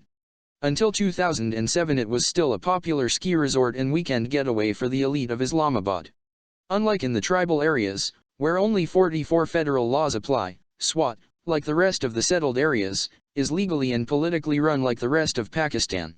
And unlike the tribal areas, it shares no border with Afghanistan. There had, though, since Zulfikar Ali Bhutto ousted the Wali in 1969 and incorporated Swat into the civil administration of Khyber Pakhtunkhwa, been discontent. Political interference and manipulation by various Pakistani governments along with the corruption of government officials had corroded traditional tribal democracy, and over the years crime rates had risen. According to my cousin Jamshed Burki, who used to be commissioner of Malakand, the administrative division Swat comes under, when Pakistan's justice system was established in Swat, the murder rate shot up from 10 a year in 1974 to 700 a year in 1977. Consequently, resentment against the Pakistani government system of justice, which was seen as corrupt, expensive, and inefficient, had been simmering, eventually feeding into a movement calling for Sharia law. Known as Tehreek-e-Nafaz-e-Shariat-e Mohammadi, Movement for the Enforcement of Islamic Law, This was founded by Maulana Fazlullah's father-in-law, Maulana Sufi Muhammad, an Afghan jihad veteran.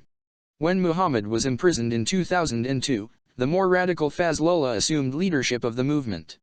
Fazlullah earned the nickname Radio Mullah after setting up a radio station to propagate his movement. He was almost like a televangelist, and drew a strong female following, who would donate their jewelry to his cause. Fired by the bloodshed of the Lal Masjid affair, he urged his followers to rebel against the government and its security forces. He appealed to the poorest strata of society, claiming Musharraf's government was a stooge of the US and out to destroy Islam. He also tapped into resentment against local landowners, some of whom had unfairly taken over common land when SWAT joined Pakistan. Militants targeted certain big landowners and in some areas distributed the profits from their crops amongst landless peasants. Worried by Fazlullah's growing band of followers and their lawlessness, Musharraf sent the army into SWAT in the autumn of 2007 to crush the militants. But in early 2008 the PPP-led coalition took power and initiated peace talks, which took a long time. Sufi Muhammad was released from prison and brokered a deal that saw Sharia law imposed on the Swat Valley in return for the Taliban laying down their arms. Westernized Pakistanis saw the implementation of Sharia as a backward step, but all Sufi Muhammad was doing was tapping into a long-standing desire amongst ordinary Swatis for accessible justice. Sher Khan, a former Union Council Nazim, local mayor, who had stood as a candidate for my party in the provincial assembly elections, was involved in these negotiations. He told me that as part of the accord about 1,500 militants surrendered themselves to the army, only to be brutally tortured in custody. This treatment only served to radicalize the young men, and most of them later became fanatics. Sher Khan, who had helped bring about this peace deal in good faith, was appalled. Once again, strong-arm tactics by the establishment backfired. When the army withdrew from SWAT and released the detained insurgents, many of these men, hungry for revenge against the security forces, rushed into the power vacuum. According to Sher Khan, some of the greatest atrocities committed at this time were by those who had been brutalized while in army detention. Fazlullah's forces had been further bolstered by a ragtag collection of jihadi and sectarian groups, common criminals, Sharia law supporters and angry peasants.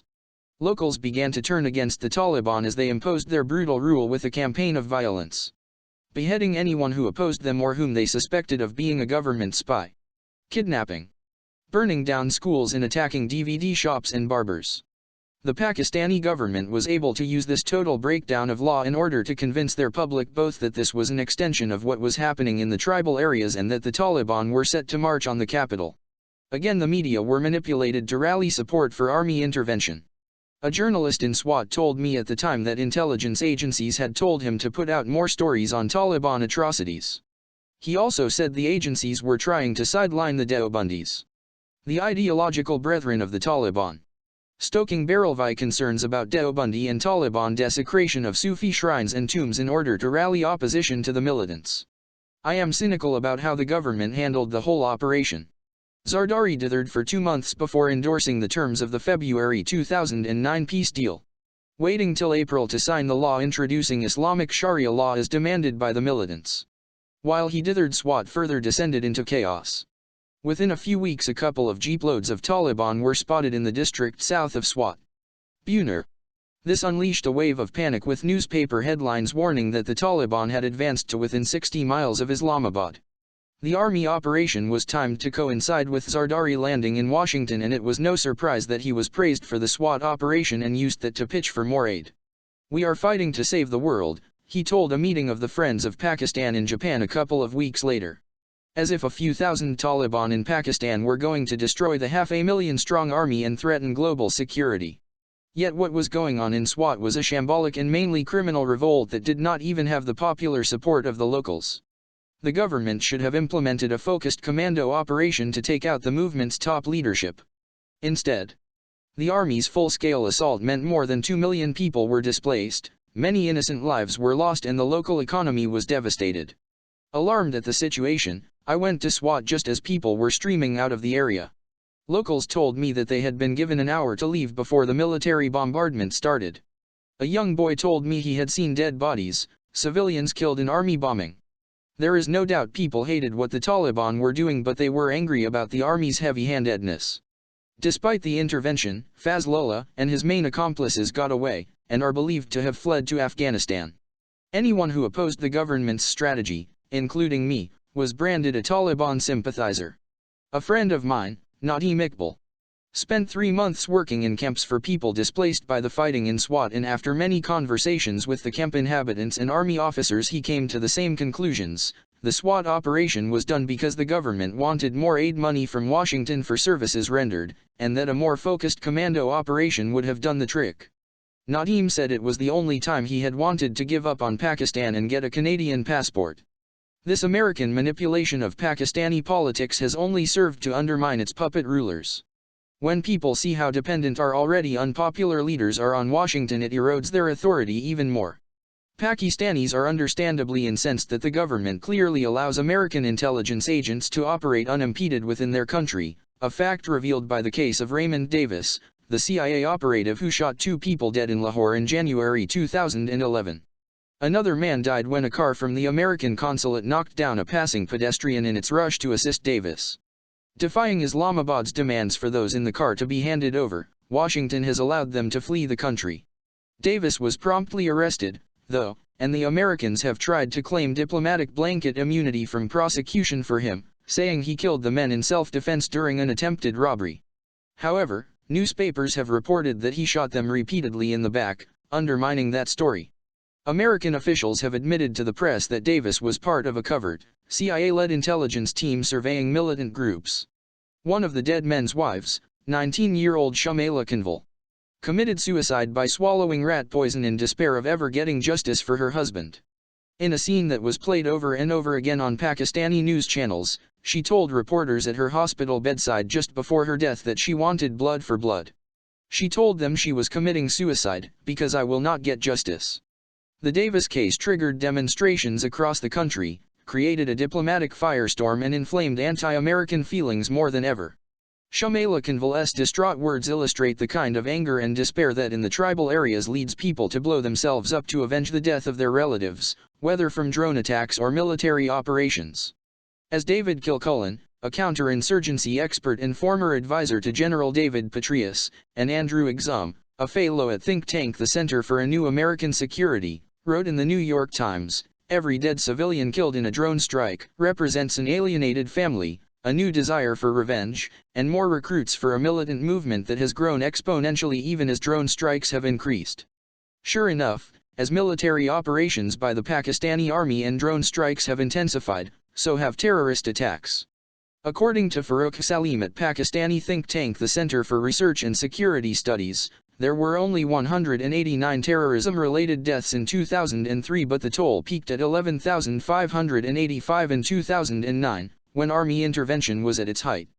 Civilians bore the brunt of this as the terrorists shifted their attention from security forces to increasingly soft targets, such as the campus of Islamabad's International Islamic University, and markets in Lahore and Peshawar. One glaring example of the way in which the government's policy simply escalated the violence was the 2006 airstrike on a madrasa said to harbor militants in Bajor, the smallest of the Fateh territories, near the Afghan border.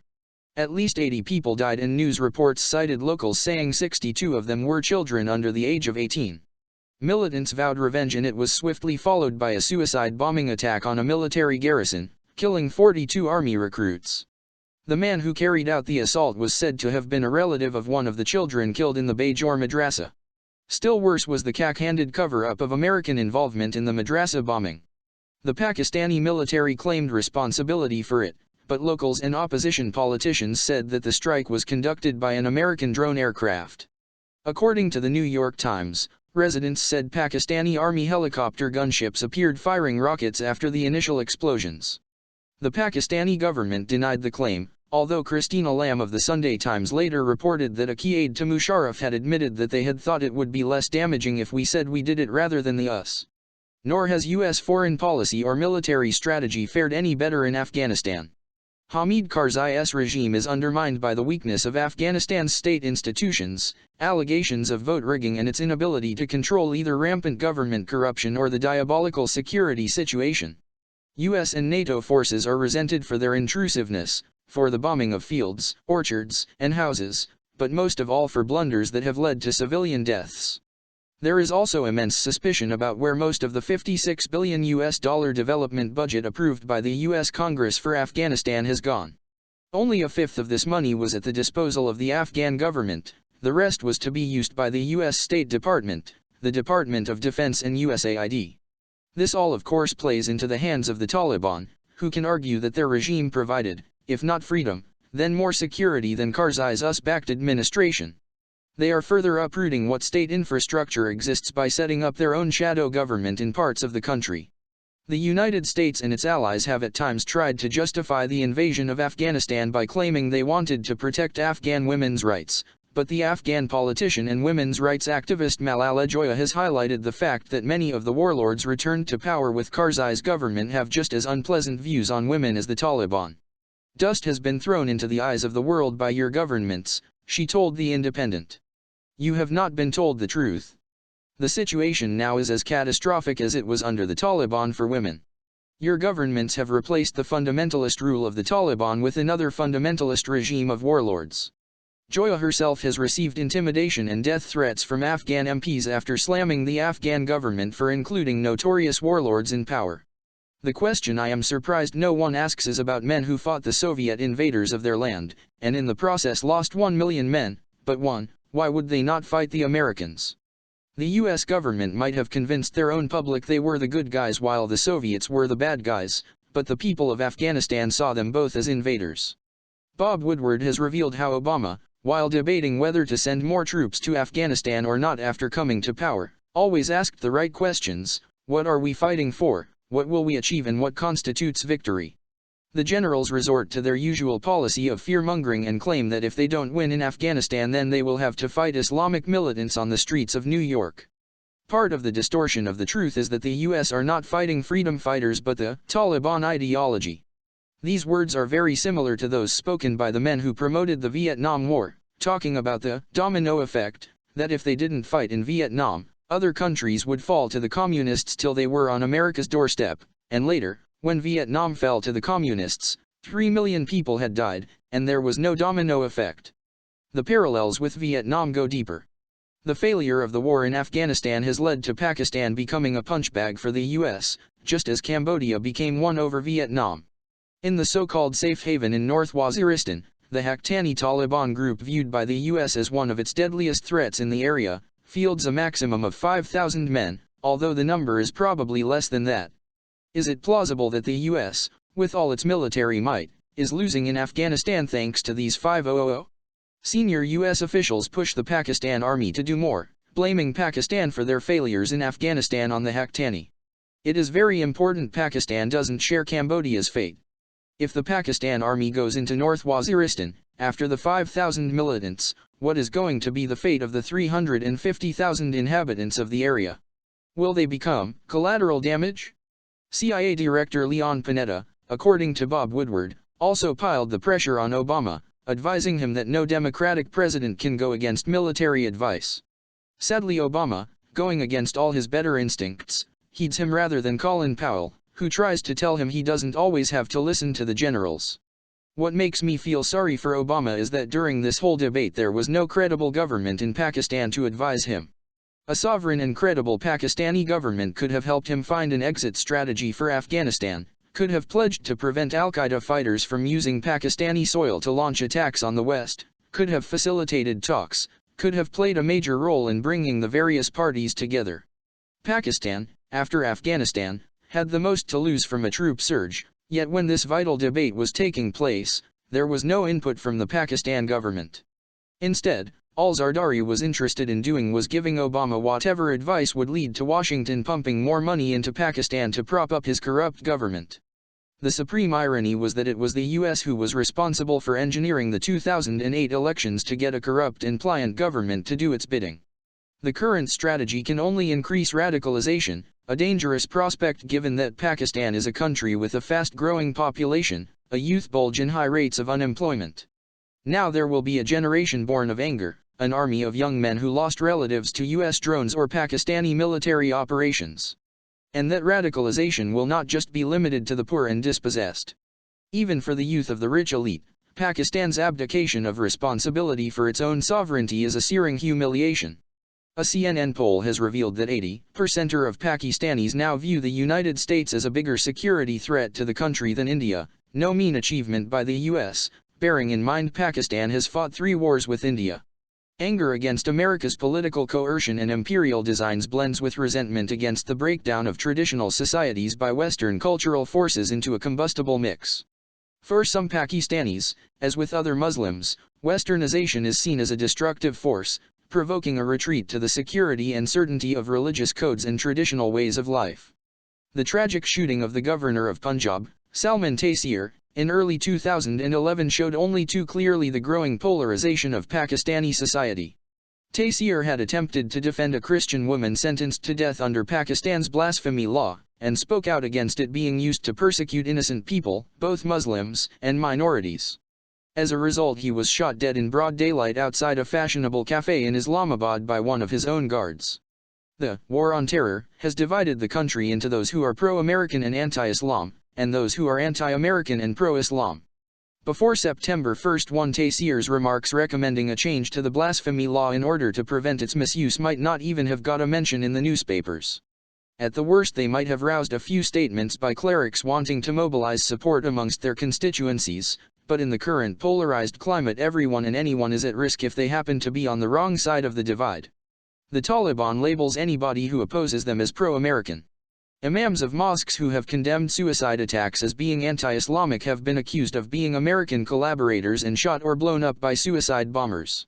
Members of the pro-American Awami National Party, ANP, that governs Khyber Pakhtunkhwa have been repeatedly targeted by the Taliban for the party's stance against the militants, who also see Christians, Shias, Ahmadis, regarded as non-Muslims in Pakistan, and their places of worship as fair game. On the other side, those of us who have objected to the military operations and excessive collaboration with the United States are labeled Taliban sympathizers. This means that a meaningful debate on this whole issue of war on terror will become more and more difficult. People are petrified of being caught on the wrong side of the argument. The other thing Taseer's death has revealed is the erosion of the writ of the state.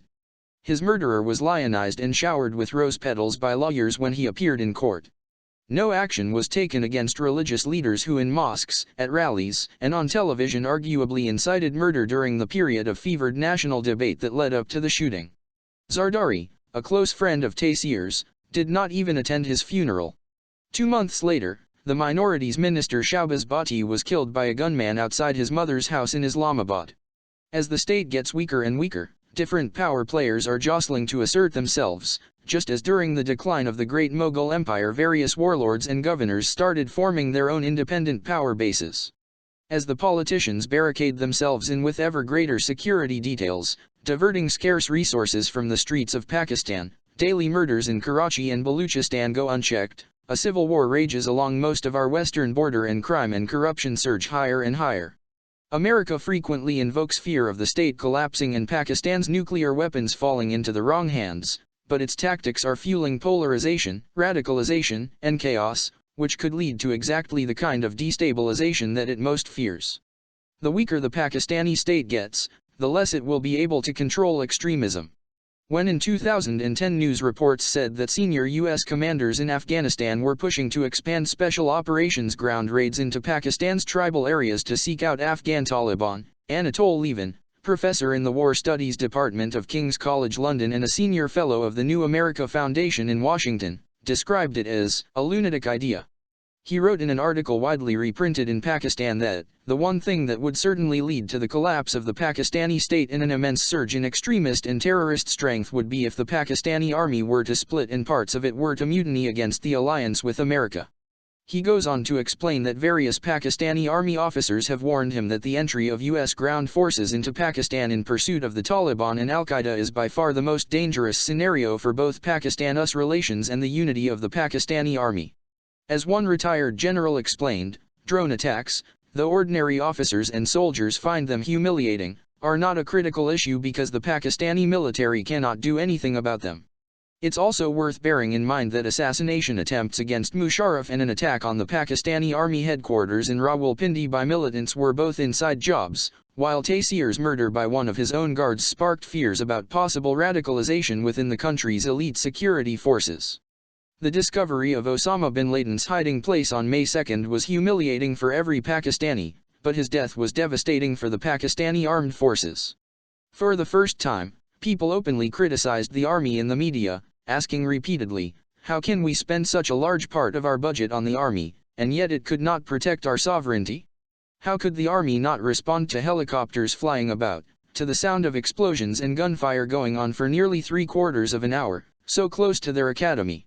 No one knew the building under attack was Osama bin Laden's then, it could have been anyone's, so where was the army? Why was it not at least making the effort to protect its citizens, before the true identity of the inhabitant was revealed?" There was a tremendous amount of anger, and my biggest worry remains that if things continue as they are, we could face a rebellion within the army's ranks, the ultimate nightmare situation for Pakistan. Aside from the tremendous losses to Pakistan and Afghanistan caused by Washington's callous and misguided policies, these cause huge detriment to America's own interests. This has been revealed again and again. Most infamously, Faisal Shahzad, the Pakistani American sentenced for the botched Times Square bombing, cited U.S. foreign policy as justification during his trial. "I want to plead guilty, and I'm going to plead guilty 100 times over," he said, "because until the hour the U.S. pulls its forces from Iraq and Afghanistan, and stops the drone strikes in Somalia and Yemen and in Pakistan, and stops the occupation of Muslim lands, and stops killing the Muslims, and stops reporting the Muslims to its government, we will be attacking the U.S., and I plead guilty to that." When asked by the judge about the children he might have killed had his attack in New York been successful, he pointed out that drones in Afghanistan and Iraq don't see children, they don't see anybody. They kill women, children. They kill everybody. Personally, I think the radicalization of Muslims in the West as they watch the bloodshed and chaos spread by Washington's policies, not just in Pakistan and Afghanistan, but also in countries like Somalia and Yemen, is a far greater threat to Western security. Most of the struggles against colonialism in the 20th century were led by people who had studied in the West. Jinnah, Gandhi, and Nehru all had the opportunity to see Western democratic societies in action and were inspired to campaign for the same rights for their countrymen. My own awareness of democracy, the rule of law and the welfare state was awakened when I first went to England to study. Muslims who have grown up and been educated in the West will have a greater awareness of the ways in which human rights laws are broken in the name of the war on terror than many of those living in Muslim countries. They will be aware that no civilized law allows anyone to be judge, jury, and executioner, as the CIA is when it fires on people with its drones, eliminating suspects along with their wives, children, and neighbors. The Americans may believe that terror plots originate in Pakistan, but to blow up civilians in the United States and Europe, terrorists need Western-based Muslims to carry out the attacks. Unfortunately, the next Faisal Shahzad may succeed. Pakistan should have remained neutral. We could have offered to assist the Americans, but not let our army act as mercenaries. The carnage now going on is because the army is seen as agents of America, and they are being squeezed by the anti-US forces who see them as puppets of the Americans on one side, and on the other by the Americans themselves, to carry out more operations against their own people. With jihad declared against it by the militants, there have been 40 major attacks on army installations. The first thing Washington has to accept is that it must withdraw from Afghanistan as soon as possible. With the death of Osama bin Laden, this is the perfect time for President Obama to announce victory, and move out, and give peace a chance. After all, it was only for Osama that the Americans first arrived in Afghanistan. This is the single most important step it can take in order to quell Muslim anger around the world, and give the Afghan people a chance of peace and self-government. This would prevent Pakistan from descending into more violence, but this has to be managed properly so as to prevent a bloodbath along the lines of the post-Soviet Afghan chaos. Obama's bid to turn around the war with 30,000 additional troops has failed. He allowed himself to be swayed by generals whose understanding of strategy is confined to the battlefields and who cannot fathom Afghanistan. The deadly combination of a war of resistance against foreign occupation and the religious injunction to protect one's freedom means the Americans will never win. There will never be a shortage of recruits and people willing to die for their country. This war is not about numerical or armament might. In the words of Pakistani journalist Mir Adnan Aziz, Afghanistan is a lost duel. History, geography, and culture make the area a nightmare for any foreign presence attempting to impose its will on the nation. The urgent need to seek some kind of deal with the Taliban in Afghanistan was gaining currency in 2010 and early 2011. There were reports that the United States had begun direct, secret talks with senior Afghan Taliban leaders on finding a political settlement. US ally the UK also seems to have been pushing for a peaceful solution, and the head of its armed forces, General Sir David Richards, said a defeat of Islamist militancy, in the sense of a clear-cut victory, is unnecessary and unachievable, and that it can only be contained. Meanwhile, a British parliamentary report warned in March 2011 that the window of opportunity for talks was closing. The Taliban, for all their faults, are an Afghan, not an international group. Afghans have not risen up and joined the international jihad espoused by Al-Qaeda. Afghans have not been found to be involved in terror attacks or plots in the United States or Europe. They are also unlikely to allow a new Taliban regime to operate as it did before or permit Al-Qaeda to exert so much influence over their government again. This is backed up by a report by Kandahar-based researchers Alex Strick van Linschoten and Felix Kuhn saying Afghan Taliban leaders would be willing to make a break with Al-Qaeda in order to end hostilities and could be persuaded to ensure Afghanistan was not used as a base for terrorism. The Taliban, therefore, need to be dealt with through an Afghan political system with peace talks and the establishment of a new government of consensus negotiated with the assistance of Iran, Pakistan, and Saudi Arabia. They should also be given some kind of incentive to isolate Al-Qaeda. At the moment, the US has a totally confused policy of a fight-and-talk approach. They want to open dialogue, but keep bombing at the same time. Tragically, their approach is never going to work, when so many civilians are being treated as Taliban fighters by the Americans. 80% of those taken American Samoa Taliban are released within 2 weeks because they are civilians. And in July 2011 the UN has said there has been the largest number of civilian casualties since the surge.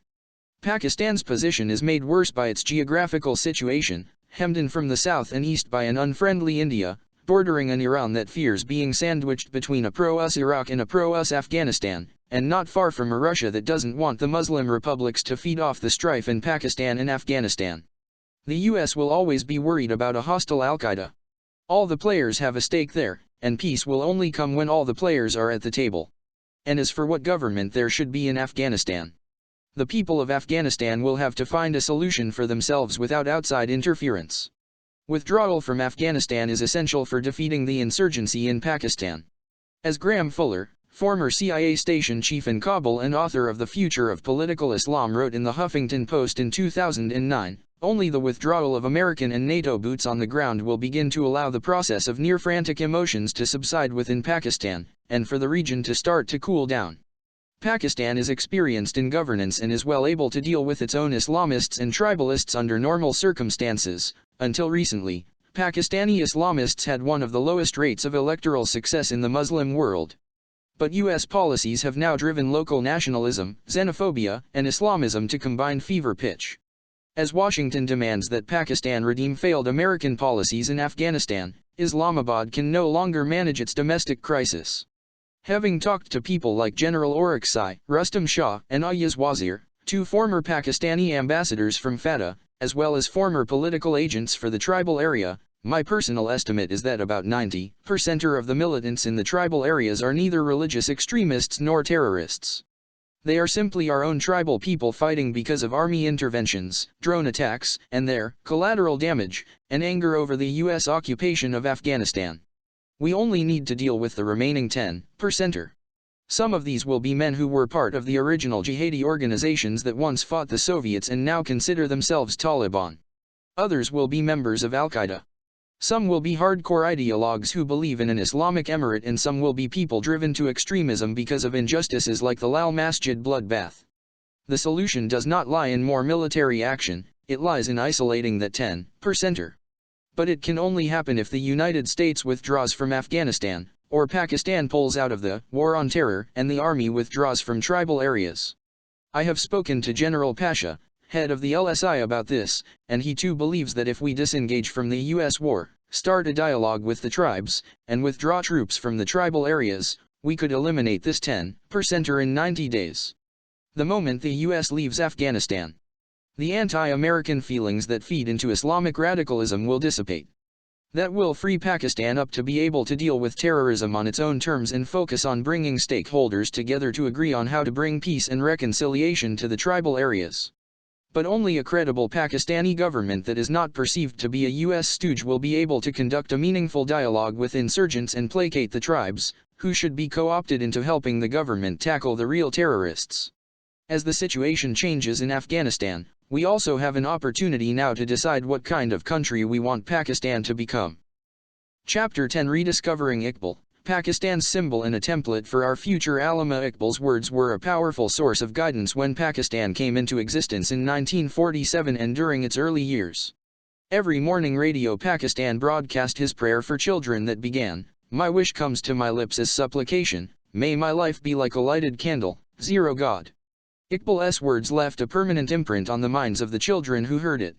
However, over time, this prayer ceased to be broadcast, and today there are very few children who are familiar with it. Though Iqbal lived in a historical context that was different from ours in several ways, what he said remains profoundly relevant to us and to our times. In fact, Iqbal's message is more relevant and important today than that of any other Muslim thinker of the past and present, not only because he faced the challenges of both traditionalism and modernity fearlessly, but also, and more importantly, because he had a profound understanding of the integrated vision of the Quran, which he made the basis of his philosophy. This philosophy provides a comprehensive blueprint for how Muslims should live in accordance with the highest ideals and best practices of Islam. Its aim is to change ground realities in the light of the ethical principles of Islam. These realities change with time, but the framework remains constant and continues to be a central point of reference and a guidepost for future generations. The place that Iqbal occupies in the hearts and minds of Pakistanis is unparalleled, as is his poetry, even though few people appreciate the range and depth of his knowledge and creativity, or his philosophical system. Such are the power and charisma of his imagination and his pen that he is loved by millions who might know only a few of his verses but are inspired and moved by them. Without doubt, Iqbal is the most quoted figure in Pakistan, and his popular verses and favorite symbols, such as that of the Shaheen, are known even to semi-literate Pakistanis. However, his philosophy, articulated through both poetry and prose, which should be taught in every educational institution in Pakistan, has been virtually eliminated from the curriculum, and only a small number of students in specialized disciplines have the opportunity to study it. While some famous verses from Iqbal's poems are often cited in isolation, the core message of his poetry, reflecting his revolutionary spirit, his intrepid imagination and his passionate commitment to justice and the dignity of selfhood, has been excluded from public discourse. Iqbal constantly referred to the Quranic verse, "Verily God will not change the condition of a people till they change what is in themselves," Quran 13:12. He was fully aware of the despair and despondency of Muslims who felt powerless to change their adverse circumstances and turned to prayer for an improvement in their lives. Iqbal had written much about the value of prayer, but he believed that the way to change one's destiny was through the development of Qudi. Iqbal's philosophy, rich as it is in ideas and concepts, is fundamentally action-oriented, and its goal was personal and social transformation inspired by the Quranic vision embodied in the proclamation, "Toward God is your limit," Quran 53:42. Today, when Pakistani youth are living in a society in which there is a gaping ethical vacuum, they are in critical need of a deep and comprehensive education based upon Iqbal's multifaceted philosophy. Iqbal's work can be a source of profound guidance to help young Pakistanis as they seek to understand the nature of their own identity and their own religion. His powerful words challenge them to become a Shaheen, which hunts for its food, rather than a vulture, which preys on the dead. The flight of both birds is in the same atmosphere, but the world of the vulture is different from the world of the Shaheen. To comprehend why Iqbal has suffered such amazing neglect by the country that at the same time hails him as its spiritual founder, one has to understand the moral, intellectual, social and political degeneration that has sadly characterized most of Pakistan's history, largely dominated by feudal and other powerful persons and groups with vested interests. Pakistani society has had very limited opportunity to think or act freely, subjected to long periods of authoritarian rule. Its spirit has languished and has lost the will to resist coercion and suppression. Iqbal, the undaunted thinker who urged the oppressed masses to revolt against all forms of totalitarianism, religious, political, cultural, intellectual, economic or any other, was the vital force that was needed to free the Indian Muslims from their internal shackles and external bondage. But his words, his voice, his message, constituted a grave threat to those power wielders in Pakistan who wanted to keep the people subservient, so that they would not challenge them or claim their own rights. To ensure the fulfillment of their purposes, they had to silence Iqbal's anti-authoritarian voice as much as possible. The relegation of Iqbal's vision and message to obscurity was, therefore, not by accident but by design.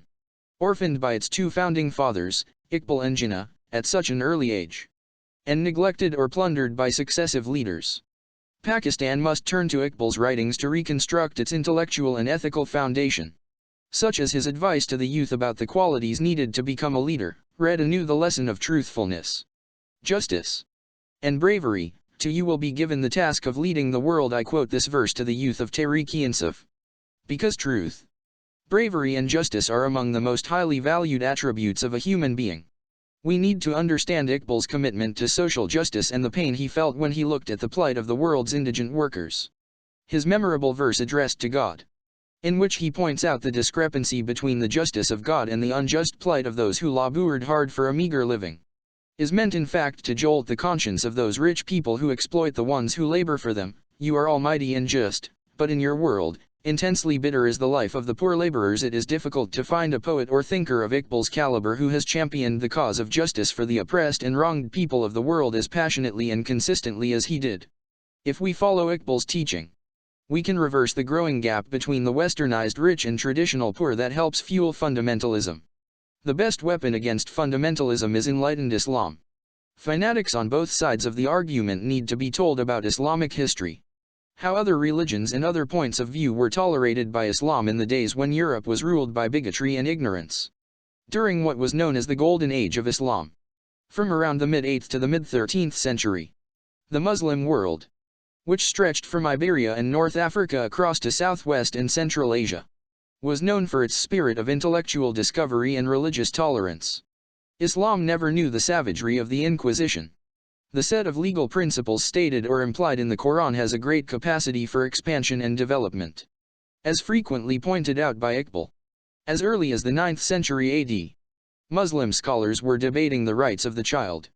The sophistication of this debate was such that a scholar, before putting forth his point of view, would start by saying, "It is possible that I may be wrong." This spirit of openness was to be expected since freedom of thought is guaranteed by Islam. The Prophet's conflict with the Meccans was over the right to express his opinion. When the state of Medina was formed, freedom of speech was considered every citizen's right. The Prophet, once said that a difference of opinion in his community was a sign of Allah's grace. It was this freedom of thought and the spirit of inquiry which created the intellectual atmosphere that led to the blossoming of the Muslim civilization. For hundreds of years all top scientists were Muslims, dominating the fields of logic, metaphysics, chemistry, algebra, astronomy and medicine.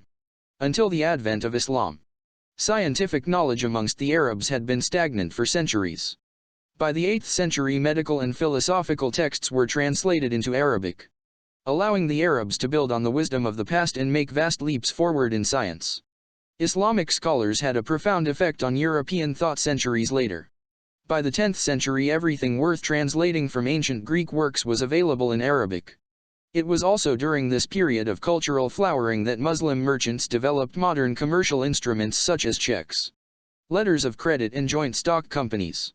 Ibn Sina, 980-1027. Ibn Rashid, 1126-98, and Al-Ghazali, died 1111, were amongst the Islamic philosophers who had a huge impact on European thought. Roger Bacon, one of the greatest names in Western science, considered Ibn Sina the prince and leader of philosophy. Bacon learned from Arab thinkers about experimental science and Aristotelian philosophy. He was also a great transmitter of Arab knowledge into the mainstream of European thought. By the end of the 11th century, Latin translations of Arabic works on science began to filter into Europe mainly from Muslim Spain, Iraq and Sicily.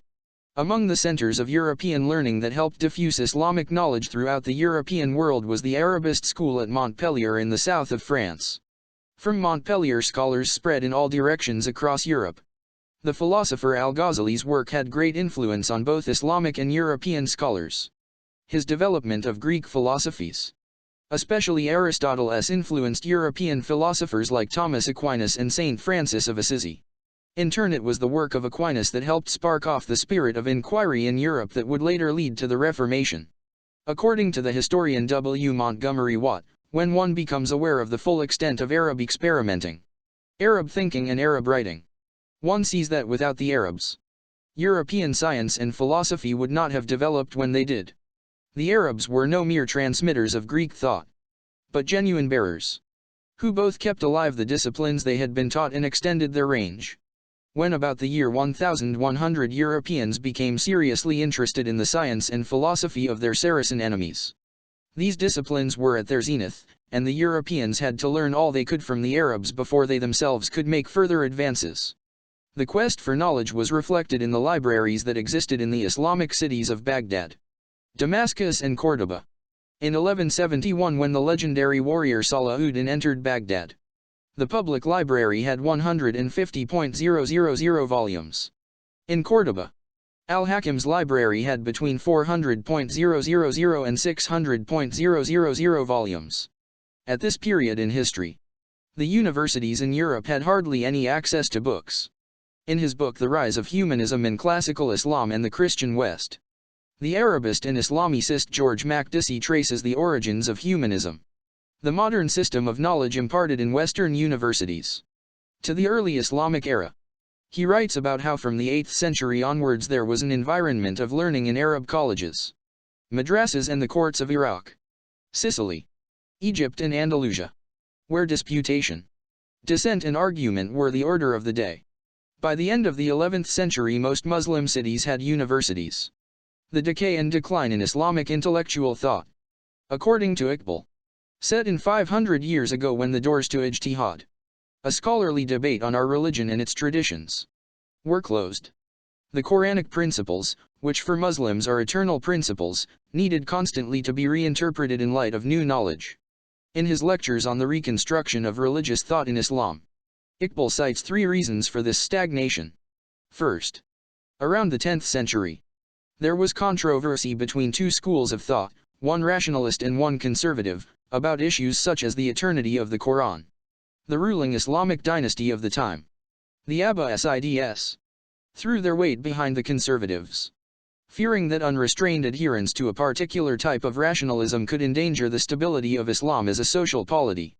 The second reason was the rise of ascetic Sufism, which grew partly in reaction to the increasing conservatism of the Islamic establishment. The Sufis, the mystics of Sunni Islam, wanted to focus more on inner spirituality, rather than a rigidly guarded set of rules. But according to Iqbal, their concentration on otherworldliness ignored Islam's role as a means of organizing society and politics. He complained that ascetic Sufism ended up attracting and finally absorbing the best minds in Islam. The Muslim state was thus left generally in the hands of intellectual mediocrities, and of the unthinking masses of Islam, who found their security only in blindly following the schools of the great Islamic jurists such as Abu Hanifa and Malik ibn Anas. Iqbal, pointing to the Quran's emphasis on deed, believed it was contrary to the true spirit of Islam to turn away from the real world, as some Sufis did. He felt that becoming a hermit or ascetic meant avoiding the joy and struggle of real life. To those who taught Islam he said, "To teach religion in the world, if this be your aim, do not teach your nation that it should withdraw from the world." The third and probably most decisive factor was the Mongols' destruction in 1258 of Baghdad, the center of Muslim intellectual life. Had the Mongol hordes not taken over swathes of the Muslim world, our history might have been very different. This legendary tribe from Mongolia laid waste to cities and decimated populations across Central Asia, South Asia and the Middle East. Their merciless sacking of Baghdad, which had at one point been the center of wealth, commerce and learning of the Islamic world, has historically been seen as the death blow for the golden age of Islam. With the destruction of its famous libraries, centuries of learning were lost. And this huge cultural trauma inevitably led to greater conservatism as Muslims feared the eradication of their civilization. Although the Mongols had by the early 14th century converted to Islam, Their autocratic rule clamped down on the capacity of the ulama, Muslim legal scholars, for independent judgment. The gates to ijtihad were declared closed. Unity became key. Dissension discouraged and foreigners became suspect. In the 18th and 19th century, when Indian Muslims, like us, were confronted with serious external and internal impediments, the rallying cry of the modernist reformers, from Sayyid Ahmad Khan to Iqbal, was back to the Quran. Forward with ijtihad. Back to the Quran meant the rediscovery of the fundamental teachings and principles of the Quran. And, forward with ijtihad, meant the mental effort made to form an independent judgment on a legal point so that normative Islamic principles could be applied in modern times. Iqbal was acutely conscious of the stagnation and decadence that had sapped the creative energy of Muslim societies. Therefore, while strongly advocating a return to the Quran, which he regarded as fundamental to Islam, Iqbal also sought to reinfuse the dynamism of original Islam through ijtihad, which he regarded as the principle of movement in the structure of Islam. According to Iqbal, such was the fear about the future of Islam that the conservative thinkers of Islam focused on preserving a uniform social life for the people by a jealous exclusion of all innovation in the laws of Sharia as expounded by the early doctors of Islam. He believed that the ultimate fate of a people does not depend so much on organization as on the worth and power of individual men. In an over-organized society, the individual is altogether crushed out of existence. Iqbal felt that a man lost his soul under the weight of such conformism and that a false reverence for past history and its artificial resurrection was no remedy for a people's decay. He maintained that the only power that counteracts the forces of decay was freedom of thought, the inner impulse of Islam, and that the only alternative given to us is to tear off from Islam the hard crust that has immobilized an essentially dynamic outlook on life and to rediscover the original verities of freedom, equality and solidarity with a view to rebuild our moral, social and political ideals out of their original simplicity and universality. In the context of ijtihad, Iqbal pointed out in his 6th lecture, of his outstanding lectures on the reconstruction of religious thought in Islam, that in the modern period things had changed and the world of Islam is today confronted and affected by new forces set free by the extraordinary development of human thought in all its directions. He went on to make a statement that has an extraordinary significance and relevance for us, the claim of the present generation of Muslim liberals to reinterpret the foundational legal principles in the light of their own experience and altered conditions of modern life is, in my opinion, perfectly justified.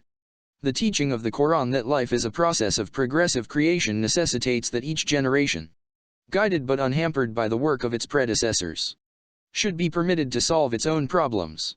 Iqbal once wrote that, all search for knowledge is essentially a form of prayer. Far from dismissing Western scientific advances, he believed we should study them and incorporate their positive content in our paradigm for a new country that would be informed by Islamic ideals as well as modern knowledge. Instead, we allowed Pakistan to stagnate, virtually since its inception. The westernized elite who took over from the departing British colonial rulers had little interest in seeking this fusion of Islamic ideals and scientific progress. Rather, they adopted a system that allowed them to perpetuate themselves in power, never allowing true democracy to flourish. Our reactionary mullahs promoted a medieval attitude to religion that grew ever more distorted as Islam was hijacked as a political tool. Iqbal had stressed the need to use ijtihad with a view to rebuild the law of Sharia in the light of modern thought and experience. He had pointed out that just as the European Renaissance and Reformation were inspired by the acquisition of knowledge from the Muslim universities of Spain and the Middle East during the Crusades, contemporary Muslims should use Western knowledge in their reconstruction of their own religious thought. Like Iqbal, the 19th-century Egyptian scholar Muhammad Abda also identified excessive conformism, which sadly exists in the majority of the Muslim world today, as one of the causes of the decline of the Muslims. He felt that excessive adherence to the outward aspects of law led to a habit of blind imitation, taqlid, which was far from the freedom of true Islam. And he linked the spread of taqlid to the rise of Turkish power. The Turks encouraged a slavish acceptance of authority, and discouraged the free exercise of reason among those they ruled. Knowledge was their enemy, for it would teach their subjects how bad the ruler's conduct was, so they introduced their supporters into the ranks of the ulama, to teach the faithful a dull stagnation in matters of belief and the acceptance of political autocracy. It was a succession of Turkish invaders from the northwest, the Ghaznavids, the Ghurids, the Timurids, and then the Mughals, who consolidated Islam in South Asia from the mid-10th century on. After the Turks came the British, whose rule also contributed to the spread of fundamentalism, stoking fears that Western culture was in danger of overwhelming the Islamic way of life, just as 1,000 years ago the Europeans were similarly threatened by the rise of Islam. Fundamentalism at its outset was a reaction to colonialism, particularly among the Muslims for whom religion and culture are intertwined. Muslim reaction to the competition posed by Western power, often seen as synonymous with the forces of modernity, has usually followed two patterns. One school of thought decides the Islamic world must beat the West at its own game, using Western tools to solve Eastern problems and confining Islam to the private sphere. Hence the Arab world's various stabs at nationalism and socialism in the 20th century in reaction to the spread of 19th-century European colonialism. The other school recoils, calling for a retreat to time-honored traditions, a return to the simplicities of the original Muslim lifestyle in the desert in an older, purer form of Islam stripped of the various cultural influences it has acquired in its dissemination. In British India these two competing responses emerged after the 1857 uprising against British rule and the humiliation of the last Mughal emperor, whom they deposed and exiled to Burma.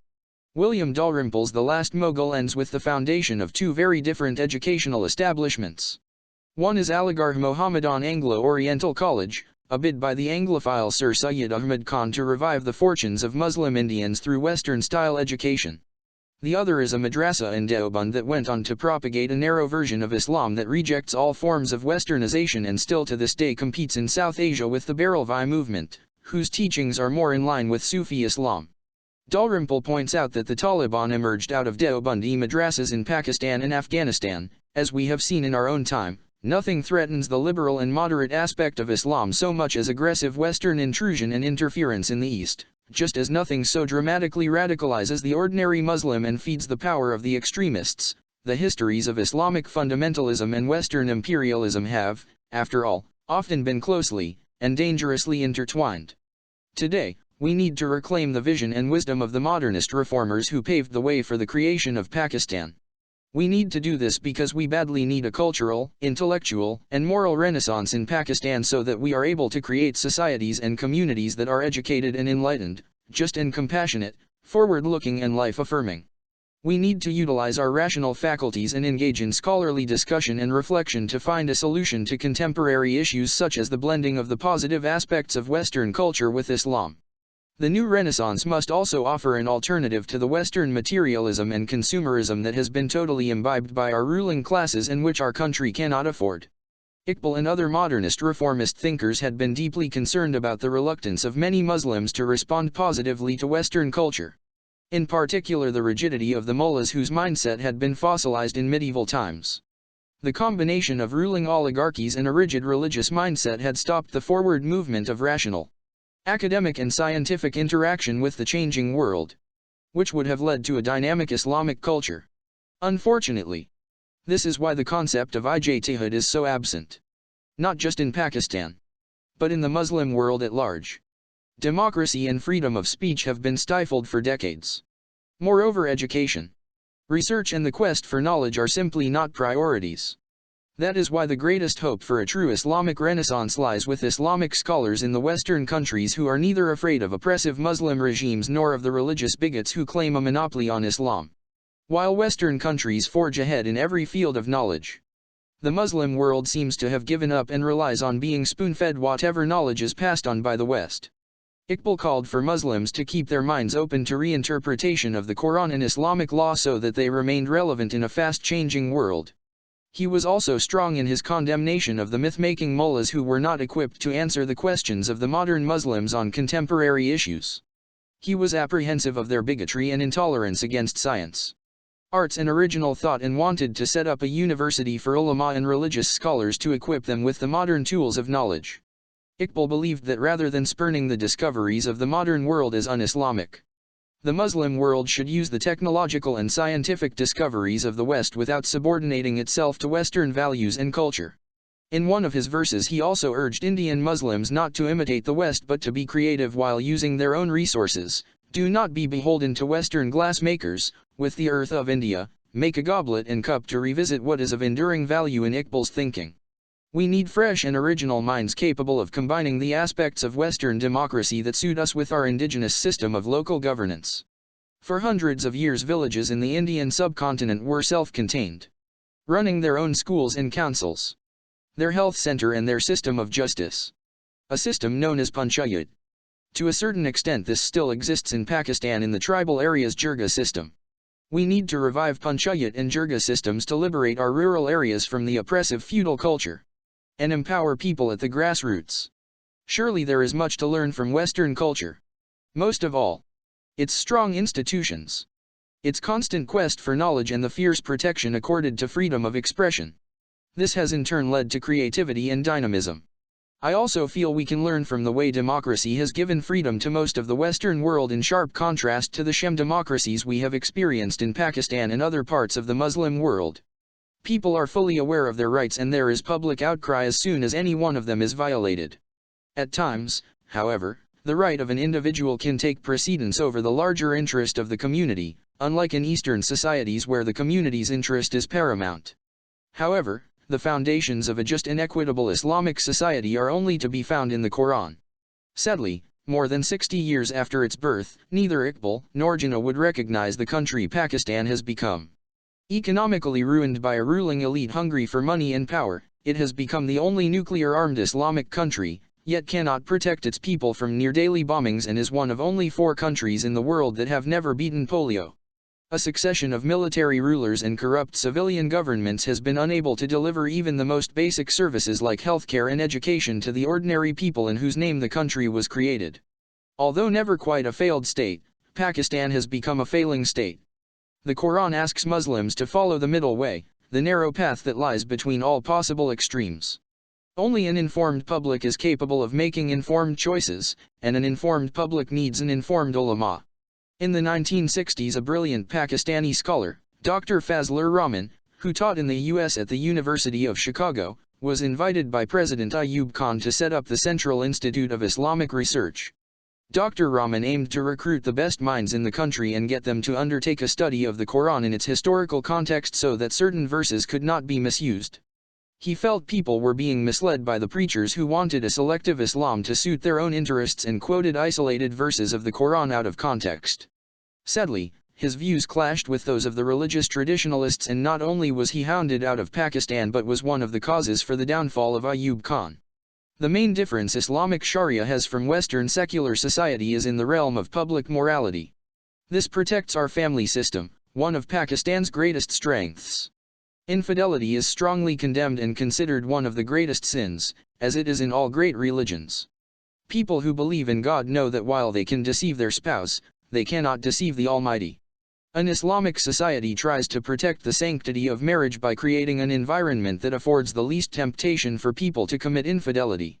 Secondly, it tries to protect impressionable young people from public immorality, the same concept behind the adults-only film classification. Furthermore, Islam puts huge emphasis on responsibility to the family.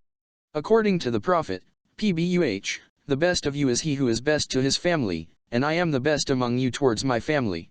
Today millions of Pakistani men and women are toiling away at great personal cost to simply feed their family. This is what binds our society. Despite the grinding poverty and injustice that beset many Pakistanis, it is the structure of the family that provides the net that keeps the social fabric intact. I know of so many people whose extended family members are all pooling resources to feed other relatives. With absolutely no social security net whatsoever, were it not for our powerful family system, the country would have descended into bloodshed long ago. So apart from these vital provisions aimed at protecting the family, a true Islamic society would be no different from the democratic welfare states of Europe. Human rights are, after all, at the center of the Quran. The right to life, justice, respect, freedom of speech and movement, privacy, protection from slander and ridicule, a secure place of residence and a means of living are all enshrined in the Quran. Islam gives all the freedom of a secular society, yet an Islamic state cannot be secular. To understand secularism as it exists in the West today, it is important to remember the evolution of Christianity within the Roman Empire.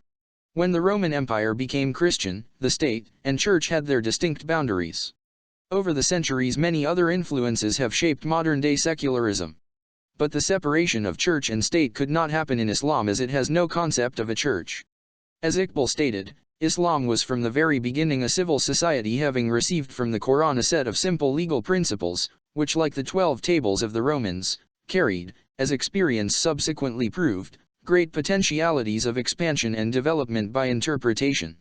Elaborating his point, Iqbal said, this dualism, separation of state and church, does not exist in Islam.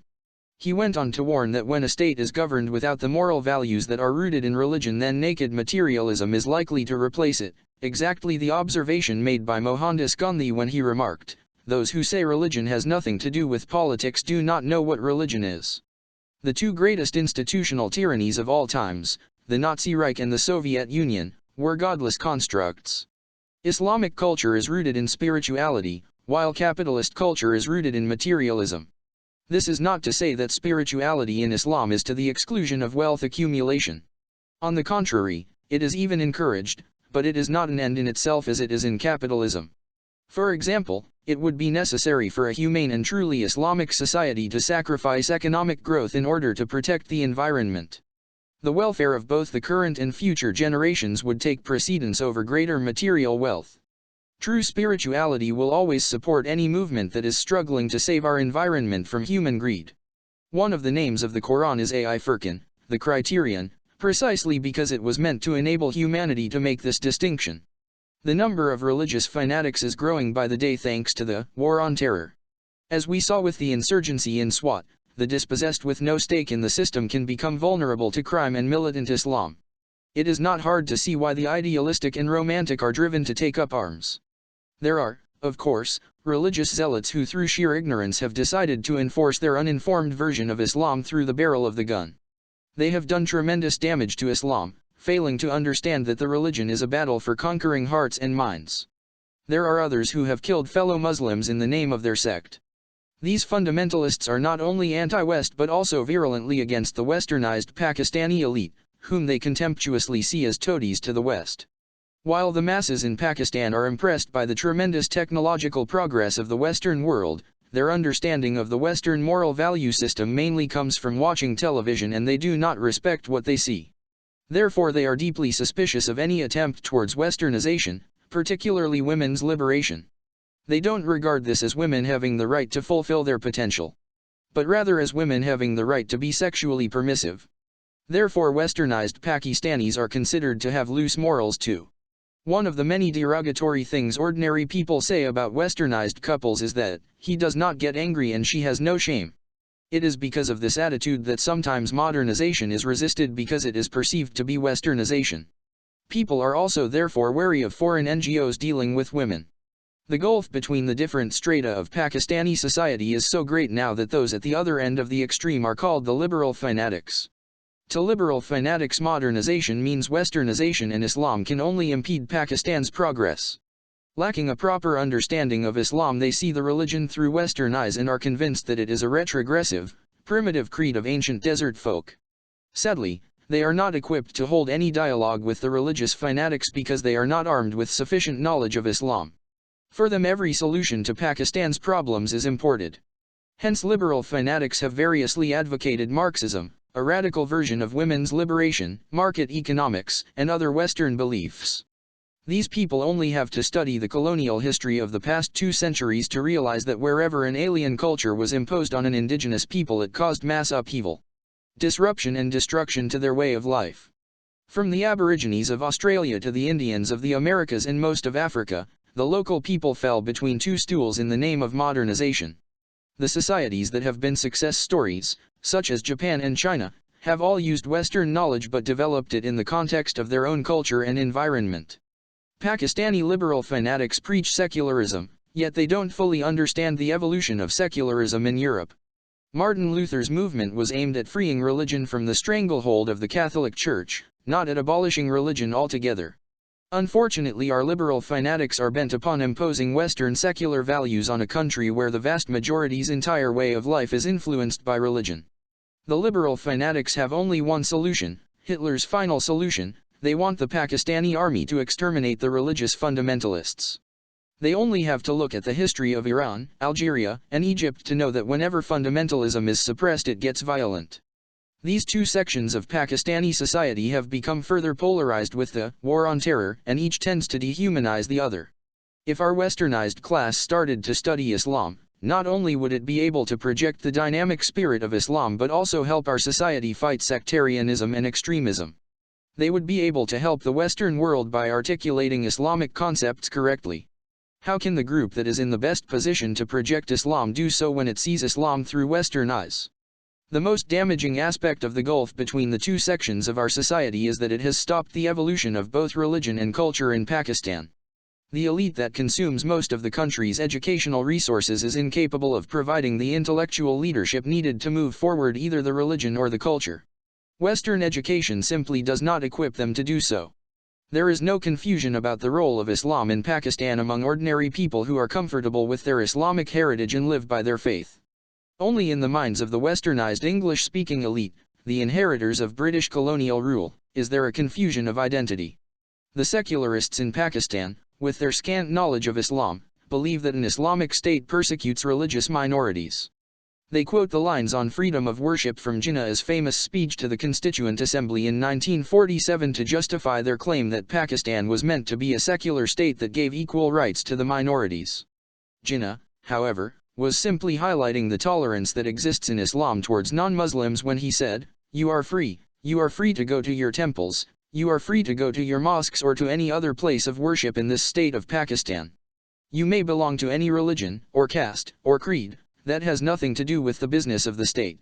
While Islam and the two-nation theory, the ideology on which the split between Pakistan and India was based, remain the bedrock of Pakistan's foundations, it is clear that religious dogma should not be used to spread prejudice, intolerance, and sectarianism. Unfortunately, though, one of the worst aspects of Muslim religious bigots is that they preach hatred towards minorities or other Islamic sects, taking Quranic verses out of context to justify their actions. They ignore, or are ignorant of the fact, that the Prophet's life has many examples of tolerance towards other religious groups. There were incidences of both Jewish and Christian delegations being allowed to pray in his mosque. The Prophet's last sermon encapsulates his vision of universal human rights. All of you come from Adam, and Adam is of dust. Indeed, the Arab is not superior to the non-Arab, and the non-Arab is not superior to the Arab. Nor is the fair-skinned superior to the dark-skinned nor the dark-skinned superior to the fair-skinned. Superiority comes from piety, and the noblest among you is the most pious. Know that all Muslims are brothers unto one another. You are one brotherhood. And your slaves. See that you feed them with such food as you eat yourselves and clothe them with the stuff that you wear. If they commit a fault which you are not inclined to forgive, then part with them, for they are the servants of the Lord and are not to be harshly treated. It is evident that discrimination on the grounds of religion, race, or class is prohibited by the Quran, which also stresses, there is no compulsion in religion, Quran 2:256. In fact, Islam goes further than many religions, actually acknowledging the legitimacy of other faiths. As the religious scholar Karen Armstrong has pointed out, the Quran is almost unique in its positive view of other peoples, other religious traditions. There is nothing like Quranic pluralism in either the Torah or the Gospel. The Quran declares that every people on the face of the earth has received a divine revelation.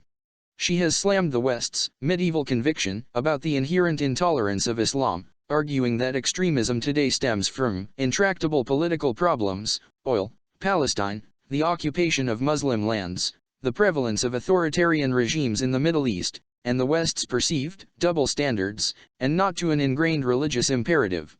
Through hundreds of years of Islamic history, non-Muslims played a significant role in Muslim communities, the Rajputs in Mughal India, Christians and Jews in Muslim Spain, and the Greek Orthodox and Jews in the Ottoman Empire. The tolerance shown to non-Muslims was unknown to religious minorities in the Europe of the Middle Ages. Yet in the West, Islam is perceived as a religion that encourages aggression towards others. Even if some try to use Islam to justify violence, the Quran and the Hadith, or sayings of the Prophet, do not sanction this behavior. The Quran, in no uncertain terms, prohibits the desecration of houses of worship, suicide, and murder. According to journalist and historian Paul Johnson, 150 million people were killed by state violence in the 20th century. Muslim countries had an insignificant share in this slaughter, never witnessed before in the history of humanity. The two greatest butchers of the 20th century were born Christians. Hitler was born and brought up a Roman Catholic, and Stalin was once a Russian Orthodox apprentice monk. It is as ridiculous to blame Christianity for their deeds as it is to blame Islam for any inhuman behavior by a Muslim. Jinnah's speech to the country's economists at the State Bank on July 1, 1948 underlined the fact that Islamic principles today are as applicable to life as they were 1,300 years ago. He said, "Islam and its idealism have taught democracy. Islam has taught equality, justice, and fair play to everybody. What reason is there for anyone to fear democracy, equality, freedom on the highest standard of integrity and on the basis of fair play and justice for everybody? This would be in line with Iqbal's spiritual democracy, where people would be free from oppression and where no policies could be made that did not make people the main focus. This is what is meant when Allah says in the Quran to hold on to the rope of the people." I am convinced that Pakistan has lost its way because there has been no serious attempt to translate this vision into practice. The Quran lays great emphasis on both justice and education, yet in both these areas the Islamic Republic of Pakistan has sorely failed. Our failure in each of these areas has fed into the other. Our education system breeds injustice. Our unjust society neglects education for the masses. At the core of an Islamic state is the principle of justice. That is why I named my party Tehreek-e-Insaf, Movement for Justice. The Quran says, "Ye who believe, stand out firmly for justice, as witnesses to God, even as against yourselves or your parents, or your kin, and whether it be against rich or poor." Quran 2:135. Being fair and just was considered one of the greatest virtues in the religion. Every human being was supposed to be equal in front of the law. This was a revolutionary concept in the Prophet's day because the administration of laws without discrimination on grounds of race, color, and language was not known before the advent of Islam. Initially envisaged by Iqbal and Jinnah as a democratic country in which people, regardless of race, tribe, religion, or sect, would live in peace and harmony free from exploitation and discrimination, Pakistan is now a deeply divided nation. The concentration of power at the center has negated the spirit of federalism, with Pashtuns, Baluchis, Sindhis, Kashmiris, and Mahajirs resentful of Punjabi hegemony. A sense of deprivation and marginalization right from the country's beginning led to the loss of East Pakistan and prevented the formation of a national identity strong enough to bind our new nation together. Meanwhile, the elite has looted the country's riches and squandered its resources, and the poor have lived in deprivation and hardship. The majority of the country is deprived of access to education, healthcare, and a free and efficient judicial system. Two of the most corrupt government departments are the police and lower judiciary. The Tile case against Jemima was an example of how our judiciary is unable to protect citizens from state tyranny. And as my time in detention taught me, most of the inmates of our dirty, overcrowded, underfunded jails are poor people who did not have the means to buy themselves a fair trial, yet there was no concept of detention in the Islamic justice system except in rare cases. The rich can buy themselves out of any legal trouble. In the rural areas, poor people are harassed in every way. Therefore the poor vote not for the man who is clean and honest, but for the one who can protect them from the powerful. The party in power has the entire state machinery at its disposal to try and eliminate the opposition. Hence, without an independent judiciary we will never have real democracy. The great ideal where safeguards in the law were meant to protect the innocent has been perverted in Pakistan to protect powerful criminals. Whenever there is talk of reform, we are told that the government has no money either to give adequate salaries or modernize the two departments. We do not have the resources to pay the judges adequately or build more courts to cater for our expanding population. I feel that, in rural areas at least, one thing that would help would be a return of the village councils, panchayats and jirgas, that dispensed justice so successfully to the people of the subcontinent for centuries. Let the village elders, selected through village consensus, adjudicate petty crime and land disputes and award punishments in the traditional way, with the victim compensated, rather than the culprit jailed. Pakistan's feudal system has cursed us with a grossly unfair social system in parts of the country. There are horrendous stories of exploitation, especially of women. In the feudal areas the powerful treat the women from poor families as their property, and their menfolk are too powerless to do anything about it. During the 2010 floods, there were reports that big landlords in South Punjab and Sindh diverted the flood waters and breached embankments in order to save their own land, immune to the damage and suffering this caused many ordinary people. The attitude of the feudal and other powerful groups that they are above the law fuels corruption. This is one of the reasons Pakistan has such an enormous rich-poor divide. While our elite have private jets, security cavalcades and numerous apartments and mansions in swanky locations around the globe, more than half the country suffers from what the UNDP, United Nations Development Programme, calls multi-dimensional deprivation, lack of access to proper education, health facilities, and a decent standard of living. Instead of following the example of the Holy Prophet, PBUH, and his initial successors, all of whom lived with simplicity, Pakistani politicians have always wanted to set themselves up like Mughal emperors. In contrast, in the UK the tone is set by the simplicity of the Prime Minister's Downing Street residence. Why should Pakistan's politicians be allowed to stash so many of their assets abroad? Especially when they have no known source of income outside the country. What kind of leader needs an insurance policy like that? I am the only political leader to have all my assets declared in my own name, and all of them in Pakistan, and most of my earnings came from playing professional cricket abroad. People will pay taxes if they felt their hard-earned money was not being wasted on the shamelessly luxurious lifestyles of our rulers or siphoned off out of the country. Crooks like this across developing countries loot and plunder while in power and prepare for their retirement in Western cities and resorts with bulging Swiss bank accounts. There should no bank secrecy laws for those third-world politicians, bureaucrats, and generals who are prosecuted on corruption charges. And they should be immediately extradited to the country they have plundered. This would be the greatest gift of the West to the developing world. This would help the impoverished masses much more than either aid or loans. Our economy is filled with injustices too. First, our ruling elite has been totally inhuman and immoral in colluding with the IMF, crushing the poor to service our debts. In each budget the voiceless majority is burdened with indirect taxes, which hit the poor disproportionately. Of course it would be far too much to ask the rich to pay direct taxes, so instead we penalize the poor. When there is no reaction from them, emboldened, the government increases their load each year. The people were neither consulted when the loans were taken nor do they know how the loans were spent. There has never been an audit of where the loans disappeared to. Between 2008 and 2011 our debt has doubled from 5 trillion rupees to 10 trillion, from $59 billion to $120 billion. About 65% of all tax collected goes into debt repayment. Pakistan spends more than 60% of its national budget each year on defense and servicing its debt, while 1.5% goes on education, and only 0.5% on health. In addition, the country has lost about 256 billion rupees in loans to the rich and powerful that have been written off.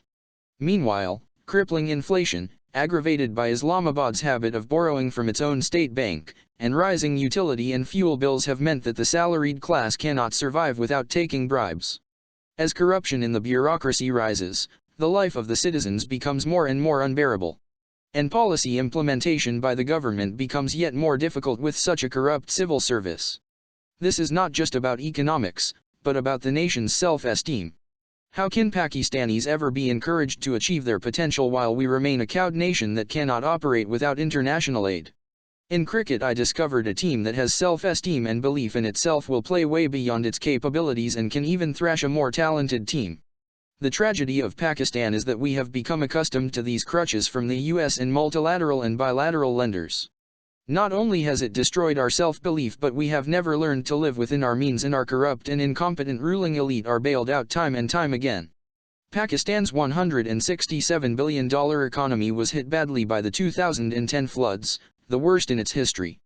The Asian Development Bank and World Bank put the damage at about $10 billion. As usual, rather than relying on the skills and resilience of its own people, the government, as it did after the 2005 earthquake, immediately turned to the rest of the world with its begging bowl. The fact that the international community was reluctant to donate to flood relief in 2010, but that somehow the country has soldiered on, demonstrates that Pakistan's recovery was in the end mainly due to the hard work, perseverance, and generosity of the Pakistani people.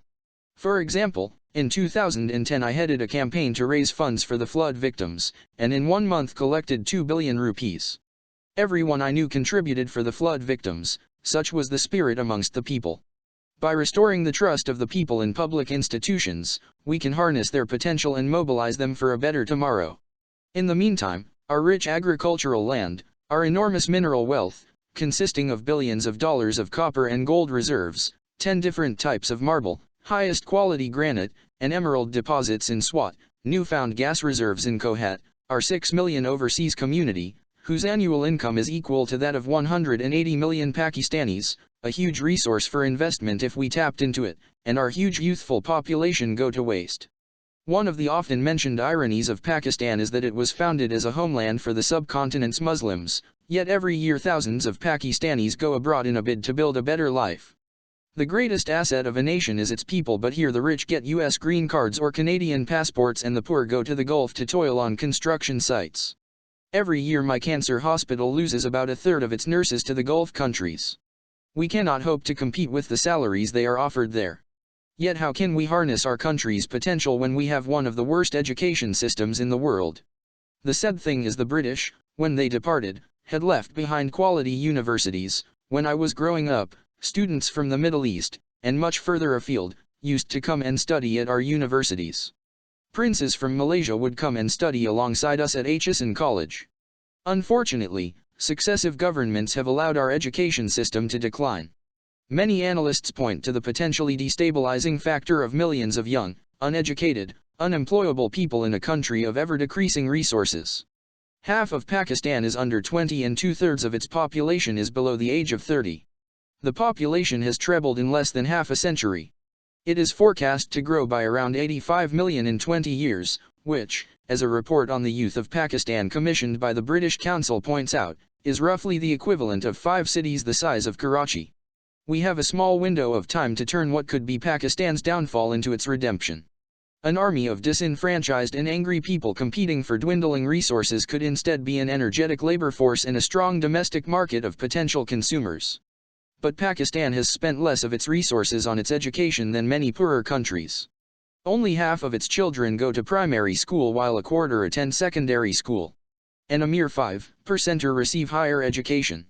Not only has Pakistan consistently failed to invest enough money in education, but it failed right at the outset by not integrating the education system after independence. There are effectively 3 types of education in our country: private English medium, Urdu medium schools, and madrasas. Each of these operates in entirely different ways and produces an entirely different student. While the top-level English medium schools are maintaining their standards by linking their syllabus to English or American curricula, the Urdu medium schooling system has collapsed after decades of being starved of government attention and funds. No longer can the Urdu schools produce students that can compete with those from the English ones. Our best intellectuals until the 70s came from the government schools. Then there are the madrasas. Some of these, it has to be said, do provide a quality education and get excellent results, drawing children from the middle classes whose parents want their children to have a solid religious base. However, they mainly produce students trained to work in madrasas or mosques but ignorant of the modern world, sidelined from the mainstream economy and susceptible to the kind of ideology that promotes sectarianism. Poor parents often send their children to madrasas because not only is the education free, but often board and lodging are provided. With the collapse of the state education system, private schools have become a booming business. All the country's rich and powerful send their children to private English medium schools, but even in rural areas, poor families are dedicating a large portion of their income to educating their children. This demonstrates that many parents, whatever their economic background, fully understand the importance of education. Despite various reports and white papers over the years which have recommended implementing one school system throughout the country, this was never allowed to happen. Partly because the elite wanted to maintain the privileged position in society that this unfair system gave them. The nationalization of the education sector in the 1970s is also partly to blame for the dire situation. Even Prime Minister Yusuf Raza Gilani has admitted that the state seizure of Pakistan's schools by Zulfikar Ali Bhutto's PPP government in 1972 was wrong. Making teachers public servants allowed politics and the corruption that inevitably seems to go with it in Pakistan, to seep into the teaching profession. Teachers no longer needed to be loyal to a school because the school itself no longer had the power to fire and hire staff. Teachers with political connections could get themselves transferred to a better posting if they wanted to. Placing teachers became a system of patronage, with politicians rewarding supporters with teaching jobs regardless of their qualifications. All over Pakistan there is the phenomenon of ghost schools where teachers collect their wages but fail to turn up. Sabiha Mansoor, Dean of Pakistan's Beacon House National University and a former fellow at the Woodrow Wilson International Center for Scholars in Washington, D.C., has written about how it all went wrong. Bhutto's nationalization of schools created a bureaucratic behemoth. The lumbering giant grew larger and presented more opportunities for corruption in the decades that followed. Today, Pakistan has one of the highest public sector non-teaching to teaching staff ratios in the world. State control also meant that the character of schools would change with the character of the regime in power. This educational crisis is one of the reasons I founded Namal University in Mianwali. It is Pakistan's only private sector university in a rural area. I first had the idea for it because I was dismayed at the effects of unemployment in my constituency. Some villages had a real problem because jobless young men had turned to drugs and crime. So I decided I would set up a technical college. About the same time the UK's University of Bradford offered me the position of Chancellor, so I thought this was a great opportunity to leverage that and collaborate with them on a Pakistani university. When I met the locals to discuss the idea, they were so generous in offering their land that my plans expanded. Why just have one small college? I wanted a green and self-sustainable knowledge city. A series of academic institutions. An Oxford of Pakistan. The first construction phase is complete and the first batch of students started in 2007 and will be graduating with a University of Bradford degree in 2012. There is such a skills shortage in the area they will be immediately employable. Eventually. At this beautiful site next to Namal Lake I envisage a technology park and commercial areas. In the mountains behind the college there is a resort built by the British where I would love to build a summer retreat for the students. The only people to have opposed the project were the local politicians who tried to create as many hurdles as possible. As soon as I presented the plan, the government started building a college 10 kilometers away. Despite spending 3 times more on it than I have on Namal University, it is still a shell. The political elite have no interest in providing education for the masses or changing the status quo. Yet this 3-tier system has had far-reaching repercussions for our society, widening the gap between the small but affluent westernized elite and the masses, and feeding fundamentalism. If anyone read the English newspapers and compared the contents with those of the mass Urdu newspapers, it would seem that they belonged to 2 different countries. Every day there is some article in an English paper ridiculing or criticizing some local custom. Yet it makes no difference to the masses because only a small percentage of the population reads them. Most of the students from the top English medium schools become aliens in their own country and struggle to communicate with the Pakistani masses. When we hired graduates from the top business college in Lahore for the cancer hospital's marketing department, I found they had problems dealing with our main donors, the trading community in Lahore.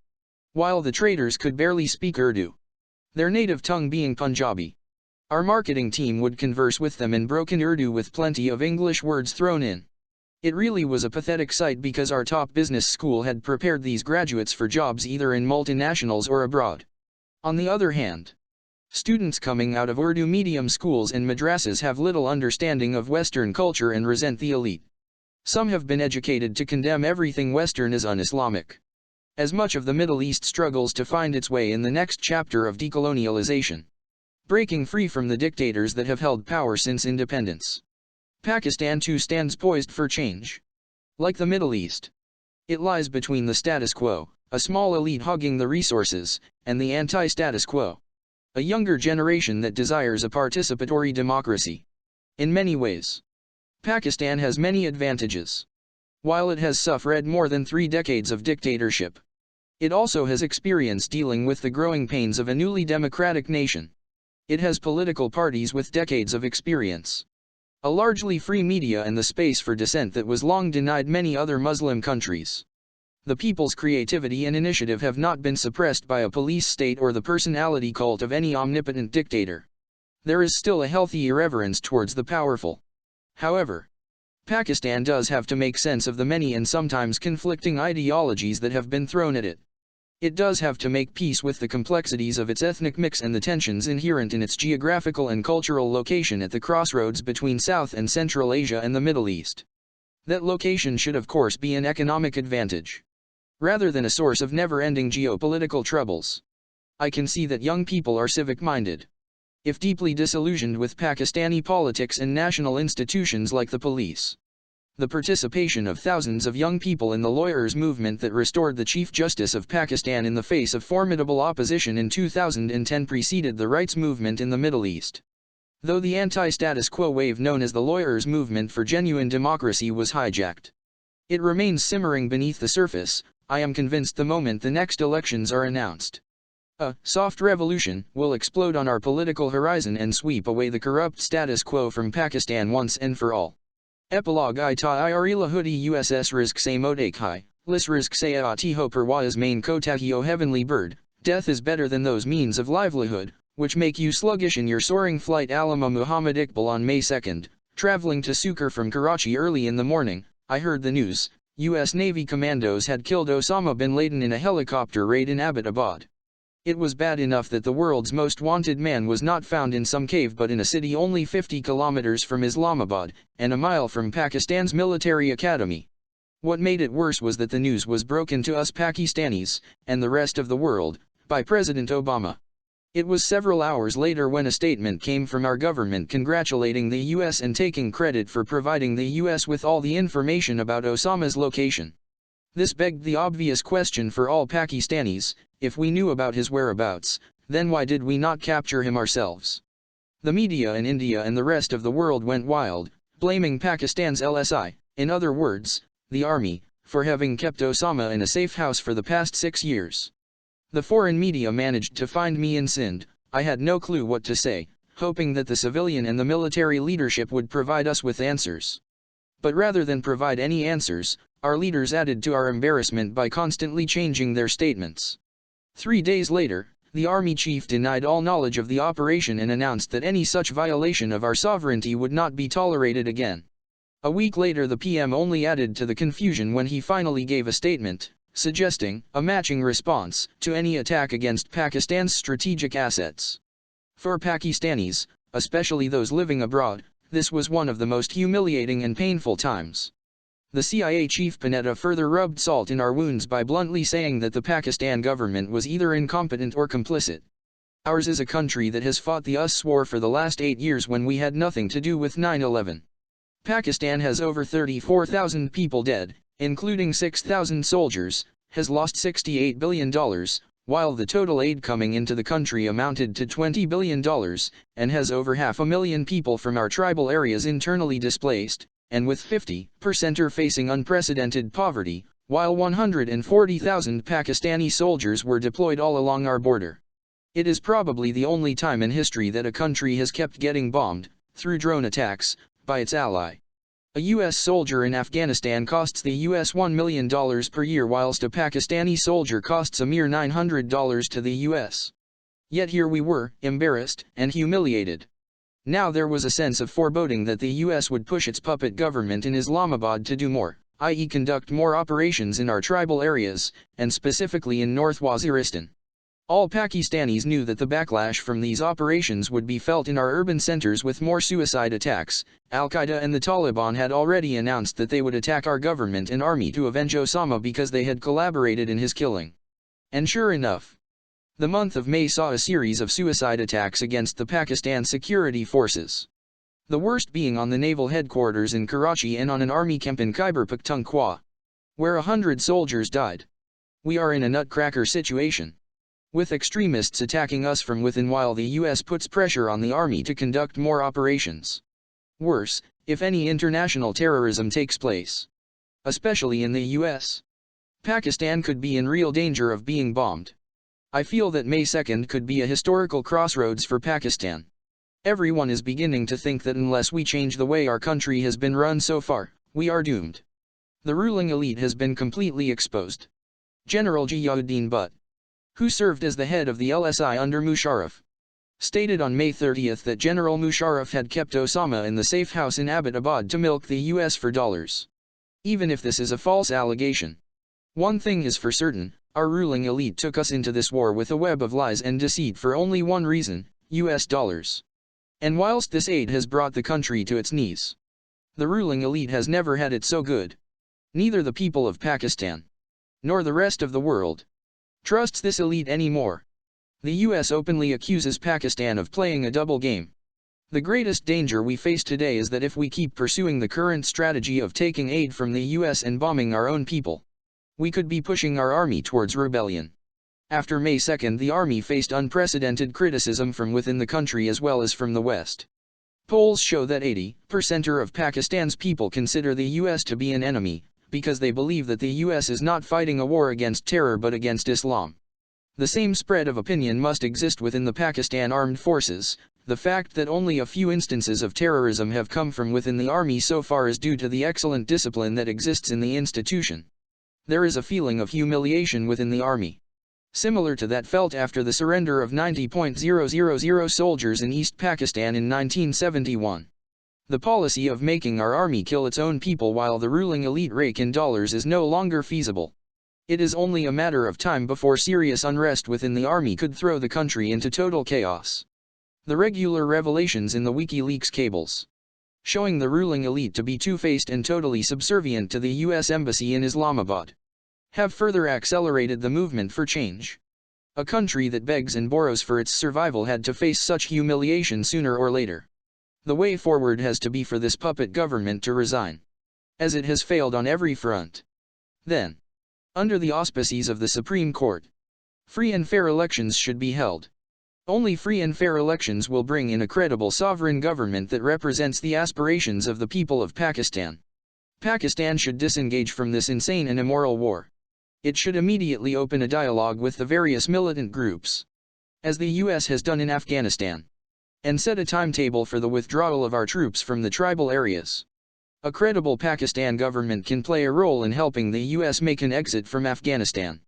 The key to winning against terrorism is winning the hearts and minds of the people. If the community from which the terrorist is operating considers the militants terrorists, the war is going to be won. If they consider them freedom fighters, history tells us it cannot be won.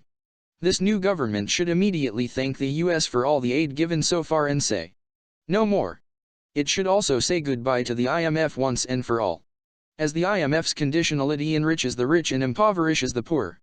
Without foreign aid, the government will be forced to balance its revenues and expenditure, which would lead to the long overdue reforms that our country so desperately needs to survive. The government will have to lead by example. The Prime Minister, the Cabinet, and the entire Parliament should declare their incomes and assets, and bring, for the first time, the rich and powerful under the tax net.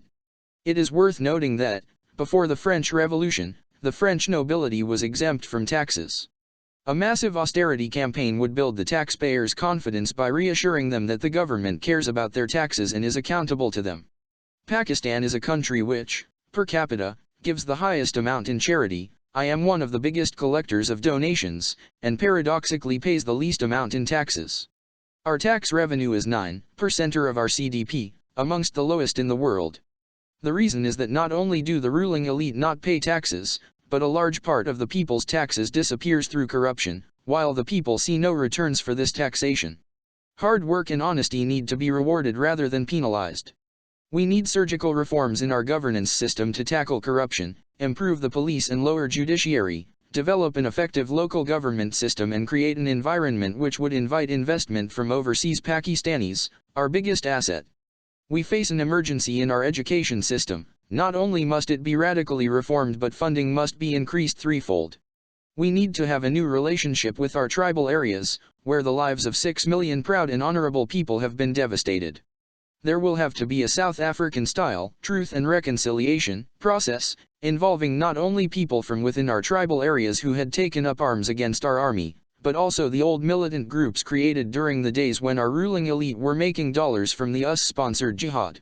All militant groups within the country, including the private guards of politicians, should be disbanded, and the country de-weaponized. Our foreign policy has to be sovereign and needs to be reviewed with all our neighbors, especially India. All our disputes with India should be settled through political dialogue, and the activities of the intelligence agencies, of both countries, must be curtailed. Only a credible and sovereign government can guarantee the US that there will be no terrorism in the future from Pakistan's soil. The US should be made to understand that it is in their interests to back a sovereign democratic government in Pakistan. The policy of planting pliant puppets has failed in Pakistan, just as it is failing across the entire Middle East, as shown by the Arab Spring. To persist with this policy will only increase anti-Americanism, which would help the terrorists. Had Obama stood with Hosni Mubarak, the Egyptians in the street would now be chanting anti-American slogans, as happened when the US backed the Shah of Iran and opposed a popular democratic movement. The threat to the universe is not from Islam or any great religion but from naked materialism. In the name of protecting our interests, the powerful have always plundered the resources of the weak. The hope of saving our planet lies in collaboration, rather than competition, amongst all the great religions of the world, along with the environmental movements that are fighting against limitless consumption and environmental degradation. Islam urges its followers to take care of the environment, to step lightly on this earth. As Prophet Muhammad, PBUH, said, "Live in the world as if you are living for 1,000 years, and live for the next world as if you will die tomorrow." Finally, only a credible government can save and strengthen the Pakistan Army by making sure that it remains within its constitutional role. According to WikiLeaks, our former finance minister, Shaukat Taran, asked the U.S. Ambassador Ann Patterson how much aid was being given to the Pakistan Army. Never again should such a situation be allowed to arise. Neither should our Army chief ever be allowed to talk directly to the US or any other government. The example for Pakistan is that of Turkey, where the Army, which kept destabilizing democratic governments, had a constitutional role to uphold its secular ideology. It took a credible leader, of the stature of Erdogan, whose dynamic leadership and great moral authority has put the Army in its rightful place, and taken Turkey towards a genuine democracy. The reason Erdogan could do this was because of his brilliant performance in tripling Turkey's per capita income to $10 a year and registering the second highest growth rate after China. We have no other choice, in order to survive. We have to make Pakistan a genuine democracy as envisaged by our great leader Muhammad Ali Jinnah. Some 7 years ago, when my party was down in the dumps, and had hit rock bottom, my old and most loyal friend Goldie, Omar Farouk, and I called on Mian Bashir, who was not feeling well. The party was going through its most difficult phase. We were barely able to keep our heads above water and fighting for our survival. Uncharacteristically, Goldie was beginning to lose hope. And he asked Mian Bashir, "When will our party come into power?" Mian Bashir closed his eyes and meditated for about 5 minutes. Then opened them and looked at me as he said, "When I was ready to take on the responsibility." When he said that, it occurred to me that I wasn't ready. 15 years after forming the party, I feel that my party and I are not only ready, but that mine is the only party that can get Pakistan out of its current desperate crisis. After 14 years of the most difficult struggle in my life, my party is finally taking off, spreading like wildfire across the country, so that today it is the first choice of 70% of Pakistanis under the age of 30. This is backed up in 2 recent polls. YouGov recorded 61% of respondents favoring my party in another poll, conducted by the US Pew Research Center, had my party rated by 68% as favorable, an increase of over 16% since last year. For the first time, I feel Tehreek-e-Insaf is the idea whose time has come. Islamabad, June 2011. A moment of family pride. My grandfather, Ahmed Hassan Khan, second from right, hosting Jinnah and Jalandhar, India, 1946. With my grandmother, who lived to be 100, Lahore, 1982. With my mother and father in Lahore. With my sister Rubina, aged 1.5, Lahore, 1958. With my sisters Noreen and Rubina, Lahore. My family home in Zaman Park, Lahore. A drawing of Allama Muhammad Iqbal, whose words constantly inspire me. Nehru, Jafai, and Jinnah, Rai, sit on either side of Lord Mountbatten and his counsellor Lord Ismay, discussing the British exit from India and the partition of the subcontinent into 2 separate nations. Partition was a massive exercise in human misery, with thousands dying on both sides. Here packed trains are transporting Muslims north to Pakistan. During my youth the smoldering tension with India over Kashmir occasionally burst into open war. This Indian jeep was recovered just outside Lahore after I'd been evacuated from the city. Even though, aged 13, I'd been ready to fight.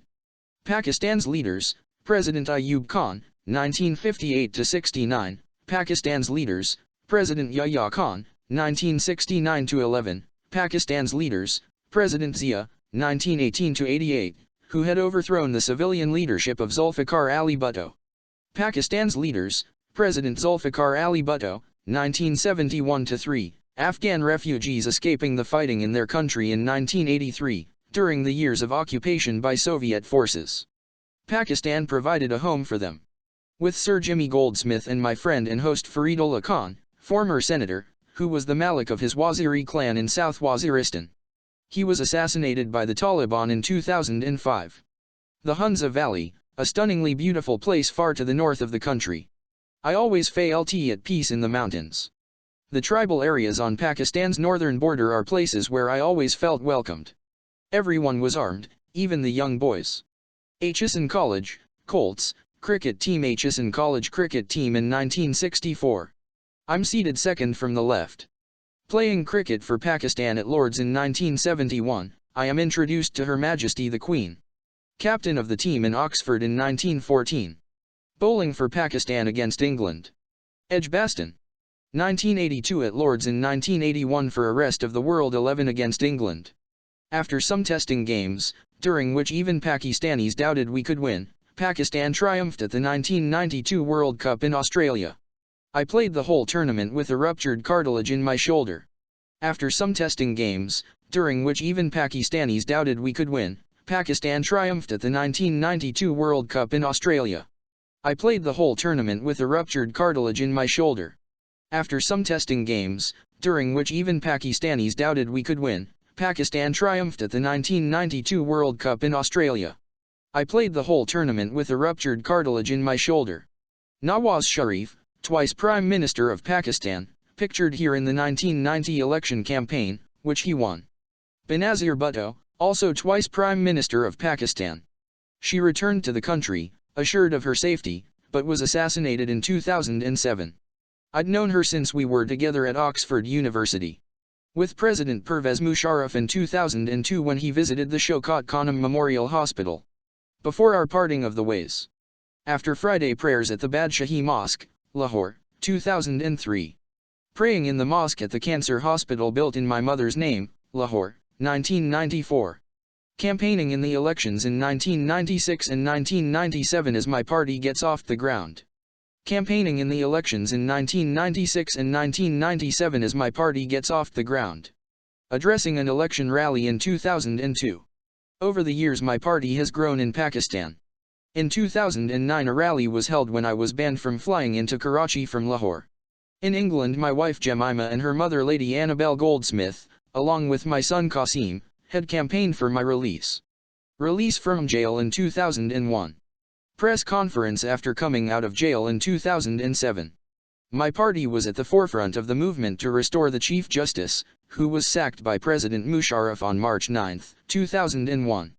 In England I led protesters to number 10, Downing Street, opposing Musharraf's visit to Britain in 2008.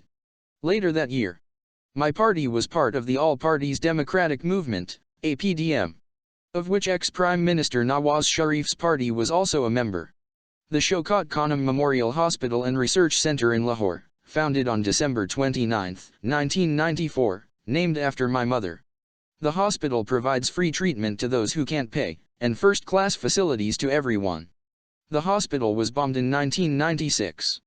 Jemima and I inspect the damage. Princess Diana's visit to the hospital in 1997 helped Enon Newsley with our fundraising campaign. Her heartfelt sympathy for the patients has never been forgotten. Fundraising for the hospital took me all over Pakistan, to mosques and schools as well as to businesses and homes. Thousands of people made donations and their generosity overwhelmed me. Fundraising for the hospital took me all over Pakistan, to mosques and schools as well as to businesses and homes. Thousands of people made donations and their generosity overwhelmed me. Fundraising for the hospital took me all over Pakistan, to mosques and schools as well as to businesses and homes. Thousands of people made donations and their generosity overwhelmed me. At St. Joseph's School, Karachi, fundraising in 1994. Namal University in Mianwali. Inaugurated in 2008, it awards degrees from the University of Bradford in England, where I am Chancellor. Jemima and I married in June 1995 in England. Here, Jemima is with my sisters Rani and Uzma in Zaman Park, Lahore. Jemima with our firstborn son Suleiman, in 1996. My home in the hills above Islamabad. Arriving with Jemima at the High Court in England in 1996, where I am being sued for libel by Ian Botham and Alan Lamb. Holding the award for Sportsman of the Millennium at the Pakistan TV Awards of April 2000. I don't play cricket anymore but I love to watch it, with Shane Warne and my brother-in-law Zach Goldsmith at a charity match in 2001. I don't play cricket anymore but I love to watch it, with Suleiman and Qasim watching the test match between Pakistan and England in Rawalpindi in 2005. My party's name means, Movement for Justice, and here we are campaigning against corruption in 2010. Campaigning against the drone attacks in the tribal areas in May 2011. In July 2011 I addressed a public rally in Faisalabad. Later, I addressed the Faisalabad lawyers at the District Bar Association. I truly feel my party's time has come. Acknowledgements owe a debt of gratitude to an exceptional scholar and friend. Dr. Rifat Hassan. This book would not have been possible without the assistance of Saif Al-Anisi. One book in particular was very useful to me in my researches, M. Akbar Tinderbox, The Past and Future of Pakistan, HarperCollins. New Delhi. 2011. Picture acknowledgements. All photos not credited below have been kindly supplied by the author and his family. Every effort has been made to trace copyright holders. Those who have not been credited are invited to get in touch with the publishers. Portrait of Muhammad Iqbal, copyright Interphoto/Alami. Second Indo-Pakistani War, September 7, 1965, Gamma Keystone via Getty Images. Ayub Khan, Popper Photo/Getty Images. Yahya Khan, Topum Picture Pointi Top Photo.co.uk. Zia ul Haq, AP/Press Association Images. Zulfikar Ali Bhutto, AFP/Getty Images. Muslim refugees flee India, October 15, 1947, AFP/Getty Images. Partition Conference, New Delhi, June 3, 1947, Gamma Keystone via Getty Images. View of Hunza Valley, copyright Sarah Murray Refugee Camp, Nasarbagh, June 1983, AP/Press Association. Imagic Feasting with Afridis at a village in the Khyber Pass, from Warrior Race by Imran Khan, photo by Pervez A. Khan. Iqbaling during first test match against England, Birmingham, July 1982, Getty Images. Iqbaling for the rest of the world 11 against the MCC at Lord's, August 1987, Getty Images. Last man Illingworth is out, Iq, Centre, and Moin Khan, kneeling, celebrate, World Cup Final. Melbourne, March 1992, copyright Patrick Egerick and teammates celebrate World Cup win, Melbourne, March 1992, AP Photo/Steve Hollandic lifts World Cup, Melbourne, March 1992, Getty Images. Iq and Queen Elizabeth, Lords, May 14, 1971, Press Association Images/SNG and Barrett's/Empix Sport. Me and Nawaz Sharif, October 1, 1990, Time and Life Pictures/Getty Images. Benazir Bhutto casts her vote, November 16, 1988, Zahid Hussain/AP/Press Association Images. Pervez Musharraf and Iq, February 19, 2002, Reuters. Iq. Badshahi Mosque, 2003, Stuart Friedman/Panos. At Prayer, 2003, Stuart Friedman/Panos. Election Campaign, September 1, 1996, copyright Patrick Duran/Sigma/Corbis. Election Rally, Lahore, January 29, 1997, Khalid Chowdhury/AP/Press Association Images. Iq. Election Rally, Karachi, August 11, 2002, Saeed Khan/Rex Features Protest March. Karachi. May 3, 2009, copyright Rian Khan/Corbis. At Protest Rally. Lahore. February 24, 2008, AFP/Getty Images. Iq. Downing Street. London. January 28, 2008, Getty Images. Iq and Nawaz Sharif at a news conference. London. June 9, 2008, Lefteris Pitarikazal API Press Association Images. Jemima Khan. Qasim Khan. Annabelle Goldsmith. London, November 18, 2007, Eddie Mulholland/Rex Features. Iq and Students. Lahore. November 14, 2007, Reuters. All photos courtesy Shaukat Khanum Memorial Cancer Hospital and Research Center. Iq and Jemima Khan. Richmond Registry Office. June 20, 1995, AFP/Getty Images. Jemima Khan and Iq's family. Lahore. 1995, Rex features Ik and Jemima Khan. High Court. London. July 18, 1996, AFP/Getty Images Jemima Khan and Ik at the Sportsman of the Millennium Award Ceremony. Lahore. April 29, 2000, KM Chowdhury/AP/Press Association Images Ik. Shane Warne and Zach Goldsmith. Charity Cricket Match. Ham Common. July 14, 2007, Getty Images Ik with Qasim and Sulaiman. One-day cricket match between Pakistan and England. Rawalpindi. December 19, 2005, Getty Images Jemima Khan holds Sulaiman. November 21, 1996, Reuters/Kiran Doherty Ik waves to supporters. Lahore. November 26, 2010, AFP/Getty Images Ik at anti-drone rally. Karachi.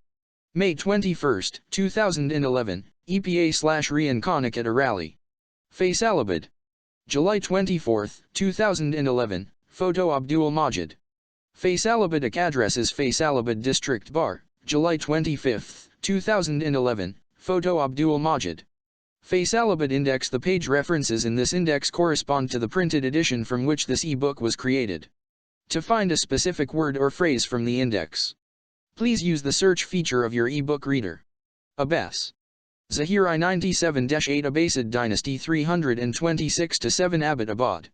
Helicopter Raid 312-13. 357-9 Abda. Muhammad 80. 330-1 Abidin Ben Ali. Zini I 220 ABN Anas. Malik 327 Abu Ghraib Prison 237 Afghan Jihad Leaders 78 Afghan Taliban 295-7. 306-8 312. 315-18 332 Afghanistan Anti-Soviet Jihad 70-4. 78 Bin Laden Trial Offer 240-1 India and 251-2 Pakistan and US Demands 287-318. 357-62 Post-Soviet Conflict 78. 240 Refugees 74. 212 Soviet Union and 62-4. 69-74 78. 124 212. 221 240. 258 265. 278 283. 286 295. 307 318 Tribal areas and 72-3. 277-307 U.S. invasion 286-318, War on Terror 227-8. 235 237-8. 240-5 250-8. 265 Aphrodite. Sher Ali 281 Aga Khan Hospital Karachi 171 Ahmed. Qazi Hussain 230. 268 Ahmed. Ashfaq 166 Ahmed. Tazif 155 Ahmadi Sect 68 Acheson College 47-9. 186 207. 350 Akbar. M. 34-5 Akram. Wasim 162 Al-Ghazali 324-5 Aqaida 70, 72, 222, 235, 237-8, 240-2, 244, 250-61, 254, 258, 262, 284, 287-90, 294, 297, 309, 312, 316-17, 318 Suspects Musharraf and 221-2 Treatment 252-8, 290-5 A. Saud, Al-Walid bin Talal bin Abdulaziz 243-4 Al-Zawahiri, Ayman 288 A. Zulfikar 128 Alam, Intikhab 140 Alexander the Great 277 Algeria 340 Ali, Babar 152 Aligarh Mohammedan Anglo-Oriental College 332 Aligarh University 17, 332 All India Muslim League 15-16,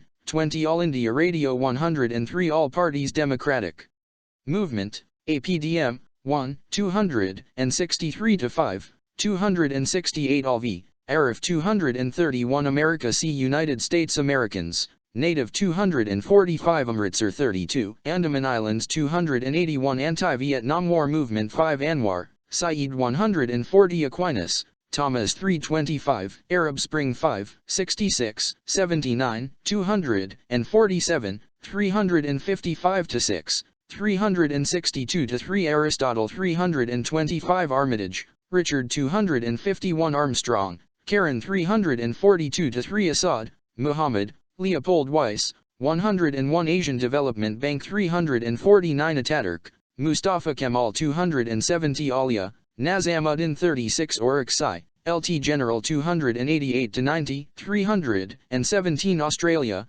Cricket 60, 84, 137, 139 to 40, 144, 206, 207. Australians, Native 245, 340 Awami League 53 Awami National Party, ANP, 265, 276, 310 Azad, Maulana Abul Kalam 19 Aziz, Amir 254 Aziz, Mir Adnan 315 Aziz, Shokat 267, 271 Aziz, Tariq 224 Babachala 93 to 4 Bacon, Roger 324 to 5 Baghdad 326 to 8 Bagram Airbase 255 Bahadur Shah Zafar 34 Bahrain 68, 161 Bajor Massacre 272.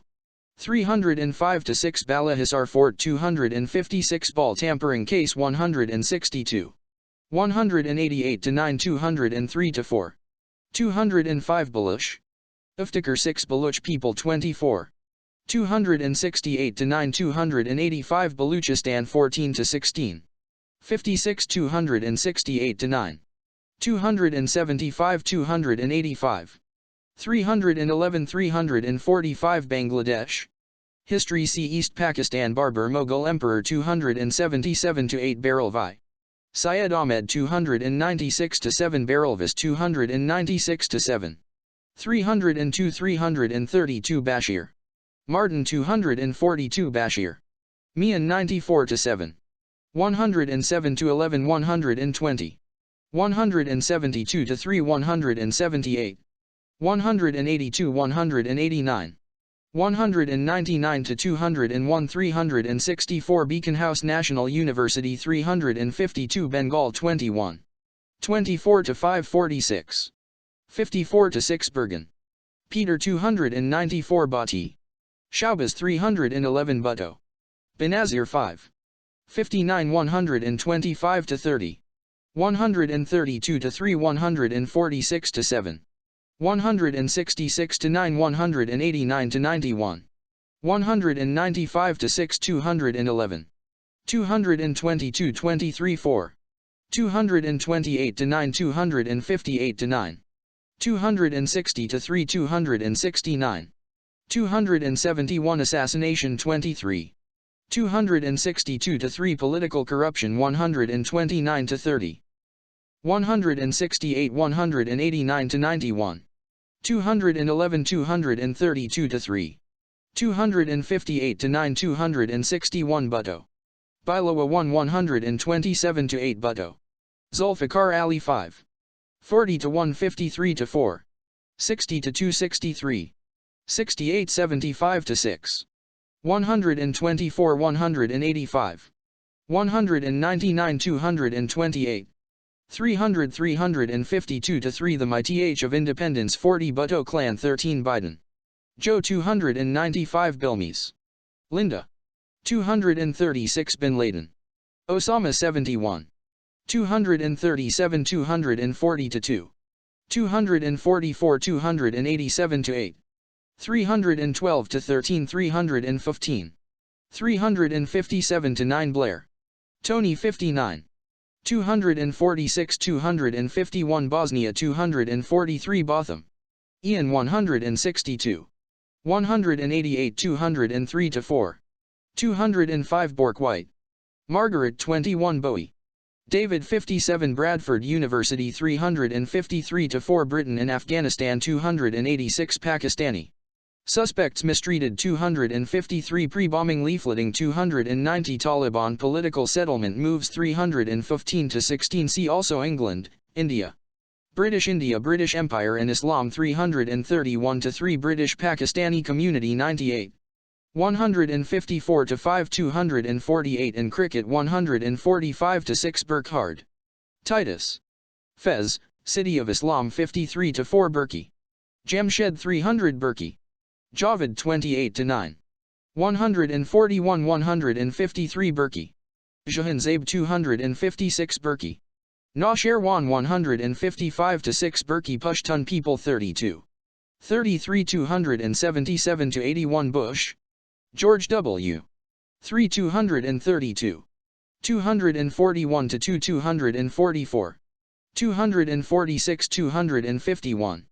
252 261 to 2. 265 290. 294 Bush. Jeb 262 Butt. Giyahuddin 210.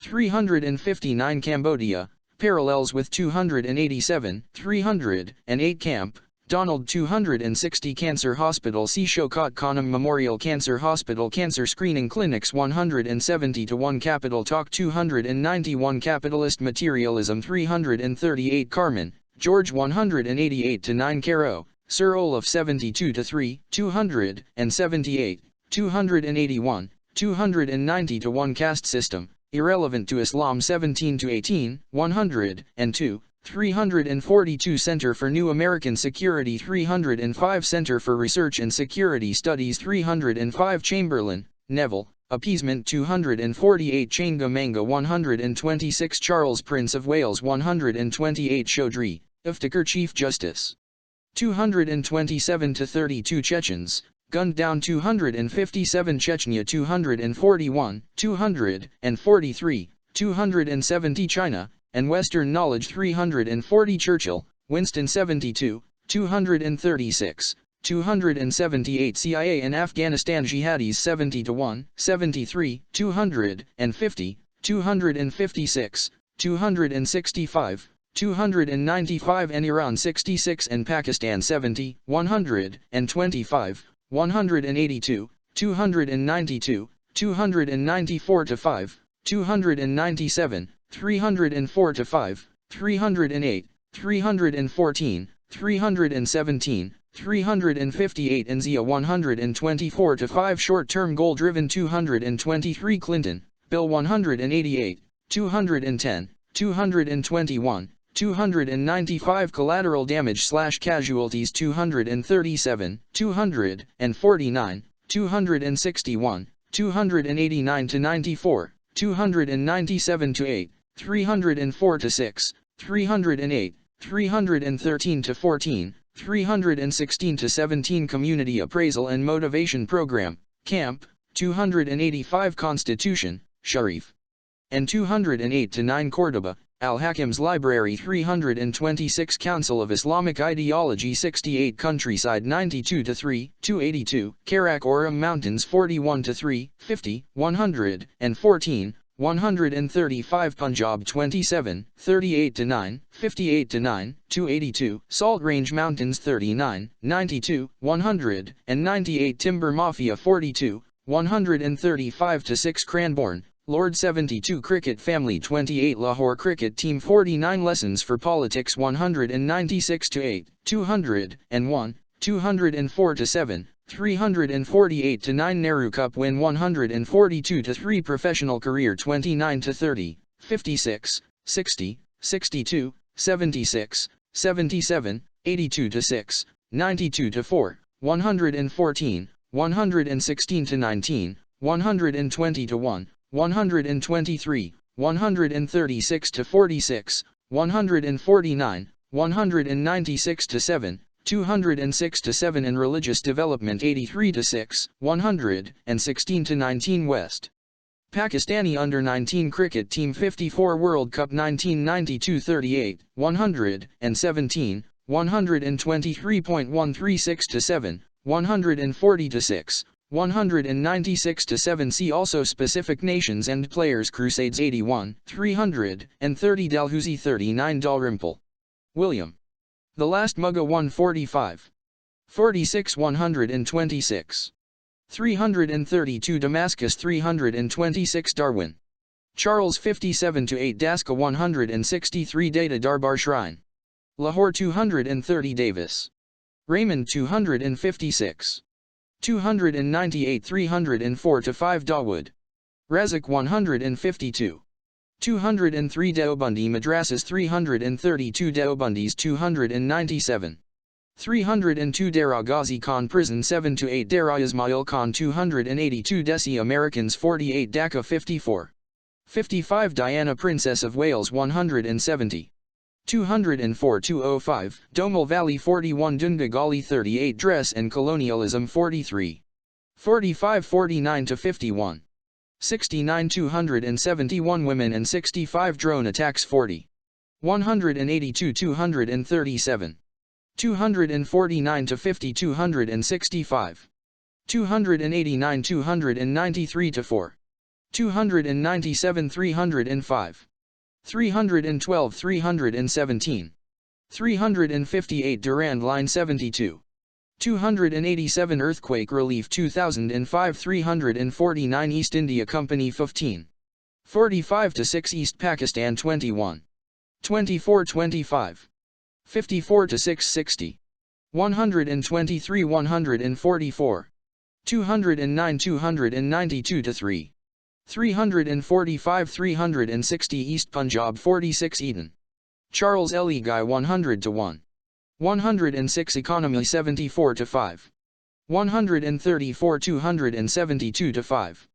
346-50 358. 361-2 See also Taxation Education System 76. 81 147. 159-60 206-7. 334 341. 345 350-5. 362 Bhutto's Schools Nationalization 61. 352-3 British India Legacy 45-9. 51-297. 100 332 English Medium Schools 44. 46-957. 59 268. 350-2 355 Ghost Schools 352 Iqbal on 320-3 Pashtuns 283-6 Urdu Medium Schools 47. 49 350-2 Women in Tribal Areas 286 Zia's Islamization 69 Egypt 36. 40-68. 79-80. 220 238. 245 326. 340 363 Eisenhower. Dwight D. 239 Elections 189-95. 263-5269. 2008 Boycott 264-5 Poll Rigging 195-6. 259-60 See also Tariq-e Insafeljan. Earl of 22 Elite and Taxation 347-8. 361 Embezzlement Accusation 167 England. Cricket 56. 59-60 64. 67-82. 137 141. 145-6 161-2. 188-9 206.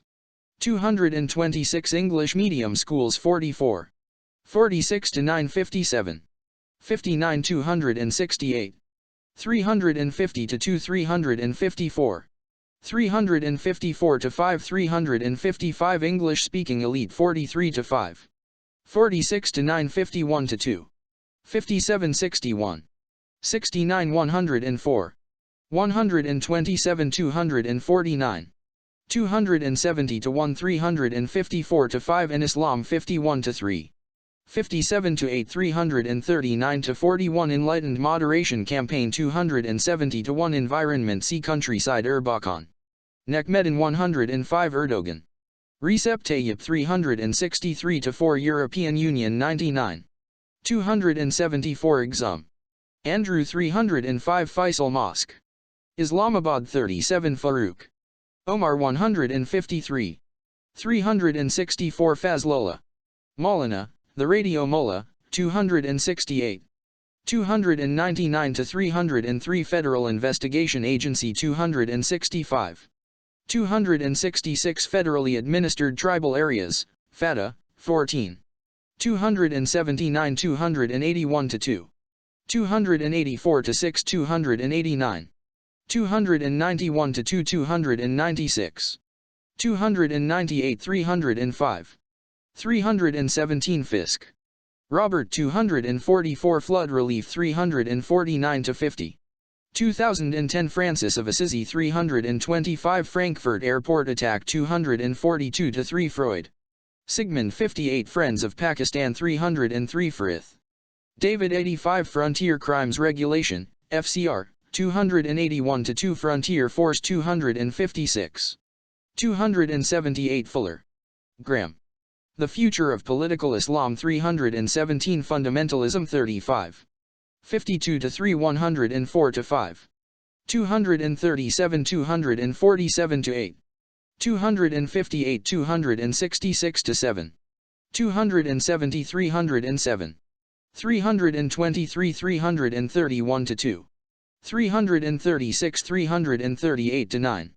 341 354 Furston. Dave 59 Gaddafi. Muammar 238 Gaddafi Stadium. Lahore 131 Gallup Survey of Muslims 246 to 7 Gandhi. Indira 55 Gandhi. Mohandas 18. 19 120.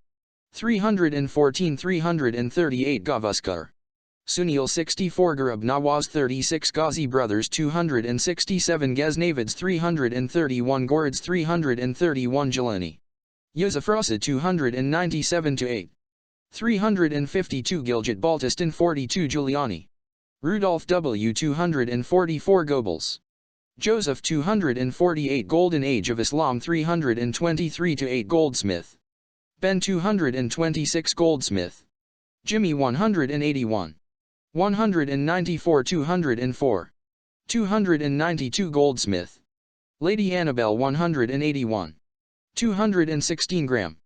Bob 295 Grand Democratic Alliance, GDA, 208 to 11 Grand National Alliance 222 to 3 Great Game 281 Greece, Pakistani suspects mistreated 253 Ground Zero 246 Guantanamo Bay 237, 254 Guardian 100, 135, 248, Gymkhana Club 43 Hadith 344 Hanifa, Abu 327 Haq, Ashraful 54 to 5, 144 Hassan, Parvez 203 Hashmi, Javed, tortured 8 Hassan, Parvez 152 Hastings, Warren 46 Hazrat Ali Caliph 79, 80 Hazrat Umar Caliph 81 Hekmat Yar, Gabudin 72, 295 Heroin 73 Herring, Joanne 72 Hezbi Islami 72 Hill Stations 38 to 9. Hillary, Sir Edmund 119 Hindu People 14, 15, 17, 18 to 22, 36, 45, 115, 247 Hitler, Adolf 248, 343 Hockey 28, 49, 123 Hoshiarpur 46 Hospital C. Shokat Khanum Memorial Cancer Hospital Hossein Zadeh, Ismail. The Political Economy of U.S. Militarism 239 Hudod Ordinance 69 Huffington Post 317 Human Rights Watch 231 Hunger Strike 11 Hunza Valley 42 to 3 Hurley, Elizabeth 170 Hussein, Altaf 231 to 2 Hussein, Safdar 288 Hussein, Zahid, The Scorpion, Estail 292 Hyderabad, Nizam of 34 Ibn Arabi, Muhammad 110 Ibn Rashid 324 to 5 Ibn Sina 324 to 5 Ijtihad 326 to 30, 329 to 30, 333 to 8 Imperial College London 44 Independent 248, 307 India and East Pakistan, now Bangladesh, 54 to 6, 209, 293 End, War on Terror Repression 237 to 8. British India 22, 34 to 6, 41, 44 to 8, 49 to 53, 332 to 6 Partition 13 to 14, 21 to 2, 35 to 6, 341 United India Concept 18, 20 to 1, 23 to 4 India, Kant, Cricket 84, 137, 142 to 3, 145, 196 to 8 Education System 48 Kargil Operation 209 to 10 Kashmir Conflict with 13, 23, 24, 35, 37 to 9, 60 to 1, 209 to 10, 243, 251, 269, 270, 297, 345 Modern Relations with 250 to 2, 269, 309 to 10, 317, 362 Indian Congress Party 18, 23 Indian National Congress 15, 19 Indonesia 5 Inter-Services Intelligence, LSI, 70 to 1, 75, 222 to 5, 255, 265 to 6, 318, 358, 359. International Crisis Group 73 International Monetary Fund Loans 166, 274, 348, 361 Iqbal, Alama Muhammad 24, 35, 43, 76, 99 to 104, 115, 118 to 21, 277, 319 to 31, 333 to 5, 337 to 8, 345, 357 Conception of Muslim State 16 to 18, 336 to 9, 342 to 6 Iqbal, Nadim 303 to 4 Han 14, 24, 61, 63, 64 to 5, 79, 98, 238, 257, 270, 317 Revolution 62, 65 to 9, 74, 78 to 9, 220, 340, 363 Iran-Iraq War 237 Iraq 239, 317, 325 to 6 Invasion/War in 235 to 7 Iran-Iraq War 237 U.S. Invasion 222 War in 3, 71, 239, 242 to 3, 245, 256, 265, 270, 313, 317. Islam British Empire and 331 to 3 converts 100 to 1 and environment 135 to 6, 363 Equality and Justice 14, 16, 24, 37, 79 to 81, 344 to 5, Excessive Conformism 330 to 1 and Family Life 27 to 8, 30 to 3, 176 to 80 Golden Age 323 to 8 Iqbal on 17 to 18, 319 to 31 Jinnah on 20 Misuse for Gain 112 to 13 and Modern World 336 to 41 is perceived by 60s youth 51 to 3. 57 to 8 Practice 30 to 7, 57 to 8, 163 to 6 Prejudice against 181 to 2, 237, 241 to 9 Radical Fundamentalist 35, 52 to 3, 104 to 5, 237, 247 to 8, 258, 266 to 7, 270, 307, 323, 331 to 2, 336, 338 to 9, 341, 354. Renaissance 328 to 33 Revolutionary Potential 66 to 72, 78 to 9, and State 13, 16 to 18, 87, 165, 344 to 7 Tolerance 35 to 7, 341 to 5 Unifying Qualities 13, 87 Welfare System 81 to 2 and West 333 to 6 Westernized Elite and 339 to 41 See also Quran Islamabad 9, 37, 71, 94, 98, 168, 186, 214, 221, 223, 226, 230, 253, 255, 257, 261, 271 to 3, 288, 292, 299, 303,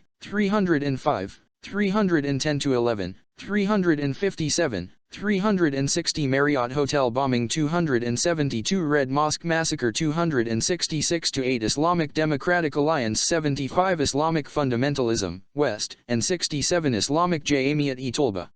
UT, 1-3, 5-6 Islamic State 16-18, 66, 68-9, 77-81, 336-9, 341-6 Islamization 68-70, 77-9, 183-4 Islamophobia 245-6 Israel 237, 239, 243-4 End, War on Terror, Repression 237-8 Jackson, Justice Robert 236-7 Jagat Singh Prince of Jaipur 106 Jagger, Mick 57 Jalandhar 32, 279, Jalazay Refugee Camp 212 Jamaati Islami I, 2, 230, 268, 296 Jamiat Ulama-e Islam 296 Jang, Newspaper, 194 Japan, and Western Knowledge 340 Jahangir, Assad 202 Jihad Concept 70-1, 243 Inner/Greater 106,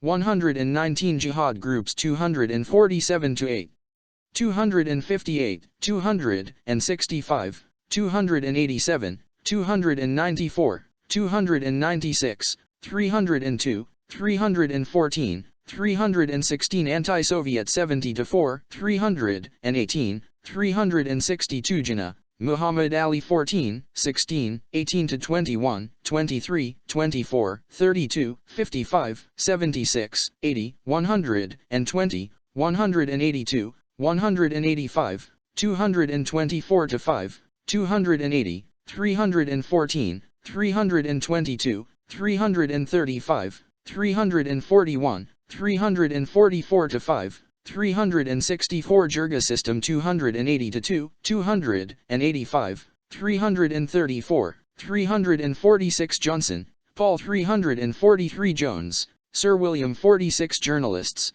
killed in Fateh 292 Joya, Malala 307 Judiciary Independence 186, 224, 227-33, 259, 270, 296, 345-6, 362 Lawyers Movement 229-80, 356 Subordination/Corruption 6, 9-11, 134, 202-3, 213, 219-20, 233-4, 263-4, 345-6 Supreme Court 75, 209, 228, 232-3, 240, 259-60, 263-4, 360 Juniho, Muhammad Khan 124 Yung, c.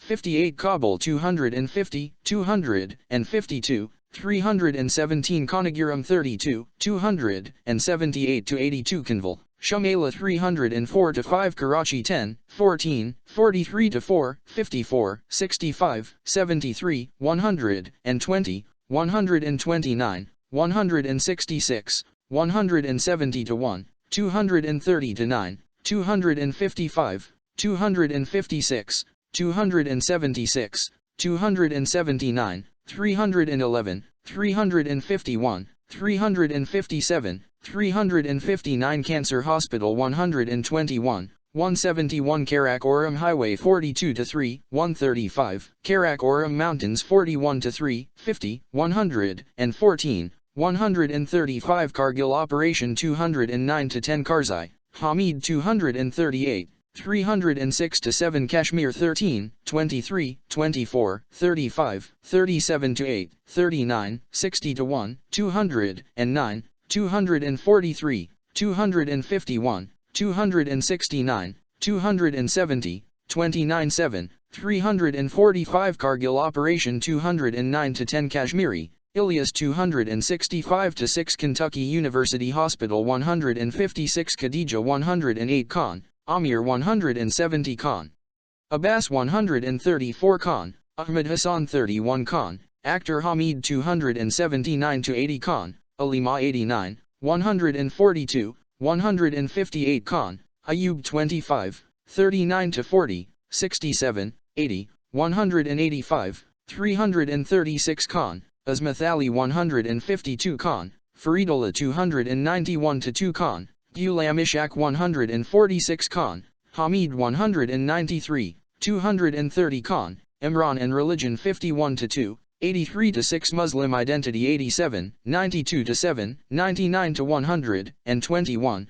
176 to 80 Quran, studying 31, 36, 58 to 9, 88 to 9, 94 to 7, 100, 105 to 12, 114 to 17 rejects jet set lifestyle 91 to 2, 113 to 14 cricket see cricket detention / house arrest 3 to 11, 263 education Aitchison College 47 to 9, 186, 207 Oxford University 57 to 60 Royal Grammar School Worcester 56 to 7, 65 Family Life 3 to 4, 7, 26 to 39, 58 to 9, 113, 159 to 60, 176 to 80 Father C. Khan Nizi, Ikramullah Grandfather 4, 26, 28, 32, 33 Grandmother 27 Marriage C. Khan, Jemima Mother C. Khanum, Shaukat Sisters 4, 7, 31, 38, 89, 103,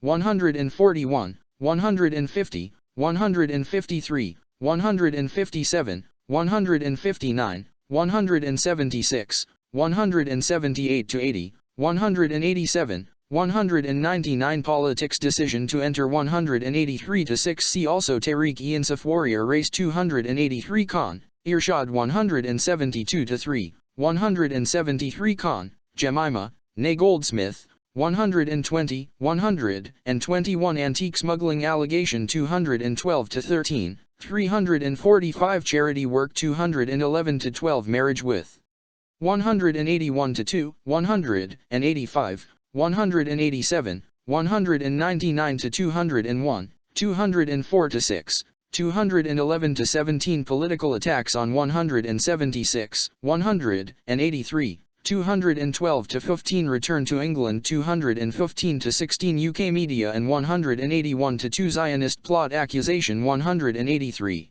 187 to 8 194, 199 Khan, Kareem 294 Khan, Qasim, son of Ik, 206, 215 to 16 Khan, Kulabat 293 to 4 Khan, Liaquat Ali 23 Khan, Emisker 76 Khan, Majid 58 Khan, Kamar 152 Khan, Rashid 226 Khan, Salimullah 10 Khan, Sher 301 to 2 Khan, Sir Syed Ahmed 17, 328 332 Khan, Sohail 278 Khan, Suleiman, son of Ik, 112, 172 198, 204 215 to 16 Khan, Tahir Ali 163 Khan, TM 162 Khan, Yahya 25,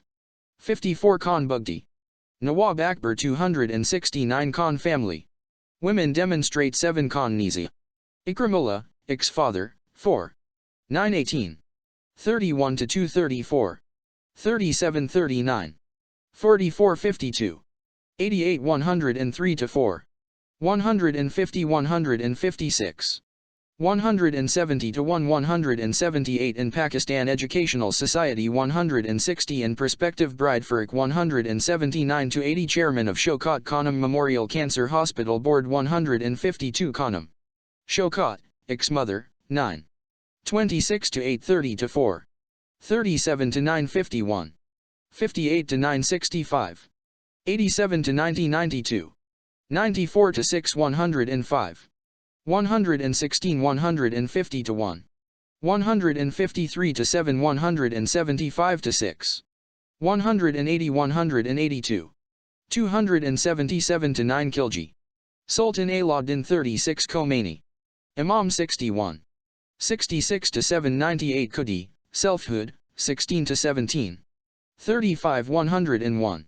115 321 Kwajamuinuddin Kishti 35. 36 Khyber Pakhtunkhwa, Northwest Frontier, 9. 1433. 150 182.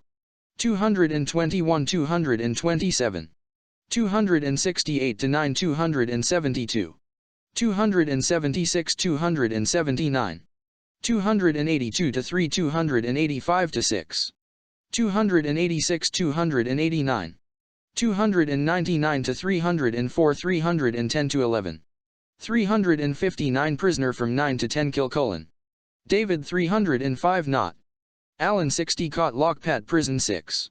10 Cookadogs 282 to 3 Kuan. Felix 316 Lahore 2 to 6. 9 to 10 26 to 7. 31 to 234.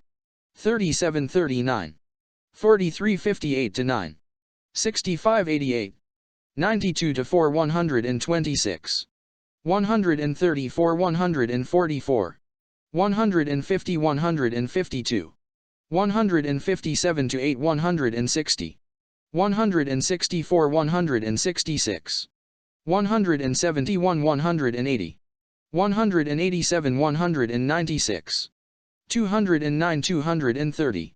304 to 5 355, Diagnostic Center 171 University of the Punjab 2. 6 to 7 Lahore Resolution 20 to 1 Lal Masjid Affair 266 to 8. 299 301. 318 Lamb. Allen 162. 188 203 to 4. 205 Lamb. Christina 306 Lawyers Movement 229 to 80. 356 Leadership 117 to 18 Ligari. Farouk 189. 191 192 Leitner. GW 46 Libraries. Golden Age of Islam 326 Libya 68. 238 Leven. Anatole 312 Lily. Dennis 118 London 7/7 Bombings 242 Social Season 113 to 14 Luther. Martin 340 to 1 Macaulay. Thomas. Lord 46 to 7 Macedonia. Pakistani suspects killed 252 to 3 Madrasas 46. 5269. 73 to 481. 266 to 8 305 to 6. 326 332. 351 355 Mahmud. Fazal 104 to 5 Mahmud of Ghazni 277 Makdisi. George. The Rise of Humanism. 326 Malaysia. Education System 48 Malik. Art 126 Malik. Navaid 129 to 30 Malik. Wazir 293 to 4 Malik. Zia 126 Mandela.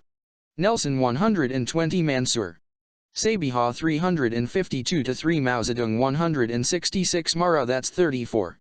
45 Marriott Hotel Islamabad bombing 272 Marxism and Religion 57 to 8. 60 Masud Tribe Rebellion 293 Mayo. Lord 281 Mayo Hospital 150 Mazari. Sherbez Khan 76 Journey to Disillusionment 285 Mecca 37 Meccans 30. 36 324 Medicine. Golden Age of Islam 323 to 6 Medina 37. 79 324 Murbaba Mufti 262 Mahmud. Gaur 293 Mursad. Baitullah 263 Mevta. Vikram 59 Menem. Carlos 169 Murmajan. Jonathan 141 Metropolitan Police. Brazilian shot 253 Myanmar Sahib Shrines 31 to 2 million Volley 33. 39 214. 271 Namal University 9. 121 160. 285 to 6 353 to 4 Middle East 328. 331 343, 2011 Uprisings 5. 66 79. 247 355 to 6. 362 to 3 US and 237. 243 to 4 Middle Way, Quran on 335 to 6 Miliband, David 265 Military Academy 357 Miran Shah Accord 289 Mobi 141-2 Muhajirs, partition refugees, 14, 55 Mongols, and Baghdad 327-8 Montpellier School 325 Mossadegh, Mohammed 66 Mountbatten, Edwina 19 Mountbatten, Louis, Earl 18-19, 35 Mubarak, Hosni 220, 238, 362-3 Mughal Empire 34-5, 45-6, 79, 124, 144, 277-8, 296, 311, 331-2, 343, 347 Muhammad, Prophet C. Prophet Muhammad, PBUH, Muhammad, Maulana Sufi 300 Muhammad, Nek 289 Mujahideen 71-2, 240, 258, 295-6 Musharraf, General Pervez 1-6, 11, 13, 51, 69, 70, 125, 209-11, 219-33, 238, 252, 257-72, 287-8, 298, 301, 312, 359 Attack on Judiciary 227-33 Coalition Proposals 222-4 Enlightened Moderation Campaign 270-1 Referendum 259-60 Muslim Identity 87, 92-7, 99-121, 176-80 Muslim People and Western Knowledge 330, 331-2 Gallup Survey 246-7 Non-Pakistani, Maltreatment Post 9/11 253-4 See also Islam Mujahida Majlisi Amal, MMA, 227, 276, 296 Mujahida Qawmi, United National, Movement, MQM, 134. 230-2, 261, 275-6 Mysore 34, 45 Nader Shah 278 Nagar, Mir of 42 Naidu, Sarojini 18 Namal University 9, 121, 160, 285-6, 353-4 Napoleon Bonaparte 245 National Accountability Bureau 260 National Reconciliation Ordinance, NRO, 232-3, 260-71, 276 Native Americans 340 NATO forces, Afghanistan 72, 288, 306, 317 Nawabi, Ashraf 123-4 Nazar, Mudassar 131 Nebraska Omaha University, Jihad Textbooks 73-4 Nehru, Jawaharlal 18-19, 23, 24, 55, 314 New America Foundation 285, 294, 298, 312 New South Wales. Cricket Team 206 New York Times 244, 260 New Zealand, Cricket 99 News, The Newspaper, 233, 294 Nizi, General 55, 56 Niaz, Saifola 226 Niza Pushtun Tribe 33, 277 Nietzsche, Friedrich 57-8 North Waziristan 289-94, 308, 359 Northern Alliance 251 Nuclear Arms 134, 251, 294, 311, 335 Nuremberg Trials 236-7 Oath of Judges Order 259 Obama, Barack 294, 307-9, 315, 357, 362-3 Omagh Bombing 242 Omar, Mullah 240-51 Oryx I Agency 288 Orange Pilot Project 279-80 Organization of the Islamic Conference 98, 99 Ottoman Empire 343 Oxford Cricket Team 206 Oxford Union 59 Pak Institute for Peace Studies, PIPS 296 Pakistan and USAC United States and War on Terror 287-318 See also United States War on Terror, Corruption See Political Corruption Drone Attacks 40, 182, 237, 249 to 50, 265, 289, 293 to 4, 297, 305, 312, 317, 358 economy 74 to 5, 134, 272 to 5, 347 to 50, 358, 361 to 2. See also taxation education. See education system founding 13 to 26 East Pakistan, now Bangladesh, 21, 24, 25, 54 to 6, 60 to 1, 123, 144, 209, 293, 345, 360 West Pakistan 25, 54 to 5, 185 Jihadi groups 78 to 9 Judiciary. See Judiciary Military in Abbottabad raid 312 to 13 Pashtun officers purged 288 Mismanagement of Al-Qaeda pursuit 290 to 5 Natural resources 349 to 50 People. See English speaking elite, poor/ordinary people. Police. See police population problems 42 to 3 Sovereign foreign policy 362 to 3 Dialogue with militants 360 to 1 State of emergency 2007 1 to 11 Taliban. See Tehrik-e Taliban, tip, welfare system 13, 33, 69, 81 to 2, 314, 337, 338 Pakistan.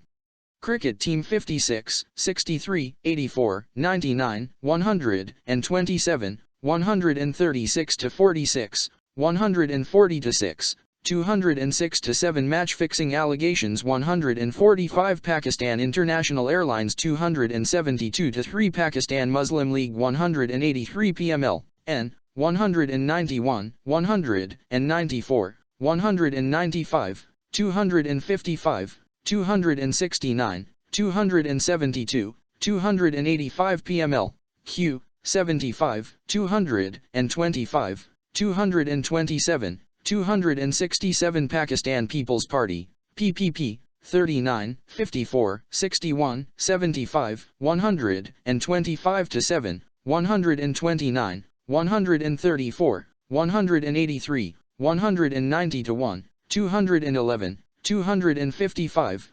269, 271 to 2, 275, 301, 352 Pakistan Rangers 231, Pakistan Steel Mills 227 to 8, 273 Pakistani Association of North American Doctors 153 Pakistani people deaths, terrorism-related violence 235.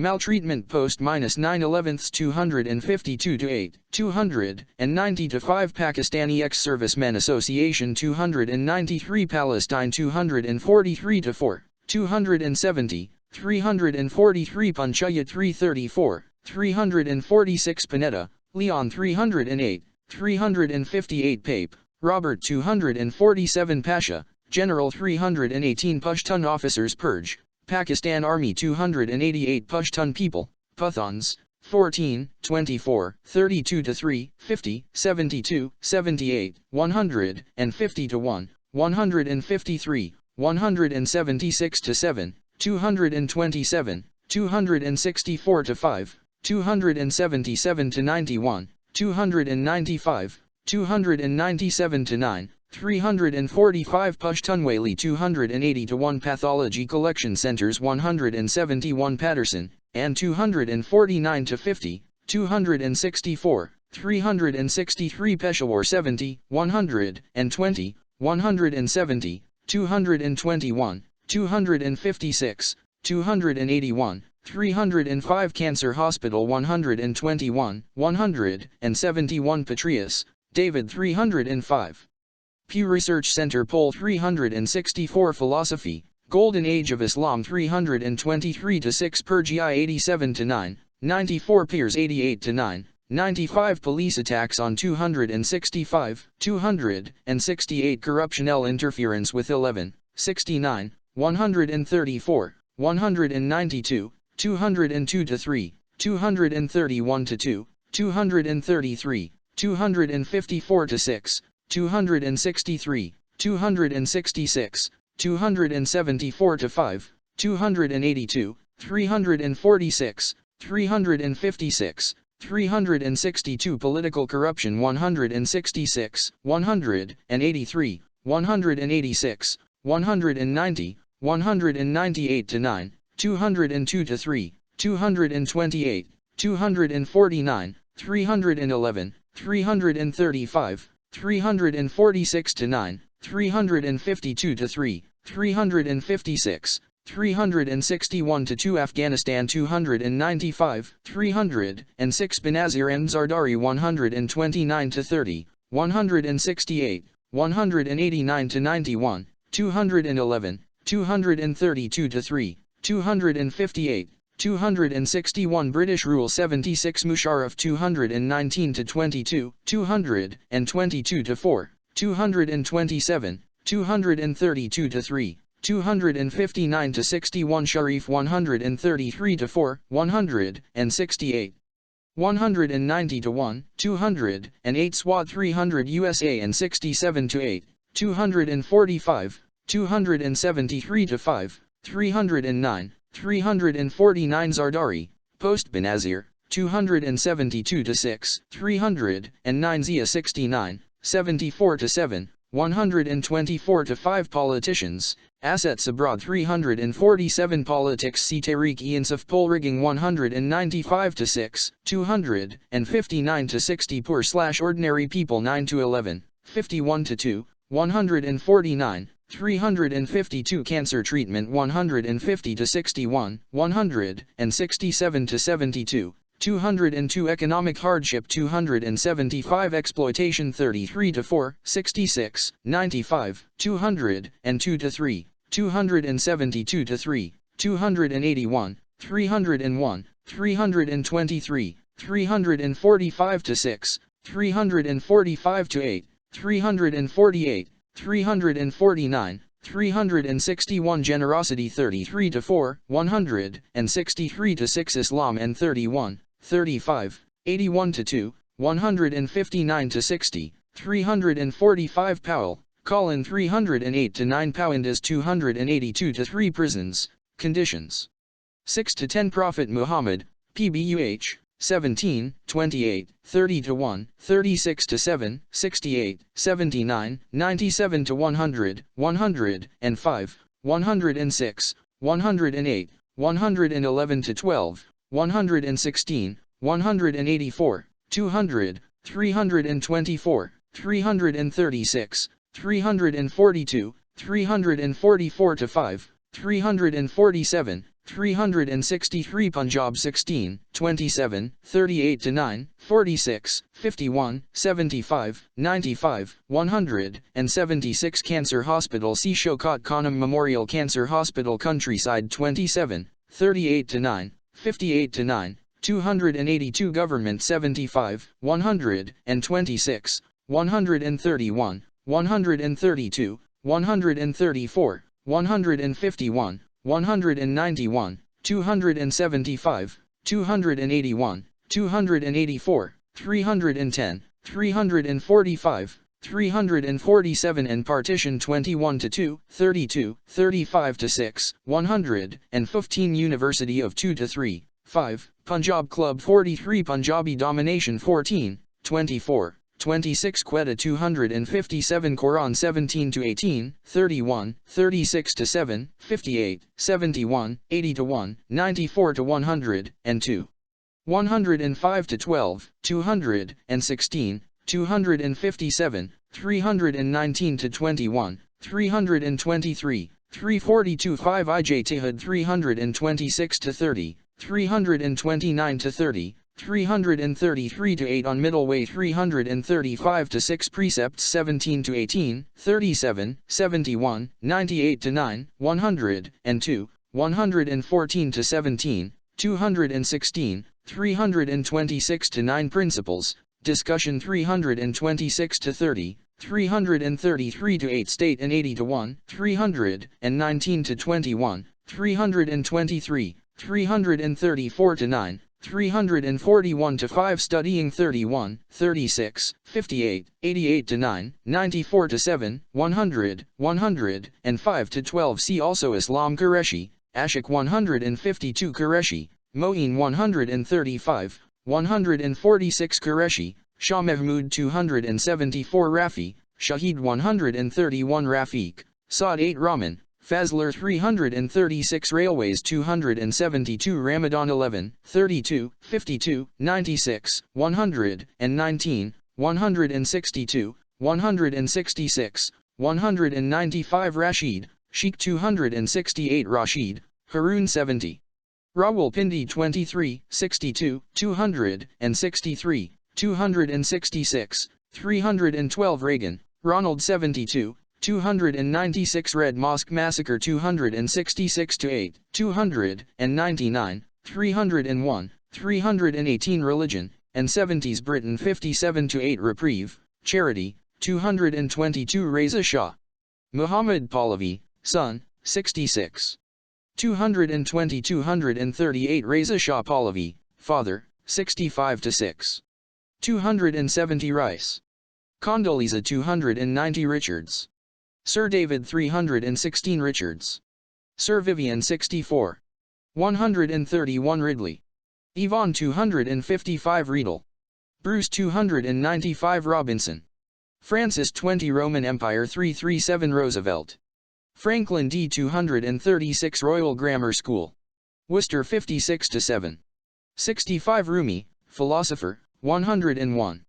110-11 Rushdie. Salman 98. 214-15 The Satanic Verses 97-9 Russia, pre-1917, and Afghanistan 281 Russian Federation 237-8. 241-244. 317, see also Soviet Union Saddam Hussein 237. 239, Sedgay Village Bombing 290 Seigel. Nazim 169 Salahuddin. Yusuf 104. 168 Salahuddin, Warrior, 326 Salim. Farooq 235. 305, Salt Range Mountains 39. 92 198 Saudi Arabia 67. 70-73. 161 204. 211 243-4. 259 264. 316 Saudi fighters in Afghan Jihad 71. 73-78 Scheuer. Michael. Imperial Hubris 238 Schools See Education Science. Golden Age of Islam 323-6 Shafi. Tariq 129 Shah. Rustam 317 Shaheen 101-2. 277 320. 321 Shahzad. Faisal 248. 252 313 Shakai Agreement 289, Shalimar Gardens 144. 146 Shauki Gare I 164-5 Sharia Law 68-9. 80-1 295. 299-302 329. 330 336-7 Shariati. Ali 99-100 Sharif. Nawaz 75. 125-6 130-5. 146-7 168-9. 176 189-92. 195-6 201. 205 208 11. 219-20 223-4. 228-9 258-9. 260 264. 269 271-3. 275 and Cricket 130-2 Sharif. Shaubas 201 Sharif Clan 13 Shokat.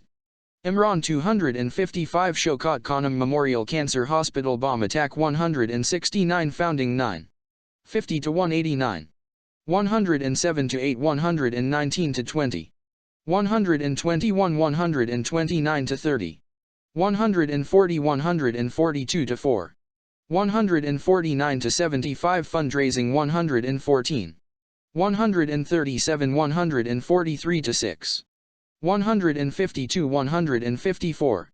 157-60 163-9. 201-2 203. 207 211 opening 129 to 30. 166 to 7 Sheikhs. Akram 71 Shia Muslims 74. 78 310 Shujait. Chaudhry 267 Siddiq. Mohammed 93 to 4 Siddiqui. Afia. Imprisonment 254 to 6 Sikh people 21. 22 31. 36 45. 115 297 Simla 22. 39, Sindh Club 43 to 4 Sindh 10. 14 to 16 51. 95 124. 126 129. 134 202. 230 275. 279 347. 358 in Partition 115, Sindh High Court Bar Association 230 Sindh People 95. 115 284. 345 Singapore. Education System 48 Siraj Ud 45 Skosser 39 Socrates 11-7 Somalia 313 to 14 South Africa Cricket 226 Truth and Reconciliation Initiative 232. 362 South Waziristan 32. 278 to 86 288. 293 Soviet Union 67. 338 in Afghanistan 62 to 4. 69 to 74 78. 124 212. 221 240. 258 265. 278 283. 286 295. 307 318 in Pakistan 23. 188 Spanish Civil War 70 Sri Lanka 210. 247 Cricket 62 Stalin. Joseph 343 Stiglitz. Joseph E 236 Sufism 31 to 2. 36 88. 110 to 11 297. 300 to 2 327. 332 Suicide Terrorism 247 Sunni Muslims 73 to 4. 78 297. 327 Supreme Court of Pakistan 75. 209 228. 232 to 3 240. 259 to 60 263. 360 Sussex Cricket Team 206 SWAT Taliban 268. 301 to 4 SWAT Valley Operation 299 to 304.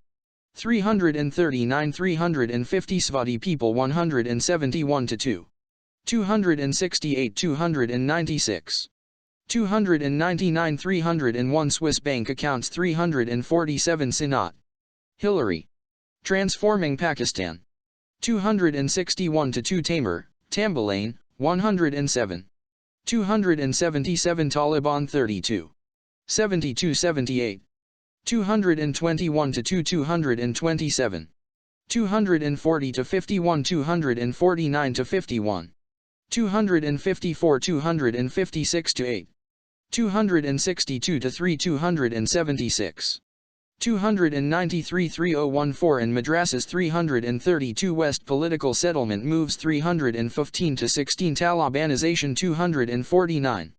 295 298 to 9 Tamil Tigers 247 Tiklat 331 Terror. Rafiq 169 Taran. Shokat 152. 363 Tariq Ali 248 Taysir, Salman 310 to 11, 312 Taxation 82, 202, 347 to 8 Elite Innovation 34, 272 to 3, 348, 361 Historic 34, 46 Indirect, Poor People in 134, 273, 348 Tehreek-e Insaf, Movement for Justice, I, 5, 9, 186, 190, 196, 225, 229 to 30, 285, 291, 344, 364 in 1997 elections 189 to 98 after 1997 defeat 198 to 203, 205, 206 to 10 and 2002 elections 213 to 14, 225 to 6 and 2008 election boycott 264 to 5 and Musharraf coalition proposals 222 to 5 and Musharraf's referendum 259 to 60 formation 186 to 9 protest against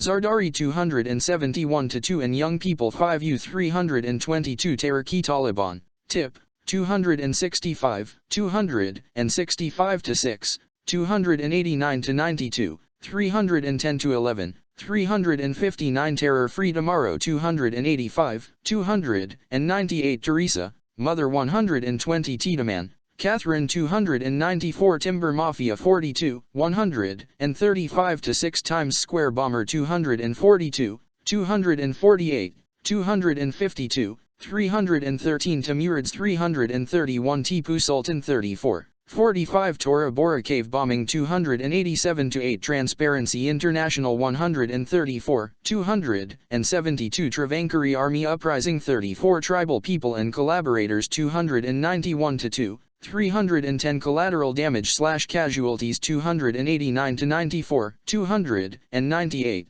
304 to 6, 308, 313 to 14, 316, Truth and Reconciliation.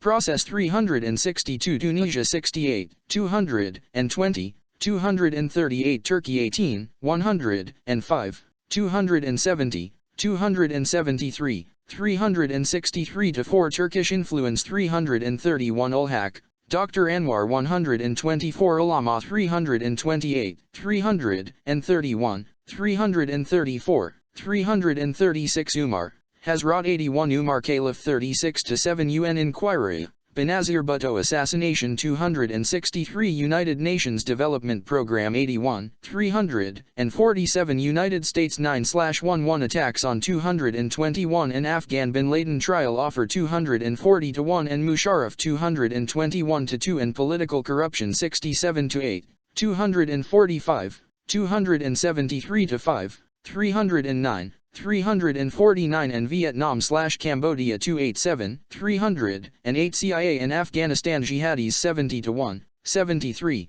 250, 256, 265, 295 and Iran 66 and Pakistan 70, 125 182, 292 294 to 5, 297 304 to 5.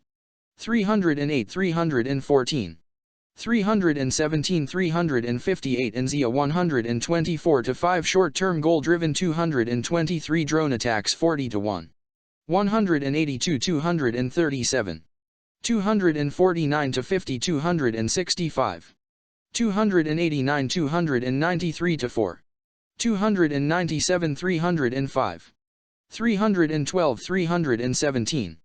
358 Pakistan Demonization Campaign 294 to 5 Pakistani suspects mistreated 253 Pressure Pakistan concessions to 41, 250 to 2 264, 272 to 5 288 to 99, 304 to 6 358 to 60 Relations with 23, 182 309 to 10.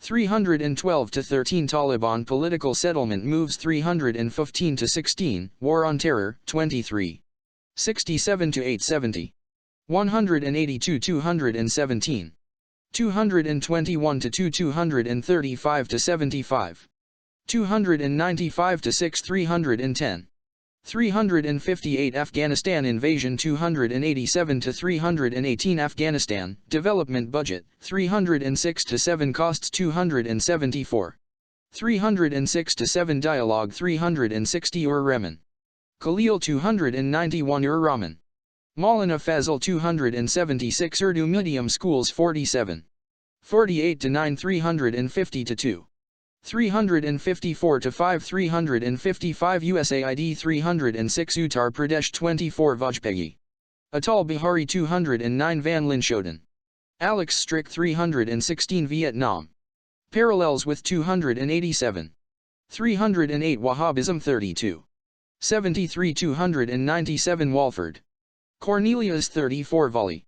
Asfondiar 265 voliola. Shaw 79 Wake 46.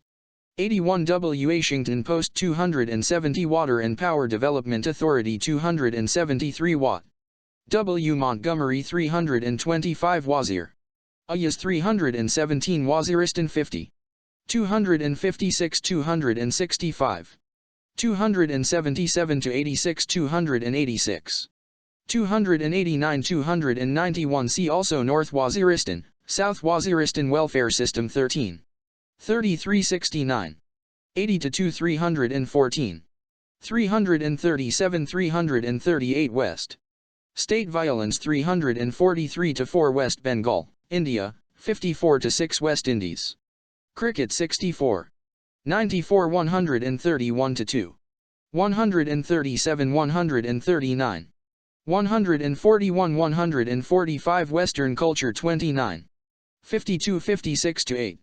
333 to 5 355 Perceived Vulgarity 271 Radicals and 339 to 40 Western Knowledge and Local Culture 340 to 1 Muslims and 330. 331 to 2 Western Media and Islam 245 Western Muslims. Radicalization Response 313 to 14 Westernized Elites See English-speaking elite white, CITA 194, White Mountains 287 WikiLeaks 249 to 50, 252, 262, 264, 297, 299, 360, 363 Wild, Oscar 72 Wingfield Digby, Andrew 60 Women's Rights 339, 340 Afghanistan 307 Wood, David 160 to 1 Woodward, Bob, Obama S. Wars 252, 274, 297 to 8, 307 to 8 Worcester Cricket Team 118, 206 World Bank 166, 169, 274, 349 World Health Organization, UAE Foundation Prize 170 Yemen 68, 313 to 14 YouGov Poll 364 Yunus, Walker 140, 162 Yusuf.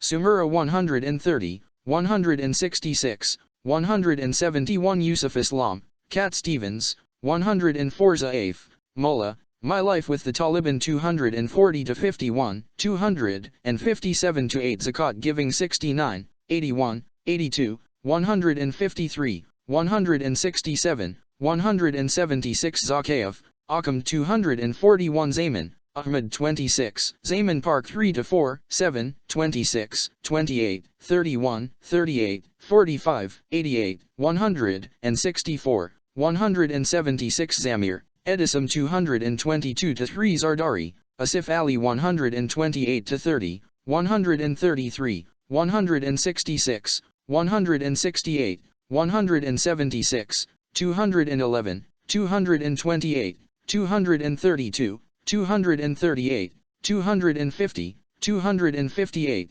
260 to 3, 271 to 6, 285, 287, 297 to 8, 302 to 3, 309, 311 Zia ul Haq, General 62, 63 to 4, 68 to 70, 73 to 77, 94, 123 to 6, 128, 132, 136, 185, 220 to 2, 228 Zionist plot accusation 183, 187 to 8. 194, 199 About the author Imran Khan was born in 1952 and grew up playing cricket in Lahore, Pakistan. He played his first international match for his country in 1971. In 1972, he began his studies at Oxford University, where he was a contemporary of Benazir Bhutto. He went on to play cricket for Pakistan until 1992, and was captain of the team from 1982. In 1994 he established a hospital in Pakistan offering free cancer treatment to the poor and is in the process of setting up a second. He also founded Namal College, 2007. The only private sector university outside the cities. In April 1996, Imran Khan established his own political party, the Tehreek-e-Insaf, which aims to bring good governance and social justice to the people of Pakistan, and make Pakistan a just and humane society.